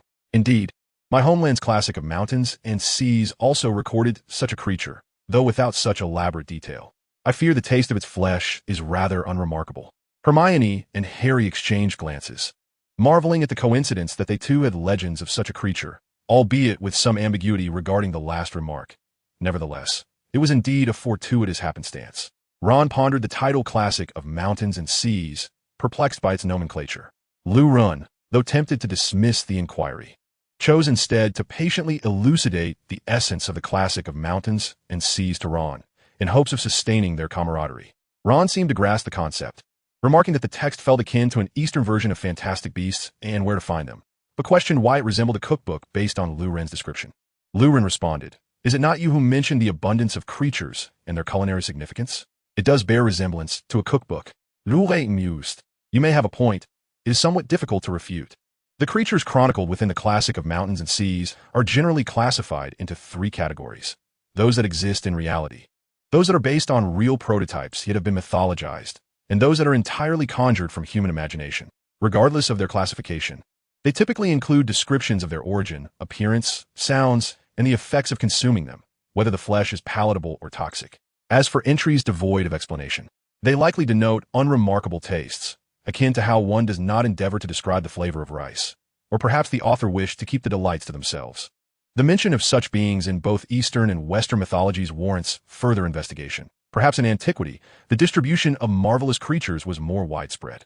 Theoretically, Lou Ren ought to have fled immediately, yet the sight of the water horse's flesh, adorned with salmon-like patterns, evoked a sense of regret over the loss of such promising meat.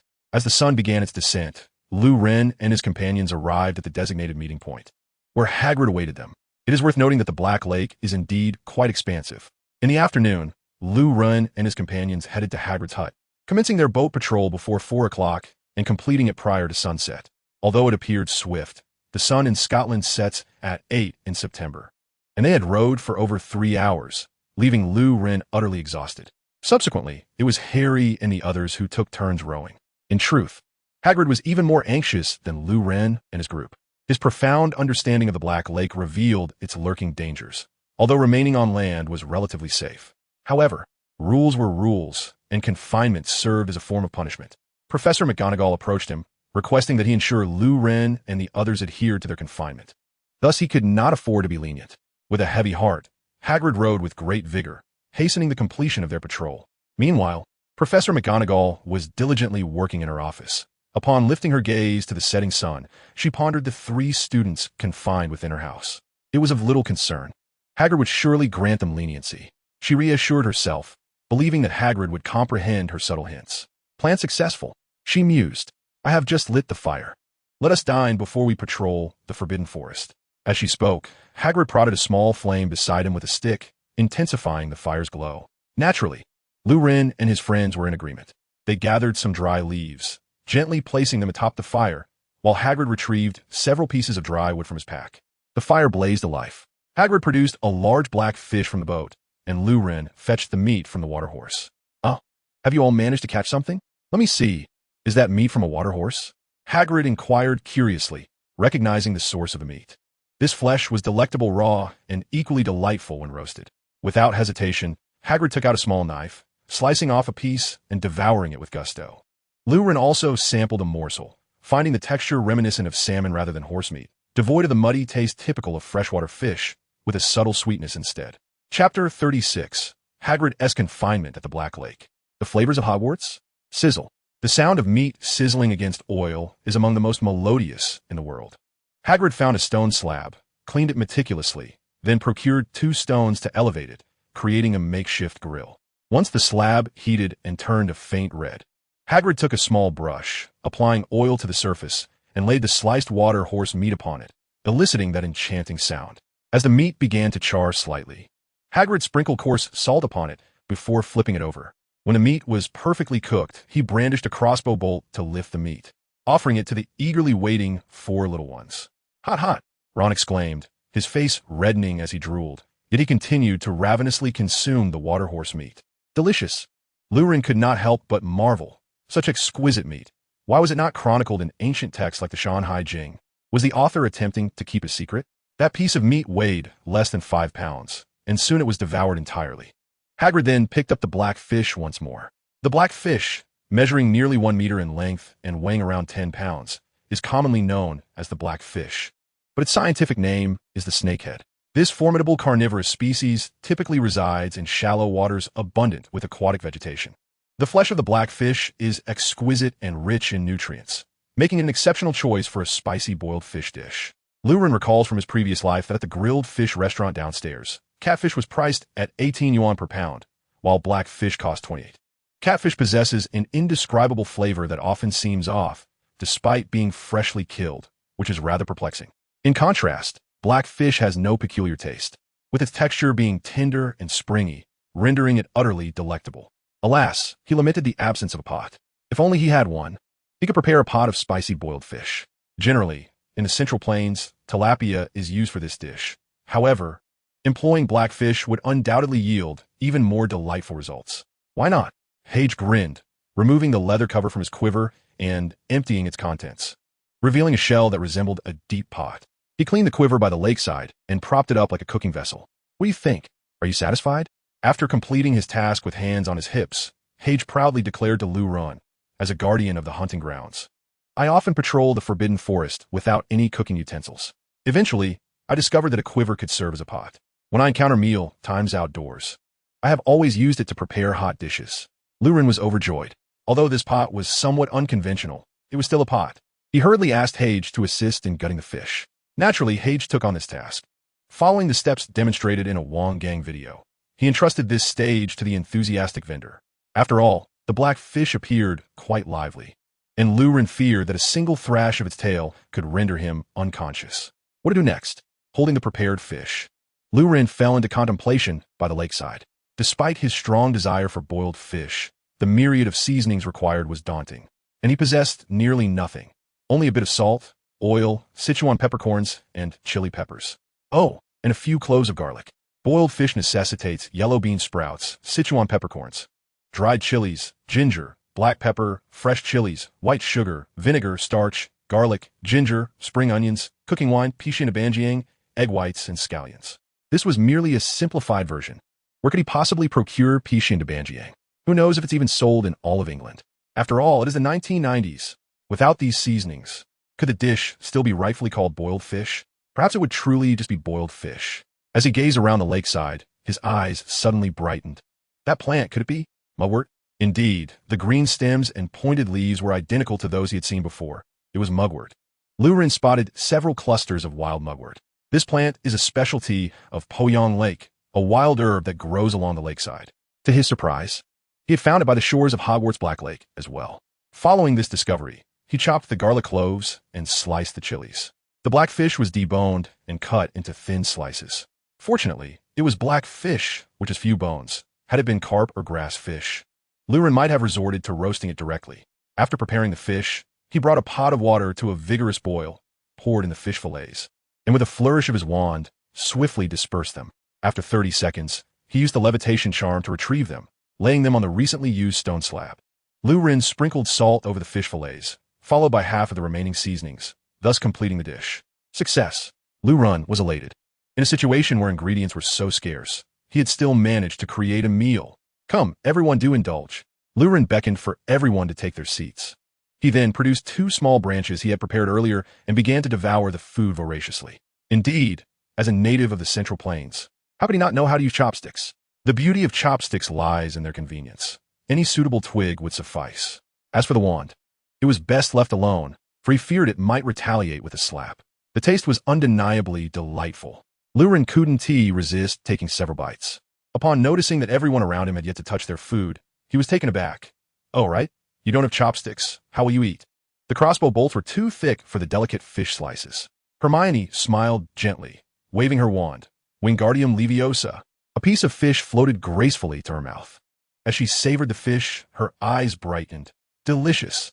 Harry and Ron, unable to perform the levitation charm, resorted to using a small knife to pick at their portions.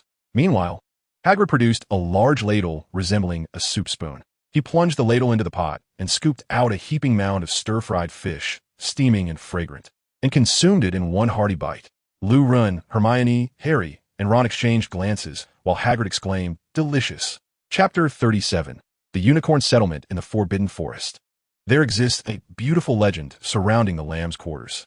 As Lou Ren blew gently over the fish on his chopsticks, he regaled Harry and the others with tales of culinary delights, a tradition of the Central Plains where every dish is accompanied by a historical anecdote. This tendency has led to many notable figures, such as Qianlong and Cixi, being associated with various local delicacies that sprouted like mushrooms wherever they roamed.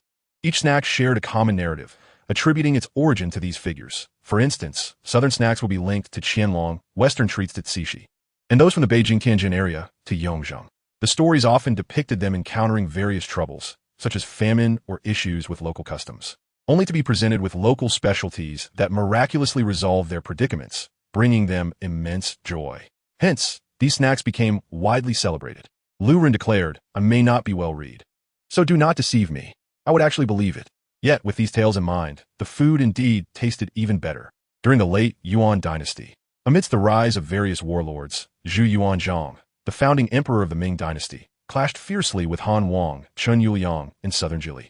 After suffering defeat, Zhu Yuanzhang retreated near Zhejiang and Lushan by Poyang Lake, facing a severe shortage of provisions, with only some salted meat remaining. Do not ask why only salted meat. Observing the abundance of aquatic plants along the lake, some soldiers decided to stir-fry them with the salted meat, discovering an extraordinarily delectable combination. During Zhu Yuanzhang's inspection of the camp, he discovered a dish that the soldiers were consuming.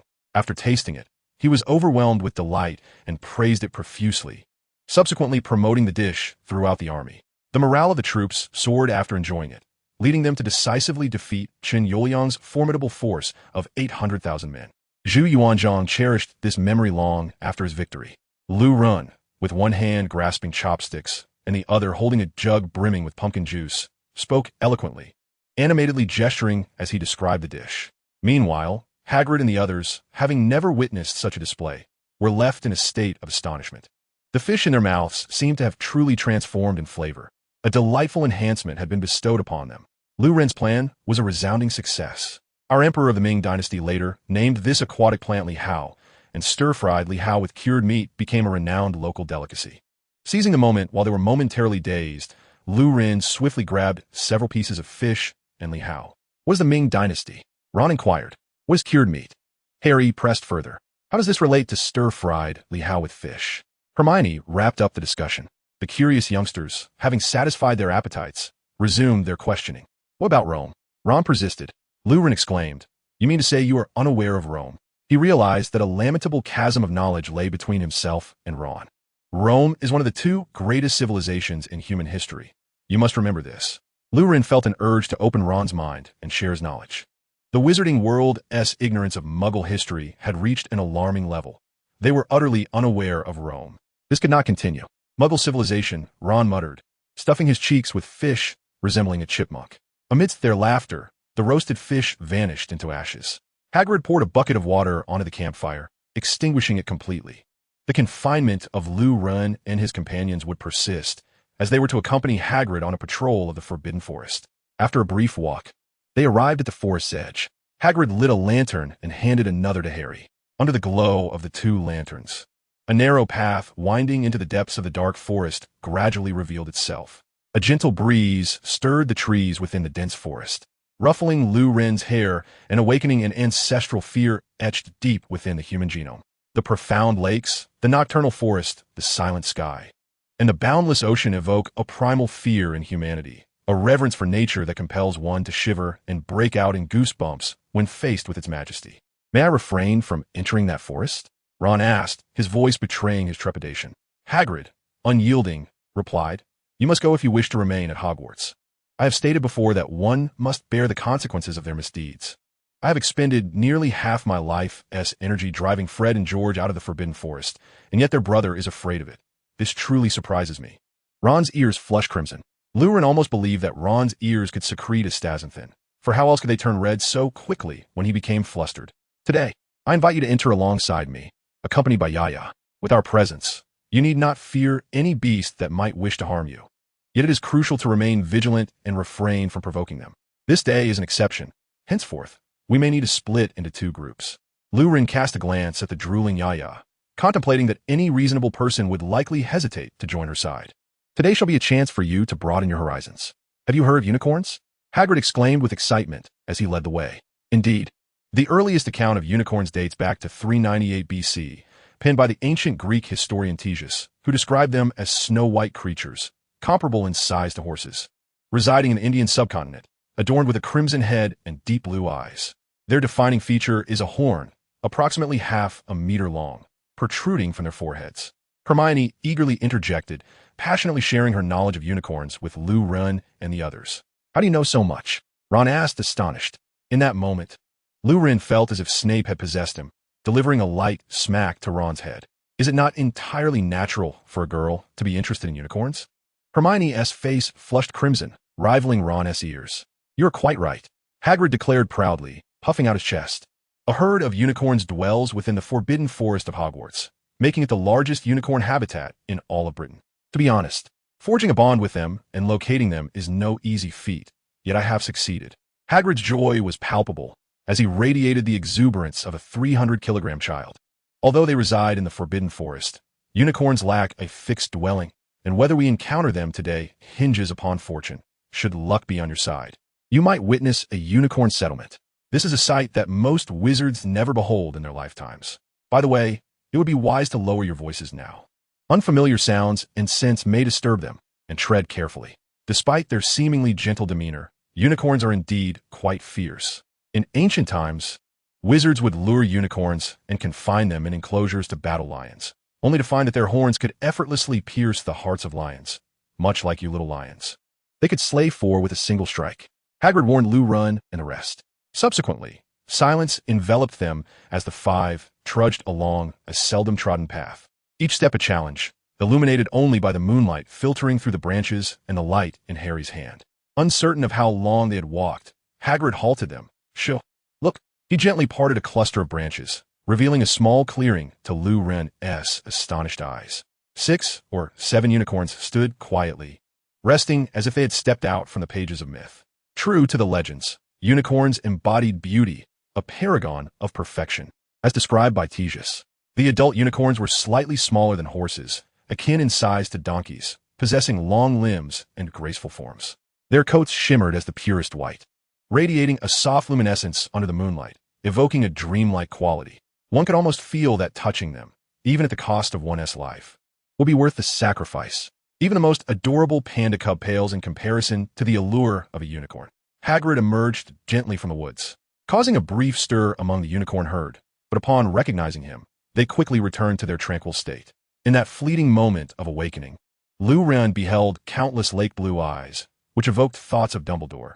Perhaps unicorns possess the ability to discern the goodness or malice within a person's heart. Wait a moment, discern goodness and malice? Lu Ren's imagination took flight. In ancient Chinese mythology, 5 creatures are said to connect with unicorns: the Xieji, Pixiu, Tianlu, Luduan, and Qishu. The Tianlu, the least prestigious of them all, resembles a deer with a single horn, possessing little relation to the unicorn aside from its singular antler. The Qishu, a type of unicorn, boasts immunity to flames and is the most unicorn-like creature found in the Central Plains. The Luduan, akin to the Qilin, is said to traverse 18,000 miles in a single day and to speak all languages, akin to an airplane with translation capabilities. The Pixiu, a beast of fortune, is described as a short-haired creature resembling a tiger. The Xieji, a divine beast capable of discerning right from wrong, forms the essence of the unicorn, a unique amalgamation of the Xieji and Luduan. As Lu Ren pondered these thoughts, he followed Hagrid closer to the unicorn herd. Upon nearing, he could discern the unicorn's horns, snow-white at the base, jet black in the middle, and crimson-red at the tips, adorned with intricate patterns. Lu Ren was certain that such a horn, when thrust into flesh, could extract a gory mass of blood and tissue. These patterns resembled barbed arrows in the channels of dagger. Like a mandala, they were both exquisite and deadly. As they approached, Lu Ren and his companions were entranced. These creatures appeared to be treasures from a celestial realm, their beauty evoking a sense of unreality, a dreamlike quality. Suddenly, 3 small golden bundles stumbled into view. Upon spotting Lu Ren and his group, they approached without hesitation, scampering towards them with unbridled enthusiasm. Lu Ren recognized these bundles as the unicorn foals. their coats a pure golden hue, moving as though they were animated nuggets of gold, clearly very young, with horns resembling tiny bamboo shoots. Hagrid spoke softly. Unicorns are exceedingly friendly towards humans, so do not betray their trust. Generally, as long as you harbor no ill intentions, they are quite willing to engage, especially the innocent young foals. By the way, Hermione, you hold a significant advantage. Unicorns embody purity and are often drawn to young maidens. The curious and exploratory little unicorns had already dashed into the crowd, scattering Lou Ren and his companions and overwhelming them with an adorable assault. They were nearly overwhelmed by cuteness. At that moment, the leader of the unicorn herd approached gracefully. It blinked its eyes, rubbed against Hagrid's arm, and then stepped in front of Hermione, gazing at her with its deep blue eyes. Hermione, sensing the moment, clasped the hem of her robe and bowed respectfully. The unicorn let out a gentle snort, lowering its head slightly to nuzzle its horn beside Hermione. Lou Ren, Harry, and Ron, we are not envious at all. We have no idea where the lemons on the ground came from. Excellent. This is a splendid beginning. It appears to be quite fond of you. Hagrid's voice carried a hint of bitterness. It took me feeding hundreds of pounds of carrots and pumpkins to gain such favor, while Hermione achieved it merely with her looks. Truly, a creature that judges by appearance. Despite the acidity in his tone, he offered necessary advice. You may stroke it now, but do so in the direction of its fur and avoid touching its horn. Hagrid's speech slowed momentarily as Hermione placed her hand upon the unicorn's horn. Yet the anticipated tempestuous reaction did not ensue. Instead, the unicorn appeared calm and content. Hagrid remarked, from now on, do not expect even a single carrot from me. At this juncture, Lou Ren and his companions had cradled the unicorn foal in their arms. Soft, fluffy, and warm, it resembled a plush toy. Lou Ren gently caressed the foal's back, smoothing its somewhat disheveled mane and brushing off the dirt from its tiny hooves. He buried his nose in the foal's belly, inhaling a faint scent of acacia blossoms. I wish to raise one, Lou Ren exclaimed with heartfelt longing. At that moment, the plump tiger resting in the cat bag suddenly jolted awake, standing alert, twitching its nose around in search of stimuli, but received none. It skeptically lay back down, displaying a look of confusion. Time flew by, and Lou Ren and his friends could not remain with the unicorn forever, despite their earnest desire to do so. Under Hagrid's urging, they reluctantly rose to bid farewell to the unicorn. As they watched the unicorn settlement gradually fade from view, each of them displayed a clear sense of reluctance.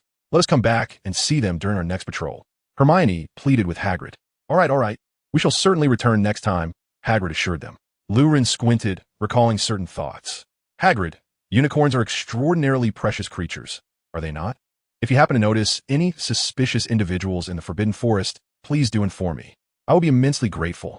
He touched the necklace given to him by Grindelwald, a glimmer of determination sparking in his eyes.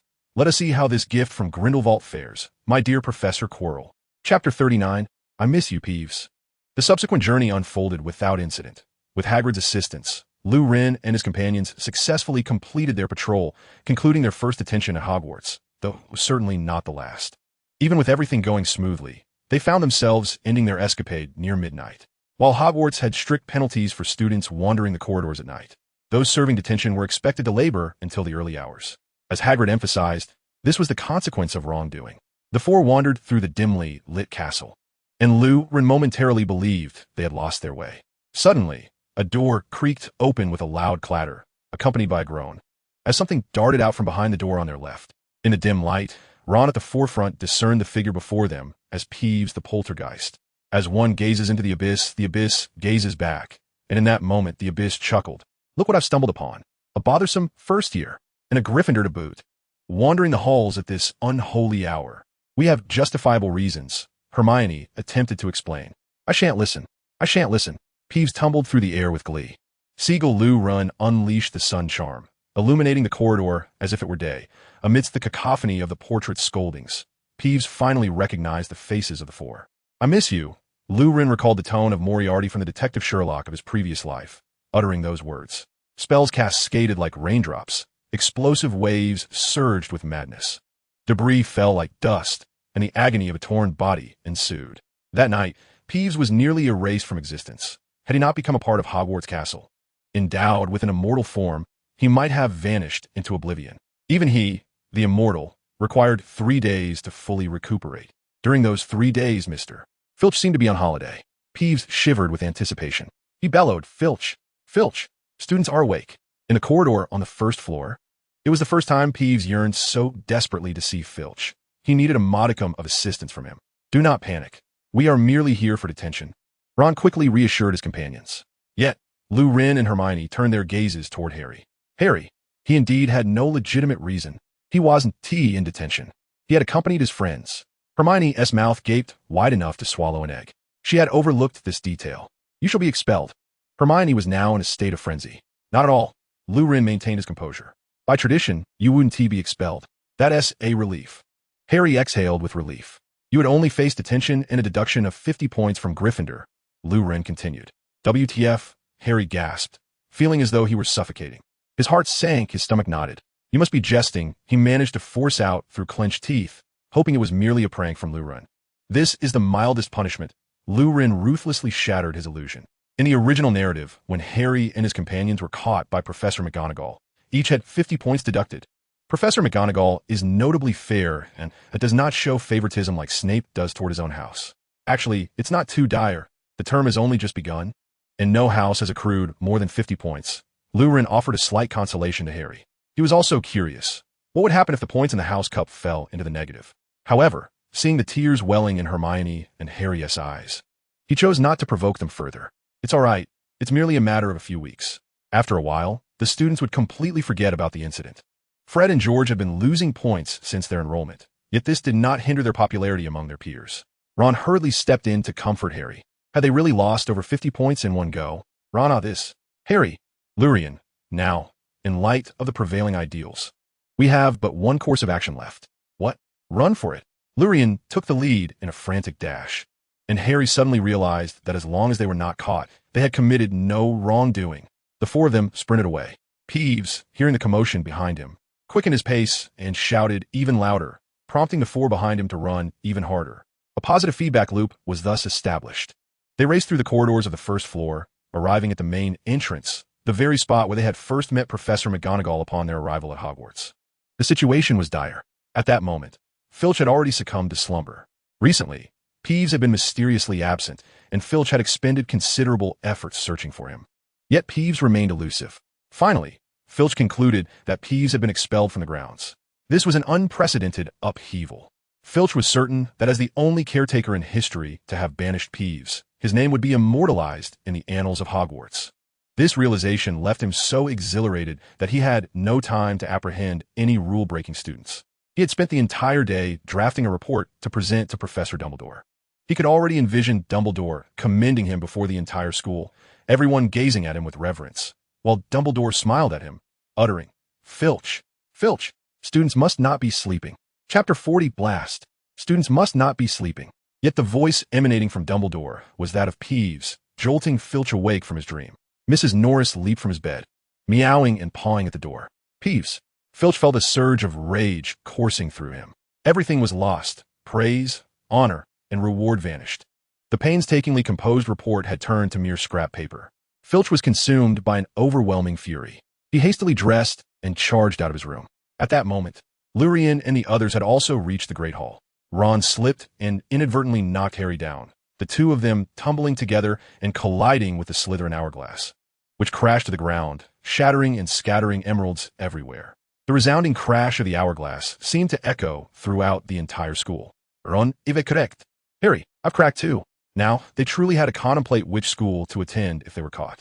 Lurian was already considering the possibility of transferring to a magical institution in the East or taking a few years off in America to live as a detective. After all, he could rely on magic for solving cases, a genuine spirit detective. Ignoring the physical pain and fatigue, they scrambled up the staircase. The current trend of their relentless flight was purely driven by the instinct for survival. At that moment, Lurian observed Peeves still shouting and screaming, and recalled that Filch's office was nearby, igniting a surge of rage within him. Without hesitation, he drew his wand and unleashed a powerful spell of thunderous explosion upon him. Peeves was instantly propelled away, vanishing with a swift whoosh. The door to Filch's office swung open with a resounding bang. Lurian dared not linger, hastily fleeing down the staircase. Filch, upon opening the door, was met with a chaotic scene.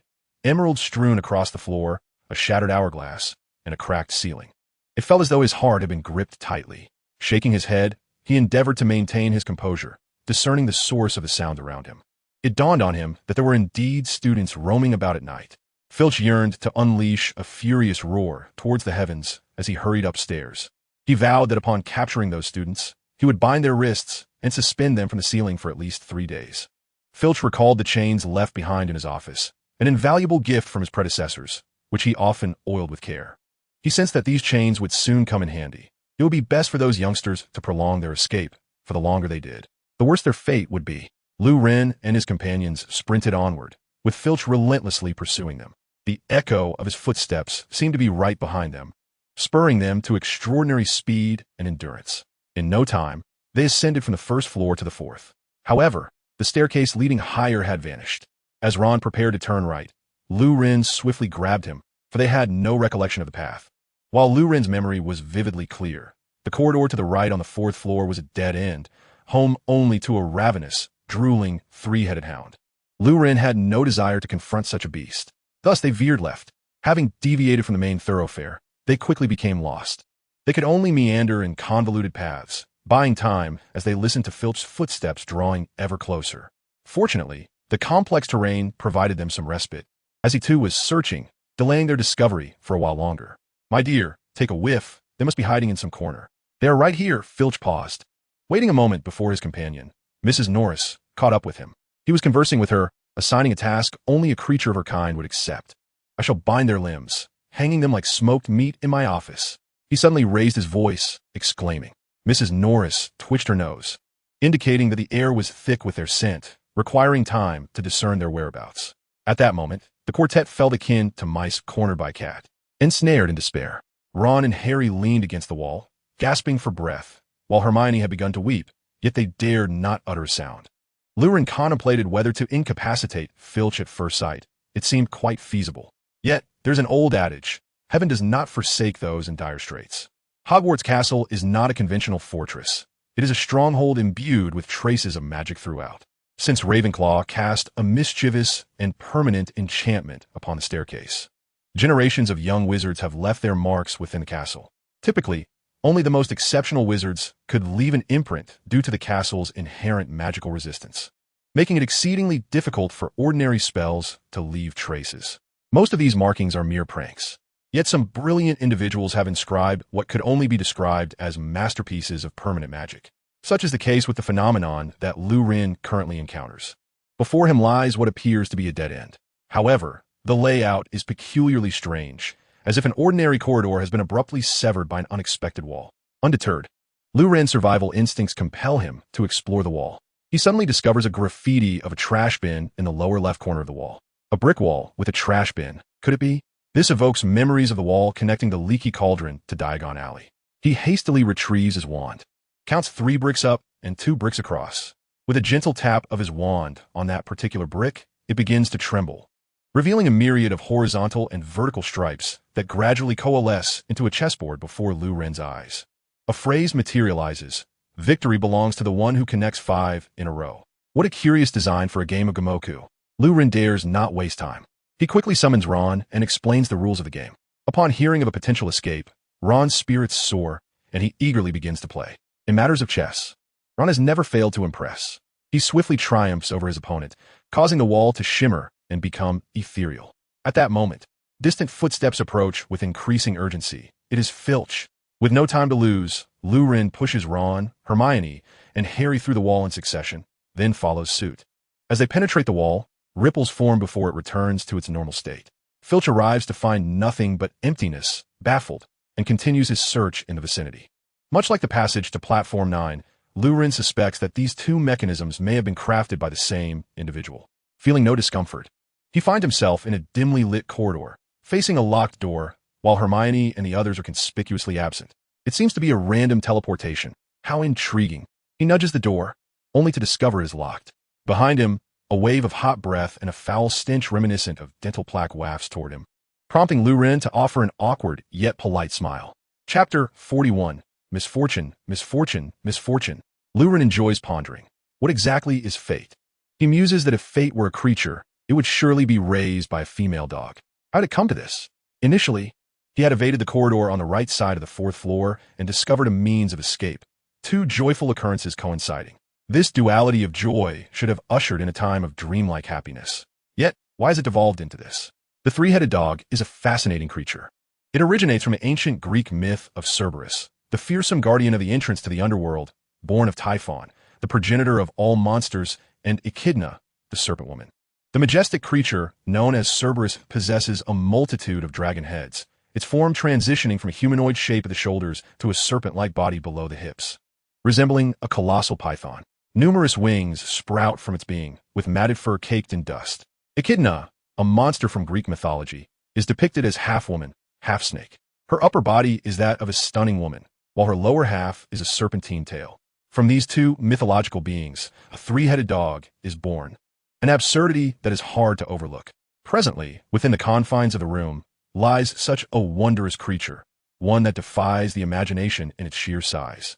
Typically, dogs the size of golden retrievers or Alaskan Malamutes elicit a sense of caution, while breeds like the Caucasian Shepherd, comparable in size to a human, instill a formidable sense of intimidation. Humans, not being adept at combat, have their strengths in tool usage and teamwork. In the absence of tools, humans generally cannot contend with wild animals of similar size or weight. The three-headed dog before him, Lurin conservatively estimates, could weigh close to a ton.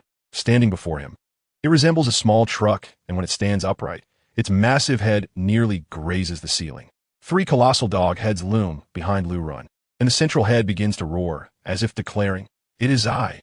I was here first. This place is already at capacity." Lurin is met with the sight of yellowed teeth, sticky saliva, and a greenish tongue. Faced with the growling beast, Lurin remains composed, assuring himself that there is no cause for alarm.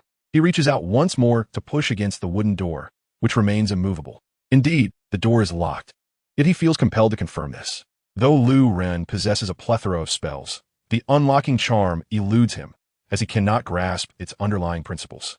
And the professors have not imparted this particular incantation to him. Thus, should he wish to unlock the door, he is left with no choice but to resort to physical means.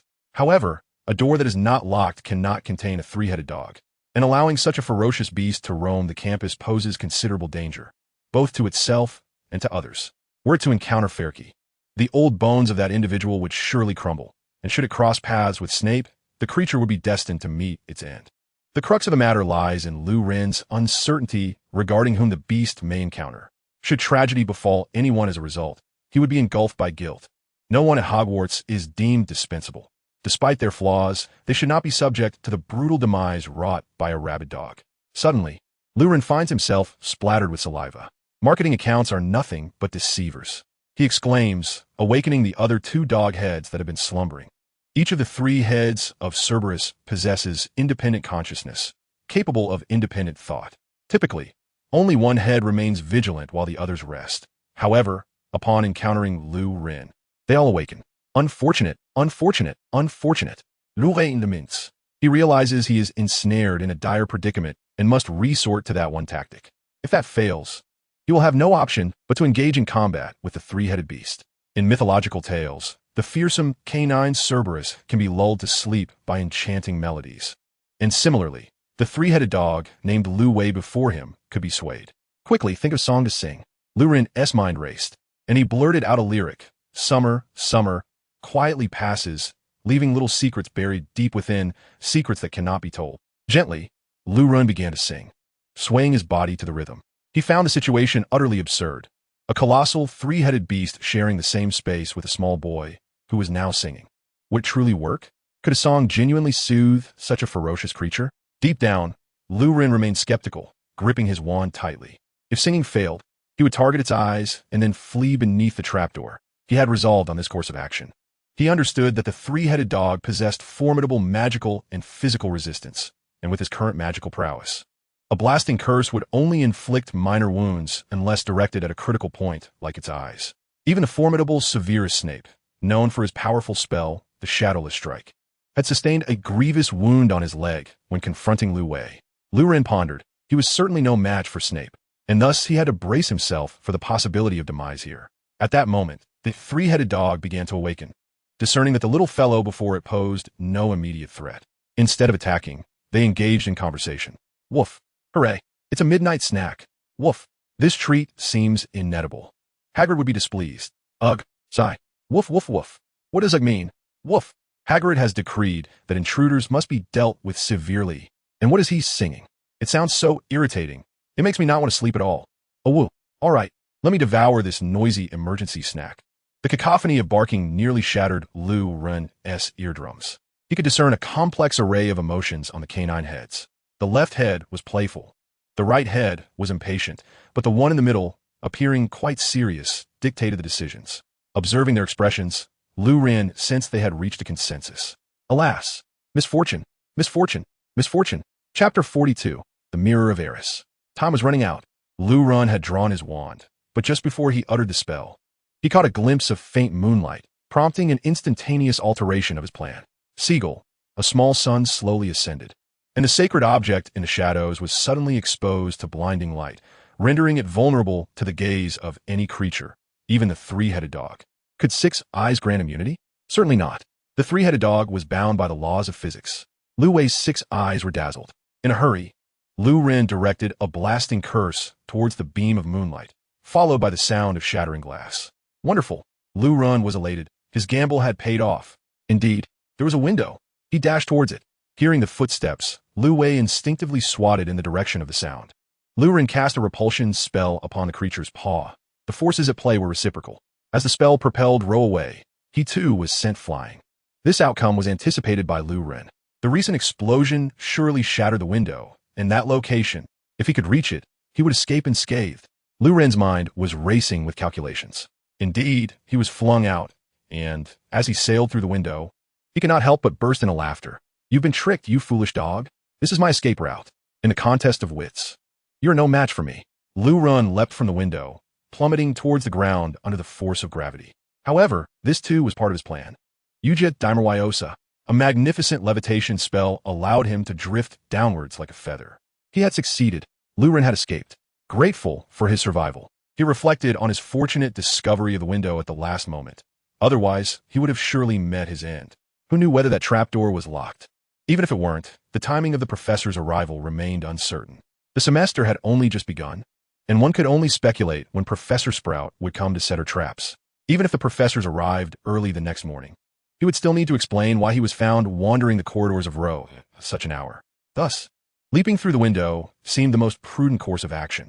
Standing on the lawn, Lu Ren was filled with mixed emotions. He had once feared he might become mere fodder for dogs, yet here he was, alive. Truly, there's always a way out. He stealthily slipped into the castle, moving through its shadows. He was certain Filch was still prowling about, and should he be caught, his fate would be only slightly better than being devoured by Ro. Yet often, human experiences reflect an old adage: misfortune seldom comes alone. Lu Ren soon encountered a minor predicament. He was lost. Perhaps he had missed a hidden door or taken a wrong staircase. The result was the same. Lu Ren was once again disoriented. Before him stood a towering suit of armor, and he found himself lost in thought. Suddenly, he heard a soft whisper carried by the wind. Professor Snape. Peeves. The Slytherin hourglass, it was Snape and Filch. They were nearby. The color drained from Lu Ren's face as he sensed the danger. Even worse, the voices were drawing closer. I must catch them. He noticed a door to his left and gently pushed it open. Fortunately, it did not creak. Lu Ren stepped inside, leaning against the wall, holding his breath as he listened to Snape and Filch discuss how to punish the students who had been wandering in the dead of night and had shattered the Slytherin hourglass. Their footsteps gradually fading away. Lu Ren felt as though his heart might leap from his chest. He had never so desperately desired an invisibility cloak. Perhaps he could render himself invisible by manipulating the refraction of light, but that would be exceedingly difficult. His grasp of optics was rather weak, and his foundational knowledge lacking. Once the commotion subsided, he finally found the energy to survey the room. Without a doubt, it was an abandoned classroom. The desks and chairs were haphazardly piled against the walls, and a wastebasket lay overturned on the floor. However, when he turned to glance behind him, a feeling akin to a tightening grip on his stomach seized him. Behind him stood an exquisitely ornate mirror. The mirror reached nearly to the ceiling and was supported by claw-like feet. Its golden frame was adorned with intricate patterns, and inscribed at the top was a line of text: Eristra eru oit ube kafru oidon wosi. Lu Ren recognized it as the Mirror of Erist. Knowing that the inscription required reading backwards, translating to I show not your face, but your heart's desire. What, he pondered, was his heart's true desire? Curiosity beckoned him closer to the mirror, compelling him to discover the innermost longing of his soul. He beheld himself in a lavishly furnished room, reclining on a double bed. Beside him was a small table laden with snacks and a can of soda, while he clutched a phone, grinning foolishly. Rewritten exclaimed, "Ah, is this truly my deepest desire? To be a mere slacker?" Yet, he mused, if free from life's pressures, such a languid existence might not be so bad after all. He diverted his gaze from the mirror. "You, like countless others before you, have discovered the allure of the mirror of Ariste." A sudden voice startled Luron, causing him to instinctively draw his wand and turn towards the source. There sat Albus Dumbledore atop the wastebasket, a warm smile illuminating his face.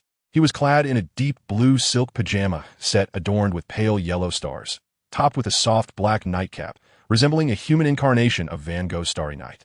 "Quick to react, I see. I eagerly anticipate your performance in the arena tomorrow," Dumbledore remarked. Luron mustered an awkward yet polite smile. "I did not expect you to be awake at such a late hour. I just sent a letter to 2 old friends and was busy until now. Sleep eludes me, so I came here to clear my mind." He rose from the wastebasket and approached Luron. "How long have you been sitting here?" "Quite a while. Why didn't I see you when I entered?"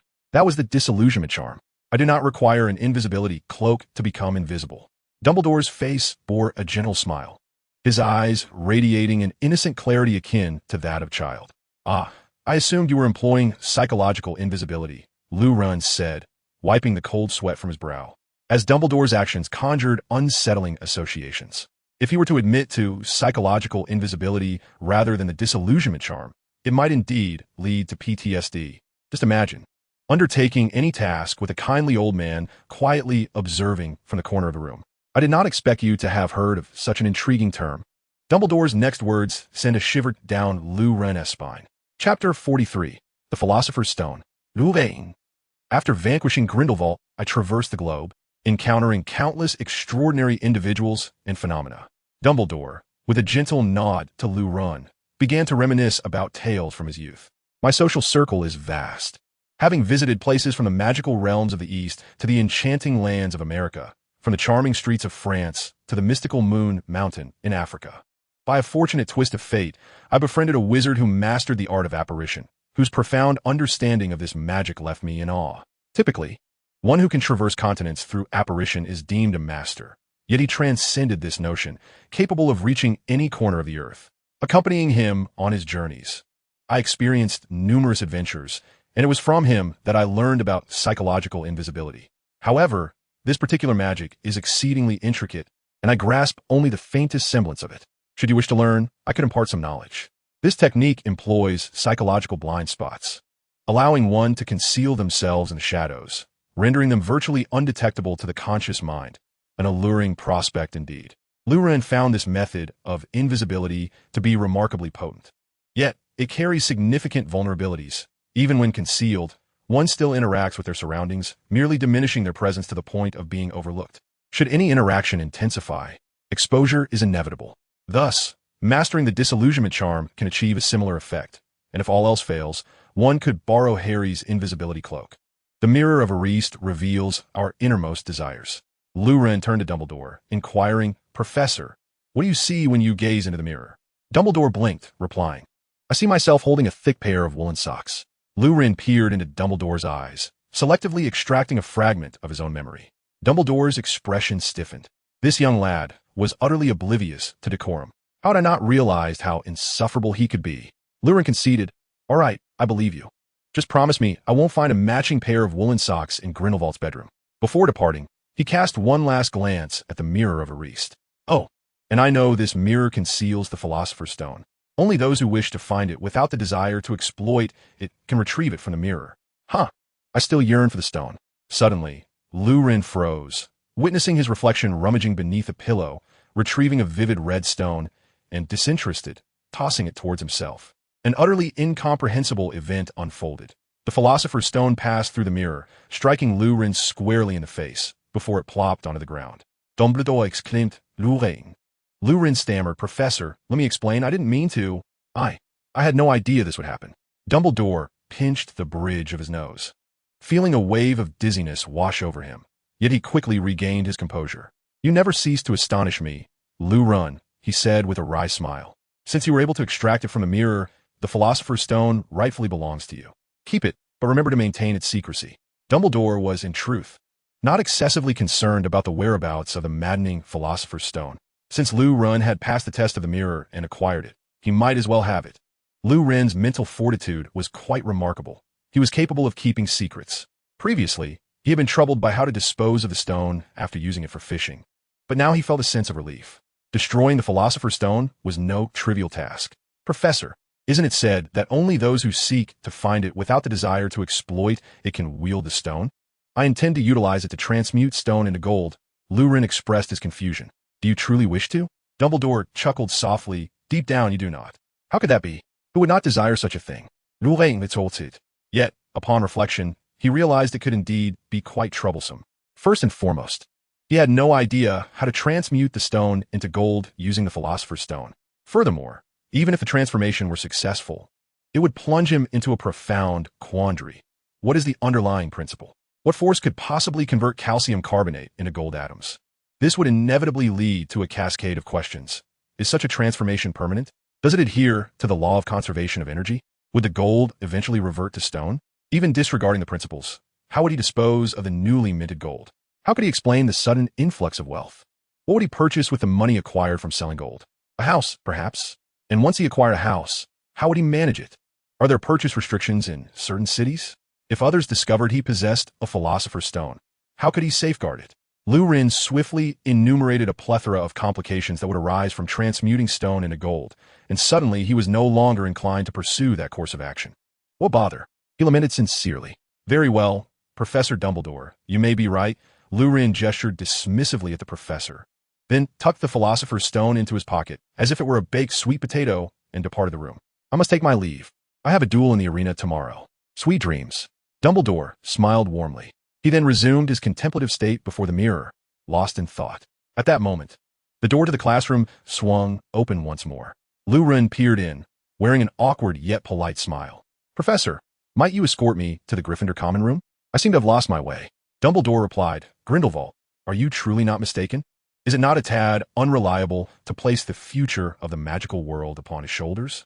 Enter, Dumbledore instructed, guiding Lu Ren to the Gryffindor Tower. The mirror was soon to be relocated, and he asked, Lu Ren, I trust you will not seek it again? Professor, there's something I must mention. Lu Ren hesitated. Dumbledore suddenly felt a sense of foreboding. If given the choice, he would have preferred Lu Ren to remain silent. There may be a shattered pane of glass in the corridor on the right side of the 4th floor. Please remember to have it repaired. With that, he promptly dashed into the common room, securing the door firmly behind him. Dumbledore sighed. My heart is weary. I yearn for retirement. Chapter 44. Lucid Dreams. Where did you go after passing through the wall? Lu Ren quietly inquired of them. If Hermione and her companions had experiences dissimilar to Lu Ren's, it would indeed warrant profound contemplation. Perhaps he would need to make a nocturnal visit to the office of a certain mature dessert enthusiast. When a situation appears to be merely coincidental, it is often not a twist of fate, but rather a deliberate orchestration behind the scenes. I found myself transported to the library. I was in the kitchen. I was teleported near the lounge. Hermione was in the library, Harry was in the Gryffindor common room, and Ron was beside the kitchen of Hufflepuff. It had seemed like a coincidence, which reassured Lu Ren. After a brief encounter, the four parted ways, swiftly completing their ablutions and hastily collapsing into their soft beds. Lu Ren gleamed. He envisioned himself reclining on a chaise longue, gazing upon an expanse of endless, rainbow-hued clouds, with sheep bounding before him, each leaping over a low fence, while he contentedly counted their numbers. Counting sheep does not induce slumber. The British belief that counting sheep aids sleep arises from the phonetic similarity between sheep and sleep, serving as a psychological suggestion. What business do you, a native of the Central Plains, have in this? You ought to be counting dumplings. Who says I count sheep to fall asleep? And you are far more attractive in person than in your portrait. You are remarkably straightforward, Yu Hung remarked. Lu Ren snapped his fingers, and a bouncing sheep shed its wool, transforming into a platter of lamb slices. Before him appeared a steaming copper pot and 2 dipping sauces. Let's indulge in hot pot. Why haven't you come recently? Yu Hung naturally seated herself before Lu Ren, and a table with 2 long benches appeared on the ground, as if by magic. Things have been rather hectic, Lu Ren replied dismissively. No beautiful girl could distract him from his meal. He lifted the platter and pushed the entire serving of lamb into the pot. Have you missed me, my lady Yu Hung? While waiting for the lamb to cook, he thought to tease the elegant lady before him. Please, do wake up. Yu Hong suddenly raised her voice, startling Lu Run into clarity. He surveyed his surroundings, seemingly grasping something significant. Am I in my dream? How intriguing. Most individuals remain unaware that they are dreaming, with the exception of lucid dreamers. Unlike ordinary dreams, lucid dreaming allows the dreamer to maintain awareness during sleep. In this state, the dreamer can think and remember as they would while awake, and some individuals can even render their dream sensations as vivid as reality, all while knowing they are dreaming. Yu Hong had successfully roused Lu Ren. Can a portrait possess such an ability? To directly enter another's dream? Lu Ren was exceedingly curious. Not exactly. My existence is quite unique. You may consider this portrait to be my soul vessel. I apologize for having concealed this from you previously. For me, death is not the most terrifying prospect. Such a form of existence is the most severe punishment. Yu Hong seemed concerned that Lu Run might overthink, hastily adding a clarification. My time is also running short. I have come today merely to convey a message. I sense the arrival of change. Change. It eludes my description. Yet you appear different from before, as if you embody a crucial piece of a puzzle. This may require you to venture beyond Hogwarts in the future. A puzzle? Is this what you mean? Lu Ren extracted the Philosopher's Stone from his pocket. I cannot predict much about the past that has slipped away. You need only to follow the footsteps of destiny. Yu Hong shook her head, her ponytail swaying with emotion. She lifted her chopsticks, took several bites of lamb, and revealed a look of satisfaction. Delicious. As a being straddling the threshold of life and death, I do not require sustenance. However, I still yearn for its exquisite flavors. I am particularly skilled at preparing grilled fish. Next time I enter your dreams, I shall cook it for you. A smile graced Yu Hong's face, and then she gradually faded away. Lu Ren's gaze became hazy, and he slipped back into slumber. The following morning, he remembered nothing. It was Saturday, the first weekend of Lu Ren's arrival at Hogwarts. He lingered in bed, as did Harry and Ron. The previous night, they had exerted themselves alongside Hermione, experiencing an exhilarating thrill for the first time in their lives. These naive youths had exhausted their energy, rendering them unable to rise in the morning. Get up, exclaimed Seamus Finnegan, drawing back Ron's bed curtains. The sun is out, and I'm basking in it. Ron shielded his eyes. Let me sleep a bit longer, please. Don't pull my covers away.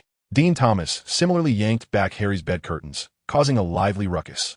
The commotion roused Lu Ren, who swiftly donned his clothes and emerged from his bed before they could fully open their curtains. Call me Dad, Seamus declared boldly. What? Call me Dad. Seamus paused, realizing he had been taken advantage of, and promptly hurled his pillow at Lu Ren.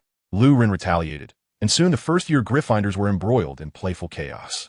Before long, Lu Ren's trio successfully subdued Seamus and Dean.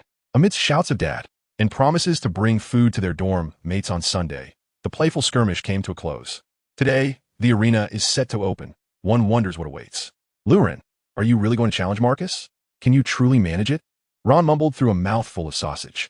No problem. Rest assured, Lu Ren reassured him, feeling a gourd at his waist. But you, take your time eating. It would be disastrous if you accidentally swallowed a mandrake leaf. In Chapter 45, the duel begins. The mandrake leaves they had been sucking on since Thursday night had now been in their mouths for over 2 days. The initial sensation of foreignness had gradually dissipated, and they had become accustomed to the feeling of the leaves in their mouths. No problem at all, Ron waved dismissively. Lu Ren was not arrogant, however. His innate reservoir of magical power is extraordinarily formidable. Indeed, few upperclassmen possess such an abundance of magic. Coupled with his exceptional prowess and explosive spells, he fears no one. Not to mention the gourd prepared for him by Grindelwald. Though modest in size, it contains nearly 3,000 kilograms of sand infused with flecks of precious gold. This gold powder is immensely hard and possesses a strong affinity for magic, allowing the sand to be enchanted, thus facilitating its manipulation by magical forces. With this artifact, Lu Ren dares to declare that Marcus is merely a pawn in this game. He has already secured an invincible position by merely positioning the sand before him. He can absorb the majority of magical energies from spells directed at him through his sandy barrier. For these yet-to-graduate young wizards, the sand shield he conjures is nothing short of an absolute defense. As breakfast concluded, Professor Dumbledore announced that all faculty and students were to proceed to the Quidditch pitch for the duel. Thus commenced the inaugural dueling arena at Hogwarts. The Quidditch pitch had undergone a transformation. In the center, 3 circular earthen arenas, each with a diameter of 50 feet, had emerged, standing approximately 6 meters high. Wooden stakes lined the edges, bound with ropes to form a makeshift enclosure, complemented by a staircase leading up to the platforms.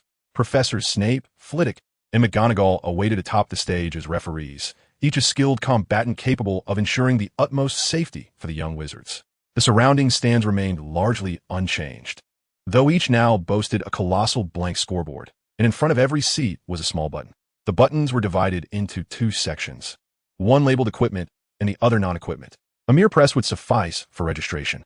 The system established by Dumbledore would automatically match opponents, typically prioritizing students from different houses. For duels arranged by name, students would need to consult their prefects, and the school would schedule matches upon mutual consent. Each student may engage in a maximum of 3 duels per week, with a mandatory interval of no less than 30 minutes between matches.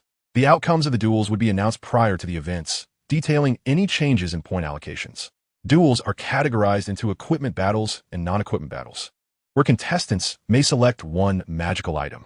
Should one party decline an equipment duel after a successful match, the duel would either be cancelled or converted to a non-equipment battle. After casting a sonorous charm upon himself, Dumbledore elucidated the rules of the duel, which had undergone slight modifications since their initial conception, particularly concerning point calculations. He then declared the commencement of the duel. The scoreboards illuminated with the proclamation, "The first Hogwarts dueling arena is hereby inaugurated," only for the words to vanish as if erased by an unseen hand. Many young wizards displayed expressions of excitement, fervently discussing the arena with their companions. At that moment, the scoreboard sequentially revealed 2 names. Special duel, Marcus Flint versus Oliver Wood, non-equipment battle. The victor shall receive 10 points, while the loser, starting from 0, shall no deductions. Referee, Severus Snape. Special duel, Fred Weasley versus Monty, a non-weapon confrontation. The victor shall earn points, while the loser, having a score of 0, will not incur any deductions. The referee is Minerva McGonagall.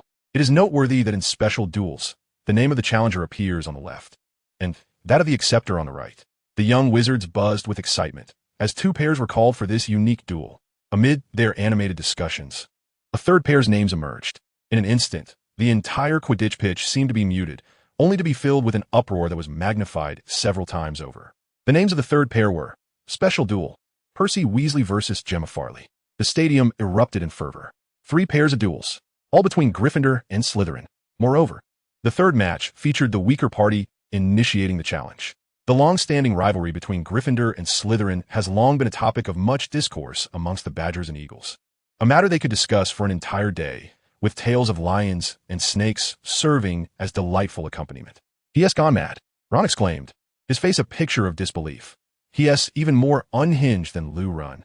Although a victory would earn him 100 points, he could very well be incapacitated. Professor Flitwick is a master duelist. He will be fine, Hermione reassured from the sidelines.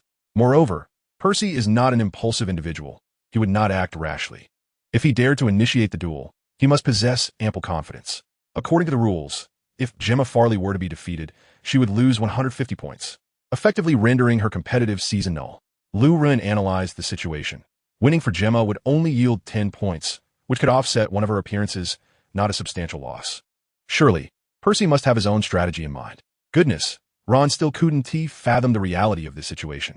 Gemma Farley is the 7th-year head of Slytherin. It is said that no one in Slytherin could rival her. In fact, Ron's assessment was rather conservative. Gemma often traveled extensively during holidays, her journeys encompassing the entirety of the globe. Upon her return, she had even been bestowed the title of Stellar Sorceress by well-wishers. At this moment, the 6 duelists had taken to the arena. Apart from Gemma, the other 5 ascended the platform with decorum, while she conducted herself rather differently. She stood at the front row of the Slytherin spectators and then gracefully descended.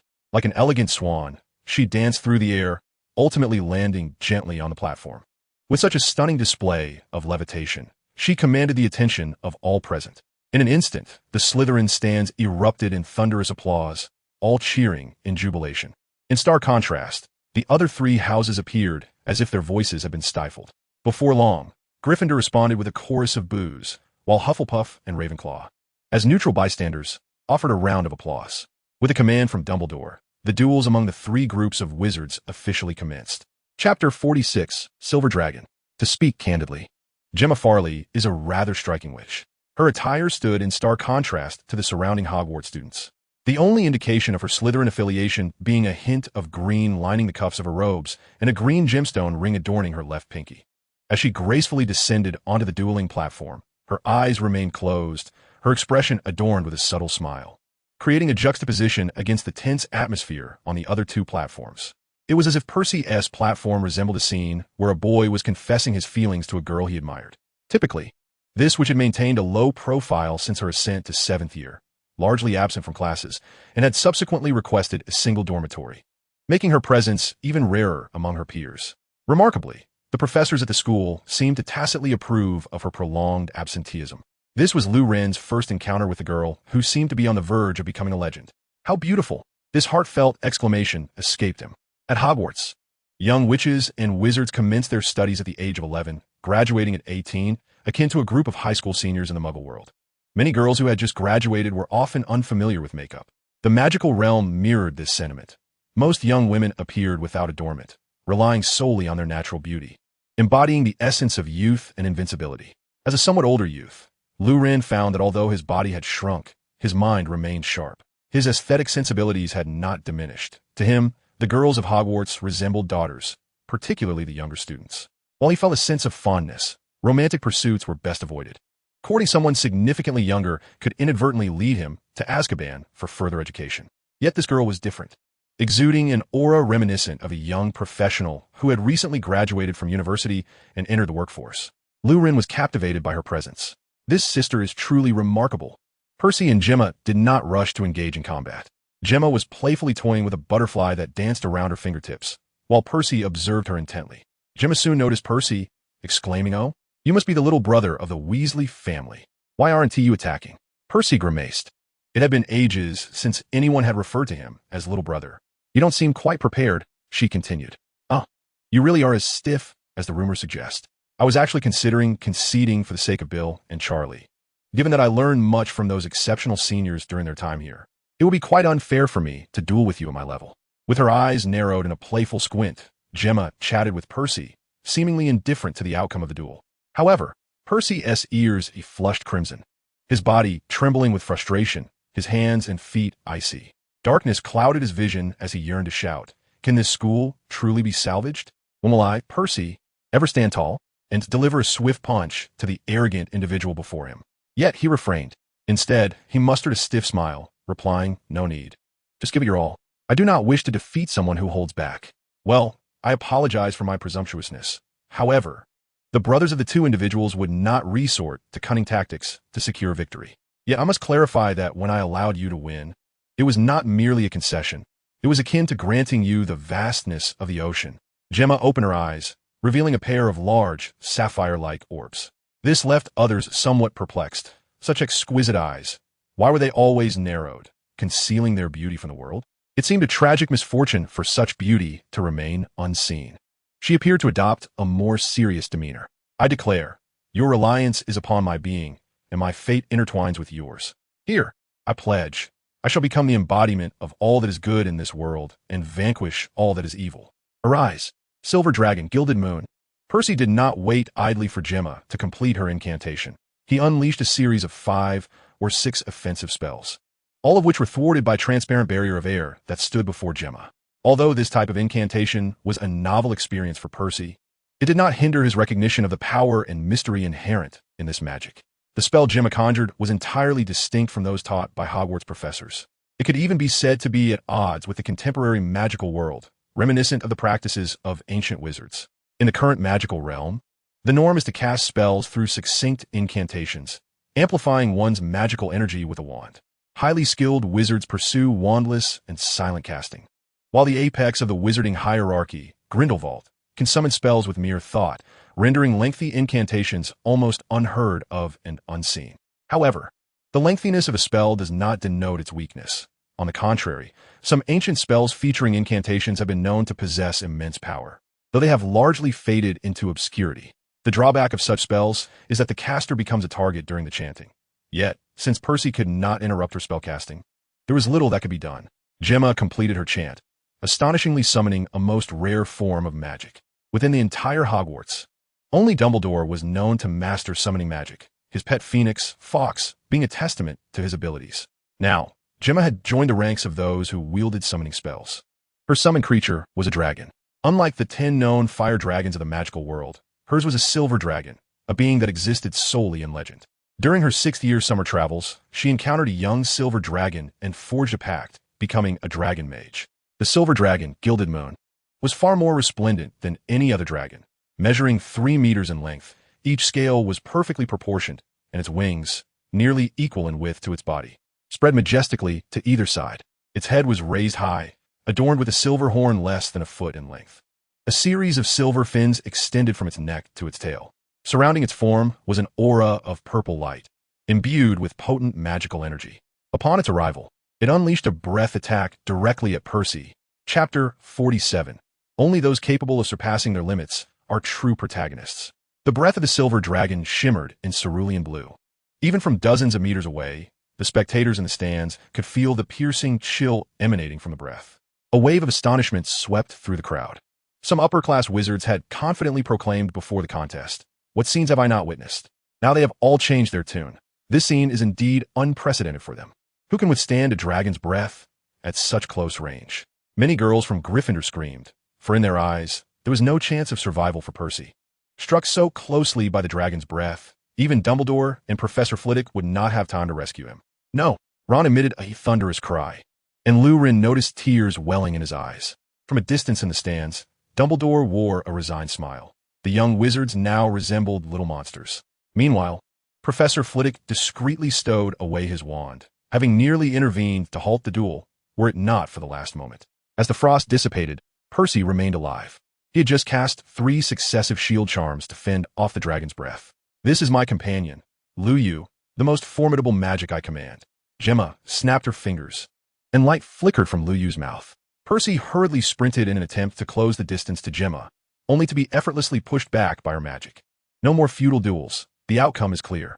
With a flick of her wand, several vines unexpectedly sprouted from Percy, binding him like a rice dumpling. At that moment, Lu Yu also soared before Percy, opening its mouth wide towards his face. Percy could feel an intense, almost tangible magical force coalescing mere feet from his face. His complexion paled. "I have lost." Faced with an absolute disparity in power, Percy chose to concede. Meanwhile, the matches on the other 2 platforms were nearing their conclusion.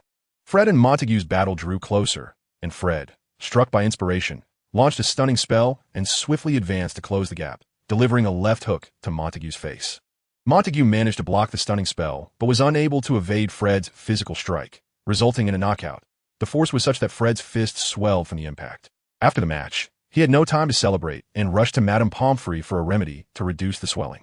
On the other side, Wood and Marcus were evenly matched, but when Percy was struck by the dragon's breath, it diverted Wood's attention, allowing Marcus to launch a surprise attack, ultimately sending him flying with a spell. Snail-like tendrils rapidly sprouted from Wood's face, rendering him incapable of continuing the fight. Consequently, Gryffindor ended the initial 3 duels with 2 losses and 1 victory, placing them at a disadvantage. Over the next half hour, young wizards eagerly signed up for dueling, particularly Gryffindor and Slytherin, with 70% of the matches being contested between these 2 houses, and all special duels were contributed by them. The long-standing tensions between these 2 houses began to erupt in the arena. Group planting had alleviated conflicts among the younger students.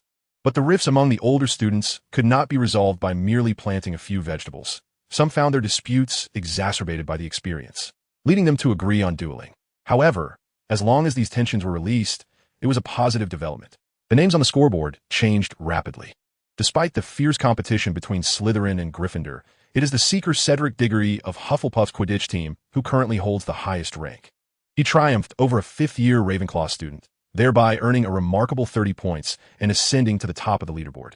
As he secured his hard-fought victory, the entire Hufflepuff house erupted in celebration. For years, Hufflepuff had remained in the shadows of Hogwarts, synonymous only with honesty. Now, they finally basked in the limelight, welcoming a hero at last. However, shortly after Cedric's victory, his moment of glory was eclipsed by another. Lurin could only express his apologies, for he had submitted his duel application early, and Marcus promptly accepted it after the half-hour cool-down period. Just moments prior, Marcus had been reclining comfortably in the Slytherin stands, relishing the accolades of those around him. After all, his last victory had come against none other than Oliver Wood of Gryffindor. An owl delivered a special duel invitation to his seat, prompting him to laugh heartily. "I thought that little fellow wouldn't dare show up. It seems he has some courage after all." A student nearby chimed in. Perhaps he submitted his duel application too early? There's no option to retract it. The atmosphere in the Slytherin stands was filled with joviality. Marcus noticed the words equipment duel on the invitation and fell into contemplation, eventually breaking into a radiant smile. He had conceived a brilliant idea. The news of Lu Ren's duel had leaked, and soon he was surrounded by a throng of eager spectators, with Fred and George at the forefront. Are you really going to do this? Right, Fred? You might have lost your mind. I don't think he can handle it. George replied. Fred and George began to volley banter back and forth like a comedic routine. If you can't do it, just punch him right in the nose. Fred, he won't be able to reach that guy's nose. Then aim for his. Lu Ren, overwhelmed by the ruckus, hastily excused himself, claiming he needed to join the queue. When the large screen displayed Lu Ren versus Marcus Flint, Hogwarts once again erupted in excitement. Cedric's legendary feat of defeating an opponent 2 years his senior was remarkable enough, yet here they were, witnessing a first-year take on a fifth year. While few believed in Lu Ren's prospects, his duel became the center of attention, as everyone was curious about his audacity to challenge Marcus. Soon, the scoreboard displayed the words equipment duel, reigniting discussions among the young wizards, as no one had yet engaged in such a duel. It wasn't long before the scoreboard showcased a flourish of elegant script. Lu Ren versus Marcus Flint, equipment duel. Lu Ren wins, plus 100 points. Marcus Flint wins, plus 10 points. Lu Ren loses, no points deducted. Marcus Flint loses, minus 100 points. Referee, Severus Snape. At this moment, Lu Ren awaited his turn below the stage. Chapter 48, The Tears of Newton. Soon, it was Lu Ren's turn to take the stage. He ascended the platform step by step, and, as he stood there, he surveyed the surroundings, only to behold a sea of indistinct figures. The Slytherins silver and green, Gryffindors red and gold, Hufflepuff's yellow, and Ravenclaw's blue filled his vision. Beyond the indistinguishable silhouettes, he could hear the cacophony of the crowd, a tumultuous roar that melded into a buzzing sound akin to that of bees. Whether the voices were positive or negative, Lu Ren could not discern, nor did he wish to. Soon the outcome would reveal itself. When the dust settled, all the noise would dissipate. He had a singular task before him, to decisively defeat Marcus. Judging by his recent performance against Wood, he felt a surge of optimism. As he stepped onto the platform, the surrounding clamor seemed to fade, as if he were submerged in a well, isolated from the outside world. All that mattered was victory. However, Marcus was unusually delayed in making his entrance. This peculiar delay soon found its explanation. A shadow swept across the arena, and Lu Ren looked up to see Marcus soaring above on a broomstick. Ha ha, Lu Ren, did you expect this? Behold my apparatus. In terms of wits, you're no match for me, Marcus. Marcus boasted, straddling his broom with an air of triumph. Surprised? I can fly. Indeed, in such a contest, the party that commanded the skies was nearly invincible. Lu Ren gazed up at Marcus, who met his gaze, and then, in a moment of inspiration, Marcus spat downwards. Splack! Lu Ren evaded the descending projectile, but Snape, standing nearby, was not so fortunate. Droplets of spittle splattered onto the hem of his robe. Snape's expression darkened instantly. Can we begin? He asked, his demeanor as stormy as a brewing tempest. Though Marcus could not discern the scene below, he recognized his headmaster's voice. And it seemed that Snape was not pleased. Survival instincts compelled him to swallow the retort that had risen to his lips. He bellowed, "Can we start?" Snape, dismissive, waved his hand with indifference. The battle commenced. With the aerial advantage held by his opponent, Lu Ren could not afford to yield the initiative any longer. Should Marcus seize the first move, Lu Ren's chances would diminish significantly. Confringo, he intoned, launching an explosive spell to probe his adversary. As anticipated, Marcus deftly evaded the attack. Not a fool, Marcus was aware of Lu Ren's formidable explosive and illumination spells. Thus, he opted for the broom, utilizing its agility to evade ground-level assaults. Lu Ren, clearly not banking on a spectacular first strike, swiftly removed the stopper from the gourd at his waist.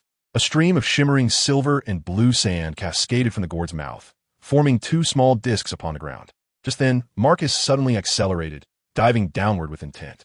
He comprehended that victory in a duel need not solely rely on spells. He could also achieve triumph by striking his opponent with his broom. Though his clean sweep 5 was somewhat antiquated, it still surged forward with the swiftness of a bomber. The distance of several dozen meters evaporated in an instant.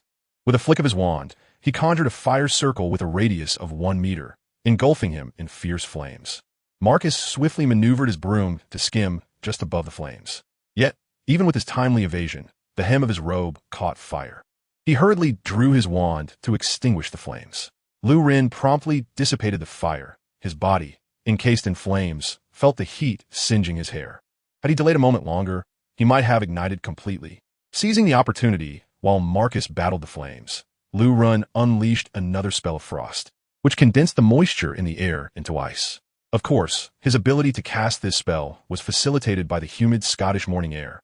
Had he been in the Sahara, even 100 incantations would yield not a single flake of ice. Lu Ren possessed a basic understanding of various frost spells, though he was not particularly proficient, save for the illumination charm, which was a requisite for any budding sorcerer. As for the others, he believed he should invest in close combat skills, one-handed swords, two-handed greatswords, charges, whirlwind strikes, blocks, shield bashes, indomitable will, and war cries, ultimately maxing out his physical attributes. Percy's recent punch exemplified the essence of a true mage. The humid air rapidly crystallized into ice among the grains of sand, solidifying the loose sandpit into a cohesive whole. Lu Ren stepped upon it. He ascended. The students and faculty were astounded. If the wizards were aware of Newton's principles, they would surely pay homage at his grave, perhaps reinforcing his coffin while they were at it. The droplets floating in the arena were not mere mist, but rather the tears of Newton himself. Lu Ren remained under the influence of gravitational forces, yet Newton's third law applied equally. When two bodies interact, the forces they exert upon each other are equal in magnitude and opposite in direction. By overcoming gravity, Lu Ren could indeed float in the air. He cast a levitation spell upon the sandpit, counteracting the gravitational force of his own weight, allowing him to ascend effortlessly. The sandpit was designed to simplify the casting process. Attempting to levitate oneself would complicate matters immensely, especially in the heat of battle, where misstep could result in a plummet from the sky. As he soared upward, he directed spells at Marcus. A barrage of explosive spells erupted from the tip of his wand, forcing Marcus into a desperate evasive dance. The earlier torch spell had left him wary. He dared not approach Lu Ren recklessly, for a direct hit from fire spell would render futile the small amount of water he could conjure. Although Marcus appeared disheveled, he remained composed, knowing that if he could just evade a bit longer, the young sorcerer's magical energy would wane. At that moment, he would deliver a devastating blow, ensuring that Lu Ren would remember this encounter. As victory loomed tantalizingly close, Marcus could not help but feel a surge of delight.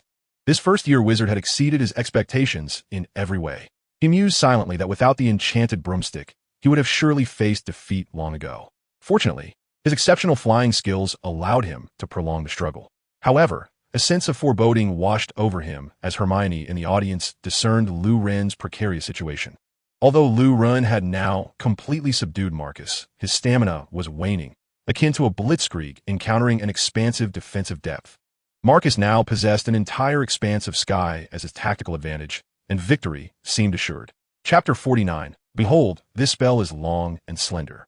As Lu Ren unleashed his barrage, he simultaneously maneuvered his sand table closer to Marcus. He awaited an opportunity to draw Marcus within the range of his solar incantation. Regrettably, while the levitation charm could alter the trajectory of objects, it lacked the rapidity of a broomstick's speed. If Marcus so desired, he could easily extend the distance between them to 100 meters in mere seconds. Yet he refrained from doing so if the distance widened. Lu Ren would also find himself outside his own attack range. Should Professor Snape declare a stalemate at that juncture, it would be disastrous. In any other professor's hands, Marcus was certain to be deemed the loser, for he had technically flown beyond the dueling platform. The mere fact that Snape was the judge offered him a modicum of reassurance. At that moment, Snape was quietly calculating Marcus's position and had resolved that should Marcus venture too far from the platform, he would declare him the loser. Could Slytherin act with impunity? Dream on. Not even Dumbledore could save you. Snape, declare it.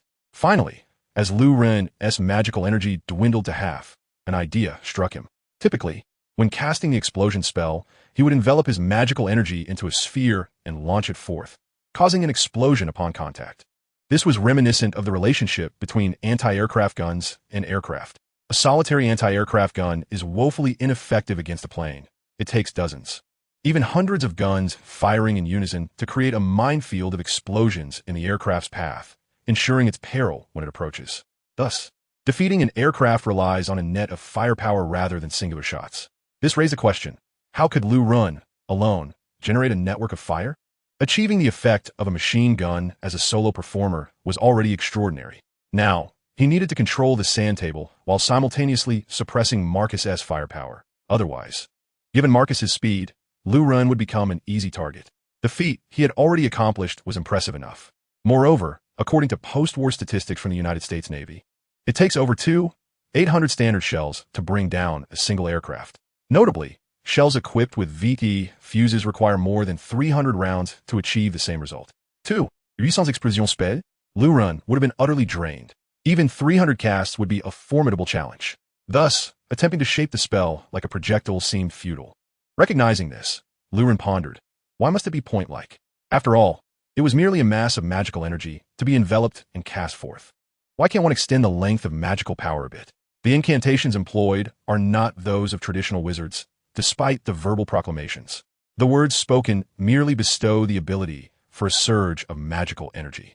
Lu Ren contemplated wielding his wand, attempting to elongate and refine the magical essence before casting the spell. The audience beheld as Lu Ren conjured forth a wave of light. Confringo altered. Marcus was utterly astonished. Is this what you call an explosion spell? Isn't this akin to the sword energy of the East? Why is it so long? The consumption of this spell far exceeded that of a prior projectile, yet its length was magnified 100-fold. Marcus estimated that the blade of energy must have been 5 feet long, approximately 15 meters. Though it appeared frail, dissipating within mere meters, Marcus dared not underestimate its potency. The students below erupted in astonishment, and the professors wore expressions of disbelief. In their understanding, an explosion spell was merely a flash of light that detonated upon impact. Lu Ren's rapid-fire casting of explosion spells was remarkable yet comprehensible. But this sword-like energy, it was as if a firearm, which shot rapidly with abundant ammunition, suddenly created a rift in space with a single shot. Was that not excessive? Seeing his experiment succeed, Lu Ren beamed with the innocence of a child. He had already discerned the pattern of Marcus's evasive maneuvers. When Lu Ren unleashed 2 consecutive explosion spells, Marcus would instinctively maneuver between them, a tactic that was harmless against point attacks. However, this linear spell would entirely restrict his lateral escape routes, leaving him only with the options to ascend, descend, or advance. What if he were to release an explosion spell above and below simultaneously? Each spell could possess a slight angle, thereby sealing off Marcus's rear, compelling him to move forward. Lu Ren executed his thoughts with precision, determined not to allow Marcus to acclimatize to his assault. The 4 spells were unleashed in rapid succession. Marcus shouted, "Damn!" and instinctively darted to the center of the spells, quickly realizing he was ensnared in an inescapable bind. Without hesitation, he propelled himself forward on his broom. Lu Ren felt a surge of triumph. He had succeeded. Awaiting Marcus ahead was yet another explosion spell. With remarkable decisiveness, Marcus leapt from his broom, pushing it skyward just in time to evade the impending explosion. He plummeted rapidly toward the ground. A gasp arose from the Slytherin stands, while the Gryffindor section erupted into a jubilant celebration as Lu Ren managed to suppress Marcus. The outcome of victory seemed inconsequential. It was already a remarkable feat for a first year to contend so fiercely against a 5th year. Will one expect a lower division team to triumph over a Premier League squad? Marcus remained unfazed, his wand quivering in the air as his broom soared back to him. He cast a summoning charm, causing the broomstick that was soaring into the sky to pivot and rush toward Marcus with great speed. Thus, a classic pursuit scenario was born. Let us assume the broomstick's initial velocity is 20 ms, while Marcus, at a height of 50 meters above the ground, begins a free fall by leaping off the broomstick. The broom ascends at an angle of 30 degrees. 1 second after his descent, he releases the summoning charm. Ignoring the time taken for the broom to turn around, we shall consider its initial speed to be 0 after the turn, with the acceleration due to gravity taken as 10 ms. What is the minimum average speed of the broomstick to reach Marcus before he lands? Chapter 50. I am the Duel King. Marcus retrieved his broomstick and swiftly mounted it. Lu Ren did not remain idle either. Lu Ren cast a spell of the original Bull Demon. This incantation leans towards healing, yet possesses a peculiar side effect that endows the caster with strength akin to that of a bull. Indeed, every spell carries its primary and secondary effects. For instance, the spellger drains the life force of the target, while excessive use of Seagull instills a fear of darkness. Generally, side effects may not seem favorable, but if one can harness them wisely, they can transform drawbacks into advantages. The renowned medication sildenafil, commonly known as Viagra, was originally designed for treating cardiovascular diseases. Yet clinical trials did not yield the anticipated results. However, researchers discovered that participants were reluctant to return the remaining medication due to its positive impact on their sexual lives. Thus, the infamous male happiness pill was born. The UR spell is similarly paradoxical. For Lu Run, its healing properties could be described as mediocre at best, often overshadowed by a simple bottle of white powder. Yet the enhancement of strength it provided was quite remarkable. Lu Run then dispelled the levitation charm he had cast on the sand table and fell straight down towards the ground. Marcus skillfully evaded him. It must be acknowledged that his flying prowess is among the finest at Hogwarts. However, the distance between him and Lu Run had now narrowed to within 10 meters. Seagull. Lu Run summoned all his strength and shouted the solar incantation, simultaneously closing his eyes. Marcus beheld the sun. Marcus. He now felt an excruciating pain in his eyes, tears streaming from the corners as he attempted to open them. Yet he found it utterly impossible. He could only shield his eyes and scream in agony atop his broomstick. Since Lu Run had closed his eyes, he was enveloped in a warm, red glow, and when the spell's effects dissipated, he found himself standing beside Marcus, who was completely unaware of his presence. Take this. Lu Run gathered his strength and delivered a punch to Marcus's abdomen. With that strike, he heard the crack of bones and witnessed the remnants of Marcus's breakfast. Marcus plummeted straight down from his broomstick. Just as he was about to make contact with the ground, Snape caught him with a levitation charm. The spectators in the stands were astonished by this series of unexpected turns. It was not until Snape declared Marcus disqualified that they fully grasped the situation. A thunderous cheer erupted from the Gryffindor section of the stands. Lu Run gradually emerged from his concentrated state, feeling as though someone had turned up the volume in his mind. During the competition, he had scarcely heard the world around him, but now he could hear the cheers, screams, applause, and shouts of the crowd. He even faintly discerned Hermione's voice. He glanced at the scoreboard, which graciously displayed his name in elegant cursive. Lu Run, 100 adorned the top, pushing Cedric into second place, while Marcus surged forward with a score of 90. Lu Run concluded that Marcus's season was over. Dumbledore had cast a healing charm to mend his physical wounds, but whether his spirit bore scars could only be answered by Merlin. Absolutely splendid, Professor McGonagall exclaimed from across the arena. Lu Run could scarcely believe that such words had come from her lips. It was indeed the highest form of praise. Seek out Madame Pomfrey for a physical examination and to restore your energy. Professor, Lu Run implored with hopeful eyes, might we make an exception? I truly do not wish to endure another sleepless night. I am utterly exhausted. Go find Madame Pomfrey at once. You seem to be suffering from delusions. Professor McGonagall retorted sharply, pointing him toward the first aid station. At that moment, the cheers from the Gryffindor stands harmonized into a unified chant, gradually overpowering the voices from other houses. Dual King, Dual King, Dual King, they shouted in unison. Although Lu Ren's theoretical prowess had yet to earn him a ranking, he undeniably held the top position at that moment. He had decisively defeated a fifth-year student from Slytherin.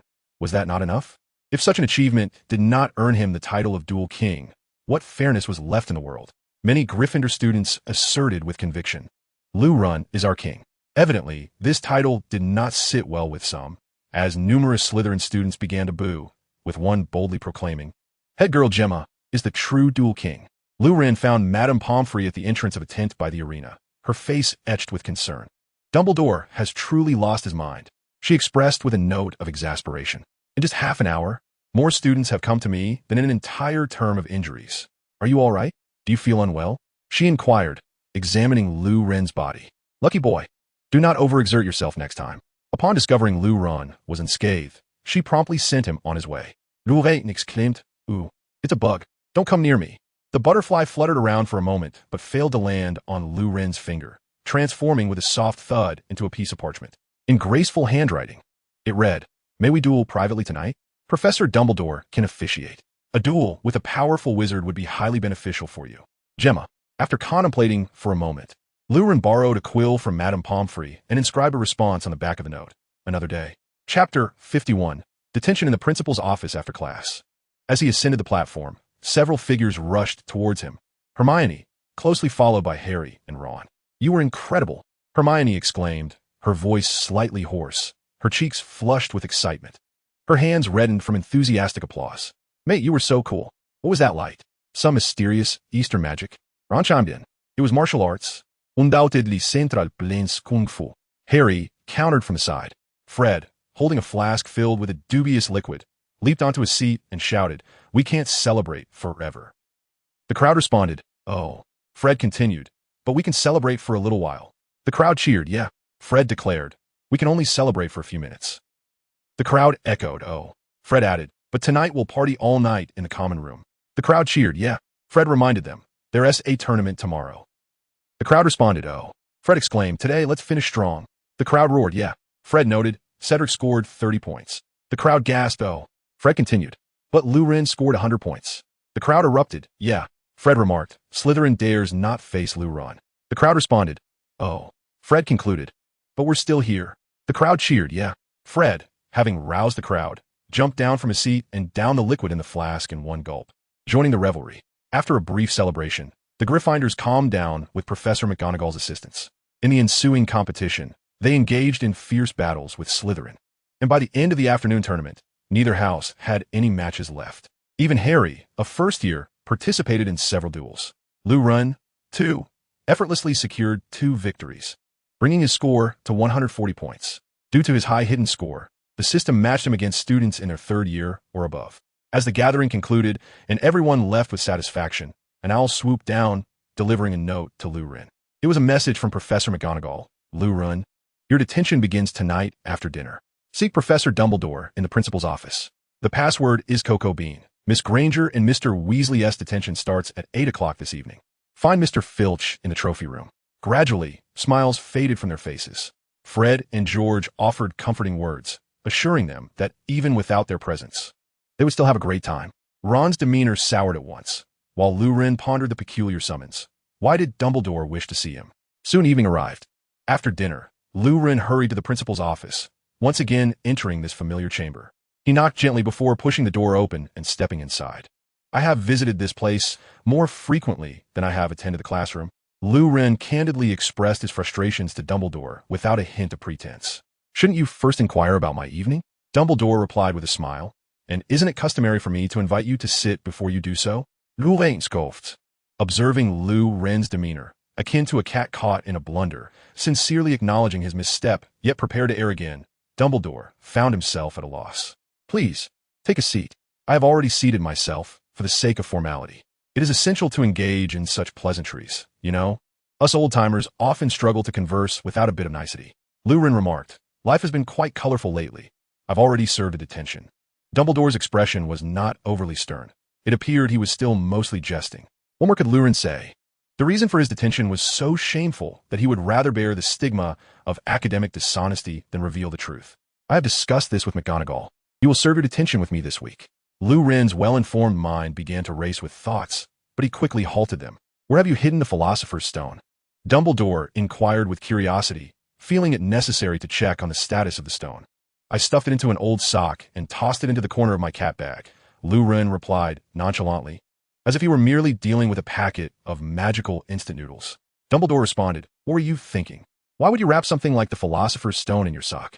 Dumbledore felt his blood pressure rising, and his smile began to stiffen.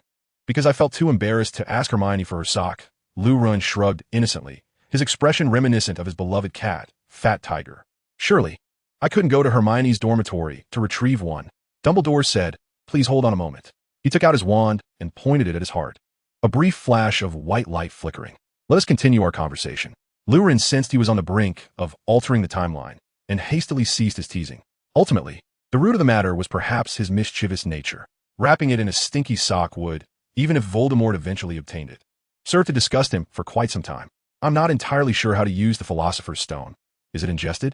Dumbledore chuckled. Yes, essentially, it can be said to be ingested. Lurin clapped his hands. Nice. He felt that Voldemort would rather seek other means to resurrect himself than consume a sock-wrapped version of the Philosopher's Stone. How proud he must be, insisting on the most ostentatious of Horcruxes. He could easily select an inconspicuous object as a Horcrux and simply toss it into an obscure location, such as the depths of the ocean. Who could possibly find it? Although his own subordinates might not locate it, it would be far better than having it discovered and destroyed by the Order of the Phoenix. Lurin pondered, if he were to create a Horcrux, he would choose a museum and transform some unremarkable artifact within into his Horcrux. The collection of gold artifact from the Han Dynasty on display at the Shang-Chi History Museum would be particularly suitable, rich in historical significance and exceedingly difficult to find. However, the Horcrux is undoubtedly the most inferior choice for immortality. Its effect merely ensures one's survival. often leaving the individual in a state that is neither fully human nor entirely ghostly. Consider Tom Riddle during his school days, setting aside his moral character. He was at least handsome. Yet, after creating Horcruxes, he became truly reflective of his inner self. Without further ado, Lurun, I require your assistance. Dumbledore's expression turned serious. Chapter 52. The secret behind the portrait of Phineas Black. I need you to help me design a challenge. A safeguard for the Philosopher's Stone.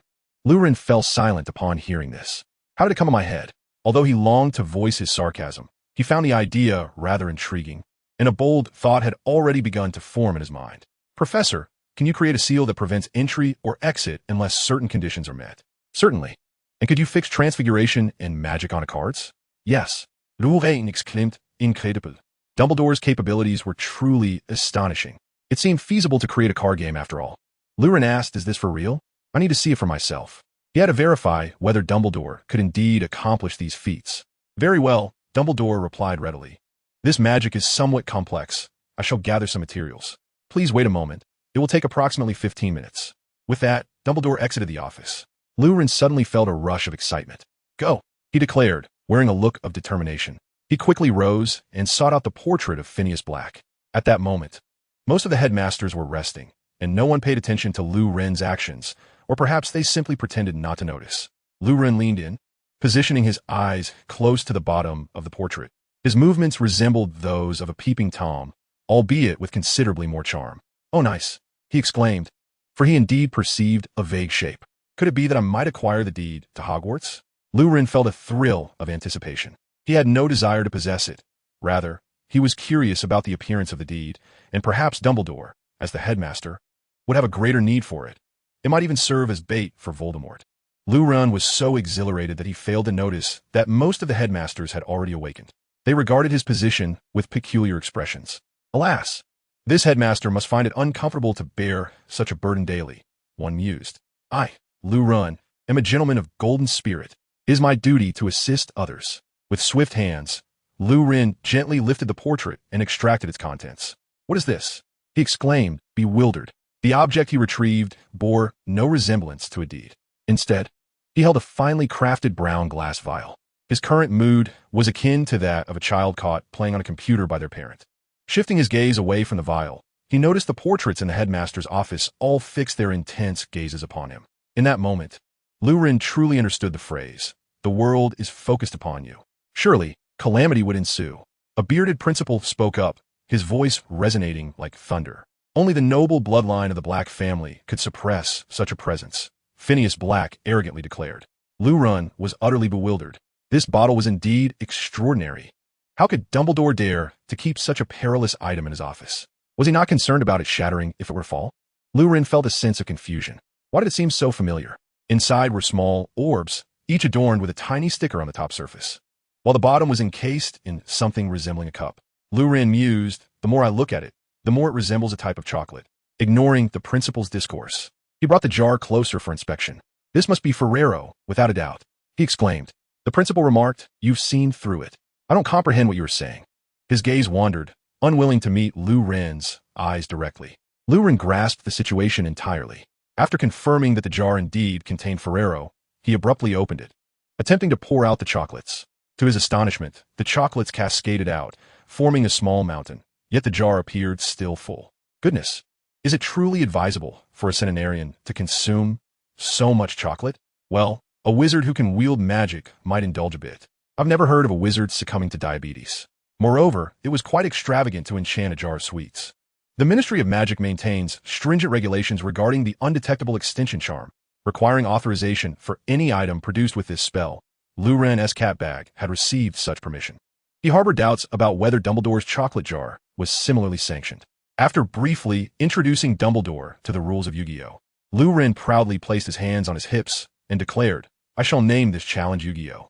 Dumbledore pondered, that sounds rather intriguing. In truth, Lurun was not well versed in Yu-Gi-Oh! He only grasped a superficial understanding, primarily the rules and cards from the original series. The objective was to deplete the opponent's HP to win. This was the basic premise, simple enough without considering the myriad complexities. Indeed, the real-world Yu-Gi-Oh! Had become convoluted to the point of deterring newcomers. The Hogwarts modified version need not be overly intricate. This concept might indeed serve as a defensive mechanism for the Philosopher's Stone. I must collaborate with Professor McGonagall on this. Thank you, my child, for providing such an excellent idea. After contemplating for a moment, Dumbledore made a decision. Without delay, I shall summon Minerva. Chapter 53, A Dreamlike Collaboration, playing Yu-Gi-Oh! At Hogwarts. Shortly thereafter, Professor McGonagall arrived at the Principal's office. Dumbledore succinctly conveyed to her the ideas he and Lou Run had discussed. After listening, Professor McGonagall scrutinized the two with an exceedingly peculiar expression. She felt that this old man and young boy were engaging in sheer folly. However, as Dumbledore wished to pursue this course of action, she felt compelled to comply. Thus, the crux of the matter lay in how to bring this project to fruition. Professor McGonagall, akin to a programmer receiving a project proposal, found herself engulfed in profound distress. It was evident that this endeavor was no trifling matter. While it may sound deceptively simple, executing such a task necessitated an exceptionally high level of transfiguration skill and the ability to imbue spells onto a single card. Furthermore, the intruder required an opponent capable of engaging in the game, which also fell under the realm of transfiguration. Professor Dumbledore, although assigning such a complex magical task, believed it was worth attempting. After all, this was merely a variant of wizard's chess, and fortuitously, he was nearing completion of his own chess design, with several ready-made elements available for adaptation. A spark of inspiration ignited within Professor McGonagall, leading her to devise a strategy. She and Dumbledore commenced a hushed discussion, clearing the office of all furnishings to create an open space. Dumbledore retrieved hundreds of palm-sized parchment sheets, beginning to cast spells upon them. Occasionally, he called upon Lou Run to assist in designing the cards. Meanwhile, Professor McGonagall positioned 3 stone pillars on either side of the arena. Hours swiftly elapsed, and they finally constructed the framework for the challenge. Lou Run, come and play a game against Dumbledore. If you win, your detention for the night will be lifted. Professor McGonagall instructed, retreating to a corner of the office to observe the match. Victory in this duel was the only means of escape from this place. Dumbledore stood, inviting. Now, assemble your deck. He handed over the 300 parchment sheets, the fruits of his recent labor. Lou Rin stepped forward, striving to curate a viable deck from the meager selections available. A complete deck comprised 20 cards. Selecting 20 from 300 appeared deceptively simple. Yet it required balancing draw power, field control, and survivability, rendering it quite challenging.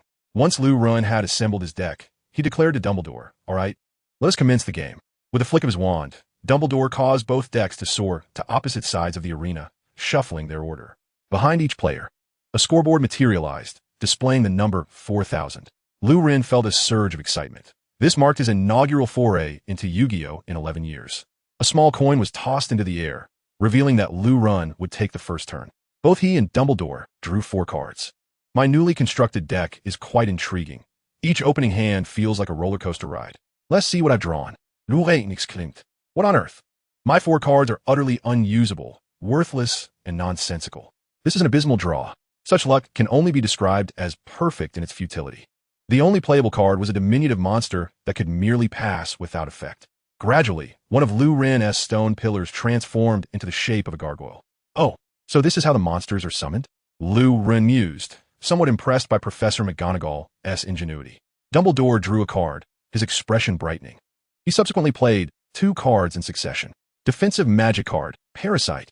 Place a Parasite card into the attacking player's hand. Rewritten Faunil. Receiving a detrimental creature that would cost him life points. This card was indeed insidious. However, it matters not, as long as I do not draw a card. The defender activates the spell card, Emerald Insect Flute. It places 1 insect monster from the opponent's deck atop their draw pile. Fortunately, I have summoned a gargoyle with a defense of 800 points. Dumbledore should be unable to dispel it. Then Dumbledore discarded a card he had just drawn, revealing a giant. It possesses an attack power of 400 points, but it can have the defense of 1 monster on the field. Half of 800 is precisely 400 points. The giant swung its club and shattered Lou Ren's gargoyle in an instant. The broken gargoyle transformed into a stone pillar. Lou Ren, surely, a card must come to my rescue now. This card is unplayable. Lou Ren clasped his hands in prayer. Let me draw a normal card, or I shall find myself utterly defeated. Typically, this dragon requires a tribute for summoning. But Lou Ren possesses a card he drew at the beginning, yet has been stuck with until now. The Martyr. By discarding this card, he can substitute it as the tribute. Go forth. Welsh Green Dragon. Lou Ren's Welsh Green Dragon first shattered the Centaur, then triggered a special effect. It could eliminate one opponent's monster and randomly summon a dragon from the deck. Consequently, Lu Ren randomly summoned a Hungarian Horntail. Splendid. The formula for victory has been established. Lu Ren felt the tide turning. He could already glimpse the dawn of victory. The Hungarian Horntail and Welsh Green Dragon are both dragons, endowed with considerable magic resistance and formidable physical prowess, rendering them exceedingly difficult to destroy. Their magic resistance reduces damage by 50, and their defense exceeds 2,000 points, placing Lu Ren in an impregnable position. Unless Dumbledore draws a spell that deals area damage along with a card that reduces defense, he is essentially defeated.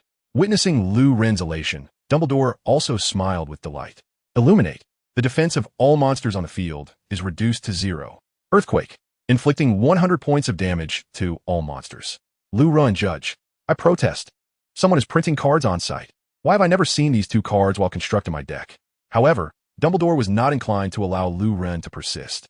He cast 2 fireball spells, each inflicting 1,000 points of damage to a single enemy, precisely depleting Lu Ren's life points. No way. This cannot be. Lu Ren struggled to accept this reality. The cards Dumbledore drew seemed as though they were printed right in front of him. It was not until the office door slammed shut with a bang that Lu Ren finally comprehended the situation. Chapter 54. Continue the music, continue the dance. Gazing at the door that had just closed, Professor McGonagall remarked to Dumbledore, "Have you perhaps gone too far? Must you print cards on site while playing against a student?" Dumbledore mischievously winked. However, since a long-held wish had been fulfilled, let us be lenient with this old rascal. After all, he allowed me to engage in card games at Hogwarts, and in 3D realism no less. That is already enough. He soon arrived at the entrance of the Gryffindor common room, where the fat lady remained perched as ever. However, she was not alone within her portrait today. Beside her stood a wrinkled witch, who was presently retrieving a bottle of apple cider from beneath her skirt. "Congratulations! I hear you've ascended to the top of the Hogwarts Arena leaderboard." The fat lady conversed with Lu Ren while producing 2 goblets. "Violet, today is indeed a day worth celebrating." Caput Draconis, Lu Ren recited the password. He often found the various Hogwarts passwords quite amusing. They could be animals, parts of animals, food, or adjectives, sometimes in English, other times in Latin. No wonder Neville always forgets the passwords. Even Lu Ren, with his decent memory, struggled to recall them, especially those in Latin. His lack of understanding of Latin caused him considerable frustration. As the password was uttered, the portrait swung open, and the raucous sounds of the common room flooded Lu Ren's ears. The Gryffindor common room resembled a nightclub. Though it was nearing midnight, the young lions still released their pent-up energy within the room. They screamed, cheered, and danced to the music. The musicians were not human, but enchanted instruments. Some adorned with Gryffindor banners, while others served butterbeer, and a pair of upperclassmen were already entangled in each other's embrace. What excellent soundproofing! Lu Ren marveled. The Gryffindor common room had transformed into a dance hall, while outside remained eerily quiet. This was far superior to the shoddy apartments he had previously inhabited, where he often heard the male residents upstairs bullying their wives late at night. Those poor women frequently screamed. It was truly pitiful. However, it seemed that the screams persisted even when those men were away on business trips. Perhaps those women enjoyed watching horror films at night. In the center of the crowd, Fred spotted Lu Ren and bellowed, "Let's welcome our star of the evening." The young lions turned their gaze toward the entrance, momentarily silencing their cheers before erupting into applause and shouts. "Let the music play, and let us dance," he shouted. "Tonight's expenses are on us." George chimed in. Lu Ren was taken aback. "Where on earth did you acquire the funds?" It appeared that everything they had was complimentary. The Gryffindor banners were readily available. The butterbeer and various sausages likely came from the kitchen, and the fireworks were probably provided by the students themselves. "As expected of you, Fred and George." A tall figure rushed in like a whirlwind. Lu Ren recognized her as Angelina Johnson, a third-year student with a braided ponytail of black hair. "Well done. I've longed to deliver a punch to Marcus's abdomen." Lee Jordan wrapped the Gryffindor banner around Lu Ren like a cloak, followed by cup after cup of butterbeer and sausages. Fred disappeared for a moment, and when he reemerged, he had several small barrels with him. Each wooden barrel was connected to a small soft hose, and as Fred turned the valve on the hose, a pale red liquid gushed forth, filling one empty goblet after another. "No need to rush. Let's take it one by one. The treat is on me." He filled each little lion's goblet that approached him, and upon seeing Lu Ren, his eyes sparkled. "Care for taste? This is a gift from Dionysus." "Fred, where did you acquire this?" Lu Ren was taken aback, as Hogwarts did not provide alcoholic beverages. Even butterbeer, which contained only a trace of alcohol, was the utmost limit. Aside from that, the only opportunity for indulgence would be through the rum-soaked jam pudding, a dessert made by soaking cake in alcohol, topped with jam, jelly, or cream along with fresh cream. It was hard to determine whether one would fill their stomach first or quench their thirst. Hey, I am George. The one wriggling like a maggot over there is Fred. Don't mistake us again. Fred despises it when people misname him. One of the twins winked at Lou Run. Fred, you really ought to update your tricks. Also, let us not divert the topic. Where did the wine come from? Fred's demeanor stiffened. It seems this tactic is losing its effectiveness recently. Perhaps I need to devise new strategies. Lou Run had a slight grasp on distinguishing these two clowns. Fred was somewhat more extroverted among the twins, often taking the initiative in their antics, followed by George. Thus, it was Fred and George, not George and Fred. Fred, what are you doing? Mother would surely have your head for serving wine to such young children. Percy suddenly appeared beside Fred, abruptly blocking his hose. This is not wine. It is merely expired grape juice. Fred protested loudly. Even the Sultan of Rome wouldn't bother me. Nonsense. Percy glared at him. Lou Run, your use of the blasting curse today was truly remarkable, very creative. Your ability to think on your feet is impressive. From the very first day I encountered you, I knew you were exceptional. Lou Run recognized her as Penelope Clearwater, a fourth-year student from Ravenclaw. It was quite peculiar to see a Ravenclaw student in the Gryffindor common room. Fred leaned closer, and without allowing Lou Run to interject, he thrust a cup of juice into his hands. Give it a try.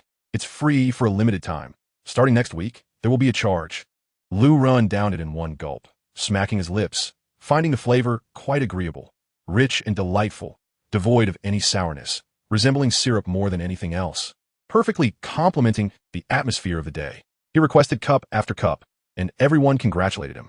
It took Lou Run over half an hour to extricate himself from the fervent lions before he ascended to the dormitory. He quickly lay down on his bed and fell asleep. Chapter 55. The Scandal of Gringotts. The following day, Lou Run awoke early, both parched and urgently needing to relieve himself. Strangely, despite having consumed a considerable amount of grape juice the previous day, his head felt remarkably clear. In fact, the phenomenon known as a hangover, often referred to as feeling under the weather, typically describes the dizziness and headaches that follow excessive drinking. This concoction contains alcohol, fusel oils, and aldehydes. Alcohol is an unavoidable presence. It contributes to bodily dehydration, which is why one often finds themselves rushing to the restroom after indulgence. When the body is deprived of timely hydration, it resorts to extracting moisture from the brain to compensate for this deficit. Consequently, this leads to a contraction of the brain, which in turn pulls on the membranes connecting it to the skull, resulting in pain. However, if one could eliminate the fusel oils and aldehydes, the symptoms of intoxication might be alleviated. Fine wines, through aging or refinement processes, diminish these undesirable elements, making them less likely to induce a hangover. Fred must have found a way to address these issues to craft a grape juice that does not bring discomfort upon consumption. Based on his experience, sweet red wines tend to intoxicate easily, yet they do not frequently lead to hangovers.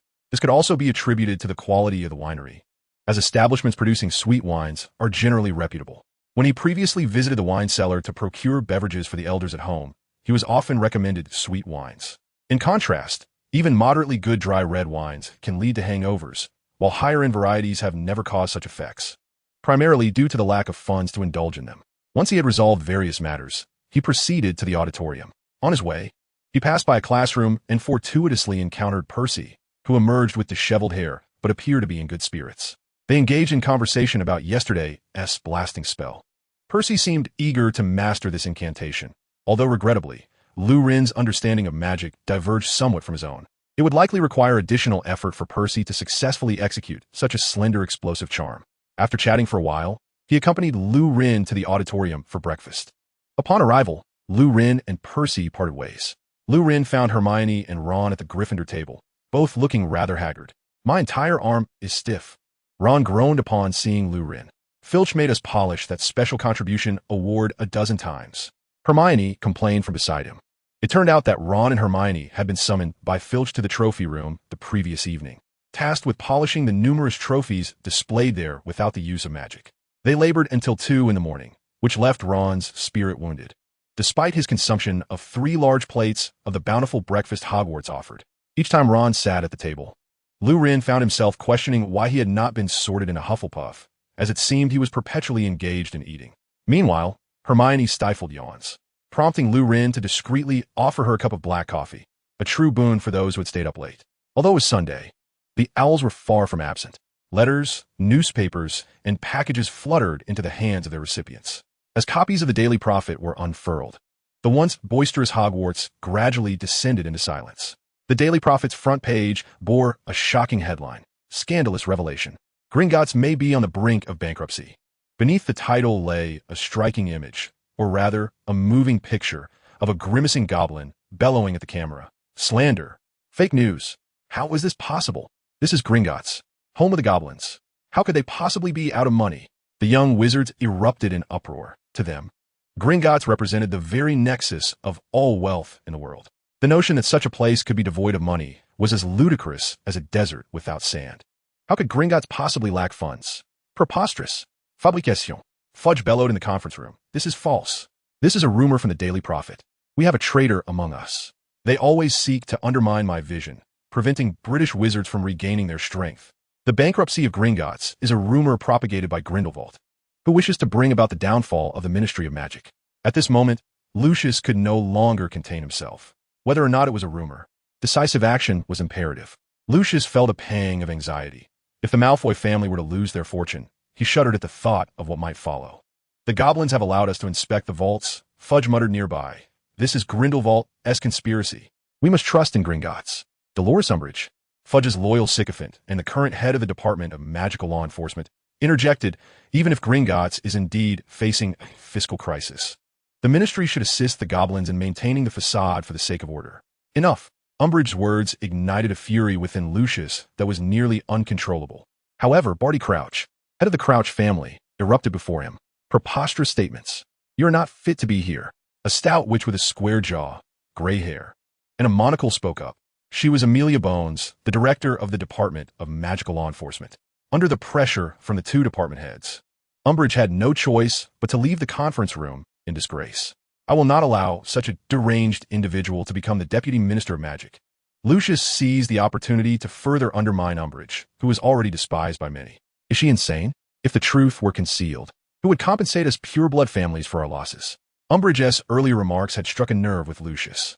I propose that Director Moakleach be dispatched to Gringotts immediately to communicate with the goblins and ascertain what transpired there, Amelia Bones suggested, looking past Fudge. Let the Department of Magical Law Enforcement accompany him. And the Aurors, Lucius added. Agreed. Well said. Voices of agreement filled the room. Crouch and Bones exchanged glances, each recognizing the spark of determination in the other's eyes. Lucius, observing as an outsider, understood that such a scandal would jeopardize Fudge's position. Whoever could adeptly manage this crisis would likely emerge as the next Minister of Magic. In Lucius' view, Bones held the upper hand. She led the preeminent department within the ministry, had recently garnered significant attention, while Crouch bore a tarnished reputation. Lucius resolved to find an opportune moment to reconnect with this old acquaintance after the meeting. Fudge's complexion turned pale as he realized he was losing his grip on the ministry. Trembling, he uttered, "Very well, let us proceed." One moment. His words were abruptly interrupted. The speaker was a tall, imposing male wizard, his face marked by a brutish demeanor and a scowl that betrayed his lack of refinement. He was Axley, one of the pure-blooded 28 families, who inquired, "What shall we do if Gringotts is truly out of funds?" The meeting room fell into a hushed silence. Chapter 56, Fudge's Financial Acumen. Axley's statement took Lucius Malfoy by surprise. He had merely brought this oaf along to bolster attendance, never anticipating he would take the initiative to speak. However, his question struck a chord.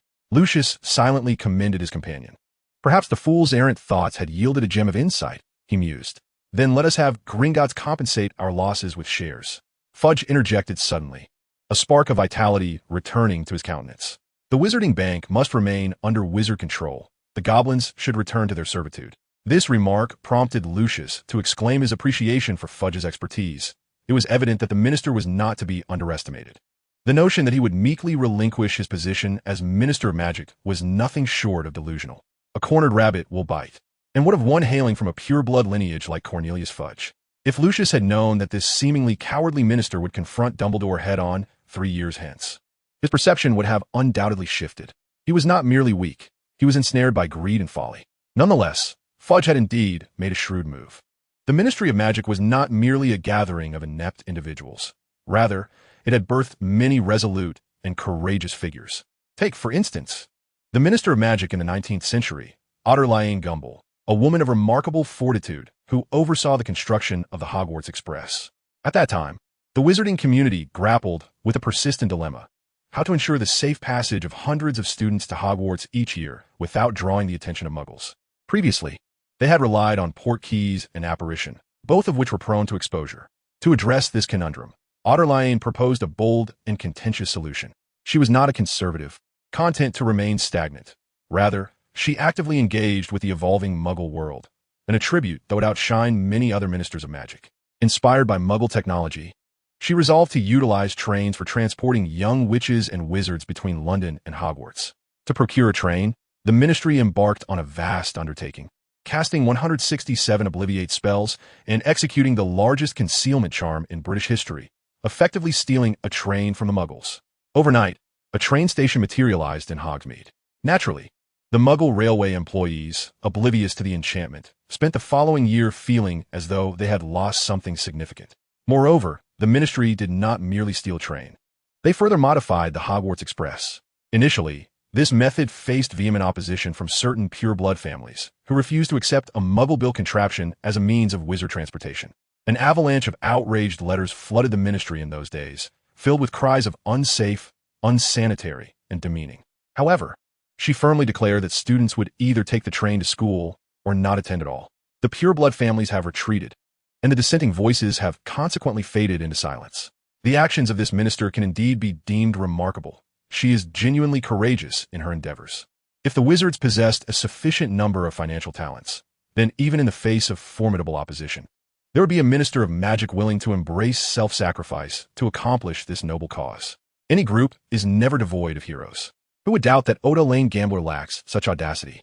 She dares to withstand the pressure from pure-blood families and allows their offspring to attend school using Muggle means of transportation. What else could she possibly fear? What resistance could Gringotts truly mount? Would they instigate a third Goblin rebellion? The previous two were quelled by the wizards, and the goblins, significantly diminished in strength, could hardly succeed a third time. It is implausible. Fudge's words elicited Barty Crouch's scorn. I am aware that Fudge has made a recovery. We could initially acquire a portion of Gringotts' shares. And then, wasn't Dumbledore advocating for educational reform? Let us establish a course in finance. In a few years, we would cultivate our own financial talents. Crouch found himself momentarily at a loss for words. Indeed, no one had ever considered this before, or rather, Hogwarts had never thought to introduce additional courses. So, shall we appoint Muggles as professors at Hogwarts? The patriarch of the pure-blood family intoned. They certainly possess a greater understanding of finance than we do.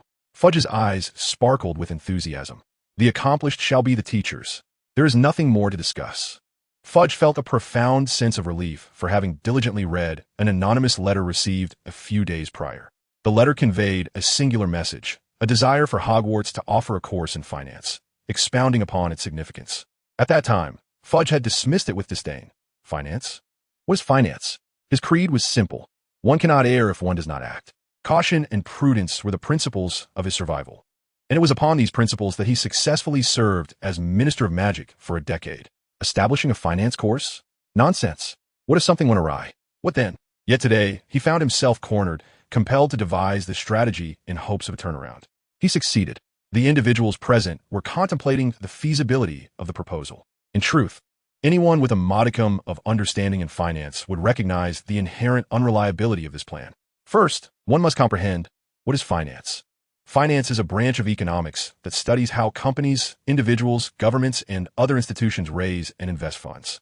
It encompasses several primary research branches: financial economics, monetary banking, international finance, public finance, investment studies, investment banking, and corporate finance, with as many as 20 major branches. Each branch alone could occupy a scholar's lifetime in study. How could a group of young wizards, scarcely acquainted with middle school mathematics, possibly grasp such complexities?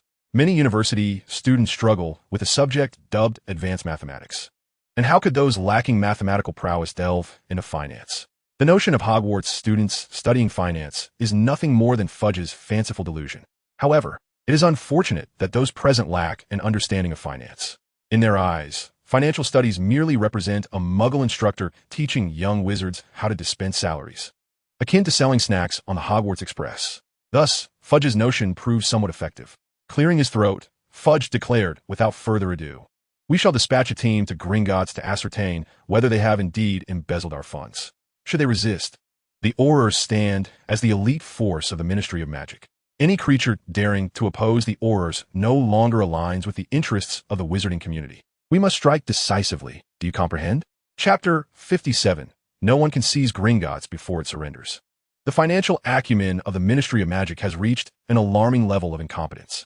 The ministry comprises 7 major departments: the Department of Magical Law Enforcement, the Department of Magical Accidents and Catastrophes, the Department for the Regulation and Control of Magical Creatures, the Department of International Magical Cooperation, the Department of Magical Transportation, the Department of Magical Sports and Games, and the Department of Mysteries, alongside the Office of the Minister for Magic. Among these numerous institutions, the only one tangentially related to finance is the International Magical Trade Standards Association, a subsidiary of the Department of International Magical Cooperation. Percy, upon graduating, initially entered this department. What does this department entail? When Percy joined, the association was preparing to standardize the thickness of imported cauldrons. It is responsible for overseeing and assessing trade practices in the magical realm, as well as enacting international law concerning trade standards. In truth, it bears little relation to finance. The department chiefly tasked with economic matters in the magical world is the Goblin Liaison Office. Currently, it is headed by Cuthbert Mockridge, the office director, who is charged with coordinating relations between goblins and wizards. To be candid, the goblins exhibit remarkable discretion and savoir-faire. They diligently calculate the salaries and bonuses for the ministry's wizards each month without a single miscalculation, though the wizards may not always notice any discrepancies. They meticulously send detailed income statements to the wizards and swiftly transport the jingling treasures into the wizards' vaults. As long as the gold remains in Gringotts, there are no issues. The processes are executed with remarkable speed, surpassing even the promptness of major service providers activating additional packages. Senior officials frequently enjoy unexpected income, entirely legitimate and pristine earnings. Naturally, the goblins will not disclose wizards' incomes to others unless absolutely necessary, and they refuse the ministry's request for inspections of specific wizards' vaults. Even those Death Eaters imprisoned in Azkaban or members of extinct pureblood families theoretically retain their wealth. More precisely, the Ministry of Magic cannot seize their funds, which remain recorded on the books. Besides serving as free accountants, the goblins also assist the ministry in raising funds for various events and the expenses necessary for daily operations. The ministry's sources of funding are rather intriguing. They lack a tax department, with operations primarily relying on donations from pureblood families and financial contributions from Gringotts. Overall, as long as the Minister of Magic does not intend to relocate the gold from Gringotts, the goblins will exert every effort to meet the minister's demands in a manner that is not excessive. The symbiotic relationship between the Ministry of Magic and Gringotts has gradually solidified over time, until today, when wizards have read the Daily Prophet. This time, the goblins have crossed the line. Wizards can no longer tolerate their reckless behavior. The goblins have personally dismantled the trust that existed between them and the wizards. Mockridge arrived at Gringotts accompanied by a cadre of elite wizards. Unlike the usual bustling atmosphere, today the doors of Gringotts remained shut despite it being business hours. With a large gathering of wizards outside, the air was thick with anxiety, anger, and fear. Their lifetime savings were at risk of being squandered by the avaricious goblins. Whenever this thought crossed their minds, the wizards felt a rage akin to discovering that their spouse was engaging in genetic exchanges with a neighbor while they were working late. The tight grip on their wands revealed the gravity of the situation. Without intervention from the Ministry of Magic, they might very well storm Gringotts to execute a zero-sum purchase. The only thing keeping them calm was the insufficient manpower. They currently lacked the strength to overpower the goblins within Gringotts. As Mockridge and a group of ministry wizards arrived, the crowd began to stir. Many wizards, upon seeing the ministry employees, felt tears welling in their eyes. Those cursed goblins, my entire life as savings. This is what I have saved through 30 years of frugality. I have let down my ancestors. Surrounded by a throng of wizards, the burly Mockridge felt increasingly overwhelmed. Without substantial evidence, he shouted as he pushed through the crowd, "We will verify this immediately." Upon reaching the entrance, before he could knock, the doors swung open, and several elderly goblins ushered the ministry investigators inside. Is it true what the Daily Prophet has reported? Mockridge rubbed his forehead, fatigue evident in his voice. The 7th Duke of Occam is a tyrant. He has clandestinely misappropriated the funds of the esteemed wizards, and the goblins are now nearly touching the floor with their noses. If apologies were effective, What need would there be for Horus? Scrimgeour's voice was chilling. We will offer compensation that satisfies all parties involved. Fudge soon received the outcome of the incident. The goblins surrendered. As a consequence, they would relinquish 51 of Gringotts' shares and provide a sufficiently weighty scapegoat. The 28 pure-blood families would collectively bear the losses and divide the shares. Those who contributed more would receive more, while those who contributed less would receive less. For instance, the Weasley family would obtain shares roughly equivalent to 0, whereas the Black family's scions and the incarcerated Lestrange family were intentionally overlooked. Even Lucius and others planned to tacitly shift the losses on his several unclaimed vaults. Fudge's hearty laughter resonated from his office. Lucius and others wore smiles of contentment, still oblivious to the magnitude of the financial shortfall, knowing only that they would acquire a share of Gringotts. The 7th Duke of Occam, in fear of retribution, took his own life. The losses incurred by all wizards will be borne by the pure-blooded 28 sacred families. The wizards shall acquire half ownership of Gringotts, thereby establishing that the bank belongs to the wizards, while Gringotts will be jointly operated by wizards and goblins. Fudge hastened to Gringotts at an unprecedented speed to reassure the anxious wizards. The young wizards of Hogwarts, too, were not in a prolonged state of panic, for Dumbledore soon emerged to calm their fears. Before lunchtime, they received an urgent announcement from the Daily Prophet, and all faces illuminated with joyful smiles as the issue was perfectly resolved. After finishing their matches in the arena, the young wizards began to enjoy their lunch. Fudge also received the report on the inventory of Gringotts' vault. How much was stolen? 300 million galleons. Bang! Someone, quickly! The minister has fainted. Hurry, revive him. The revival spell had no effect. Quickly, send him to St. Mungo's hospital. Hurry! Chapter 58. I am happy to learn with you. Ultimately, Fudge was revived. Although he survived, he felt that perishing would have been preferable. The mere thought of the 300 million galleons in fiscal deficit made his head throb as if pierced by needles. Old Crouch and Bones also resorted to an ostrich policy. The position of Minister of Magic had become a hot potato that no one wished to touch. Fudge managed to retain his position through unexpected means. But at what cost? Sunday afternoons were quite leisurely, provided one had completed their assignments on time. The Gryffindor Lions had ample authority to speak on this matter. On Friday, they felt they had an entire weekend ahead, so they indulged in idleness. On Saturday, they celebrated, thus failing to commence their writing. By Sunday afternoon, they suddenly realized the papers for History of Magic and Potions were due tomorrow. Where had the time gone? The weekend slipped away before they could even rest. This was the lament of the Gryffindor students.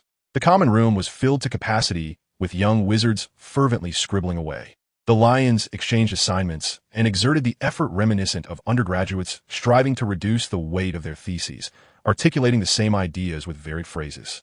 Luwren genuinely admired them. Unlike his peers, Luwren had nearly completed his assignments, thanks to compulsory education. The workload from the East far exceeded this. Yet he managed to finish on time. He had only a small portion of his potions homework left to do. Glancing at the crowded common room, Luwren resolved to head to the library to complete his work. As he prepared to leave, he spotted Hermione sitting alone in a corner, engrossed in her reading. Going to the library? Luwren opposed Hermione. She looked up and smiled, sure. She stuffed her thick book on the history of the school into her bag. Have you memorized the safety rules for potions class? If not, perhaps we should skip the library and find an empty classroom instead. After pondering for a moment, Luwren replied, then let me take you to a fun place, which I call the wish-granting room. Luwren guided Hermione to the 8th floor of Hogwarts Castle. Standing before the tapestry, depicting the troll striking the hapless Barnaby. In his heart, he silently wished for a private room where he could be alone with Hermione. Hermione gazed at him in surprise, her eyes wide with astonishment. Luwren proceeded to open the door, revealing a pitch-black room, the sole source of light emanating from 3 flickering candles upon a table. The candles cast a soft, warm yellow glow, reminiscent of a study illuminated solely by a single incandescent bulb in the depths of night, imparting a sense of warmth and comfort.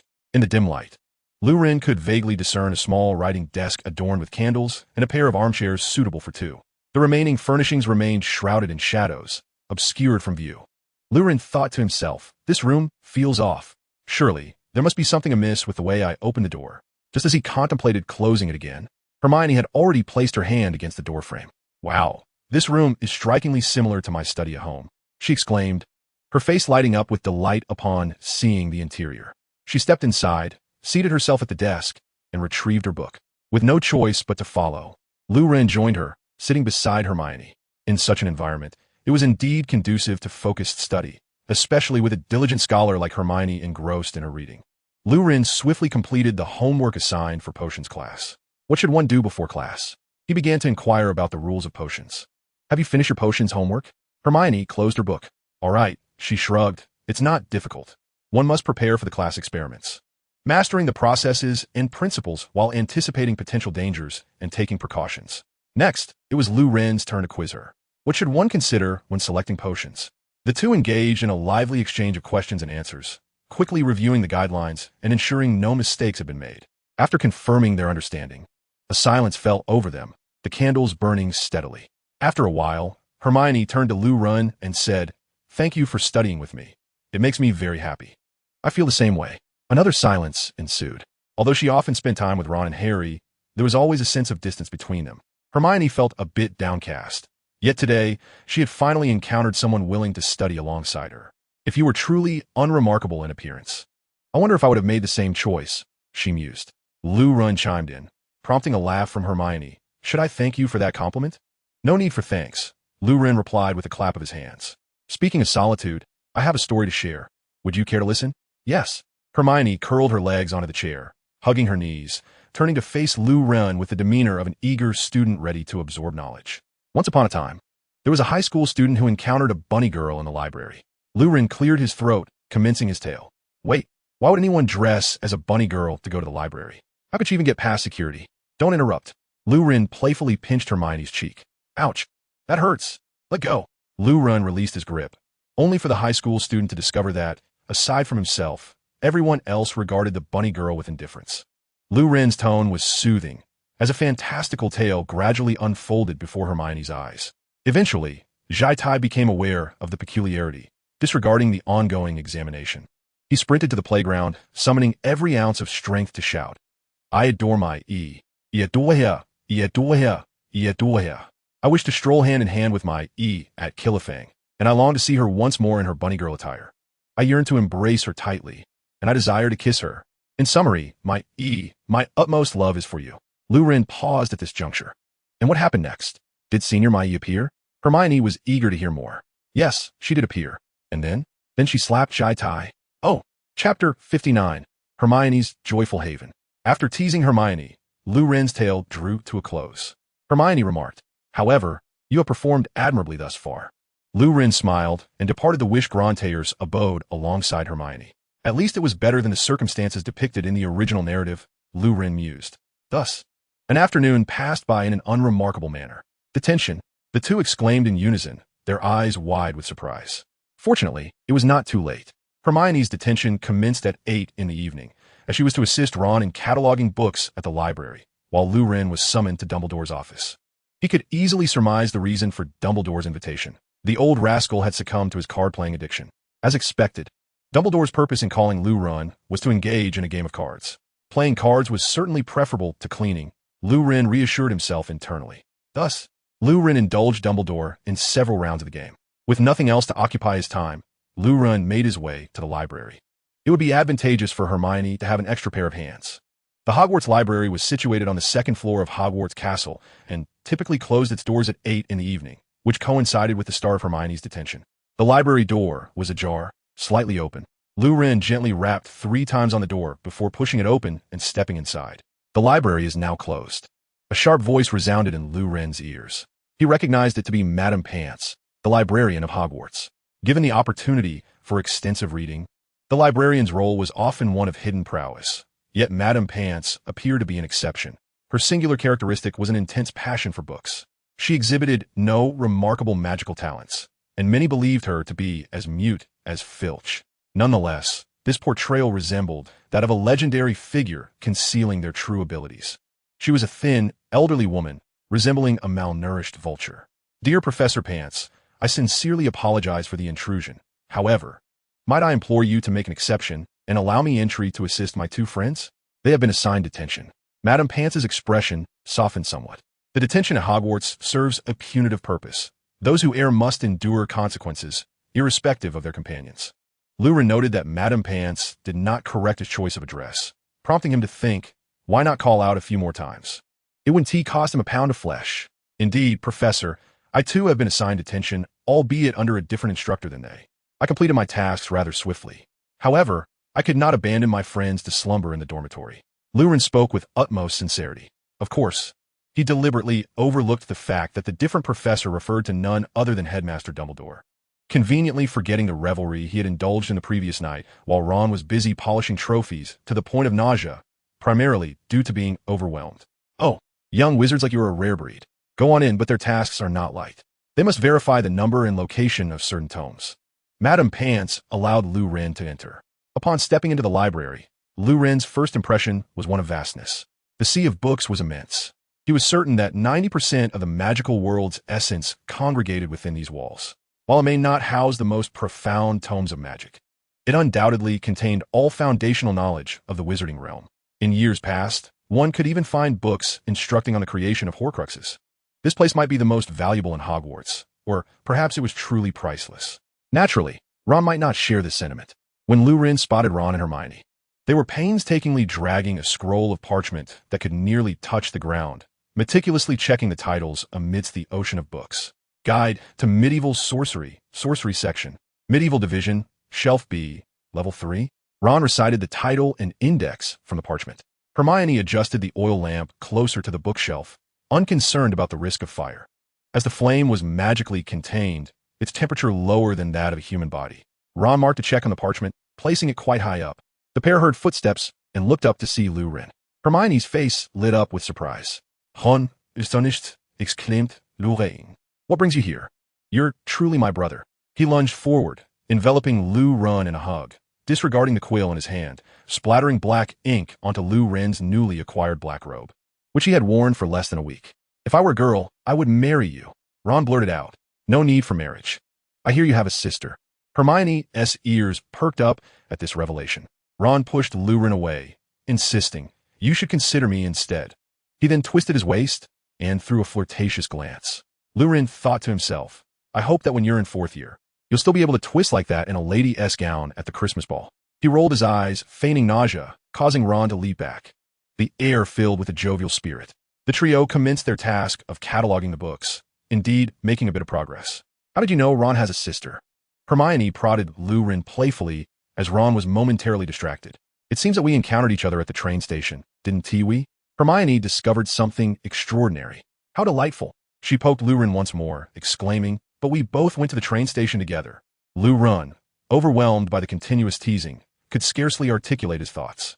Hermione questioned, is that true? I find it hard to believe. Poke, Lu Ren protested. Please, don't come any closer.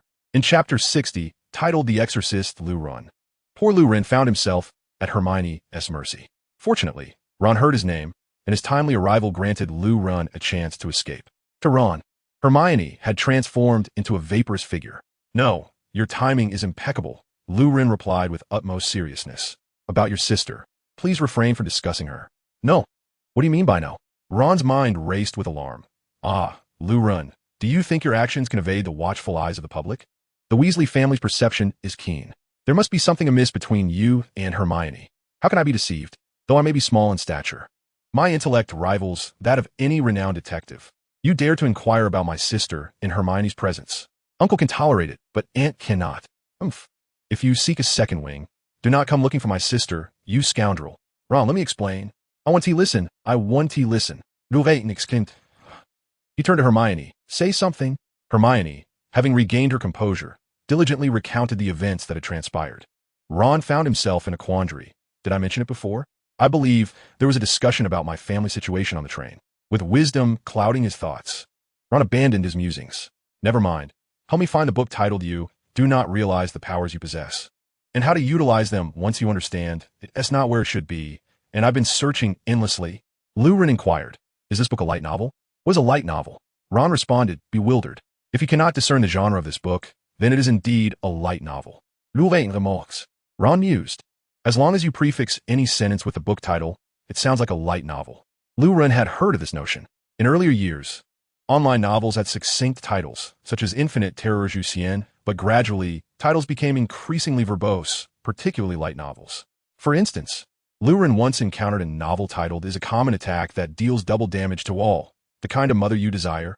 Of course, Lu Ren's favorite was a light novel called The International Student at Hogwarts. Such simple, unassuming titles have become rare, lamentably, The author's updates were far too brief, simply insufficient. As Lurin internally critiqued, he assisted Ron in searching for the elusive book. Why are all these titles such chaotic reads? From donations to votes. A history of the British Ministry of Magic, distorted love, modern author preferences studies. What a jumble. Lurin swiftly scanned the bookshelves, yet found nothing of significance. Suddenly, he heard Hermione's voice from a distance. He and Ron hurried over, and indeed, nestled between the compendium of ancient Egyptian jade translations and the past and present of a jade record, they discovered a tome, roughly 20 centimeters thick. What a hefty volume. Ron remarked with a hint of disdain. However, how had this book ended up here? Lurin pondered, intrigued. It was not far from their current location, yet it should logically belong in the Egyptian section. Typically, one would not carry such a substantial book around. Ron, on tiptoe, extracted the book from the shelf. In an instant, chaos ensued. The back of the book revealed a grotesque human face. Confringo. A pair of piercing screams erupted alongside a thunderous explosion within the library. In the stillness of the night, where even the fall of a pin could be heard, the disturbance was alarming. Madame Pants appeared with remarkable swiftness, as if she could apparate within Hogwarts. What transpired? She inquired. There's a ghost. A terrified Ron exclaimed. There's a face behind this book. Hermione added from behind Lurin. Oh. Madame Pants expressed skepticism, but remained vigilant as she brandished a feather duster. No specter or malevolent spirit was permitted to wreak havoc in the library. Cautiously, she approached the collapsed bookshelf, discovering a humanoid figure sprawled on the floor. Illumination. To enhance visibility, Hermione drew her wand and cast a Lumos charm. The figure on the ground was illuminated, revealing a familiar visage. It was Marcus from Slytherin House. He bore a shattered mask, blood seeping through the cracks, and the floor was littered with blood, debris, and scattered books, his legs twitching sporadically. Marcus, what on earth is he doing here at this hour? Ron gasped in shock. Let us save him first. Just as he was about to unleash a spell, he sensed something was amiss. He deliberately aimed Askew, shattering the bookshelf instead. Had he truly struck with an explosion charm, he might have found himself at Azkaban or Durmstrang for further studies, unless the Hogwarts healer could perform some kind of necromancy. What is happening? Can't I get a peaceful night as sleep these days? Professors McGonagall and Snape arrived at the library in quick succession. McGonagall donned a vibrant green nightgown adorned with playful kittens, which sprang to life as she rushed, scattering in all directions. Snape, draped in a black silk robe, appeared as though he had washed his hair before bed, looking less greasy than during the day. A student hiding in the library at this hour to frighten others? These three children have certainly overreacted, Madame Pants remarked, unexpectedly defending Lurin and his companions. Once again, I encounter those foolish imbeciles, Snape remarked, his tone laced with his customary sarcasm. I need not witness the scene to ascertain that it is yet another escapade by the audacious Gryffindor students. Ever eager for a thrill, such occurrences are all too familiar to Snape. Year after year, Gryffindor students concoct similar mischief, rendering him unperturbed. As he spoke, he approached the scene of the incident. Let us unveil the identity of this arrogant fool. Snape bent down. Chapter 61. Snape ceased his contemplation. Gently, Snape lifted the clutter obscuring the suspect's face. At this moment, Marcus regained a semblance of consciousness, catching sight of his headmaster's visage, yet devoid of any relief from survival. His eyes rolled back, and he fainted. Slowly, he rose, as if a century had passed, his mind racing. Professor McGonagall attempted to assess the situation, but was subtly deterred by him. There are classes, but not at this moment. Allow me to check on the child's condition. McGonagall, still intent on observing the scene since she was already present, insisted on taking a glance. Unnecessary. It does not concern you. Not a Gryffindor student. The words trickled from Snape's clenched teeth. Oh, then let me summon Flitwick and the others. Just a moment. Snape wished to raise his hand to intervene, but was a moment too late. McGonagall had already summoned her tabby Patronus to notify Professors Flitwick and Sprout. Confusion enveloped McGonagall. What on earth is Severus up to? How peculiar. She had not anticipated that the student engaging in mischief at this late hour was not a Gryffindor. Yet Ravenclaw and Hufflepuff students hardly seemed the type to instigate such antics. Could it be? McGonagall's gaze sharpened, as if a flicker of insight passed behind her. Stand azide, Severus. Snape remained frozen in place. Let me see. Snape. At that moment, the other two heads of houses hurriedly arrived. McGonagall pushed Snape aside, and Marcus's prominent buck teeth were clearly exposed to the four heads. Snape relinquished his thoughts. He silently vowed that should there be a next time, he would not hastily draw conclusions based on reason. Flitwick Sprout. Once Snape had distanced himself, a strange sound emerged from McGonagall's throat. "Minerva, are you all right?" Though perplexed, Professor Sprout approached to express her concern for McGonagall. "I am well, thank you. I merely recalled a joyful memory." "A joyful memory? The school's stray cat has given birth." "Hogwarts has stray cats?" "Certainly," McGonagall advised. "Use the exploding charm sparingly. It falls on deaf ears with Longbottom. Until Longbottom discovers a spell that surpasses the exploding charm in power, potential, and convenience, he will not relinquish its use." The trio, having toiled throughout the night, soon succumbed to slumber. The following morning, Lurin awoke, or rather, was unceremoniously nudged out of bed by the portly tiger. Despite its small stature, this little creature possessed considerable strength. Glancing at the clock, Lurin noted it was barely 7 o'clock. This healthy routine of rising early was something his past self could hardly fathom. In his previous life, Lurin would be wide awake at 2 in the morning, retiring only at that hour and rising at 8. Now, however, he could ensure he was in bed before midnight. With the sun shining, he basked in its warmth, and when the moon rose, he would revel in its glow. As he sensed the time was ripe, he began to sing a folk tune, only to be promptly silenced by 3 pillows striking him. "Shut up! You're disturbing my sleep." "Disturbing whose sleep? Get up!" Amidst this playful commotion, the boys rose from their slumber. Concurrently, the girls' dormitory was alive with its own bustle. Hermione had just awakened, her hair a tousled mess, lost in thought on her bed. As she prepared to retrieve her comb from beneath her pillow, she suddenly overheard the animated conversation of 2 girls outside. It was Lavender Brown and Parvati Patil. Parvati, a beautiful Indian girl with lustrous black hair, would one day be the belle of Gryffindor. She had a twin sister named Padma, who was in the same production group as Lurin. Lavender Brown was Parvati's close confidant, their bond so deep that nothing was off-limits in their conversations. "Are you certain? Do you truly wish to confess your feelings to Lurin?" Parvati exclaimed in shock. Hermione froze in her actions. "Well, he looked incredibly handsome on Saturday, and he is a little tiger. I just want to touch it," Lavender replied, and Hermione could easily envision the starry-eyed expression on her face. Suddenly, Hermione felt a pang of desire to embrace the portly tiger as well. "Look at you, acting like a lovesick fool. But my sister also holds him in high regard. So, are you going to confess today?" "Yes, I bought some chocolates yesterday." At this revelation, Hermione's heart sank as if a weight had been dropped in her stomach. She couldn't articulate the sensation, but she sensed that she might be on the verge of losing something significant. Perhaps that boy would no longer join her for study sessions or share those delightful stories with her. Parvati's tone shifted to one of seriousness. Falling for someone, confessing, forming a bond. Everyone views this as a beautiful journey. Indeed, Lavender chimed in, but that is utterly misguided. Parvati pivoted sharply, declaring, "The one who confesses first is the loser." "Sister, this is wisdom imparted to me by a lady named Junfei during my time in India. You absolutely must not confess first." Her expression was gravely earnest. Even within romantic relationships, there exists a distinct power dynamic. Exploitation and being exploited, giving and receiving, victors and vanquished. If you wish to maintain an upper hand in a romantic entanglement, you must never allow yourself to be the loser. Love is akin to warfare.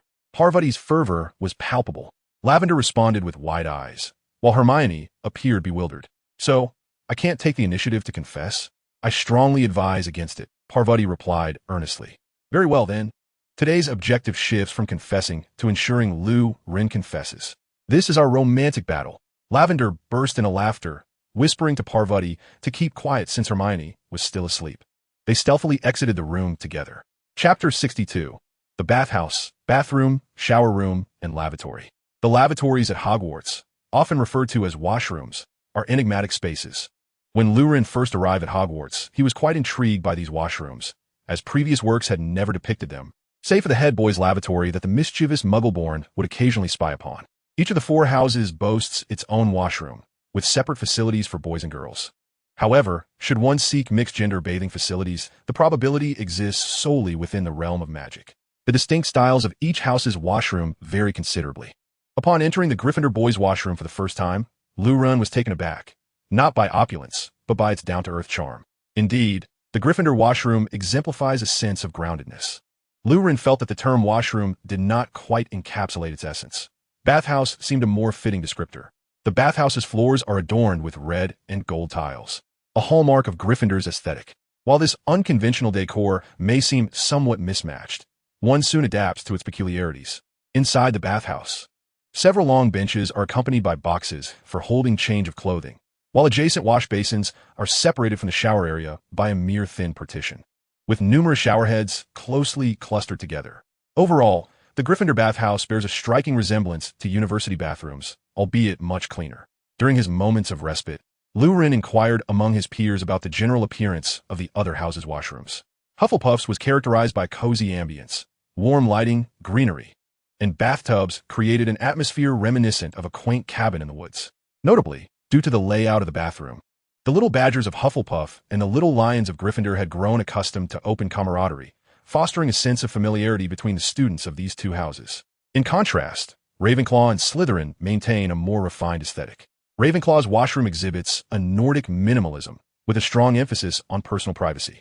The floor is adorned with a magical hexagram pattern, featuring an irregularly shaped container for used towels at its center. A row of circular cubicles lines one side of the washroom, each containing a unique charm. Inside, a curved partition allows young witches and wizards to change clothes outside while bathing in seclusion, effectively eliminating the possibility of exposure to prying eyes and providing a tranquil space for contemplation. Objectively speaking, for those unaccustomed to the communal bathhouses of the North, seeking refuge in Ravenclaw's washroom might prove to be a more sensible choice. Slytherin's washroom, on the other hand, is renowned for its opulence. Even the decor exudes a Roman influence, boasting grand bathing pools and exquisitely appointed cubicles, complete with screens. Behind these screens, several sofas invite relaxation.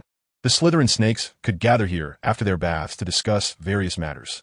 While this may sound rather nefarious, the wizards of the Serpent House were utterly engrossed in it. Some of the prefects even relished engaging in political debates with their subordinates while bathing. At that moment, Lurun was washing up alongside Harry. The sounds of flowing water from next door indicated that several upperclassmen were taking their morning showers. Oops, I'll drop my soap. Could you help me pick it up? Sure. Got it. Hee, this is amusing. Or 2 has transformed into, or 23. Listening to the raucous laughter from next door, Lurun shook his head, reflecting on their exuberance. Such is the essence of youth. He chuckled at the pure friendship among those warm-hearted young wizards who were always ready to lend a hand. Tomorrow, the new regulations will be implemented, Harry remarked, pondering how many points their homegrown vegetables might earn. He appeared somewhat anxious, as his childhood experiences at the Dursleys had made him particularly sensitive to the need for frugality. Ron, however, was more carefree, saying, "It's no big deal. We can always take on a few tasks." Lurin had already completed his washing and tidied up, preparing to leave the bathhouse. There was little point in further discussion. A glance at the notice board would suffice. Soon, Lurin arrived at the bulletin board, where the Hogwarts price list had been unveiled. In this new era at Hogwarts, students would no longer receive complimentary meals. Crystals had become the currency of the school, and all students were required to use crystals for transactions. This initiative aimed to cultivate students' practical skills, teamwork, and understanding of finances, marking a bold reform.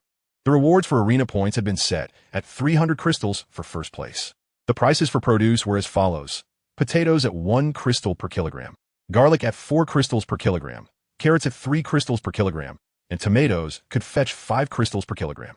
Lurin swiftly scanned the vegetable prices on the list, gaining a general understanding. Today's herbology class would be the moment for harvesting crops, allowing them to calculate their group's earnings. Their plot of land was approximately 1/6 of an acre. Lurin had previously inquired about the estimated yield after applying magical fertilizers. That plot could produce roughly 330 kilograms of potatoes weekly, around 320 kilograms of tomatoes, 100 kilograms of garlic, and an impressive 16 tons of carrots. Indeed, carrots were a high-yield crop. Some seasoned Muggle farmers could achieve over 10,000 pounds per acre. This truly validated the saying, the bolder the person, the greater the yield. In fact, achieving a yield of 10,000 pounds per acre was considered quite ordinary. Lurin had once seen a report about a carrot variety called Safada Nanatsu 316, which could yield up to 10 tons per acre in just 180 days of growth. Should an apocalypse arise, such vegetables could be cultivated in underground plots to provide essential vitamins for survivors. By the way, tomatoes could also exceed 10 tons per acre, but they required the use of an infinite growth greenhouse. The group led by Lurun stands to gain approximately 200 crystals, which means that if divided evenly, each member would receive 800 crystals. All that remains is to await the midday prices at the cafeteria tomorrow, barring any unforeseen circumstances. This sum should suffice for a week of indulgence. However, a portion must be reserved for seeds and fertilizers, as Lu Ren meticulously calculates. The harvest appears promising. At some point, Malfoy has approached, his countenance radiant with joy, likely having experienced a minor financial windfall that has greatly pleased him. I have an idea. I wonder if you wish to earn even more? Malfoy whispers conspiratorially to Lu Ren.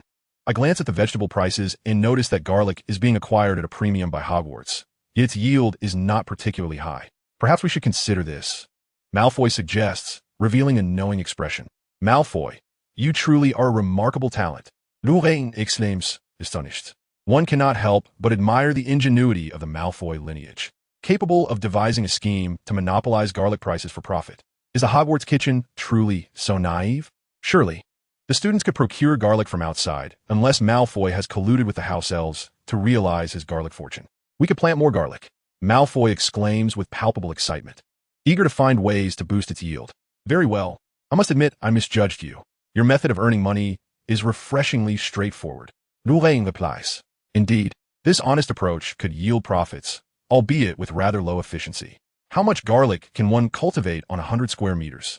It would be far more prudent to focus on crops like carrots and tomatoes that yield 10 tons per acre. Moreover, are the other students oblivious? They will surely follow suit in planting the more expensive vegetables, which could lead to a drastic price drop. Conversely, crops like potatoes still have room for price increases. After dismissing the fanciful Malfoy, Lu Ren heads to the Great Hall for his final breakfast. The thought that these provisions will soon be monetized fills him with a hunger akin to Ron's. Initially believing he would receive nothing, he is surprised when nearly pure Black Owl delivers a note. The owl appears weary, bearing the chill of wind and snow. Lu Ren offers it a slice of toast, a bowl of fresh water, and several sausages and strips of bacon. The owl eagerly devours everything before nuzzling his hand and taking flight. Upon opening the note, he finds it inscribed in exquisite calligraphy. At midnight tonight, pending contact. GG. Lu Ren recognizes the sender immediately. It is indeed excessive. Since their separation during the summer holiday, he has not reached out to Grindelwald. Nor does he know how the Elder has fared. This owl is merely a minor interlude. The true crux lies in the events that Harry has encountered. As the owls soar into the school, the attention of every student is captured by the elongated packages clutched by 8 plump owls. The young wizard, hailing from a lineage of sorcerers, likely surmised that a broomstick resided within the package. The sole question that lingered was the identity of its rightful owner. Just as Harry gazed at the parcel, a flock of owls descended, landing before him. As this batch of owls flapped their wings and took flight, another owl swooped down, dropping a letter atop the package. Indeed, it was a missive from Professor McGonagall, although the timeline diverged slightly. Harry's remarkable performance had nonetheless secured him a place on the Gryffindor Quidditch team. In light of this, Lu Ren stroked his chin, contemplating that the performance was far from over. True to his thoughts, after several owls had departed, a colossal owl entered, surpassing any he had previously encountered. This owl was so large that it could accomplish the task that 8 smaller owls had just completed on its own. It clutched a slender package in its talons. The package belonged to Malfoy. Malfoy paused for a moment. Then his expression spiraled into one of uncontrolled ecstasy as he tore open the package, revealing a splendid broom that rolled onto the table. Its mahogany shaft and aerodynamic design boasted elegant lines, clearly crafted by a master artisan. The broom gleamed with luster. Even the bristles were impeccably arranged. It was a Nimbus 2000. Presenting such a broom at Hogwarts was akin to unveiling an Aston Martin at the gates of a university. The surrounding Slytherin students were agitated. Numerous pure-blood wizards cursed under their breath. What an extravagant display. This is unacceptable. First years are not permitted to wield such a broom, exclaimed an upperclassman from Slytherin. Prepare for punishment, someone remarked gleefully. Just moments prior, 2 wizards, one in his 4th year, the other in his 3rd, had been present, one of whom was even a half-blood. Malfoy declared that he had them completely under his thumb. I have special permission. Suddenly, a familiar cold baritone echoed through the hall. It was Snape. Malfoy was to be appointed as the seeker for the Slytherin Quidditch team. The Slytherin long table fell momentarily silent before erupting into cheers. Indeed, Malfoy would become one of the youngest seekers in a century at Hogwarts. Professor McGonagall, seated at the staff table, pinched herself several times to suppress the urge to announce Harry's appointment. She vowed to deliver a surprise to Slytherin. To Lu Ren's astonishment, he received a second letter. This revelation left him utterly flabbergasted, even more so when he discovered that he was also to attend the Quidditch tryouts that afternoon. Wait, has the broom knocked me senseless? How could I possibly be considered for the team? Luren was bewildered. However, in Wood's eyes, Luren merely had a stroke of bad luck. Moreover, his aerial performance on Saturday had been exceedingly impressive, showcasing exceptional flying abilities. Ron grumbled in discontent. You should have unveiled the broom in the Great Hall. Malfoy has stolen all the limelight. Yet Hermione interjected. So you intend to openly defy Professor McGonagall's admonitions in front of everyone? When will you ever adhere to the rules?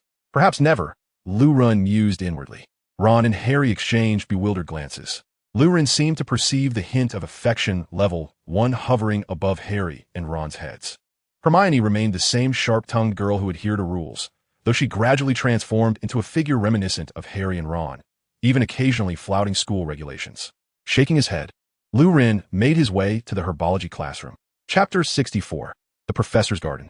Herbology classes at Hogwarts typically took place in the greenhouses. However, today was an exception. At the designated time, Luren, Harry, Hermione, and other Gryffindor students proceeded to the castle's entrance, where they convened with their Hufflepuff counterparts to await the arrival of Professor Sprout. Professor Sprout was a punctual individual, appearing before the young wizards right on time. This somewhat short and plump, yet kind-hearted, which let a gaggle of young sorcerers out of the castle, evoking the image of a mother duck escorting her ducklings. If one were to regard the Black Lake as Hogwarts' facade, the greenhouses would be situated at the rear, followed by a range of mountains. More precisely, the greenhouses lie to the north of the castle, the Black Lake to the south, and the Forbidden Forest to the west. From a geomantic perspective, the topography of Hogwarts is quite significant. The castle itself stands on an expansive terrain, surrounded by flora so vibrant that it has formed a forbidden forest.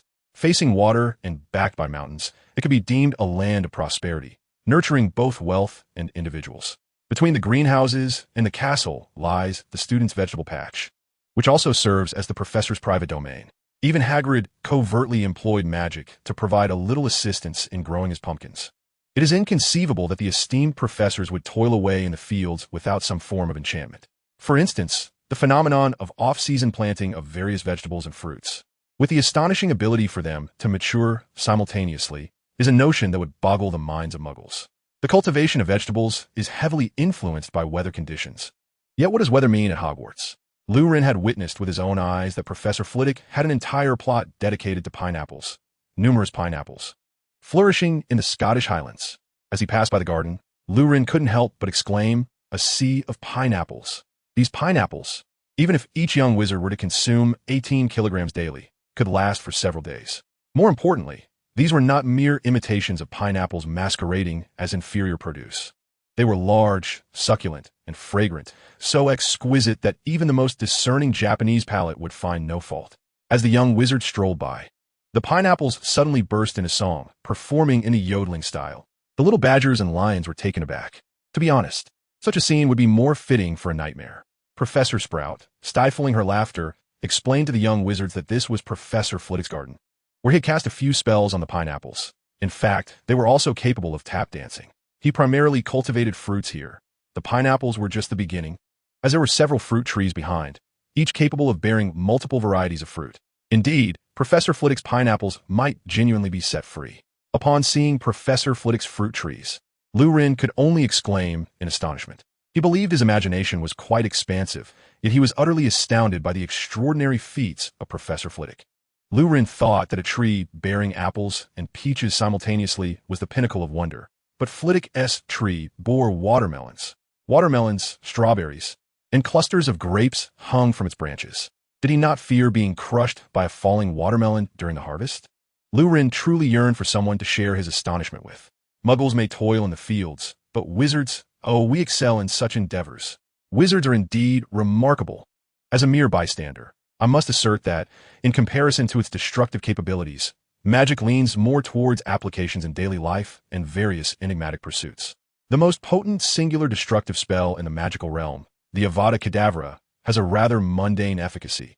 One could achieve similar results with a sniper rifle, boasting even greater range. Of course, if one were to consider the abrupt and unceremonious demise, as is often the case in certain free nations, employing the killing curse will be far more credible than firing 8 rounds from an automatic rifle and then declaring it a suicide. In the realm of everyday life, the true potential of magic has been severely underestimated and overlooked. Take, for instance, the summoning charm, the disillusionment charm, and this array of pastoral enchantments. At the very least, having mastered the summoning charm, one need never fret about misplacing items again, would one? What? You cannot locate your wand?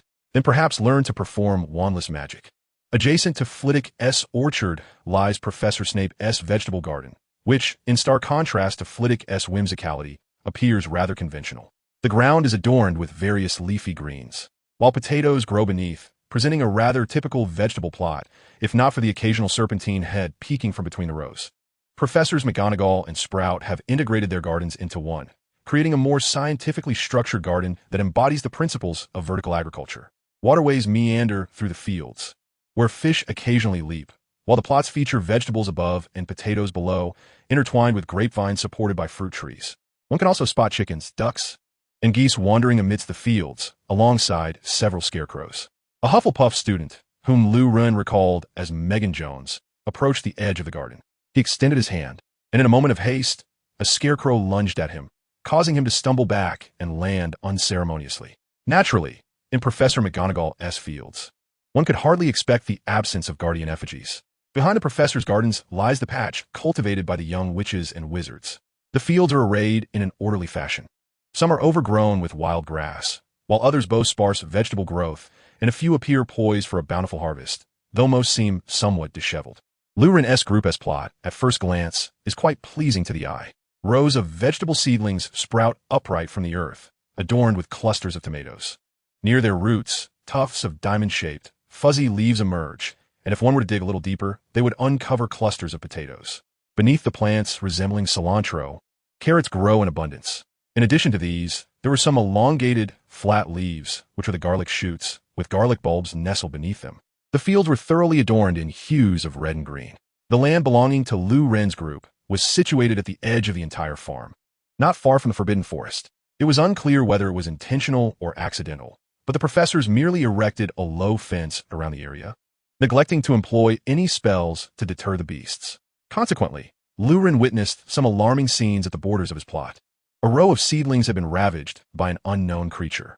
The garden had been left in disarray, with tomatoes strewn on the ground, potatoes unearthed, half-eaten carrots, and a less favored garlic. Lou Wren's group had only planted 10 rows of vegetables in total. They had been thriving just yesterday morning, but by evening, disaster struck. Chapter 65. This cannot continue. Fortunately for Lou Wren, his garlic had a certain deterrent effect.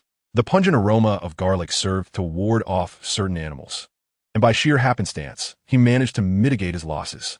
However, neighboring wizards were not so fortunate. Some small wizards primarily cultivated potatoes, sweet potatoes, and corn, favorites of wild boars. Lou Wren believed that if they could salvage even 30% of their crops, they would be fortunate indeed. The sudden influx of wildlife only compounded the difficulties faced by many already struggling wizarding groups. Numerous young wizards wept upon witnessing the devastation of their gardens. Hogwarts, nestled amidst mountains and rivers, offered picturesque scenery, but also posed a challenge due to the diversity of wildlife.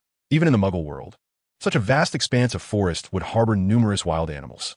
How much more so in the magical realm, which was home to a multitude of fantastical creatures. However, the young wizards' food supplies were primarily ravaged by wild animals.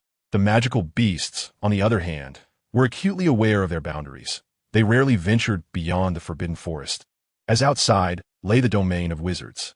Wild animals, however, thrived on the other side, unable to compete with the magical creatures within the forest and existing lower on the food chain. When they discovered food outside the woods, where the usual predators seldom roamed, they flocked over in droves. The professors certainly had means to drive them away, such as Professor McGonagall's scarecrow guards, Professor Snape's serpents, and Professor Flitwick's rather disconcerting pineapples. Yet, in the professor's unintentional neglect, the young wizards were deprived of such protections. Thus, only the world of the young wizards bore the brunt of the damages. The beasts that wreaked havoc on the crops primarily included wild boars, wild chickens, and hares, with the wild boar posing the greatest threat. Some wild boars could weigh over 200 pounds, capable of devastating an acre of crops overnight. They had a particular fondness for corn and sweet potatoes, seemingly possessing an uncanny ability to predict when these crops would ripen. Thus, they always appeared at the first opportunity, hosting a grand feast in the young wizards' fields. The damage caused by wild chickens was relatively minor, as they primarily dug up seeds in the soil. However, the seeds of the little wizards sprouted swiftly, resulting in minimal losses. As for the grains left behind after being uprooted by the wild boars, it was of little consequence that the wild chickens feasted upon them. The damage inflicted by the hares was negligible, for they were particularly timid, approaching the crops with utmost caution and fleeing at the slightest rustle of leaves. Unlike the wild boars and chickens, which brazenly pilfered food beneath human noses, the hares were far more discreet. For instance, even now, despite the presence of the young wizards under the bright daylight, wild boars continued to forage leisurely in the garden. The startled chickens took to the skies, and the hares had long since vanished. It was only when the little wizards brandished their wands, casting a barrage of sparks and peculiar spells, that the wild boars began to retreat. Yet, the feeble incantations of the first-year wizards were unable to inflict any harm upon them. Lurin attempted several explosive spells, but they were evaded. His aim at moving targets was still lacking. A black goat bounded past the onlookers, and Lurin's eyes widened in astonishment. In that fleeting moment, he envisioned 6 or 7 dishes. This situation was untenable. A smile crept across Lurin's face as he observed how finicky the wild boars were. Look at that garlic. So splendid yet left untouched. And that goat, clearly suffering from the cold, was beyond saving. Since you have ravaged our crops, it is only fitting that you compensate with your own bodies. Lurin waved his wand. Confringo. A series of slender spells flashed by, causing the goat to stumble and fall. The wild boar at the rear trembled and collapsed with a thud, letting out a few grunts before lying still. Oh my! The surrounding little wizards erupted in delight. Lurin restrained a few eager wizards who wished to rush over and inspect the prey. He waited until the goat and boar were completely motionless before cautiously approaching, casting another explosive spell on each to ensure they were truly lifeless. He then gathered them up and dragged them to a clearing beside the garden. Professor Sprout, smiling broadly, took a glance and advised Lurin to drain their blood promptly. She cast a levitation charm, suspending the 2 carcasses upside down, and with a flick of her wand, warm blood began to flow from their wounds. Her adept movements revealed that she had performed such tasks countless times before. Meat must be bled for it to be palatable. Draining it thoroughly is essential. Professor Sprout specifically instructed Lurin. Indeed, and when stewing meat, it is best to skim off the froth. Lurin lamented the fact that these were wild animals and had not been castrated. Professor Sprout's eyes lit up. An expert. This young fellow understands the art of cooking. She couldn't help but feel a flicker of fondness for Lurin. Excellent performance. 5 points to Gryffindor. She awarded him for his commendable efforts. All right, gentlemen, silence. Professor Sprout deemed the casual chatter sufficient and decided it was time to delve into the main topic. Next week, we will have class in the greenhouse. Hogwarts boasts numerous greenhouses, each filled with a myriad of plants. Under no circumstances are you to enter without my permission, as some plants are exceedingly dangerous and merely encountering them could result in injury. Very well, I acknowledge that there are numerous matters you wish to discuss. However, let's proceed one step at a time. Allow me to first impart a remarkably useful agricultural incantation that will assist you in reaping your harvest. The name of this spell is Swift Harvest. Observe closely. Professor Sprout brandished her wand and, with a flourish, traced 3/4 of a circle in a clockwise direction. Then, she swiftly swept her wand downward at an angle, proclaiming, Swift Harvest. Before her, nearly 10 square meters of vegetables leaped from the soil, stacking themselves into a small mound. Remember, the key to the spell lies in that subtle wrist motion. The endpoint of the wand's downward sweep must align vertically with the starting point, forming a triangle where the lengths of the sides are as close as possible. Additionally, the incantation must be articulated correctly. Swift Harvest. The second syllable should be elongated, while the latter 2 words should be pronounced as briefly and clearly as possible. Now give it a try. Chapter 66. Many hands make light work. Upon concluding her instructions, Professor Sprout waved her wand, and each young wizard found a bucket before them to collect their harvest. Lurin attempted the spell, unable to fathom how such an action could yield the desired results. Yet he endeavored to replicate the professor's movements. To his astonishment, a trembling tomato plant before him released its fruit, which promptly fell into the prepared bucket. The majority of young wizards succeeded on their first attempt, indicating that the spell was indeed not overly challenging. However, the effects varied among the practitioners. Professor Sprout could clear all crops within nearly 10 square meters in one go, whereas Lurin managed only to empty a single plant of its tomatoes. Surprisingly, the standout performer among the young wizards was not Hermione, but rather Hannah Abbott, who was in Lurin's group. She effortlessly cleared around 5 square meters of surface crops in one sweep, and with another incantation, she managed to extract the underground produce as well. Impressive. Lu Ren gave her thumbs up. Hannah, clearly a somewhat shy girl, waved her hands modestly, insisting, "Oh, it's nothing. Just practice." She explained, "You see, I often help out at my uncle's pub, so I have a knack for practical magic. Do not be so humble." Lu Ren the Mox, casting his wand again, feeling that even with his proficiency, he could not match her magical prowess. Nearby, Hermione abruptly waved her wand, causing several pumpkins to sink into the ground, transforming into pumpkin puree. The young wizards busied themselves, as heaps of vegetables and crops appeared in the fields. Once they completed the harvest, they would need to hurriedly replant their crops and apply a bit of the magical fertilizer invented by Professor Sprout. As the class neared its conclusion, most of the young lions and badgers had accomplished their tasks, harvesting and replanting. Professor Sprout also wheeled over a rather peculiar cart. "Now, you may weigh your bountiful harvest before we conclude today's lesson," she gestured to the students, encouraging them to place their crops into the cart's container. "Do you have any questions, Miss Granger?" Everyone followed Professor Sprout's gaze to Hermione, who raised her hand. "Professor, what do we deal with those wild beasts? They have devastated many of our crops." Upon her arrival at the vegetable patch, she was immediately taken aback by the sight before her. If no effective measures are taken, such a tragedy will only repeat itself. Surely, you have come to understand the consequences of being ill-prepared to expel the beasts. Professor Sprout nodded noncommittally, a gentle smile gracing her face as she glanced at the little ones before her. "Do any of you have good ideas? Speak up." Hermione raised her hand once again. Ron could not help but mutter, "Talking to yourself." "A commendable idea," Professor Sprout acknowledged with a nod. However, it was insufficient. Hares can dig. Wild boars possess the strength to break through fences, and wild chickens can easily fly in. These remedies only address the symptoms, not the root cause. Does anyone else have thoughts? Susan Bones, a first-year Hufflepuff, raised her hand. "I noticed that fields planted with onions and garlic are less disturbed. So we could plant some onions and garlic." "A good notion indeed. Many foods that are harmless to humans can be lethal to animals, such as grapes, onions, and cocoa beans. There are also those with pungent aromas that deter animals, like garlic and chili peppers." "This is certainly a sound approach," Professor Sprout concurred. "However, these methods are rather mundane. We wizards have our own ways. We must learn to utilize magic," she remarked, casting a meaningful glance at the young wizards present. Professor Sprout raised an eyebrow, finally prompting a young one to hit the nail on the head. Lu Ren pursed his lips. It seemed Professor Sprout had set a little trap. First, the coverage area appeared somewhat limited, suggesting that she had tampered with the bodily fluids. Secondly, how long would this scent last? Without answers to these two questions, it would be wise not to hastily purchase the potion she offered. Professor McGonagall's scarecrow was quite reliable, capable of fending off the majority of wild animals, and it appeared sturdy enough to deter wild boars as well. Its only drawback was its expense. However, the high price was a fault of yours, not the item itself. Yet, it seemed that the patrol range of a scarecrow was quite extensive. "Let us first assess our harvest before deciding on a course of action," Lu Ren resolved, determining to see how much capital he could muster.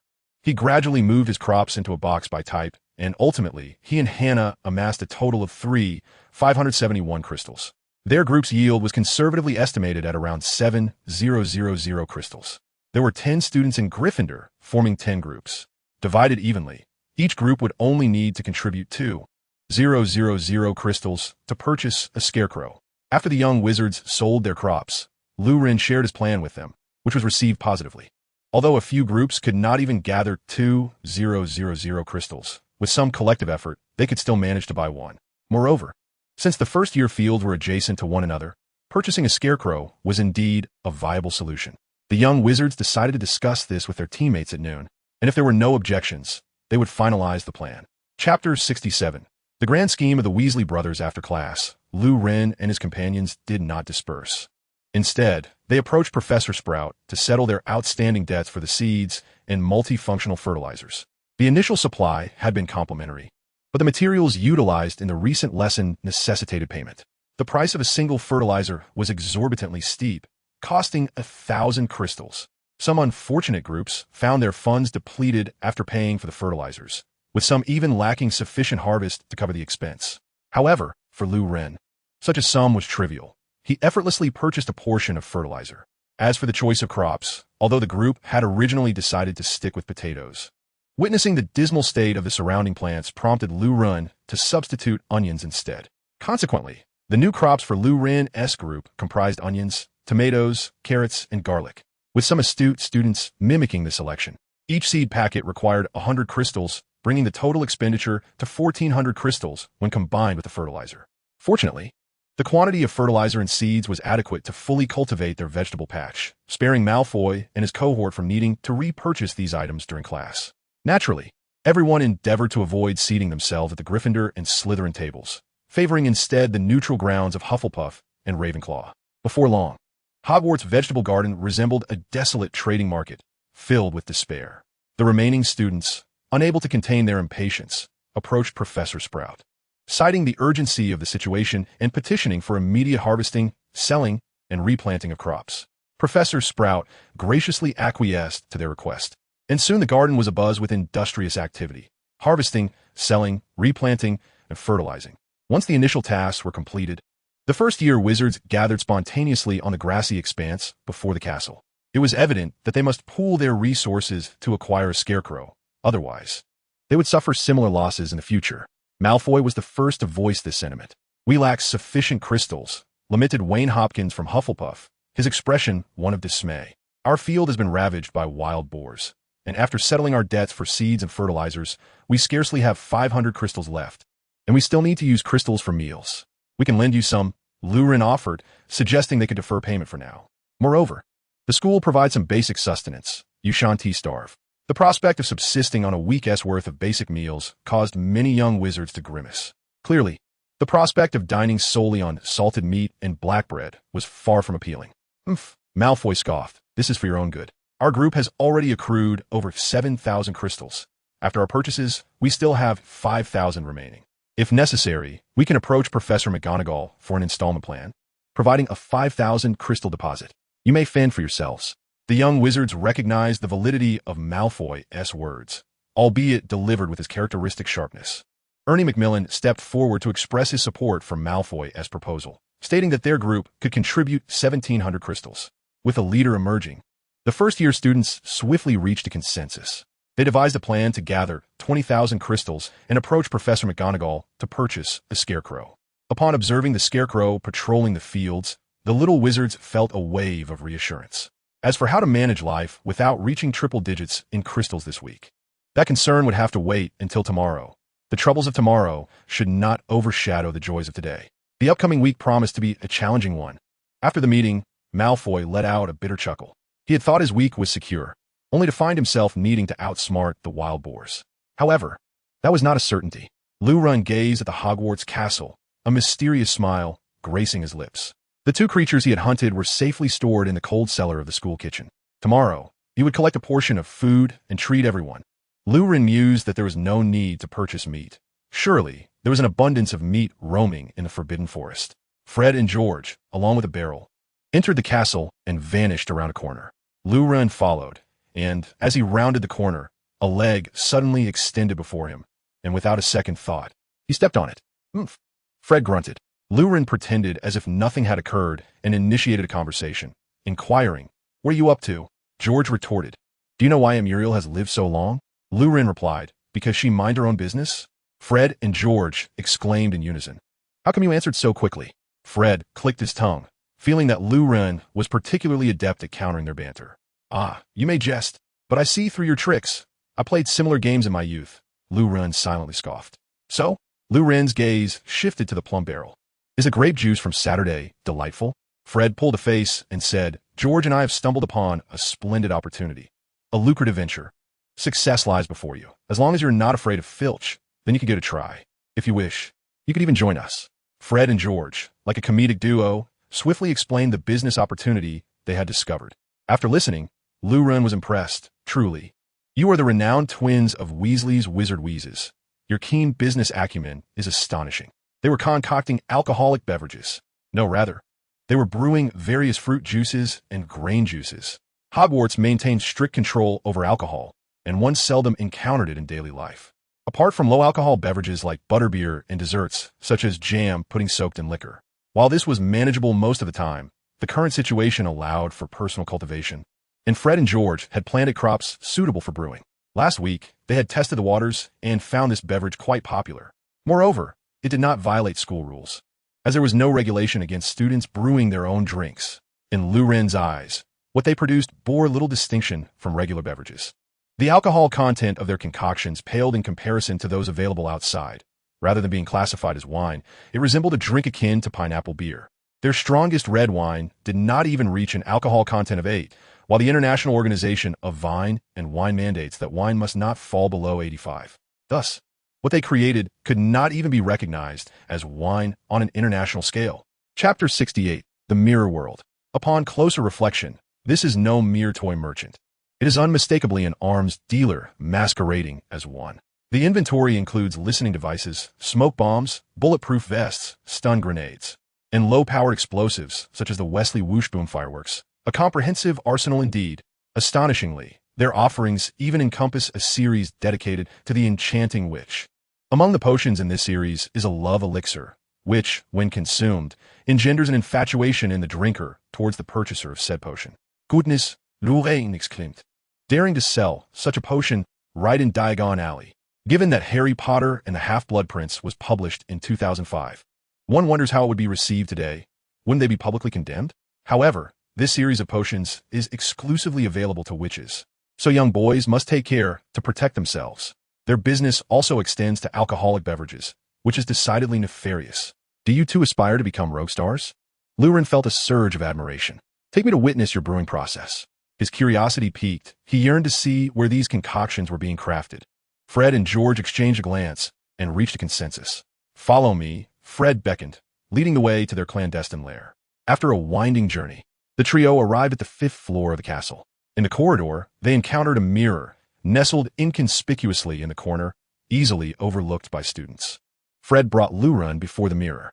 This was a rather ordinary full-length mirror, the kind found in any Muggle clothing store, devoid of the exquisite charm of the Mirror of Ariste. Yet, Fred's choice of this location hinted at some hidden significance. Meow, meow, meow. Fred began to mimic a cat. Lurin, perplexed, responded, What? Quickly, let us all meow together.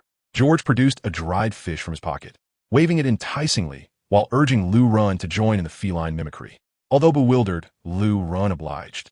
And the sight of the three of them writhing and meowing before the mirror struck him as utterly ludicrous. Do not make any sudden movements, George cautioned, his voice low. Cats are very wary of newcomers. Fred chimed in, advising them to diminish their presence and perceived threat. Cat beaks out. Cat we draus. Cat beaks again. Slowly, the cat approached and made contact with the mirror, which then melted away. Ripples appeared on the surface, and Fred abruptly pushed Lurin through. A musty odor assailed his senses. Inside the mirror lay a narrow, dim corridor, its stone floor carpeted with moss and remnants of mice. The walls, constructed of stone bricks, bore uneven cracks filled with centuries' worth of grime and moss. The corridor was rather low, less than 2 meters high, such that even taller individuals would risk bumping their heads against the moldy archway. If you're brewing potions in a place like this, the hygiene is certainly concerning, Lurin remarked, his critique unrelenting. George disregarded Lurin, squatting before the cat to offer it a morsel of dried fish. I am unsure why this feline resides within the secret passage and possesses the ability to control its entrances and exits. Thus, it is essential to cultivate a good rapport with it. While gently stroking the cat's neck, George engaged in hushed conversation with Lurin. Fred informed Lurin that upon sighting the cat and subsequently appearing in the mirror, fulfilling the conditions of gaining the cat's approval would grant entry into the mirror world. This realm is connected to the outside through a mirror, and exiting through another mirror would allow one to leave Hogwarts for Hogsmeade. How on earth did you discover this? Lorraine exclaimed. Fred made a comical face, explaining, back in our first year, we had a bit of a spat with Filch. At that time, we tossed a large dung bomb in his office, and then we made our escape. Lurin interjected, you had to escape. Fred recounted how they had been cornered by Filch in a 5th-floor corridor, shouting to no avail for help. Then, the cat appeared, rescuing the two of them from peril. Oh, I see the sequence of events now, Lurin remarked. So you brew in this environment?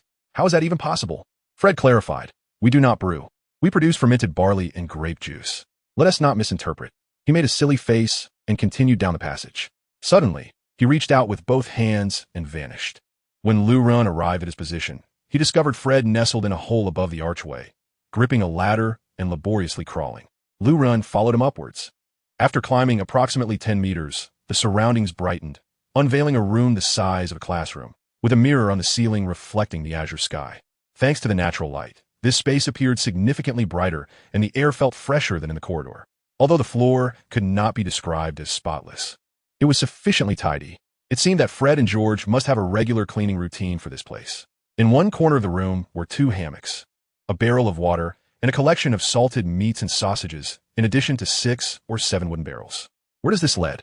Lu Ren inquired with curiosity. Fred replied, at the end of the corridor, it leads to Hogsmeade. I once peered through the mirror. It must be located in some mountain. He shrugged, palms upturned, indicating his ignorance. We often come here to relax and play with the cat. George, producing a small ball from seemingly nowhere, tossed it in his hand. Have you considered taking the cat outside? Lu Ren felt a twinge of pity for the little creature, confined to this space, seemingly lonely and desolate, merely staring at the mirror. We have tried. The cat is unwilling to leave. If it were possible, George would keep a cat as a pet. Fred playfully patted George on the head, only for George to retaliate by throwing the ball at his face.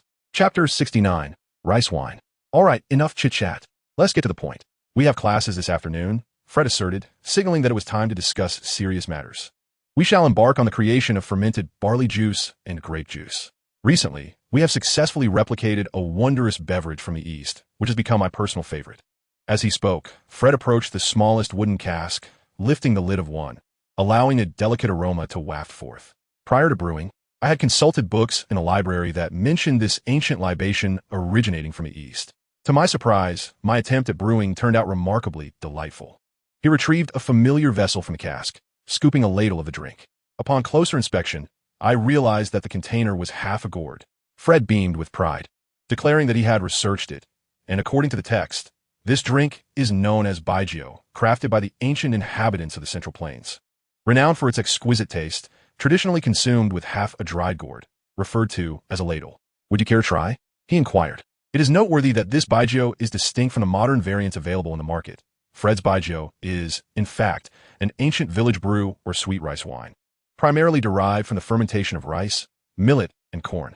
In antiquity, the filtration techniques for alcohol were not very advanced, and due to shorter fermentation periods, the resulting drink often retained fine sediment, resulting in a cloudy white appearance, hence the designation of Baijiu, or turbid wine.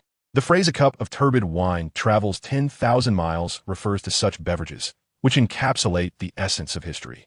Naturally, I was eager to savor this taste of home. Taking the ladle, I downed a generous portion of the turbid wine. Rice wine is not truly classified as alcohol. Thus, its alcoholic taste is quite mild, primarily showcasing a sweet flavor akin to that of a beverage. I indulged in 2 ladles. In truth, rice wine is prone to sourness, typically due to improper brewing methods or prolonged storage. However, Fred's rice wine was remarkably fresh, boasting a rich flavor devoid of any sourness. This is delightful. I would like to take some with me in the future. I expressed my admiration. By the way, rice wine has a short shelf life. Once opened, it should be consumed promptly to avoid souring. Fred and George deliberated for a while and ultimately decided that I would supply the glutinous rice required for brewing, and in return, I would join them weekly in the brewing process, sharing in the eventual profits. There is also a delightful dessert you might wish to try, I proposed, eager to recommend the sweet delicacy known as laojiu from the Central Plains. The preparation of laojiu is quite simple. One merely soaks glutinous rice, steams it, adds brewing agents, compresses it, and after a couple of days, it is ready to be enjoyed as a dessert with a pleasing flavor. Fred's eyes lit up, and he immediately agreed. The 3 of us rinsed the glutinous rice and set it to soak before departing from our secret hideaway, planning to return the next day to make laojiu. I also took with me a full flask of rice wine. At this rate, you will be consuming more than you are brewing, Fred and George jested. Although we are partners, we still need to charge for the wine. Upon returning to the Gryffindor Tower, I found Ron comfortably seated by the fireplace in the common room, with several sweet potatoes roasting on the hearth, which he occasionally turned over. Harry sat beside him, both engrossed in studying the Nimbus 2000 that Harry had just received that day. At this moment, they had set aside their brooms and were engaged in a game of wizard chess. Shall we play a round after this? Harry's eyes sparkled, as he was currently vexed by the incessant chatter of his pieces, which clearly harbored distrust towards him, often gesticulating after he issued commands. Harry's remark elicited discontent from Ron's pieces, which began to vocally express their ire, as if falling into the hands of Ron was a cataclysmic disaster. Indeed, for the pieces, it was nothing short of a calamity. No, I have something to attend to. Ron declined Harry's invitation. Ron, I think your sweet potato is burning. Ron hurriedly moved the sweet potato away from the fire, though its exterior had already turned charred. He wore an expression of anguish. blowing on it incessantly, as if his breath could magically erase the burnt parts. Actually, roasting it this way leaves the outside burnt while the inside remains raw. Lurin remarked, unable to watch Ron ruin a perfectly good sweet potato. It would have been better suited to feed wild boars. Ron exclaimed, "My sweet potato," while yelping from the heat, splitting it open to reveal that, indeed, the inside was still crisp. Sweet potatoes need to be baked in charcoal, not held over an open flame. Lurin expressed his astonishment at Ron's method, noting that while an open flame wasn't entirely out of the question, one ought to keep a safe distance. This wasn't barbecuing. "What are you up to, anyway?" Harry inquired, his curiosity piqued by Lurin's intentions. "I plan to make a trip to the library," Lurin stated, instantly aware that he was about to face a rather familiar reaction. Harry and Ron gasped. "What? The library? I thought only that girl would go." Ron echoed Harry's astonishment, both of them incredulous. It seemed Hermione's reputation in the rumor mill had taken quite a turn. Lurin was equally taken aback. It felt as if only a few days had passed since the term began, yet Hermione somehow found time to frequent the library, earning a reputation for her love of it. "Well, I intend to peruse some books. Would you care to join me?" Lurin extended an invitation to the library. Harry and Ron exchanged peculiar glances. "Are you saying it's not fun with the brothers? You want to abandon us to go to the library?" Harry even pondered whether Lurin had lost so badly at wizard chess that he preferred the library over continuing the game. Ron, with a pessimistic expression, turned to Harry and asked, "Is Lurin about to morph into Hermione? A male version of Hermione, my goodness." Chapter 70. A return to familiar grounds. What is Hogwarts' greatest treasure? 1,000 people might offer 1,000 different answers. Yet, from Lurin's perspective, whether in the magical realm or the mundane world, the most precious treasure is books, the embodiment of human wisdom. What distinguishes humans from livestock? It is wisdom, and books are the crystallization of human intellect. The essence of the magical world resides within these countless shelves. To visit the library to read is anything but shameful. Lurin asserted that without the shame of Voldemort, the most promising future among the trio would undoubtedly belong to Hermione. This was solely due to her mastery of knowledge. The dark-haired, dark-eyed figure emerged from the Gryffindor common room. The explosive enthusiast made his way towards the stairs leading to the 8th floor, while the glutton reached the 2nd floor. Lurin entered the corridor on the 2nd floor. The future of the magical world once again arrived at his beloved library. Returning to this familiar place, everything that had transpired here was vividly etched in his memory, as if it had all occurred just yesterday. "Child, you have returned. Is there something you seek? Are you in search of a particular book?" The librarian, Madame Pants, emerged from the shadows like a queen of spiders, sensing the presence of an intruder in her domain. Her attitude towards Lurin was complex. A child who frequented the library at the beginning of the term must be a dedicated reader in her eyes. However, this very good child had, just the day before, caused a bookshelf to explode, resulting in the destruction of several books. Thus, deep down, she hoped he would leave swiftly. Yet she also wished for him to be there to study. "Good afternoon, Professor. I have no classes this afternoon and can't read some books. I feel there are flaws in my transfiguration skills. Could you recommend any books on the transfiguration spell?" Lurin inquired of Madame Pants. He resolved to spend the afternoon exploring the subject of transfiguration, and rather than searching aimlessly, he deemed it wiser to consult Madame Pants. Madame Pants pondered for a moment, murmuring, "Outside the restricted section, there are books related to transfiguration such as a Beginner's Guide to Transfiguration, Intermediate Transfiguration, and Advanced Transfiguration Guide. The transfiguration taught in the first year is quite basic, involving spells such as turning a mouse into a snuff box or a match into a needle, so foundational texts would be best." Having made her decision, she addressed Lurin. "I recommend you read a Beginner's Guide to Transfiguration, a history of transfiguration, and transfiguration, from novice to master. Please wait a moment." Madame Pants swiftly approached a nearby bookshelf, retrieving a book, then drew 2 more from other shelves and handed them to Lurin.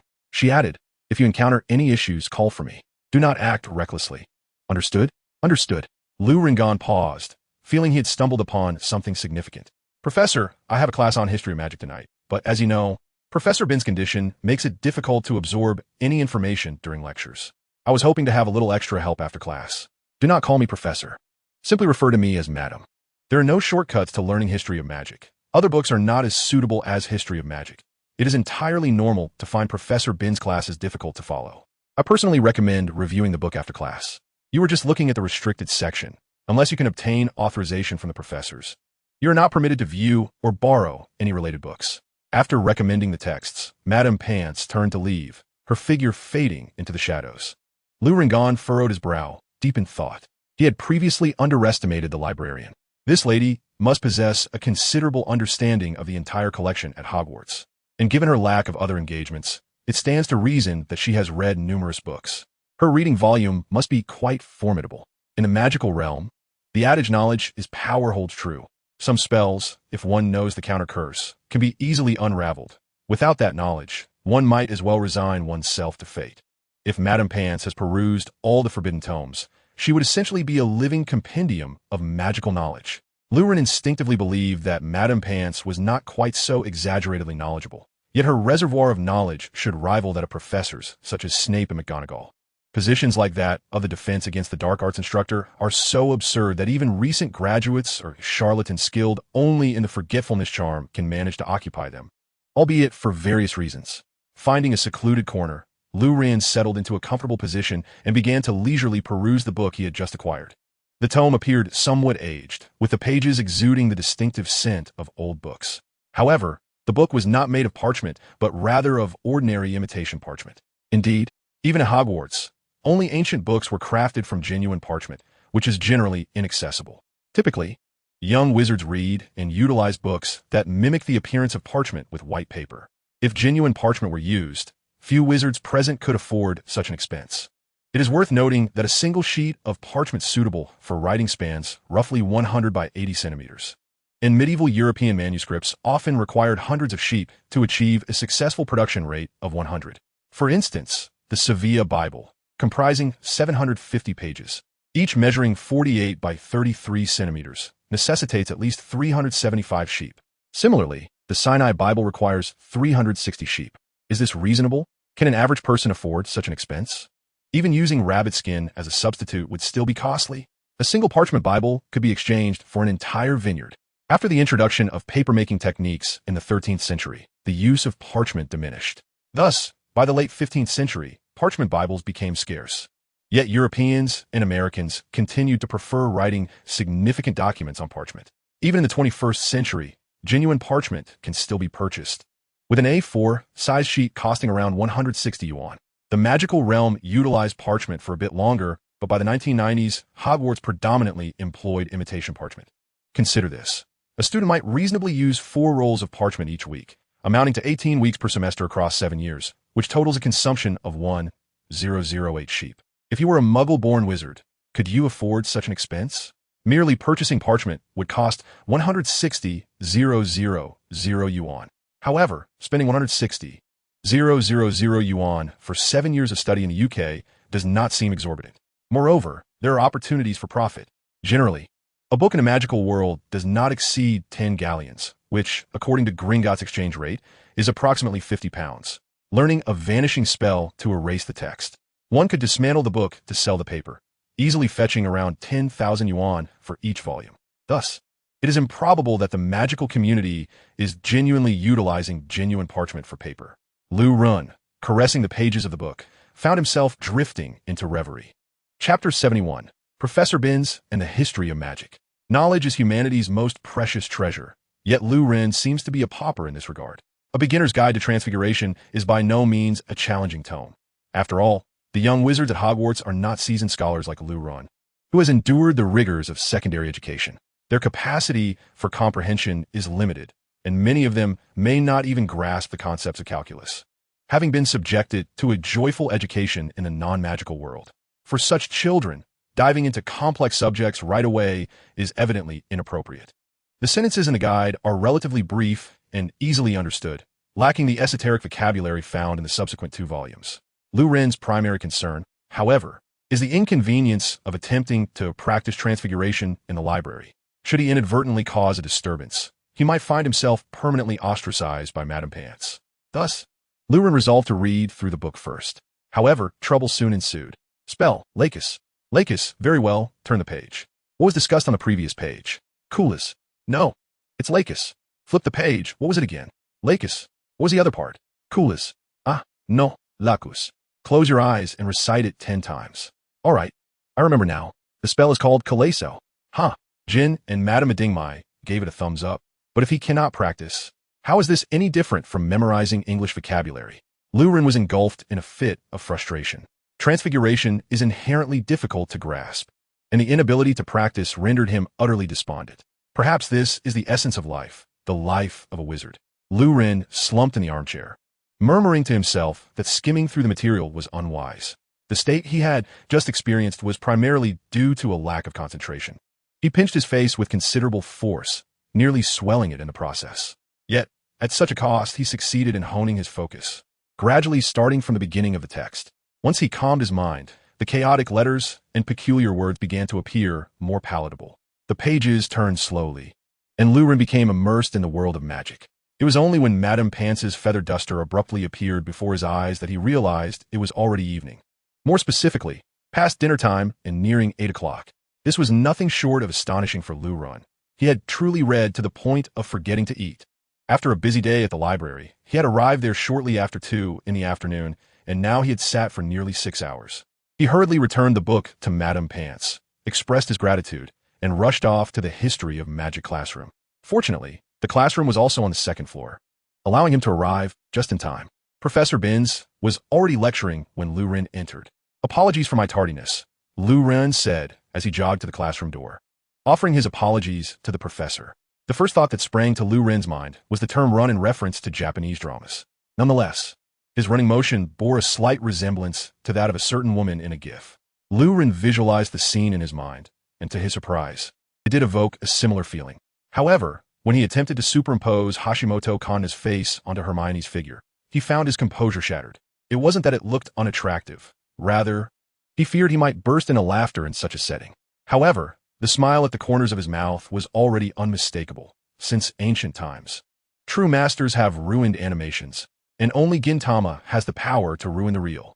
Ron's expression gradually became ludicrous as he let out a burp reminiscent of sweet potatoes, leaning closer to Harry's ear and whispering, "I told you so. This fellow isn't here to read. Didn't he previously mention that there are golden houses and beautiful maidens in books? Clearly, he isn't here for literature." Lavender's demeanor also took on a more unfriendly tone. The young wizards in the audience could hardly contain their eagerness to whip out snacks, sodas, and popcorn, energetically preparing to enjoy the spectacle. In stark contrast to the excited young wizards, Professor Binns exhibited no emotional fluctuations with his monotonous voice. He instructed the two to take their seats and continued to lecture in his dry tone. The young wizards swiftly emerged from their state of excitement, their gazes once again growing hazy. If Professor Binns were to host a sleep-inducing broadcast, he would undoubtedly eclipse all the sleep-age streamers on Bilibili.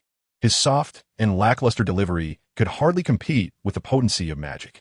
Nevertheless, the subject of magical history warranted thorough discussion. It is a compulsory course at Hogwarts, and upon passing the OWL, students may choose whether to pursue the Newt-level courses.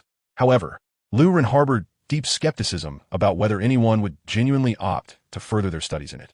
This course seemed far more fraught with pitfalls than potions, with unreliable instructors and material that fails to directly enhance combat prowess. Lu Ren perceived this course as one only suitable for the elite, engaging in the analysis of historical documents to deduce the locations of ancient ruins.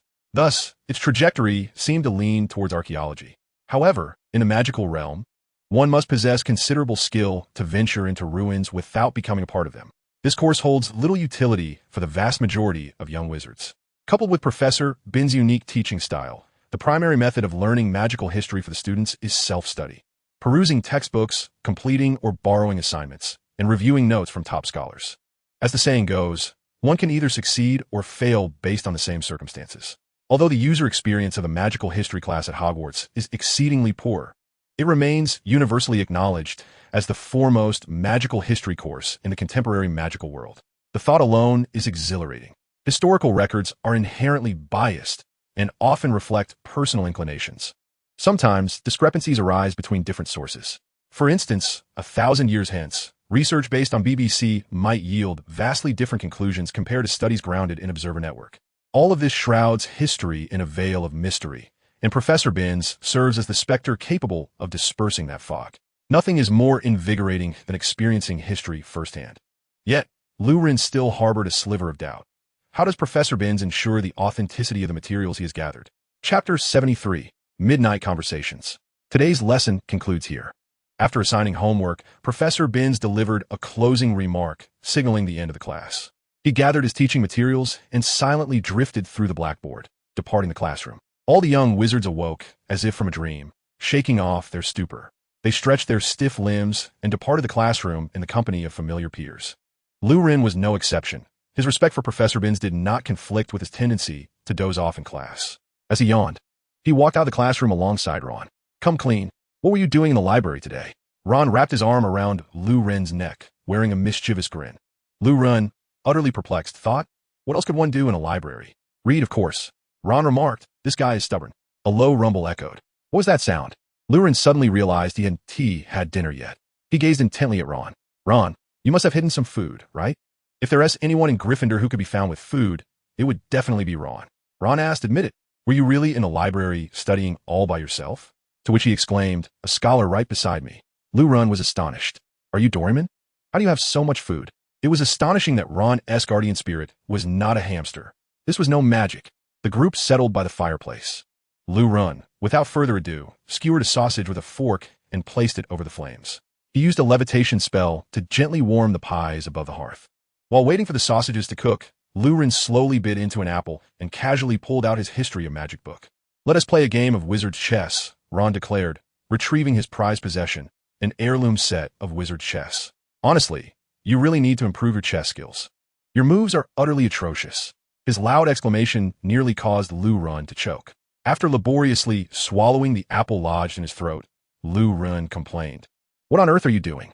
You're eating while reading, and you're reading History of Magic." Ron's mouth was so wide that one couldn't help but think, surely an entire apple could fit in there? Harry was equally astonished.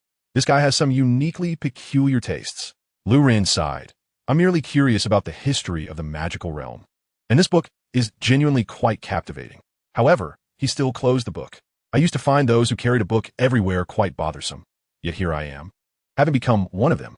Ultimately, one transforms into that which they despise." Lu Ren reflected, feeling a bit melancholic.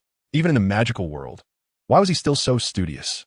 After a moment of contemplation, Harry spoke. "So, can I dislike wealthy people?" Lu Ren and Ron responded in unison. The atmosphere had completely dissipated. Fortunately, although the ambience was lost, the sausages were perfectly cooked.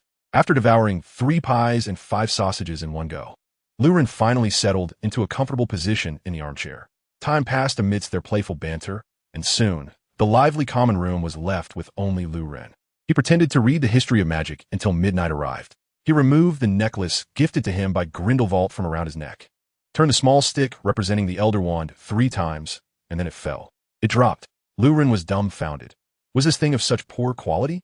Thankfully, it was not a matter of poor quality. It was simply designed that way. A slender metallic rod swayed gently before ascending into the air, ultimately hovering beside the nearly extinguished fireplace, where it began to inscribe words upon the ashes. A phrase both familiar and poignant emerged. "How are you?" The rod then remained suspended, seemingly inviting Lu Ren to grasp it and continue writing in the ashes. Lu Ren, gazing at the soot-blackened stick, fell into a contemplative silence. Surely, such a means of communication could not have been conceived without nearly a decade of cerebral hemorrhage. Was it not more appropriate to twist it thrice to activate something akin to a voice chat? What manner of handwritten input is this? Surely, to grasp it would result in a scalding burn. He mused that if he were to confront an adversary, a bellow of Grindelwald would indeed resonate with fervor. However, the use of apparition was strictly forbidden at Hogwarts. Thus, the necklace had been whimsically modified by Grindelwald into this absurd configuration. After a laborious effort, Lu Ren finally extinguished the flames and employed a cooling charm upon the writing implement, allowing him to inscribe the classic response upon the ashes. "I'm fine, thank you." "And you?" The conversation with the original Dark Lord had devolved into something resembling a primary school English lesson. They exchanged a few idle remarks, after which Grindelwald divulged several significant recent endeavors. Lu Ren was taken aback. "So, you mean to say that the infamous Dark Lord escaped from prison, obliterated a ministry of magic, absconded with 300 million galleons, and is now teaching a course on magical history?" He could hardly fathom that Grindelwald had indeed robbed a bank. The Daily Prophet had been rather vague, merely alluding to financial misfortunes at Gringotts without explicitly stating it was due to a robbery. After all, spending money only to have it stolen could certainly be classified as a failed investment. Lu Ren then shared his recent circumstances with Grindelwald, casually mentioning that he possessed the last fragment of the Philosopher's Stone and inquired if the old man had any use for it. The quill promptly inscribed another line in the ashes. I, too, once possessed several pieces, which I gifted to Rogier as skincare products. You may keep it. The tone exuded an air of extravagance. The philosopher S. Stone, capable of granting immortality, transmuting base metals into gold, and preserving youth, had been casually bestowed upon a subordinate as mere cosmetics. Truly, Grindelwald lived up to his reputation. After a moment of reflection, their dialogue drew to a close. After exchanging goodnights, Lu Ren carefully reattached the slender rod to the necklace and smoothed the ashes of the fireplace. Chapter 72. The History of Magic. All humans are susceptible to influence. It is particularly challenging for historical texts to maintain authenticity and objectivity. For instance, Qin Shou's records of the Three Kingdoms was completed 5 years after the Jin dynasty unified the Three Kingdoms, which is quite proximate in time. In order to compose this work, Qin Shou amassed a wealth of materials and meticulously scrutinized them. He excluded any unreliable or dubious sources from his account. However, this introduces an element of subjective judgment, thereby diminishing its reliability. What authority grants you the confidence that this event unfolded as you assert? In truth, the contrarian mindset holds considerable significance within the realm of historiography. However, this very reduction has rendered the records of the Three Kingdoms exceedingly succinct, leaving the average reader bewildered. It was not until the later annotations by Pei Songji that this text became more accessible. Pei's annotations are unparalleled, unlike those of his contemporaries, who merely elucidated geographical names and terminology. His commentary encompasses the entirety of historical materials he encountered, including those overlooked or unknown to Qin Shou. He meticulously appended these sources to Qin Shou's original text, offering not only annotations, but also articulating his own perspectives. For instance, if he deemed a particular account unreliable, he would include it while clearly indicating its dubious nature, accompanied by an explanation of his reasoning. When faced with contradictory historical records, he refrained from drawing conclusions, instead presenting the differing accounts side by side, thereby allowing future scholars to make their own judgments. He is truly the progenitor of downloadable content, a master of ancient revisions. This lends Pei Songji's annotated records of the Three Kingdoms a remarkable credibility, a rarity among historical texts. Similarly, what guarantees the absolute veracity of Professor Bin's assertions?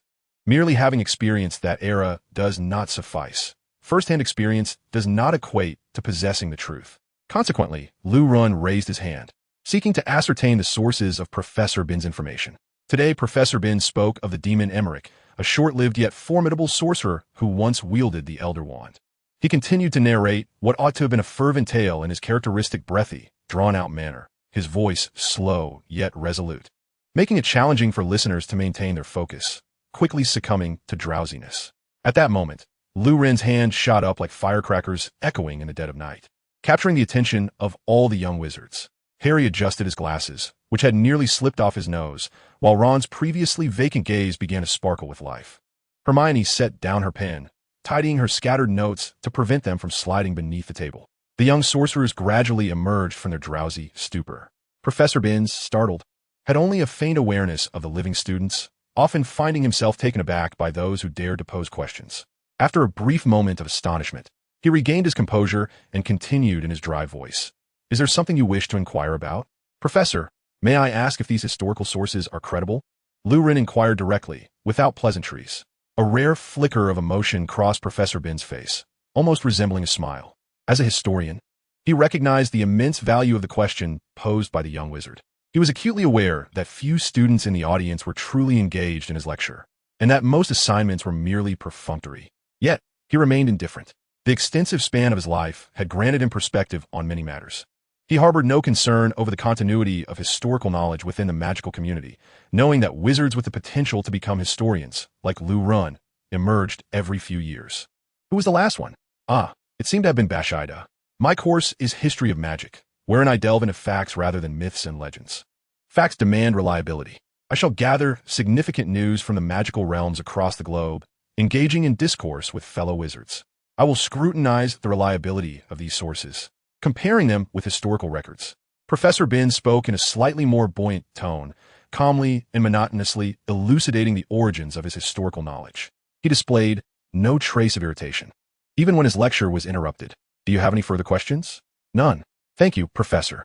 Very well. Professor Binns paused, reminding you that the study of magical history should not be a mere blind adherence to authority. One must possess the ability to think independently and nurture a spirit of inquiry. It is essential to be adept at collecting and analyzing information. He seldom deviated from his lecture's theme, offering the young wizards a piece of advice from an elder. Subsequently, he resumed his dry lecture. What had just transpired seemed a trivial interlude, yet both parties left with their queries satisfactorily addressed. Professor Binns had discovered a promising talent, while Lu Ren's confusion had been resolved. He gazed down at the book History of Magic. What a priceless treasure! Rewritten exclaimed inwardly, a tome of remarkable credibility. For a community, history holds immense significance. Civilizations like ancient Egypt and Babylon, obscured from the world, evoke deep pity. Their cultures lie buried in the annals of time, lost alongside their civilizations. This realization filled Lu Ren, hailing from the Central Plains, with profound discomfort. It is merely a case of shared sorrow for the demise of kin. Upon witnessing the ruins of Rome, the forsaken pyramids of Egypt, and the once familiar script of Babylon, those from the Central Plains cannot help but feel a deep lament. After all, they were once brothers at the same table, and now only the Central Plains remain as a solitary survivor. Opponents have changed repeatedly, yet this player from the Central Plains continues to engage in matches with the newcomers. Perhaps they currently hold the upper hand, but let us wait and see. There is no enduring fortune. A century hence, let us observe which of today's players remain. Lu Ren chose not to listen further to Professor Binns' recitation. He began to immerse himself in the history of magic. Indeed, upon quiet reflection, he found the book quite engaging. Unlike the textbook on Transfiguration, this historical account lacked peculiar terminology, focusing instead on vibrant individuals and their stories. Lu Ren had always enjoyed such narratives during his language exams. He would feel elated when encountering biographies, as they offered new tales to explore. Rarely did he fail to achieve full marks on such biographical questions. The history of magic bore no significant difference from the historical texts of the Central Plains that Lu Ren had perused, and it even presented a vernacular version. Gradually, he began to comprehend why young wizards struggled to engage with these historical facts. This stems from the portrayal of historical figures. A historical figure inherently possesses three representations: historical, literary, and folkloric. The disparities among these can be substantial. For instance, Cao Cao from the Three Kingdoms presents a multifaceted historical persona. Mr. Yi Zhongtian once articulated this complexity, describing Cao Cao as both astutely intelligent and profoundly foolish, cunning and treacherously deceitful, yet refreshingly candid, magnanimous yet rife with suspicion, and generous in spirit yet narrow-minded. In the realm of literature, thanks to the esteemed Luo Guanzhong, Cao Cao is often cast as a quintessential villain.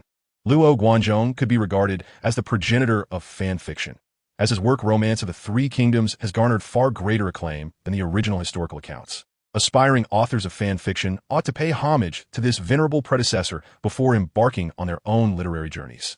Cao Cao as depiction in popular folklore is equally intriguing. He is often associated with the archetype of the treasure hunter or the notorious neighbor. Whenever his name is mentioned, it is typically in the context of being a good husband or similar portrayals. In contemporary adaptations, one frequently encounters comments proclaiming this portrayal of Cao Cao does not resonate. Thus, Lu Ren might inquire, have you ever encountered the true Cao Cao? The image that resides in the hearts of the people is indeed this folkloric representation. However, a conundrum arises in the ancient magical realm. Those wizards possess only a historical image, lacking both literary and folk representations. This absence renders the study of their histories exceedingly dull. Were there tales of a coalition of wizards igniting the Loch Ness waters against an army of 80,000 fairies? Or of the demon Emmerich extracting his ancient wand from the lake, while Grindelwald inadvertently left the door to Numenor unlatched, allowing Dumbledore to infiltrate? Such narratives would undoubtedly enliven the study of magical history. Alas, no such tales exist, which explains why young wizards often find little interest in these subjects, perceiving these historical figures merely as tedious names. Today's lesson concludes here. Professor Binns, after assigning homework, uttered a closing remark that marked the end of the class. He gathered his notes and silently glided past the blackboard, exiting the classroom. All the young wizards, as if awakening from a dream, began to stir, stretching their stiff limbs. They departed the classroom alongside familiar companions. Lu Ren was no exception. His respect for Professor Binns did not conflict with his tendency to doze off during lectures. Yawning, he walked out of the classroom with Ron. Come clean. What were you doing at the library today? Ron asked. draping an arm around Lu Rin's neck with a mischievous grin. Lu Rin, bewildered, wondered what one could possibly do at the library. Read, of course. This guy is quite stubborn, Ron remarked. Suddenly, a rumbling sound interrupted them. Oh, I'm hungry. Lu Rin realized he had forgotten to eat dinner. He fixed a piercing gaze on Ron. Ron, you must have hidden some food, right? If anyone in Gryffindor was likely to have stashed snacks, it would undoubtedly be Ron. Be honest, did you really study alone at the library today? Ron pressed. A top student right beside me. Lu ain't molded. Are you Doryman? Why do you have so much food? Ron's guardian spirit apparently was not a hamster. This was pure magic. The group settled by the hearth. Without further ado, Lu Rin skewered sausages with a fork and placed them over the flames. The pies floated above the fireplace, gradually warming up with the levitation spell. As he awaited the sausages to sizzle to perfection, Lu Rin leisurely nibbled on an apple, casually retrieving his book on the history of magic. How about a game of wizard's chess? Ron exclaimed, producing his treasured heirloom, a set of ancestral wizard's chess. Honestly, you truly need to refine your chess skills. Your moves are utterly atrocious. His loud proclamation nearly caused Lu Rin to choke, and after laboriously swallowing the apple lodged in his throat, he retorted, "What on earth are you doing? How can you read while eating, especially a book on history of magic?" Ron's mouth gaped wide, prompting a bold thought. Surely, an entire apple could fit within. Harry, equally taken aback, mused upon Ron's rather peculiar taste. With a deep sigh, Lu Rin remarked, "I'm merely curious about the history of the magical realm. Besides, this book is genuinely captivating." Nevertheless, he closed the book. "I used to be quite annoyed by those who clutched a book wherever they went, and yet here I am, having become one of them. People inevitably morph into the very individuals they disdain," Lu Rin reflected, pondering why, even in the magical world, one still had to be so studious. Harry, after a moment of contemplation, ventured, "So, can I dislike the wealthy?" Lu Rin and Ron responded with a perplexed. The lively atmosphere dissipated entirely. Fortunately, while the ambience waned, the sausages were indeed ready. After devouring 3 pastries and 5 sausages, Lu Rin finally settled into a comfortable position in the armchair. Time slipped away amidst their playful banter, and soon, the once bustling common room was left with Lu Rin as its sole occupant. He feigned reading history of magic until the stroke of midnight. Removing the necklace gifted by Grindelwald from around his neck, he turned the small wand, which symbolized the Elder Wand, 3 times, causing it to drop. To his astonishment, Lu Rin thought, "Is this item of such poor quality?" Fortunately, it was not a matter of quality, but rather, it was designed this way. The slender metallic wand began to float unsteadily and drifted towards a nearly extinguished fireplace, beginning to inscribe words upon the ashes. A familiar phrase emerged. "How are you?" The wand hovered in midair, seemingly inviting Lu Rin to write upon the ashes. Lu Rin gazed at the charred stick, lost in contemplation. It would take nearly a decade of cerebral hemorrhaging to conceive such a means of communication. Shouldn't he, twisting it 3 times, activate something akin to a voice chat? What on earth is this handwritten input nonsense? Grasping it by hand would surely result in burns. He mused that if he were to lose a duel, he could always shout, "Go for it, Grindelwald," which certainly had a certain flair. However, Hogwarts forbade apparition. Thus, the necklace had been whimsically modified by Grindelwald into this absurd configuration. Finally, after much effort, Lu Rin extinguished the fireplace and cooled the writing implement with a spell, allowing him to inscribe the classic exchange upon the ashes. "I'm fine, thank you, and you?" Thus, his dialogue with the original Dark Lord transformed into that of a primary school English lesson. The two engaged in casual conversation, during which Grindelwald recounted several significant undertakings he had recently accomplished.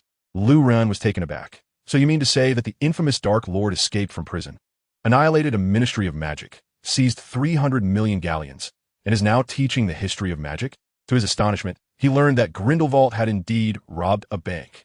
The Daily Prophet had been rather vague about the incident, merely stating that Gringotts was nearing bankruptcy due to investment failures, without explicitly mentioning the robbery. Yet, one could argue that spending money only to have it stolen certainly qualifies as an investment failure. Lu Rin then shared a glimpse of his recent circumstances and casually mentioned that he possessed the last remaining piece of a philosopher's stone. "Old man, do you need it?" he inquired. In response, the quill inscribed another line in the ashes. "In my time, I acquired several as well, which I gifted to Rogier as skincare products. You may keep it." The tone conveyed an air of extravagance. The philosopher's stone, capable of granting immortality, transmuting base metals into gold, and preserving youth, was casually bestowed upon a subordinate as mere cosmetics. Truly, Grindelwald, you never cease to amaze. After a moment of reflection, their conversation drew to a close. After exchanging goodnights, Lurin carefully reattached the small wand to his necklace and smoothed the ashes.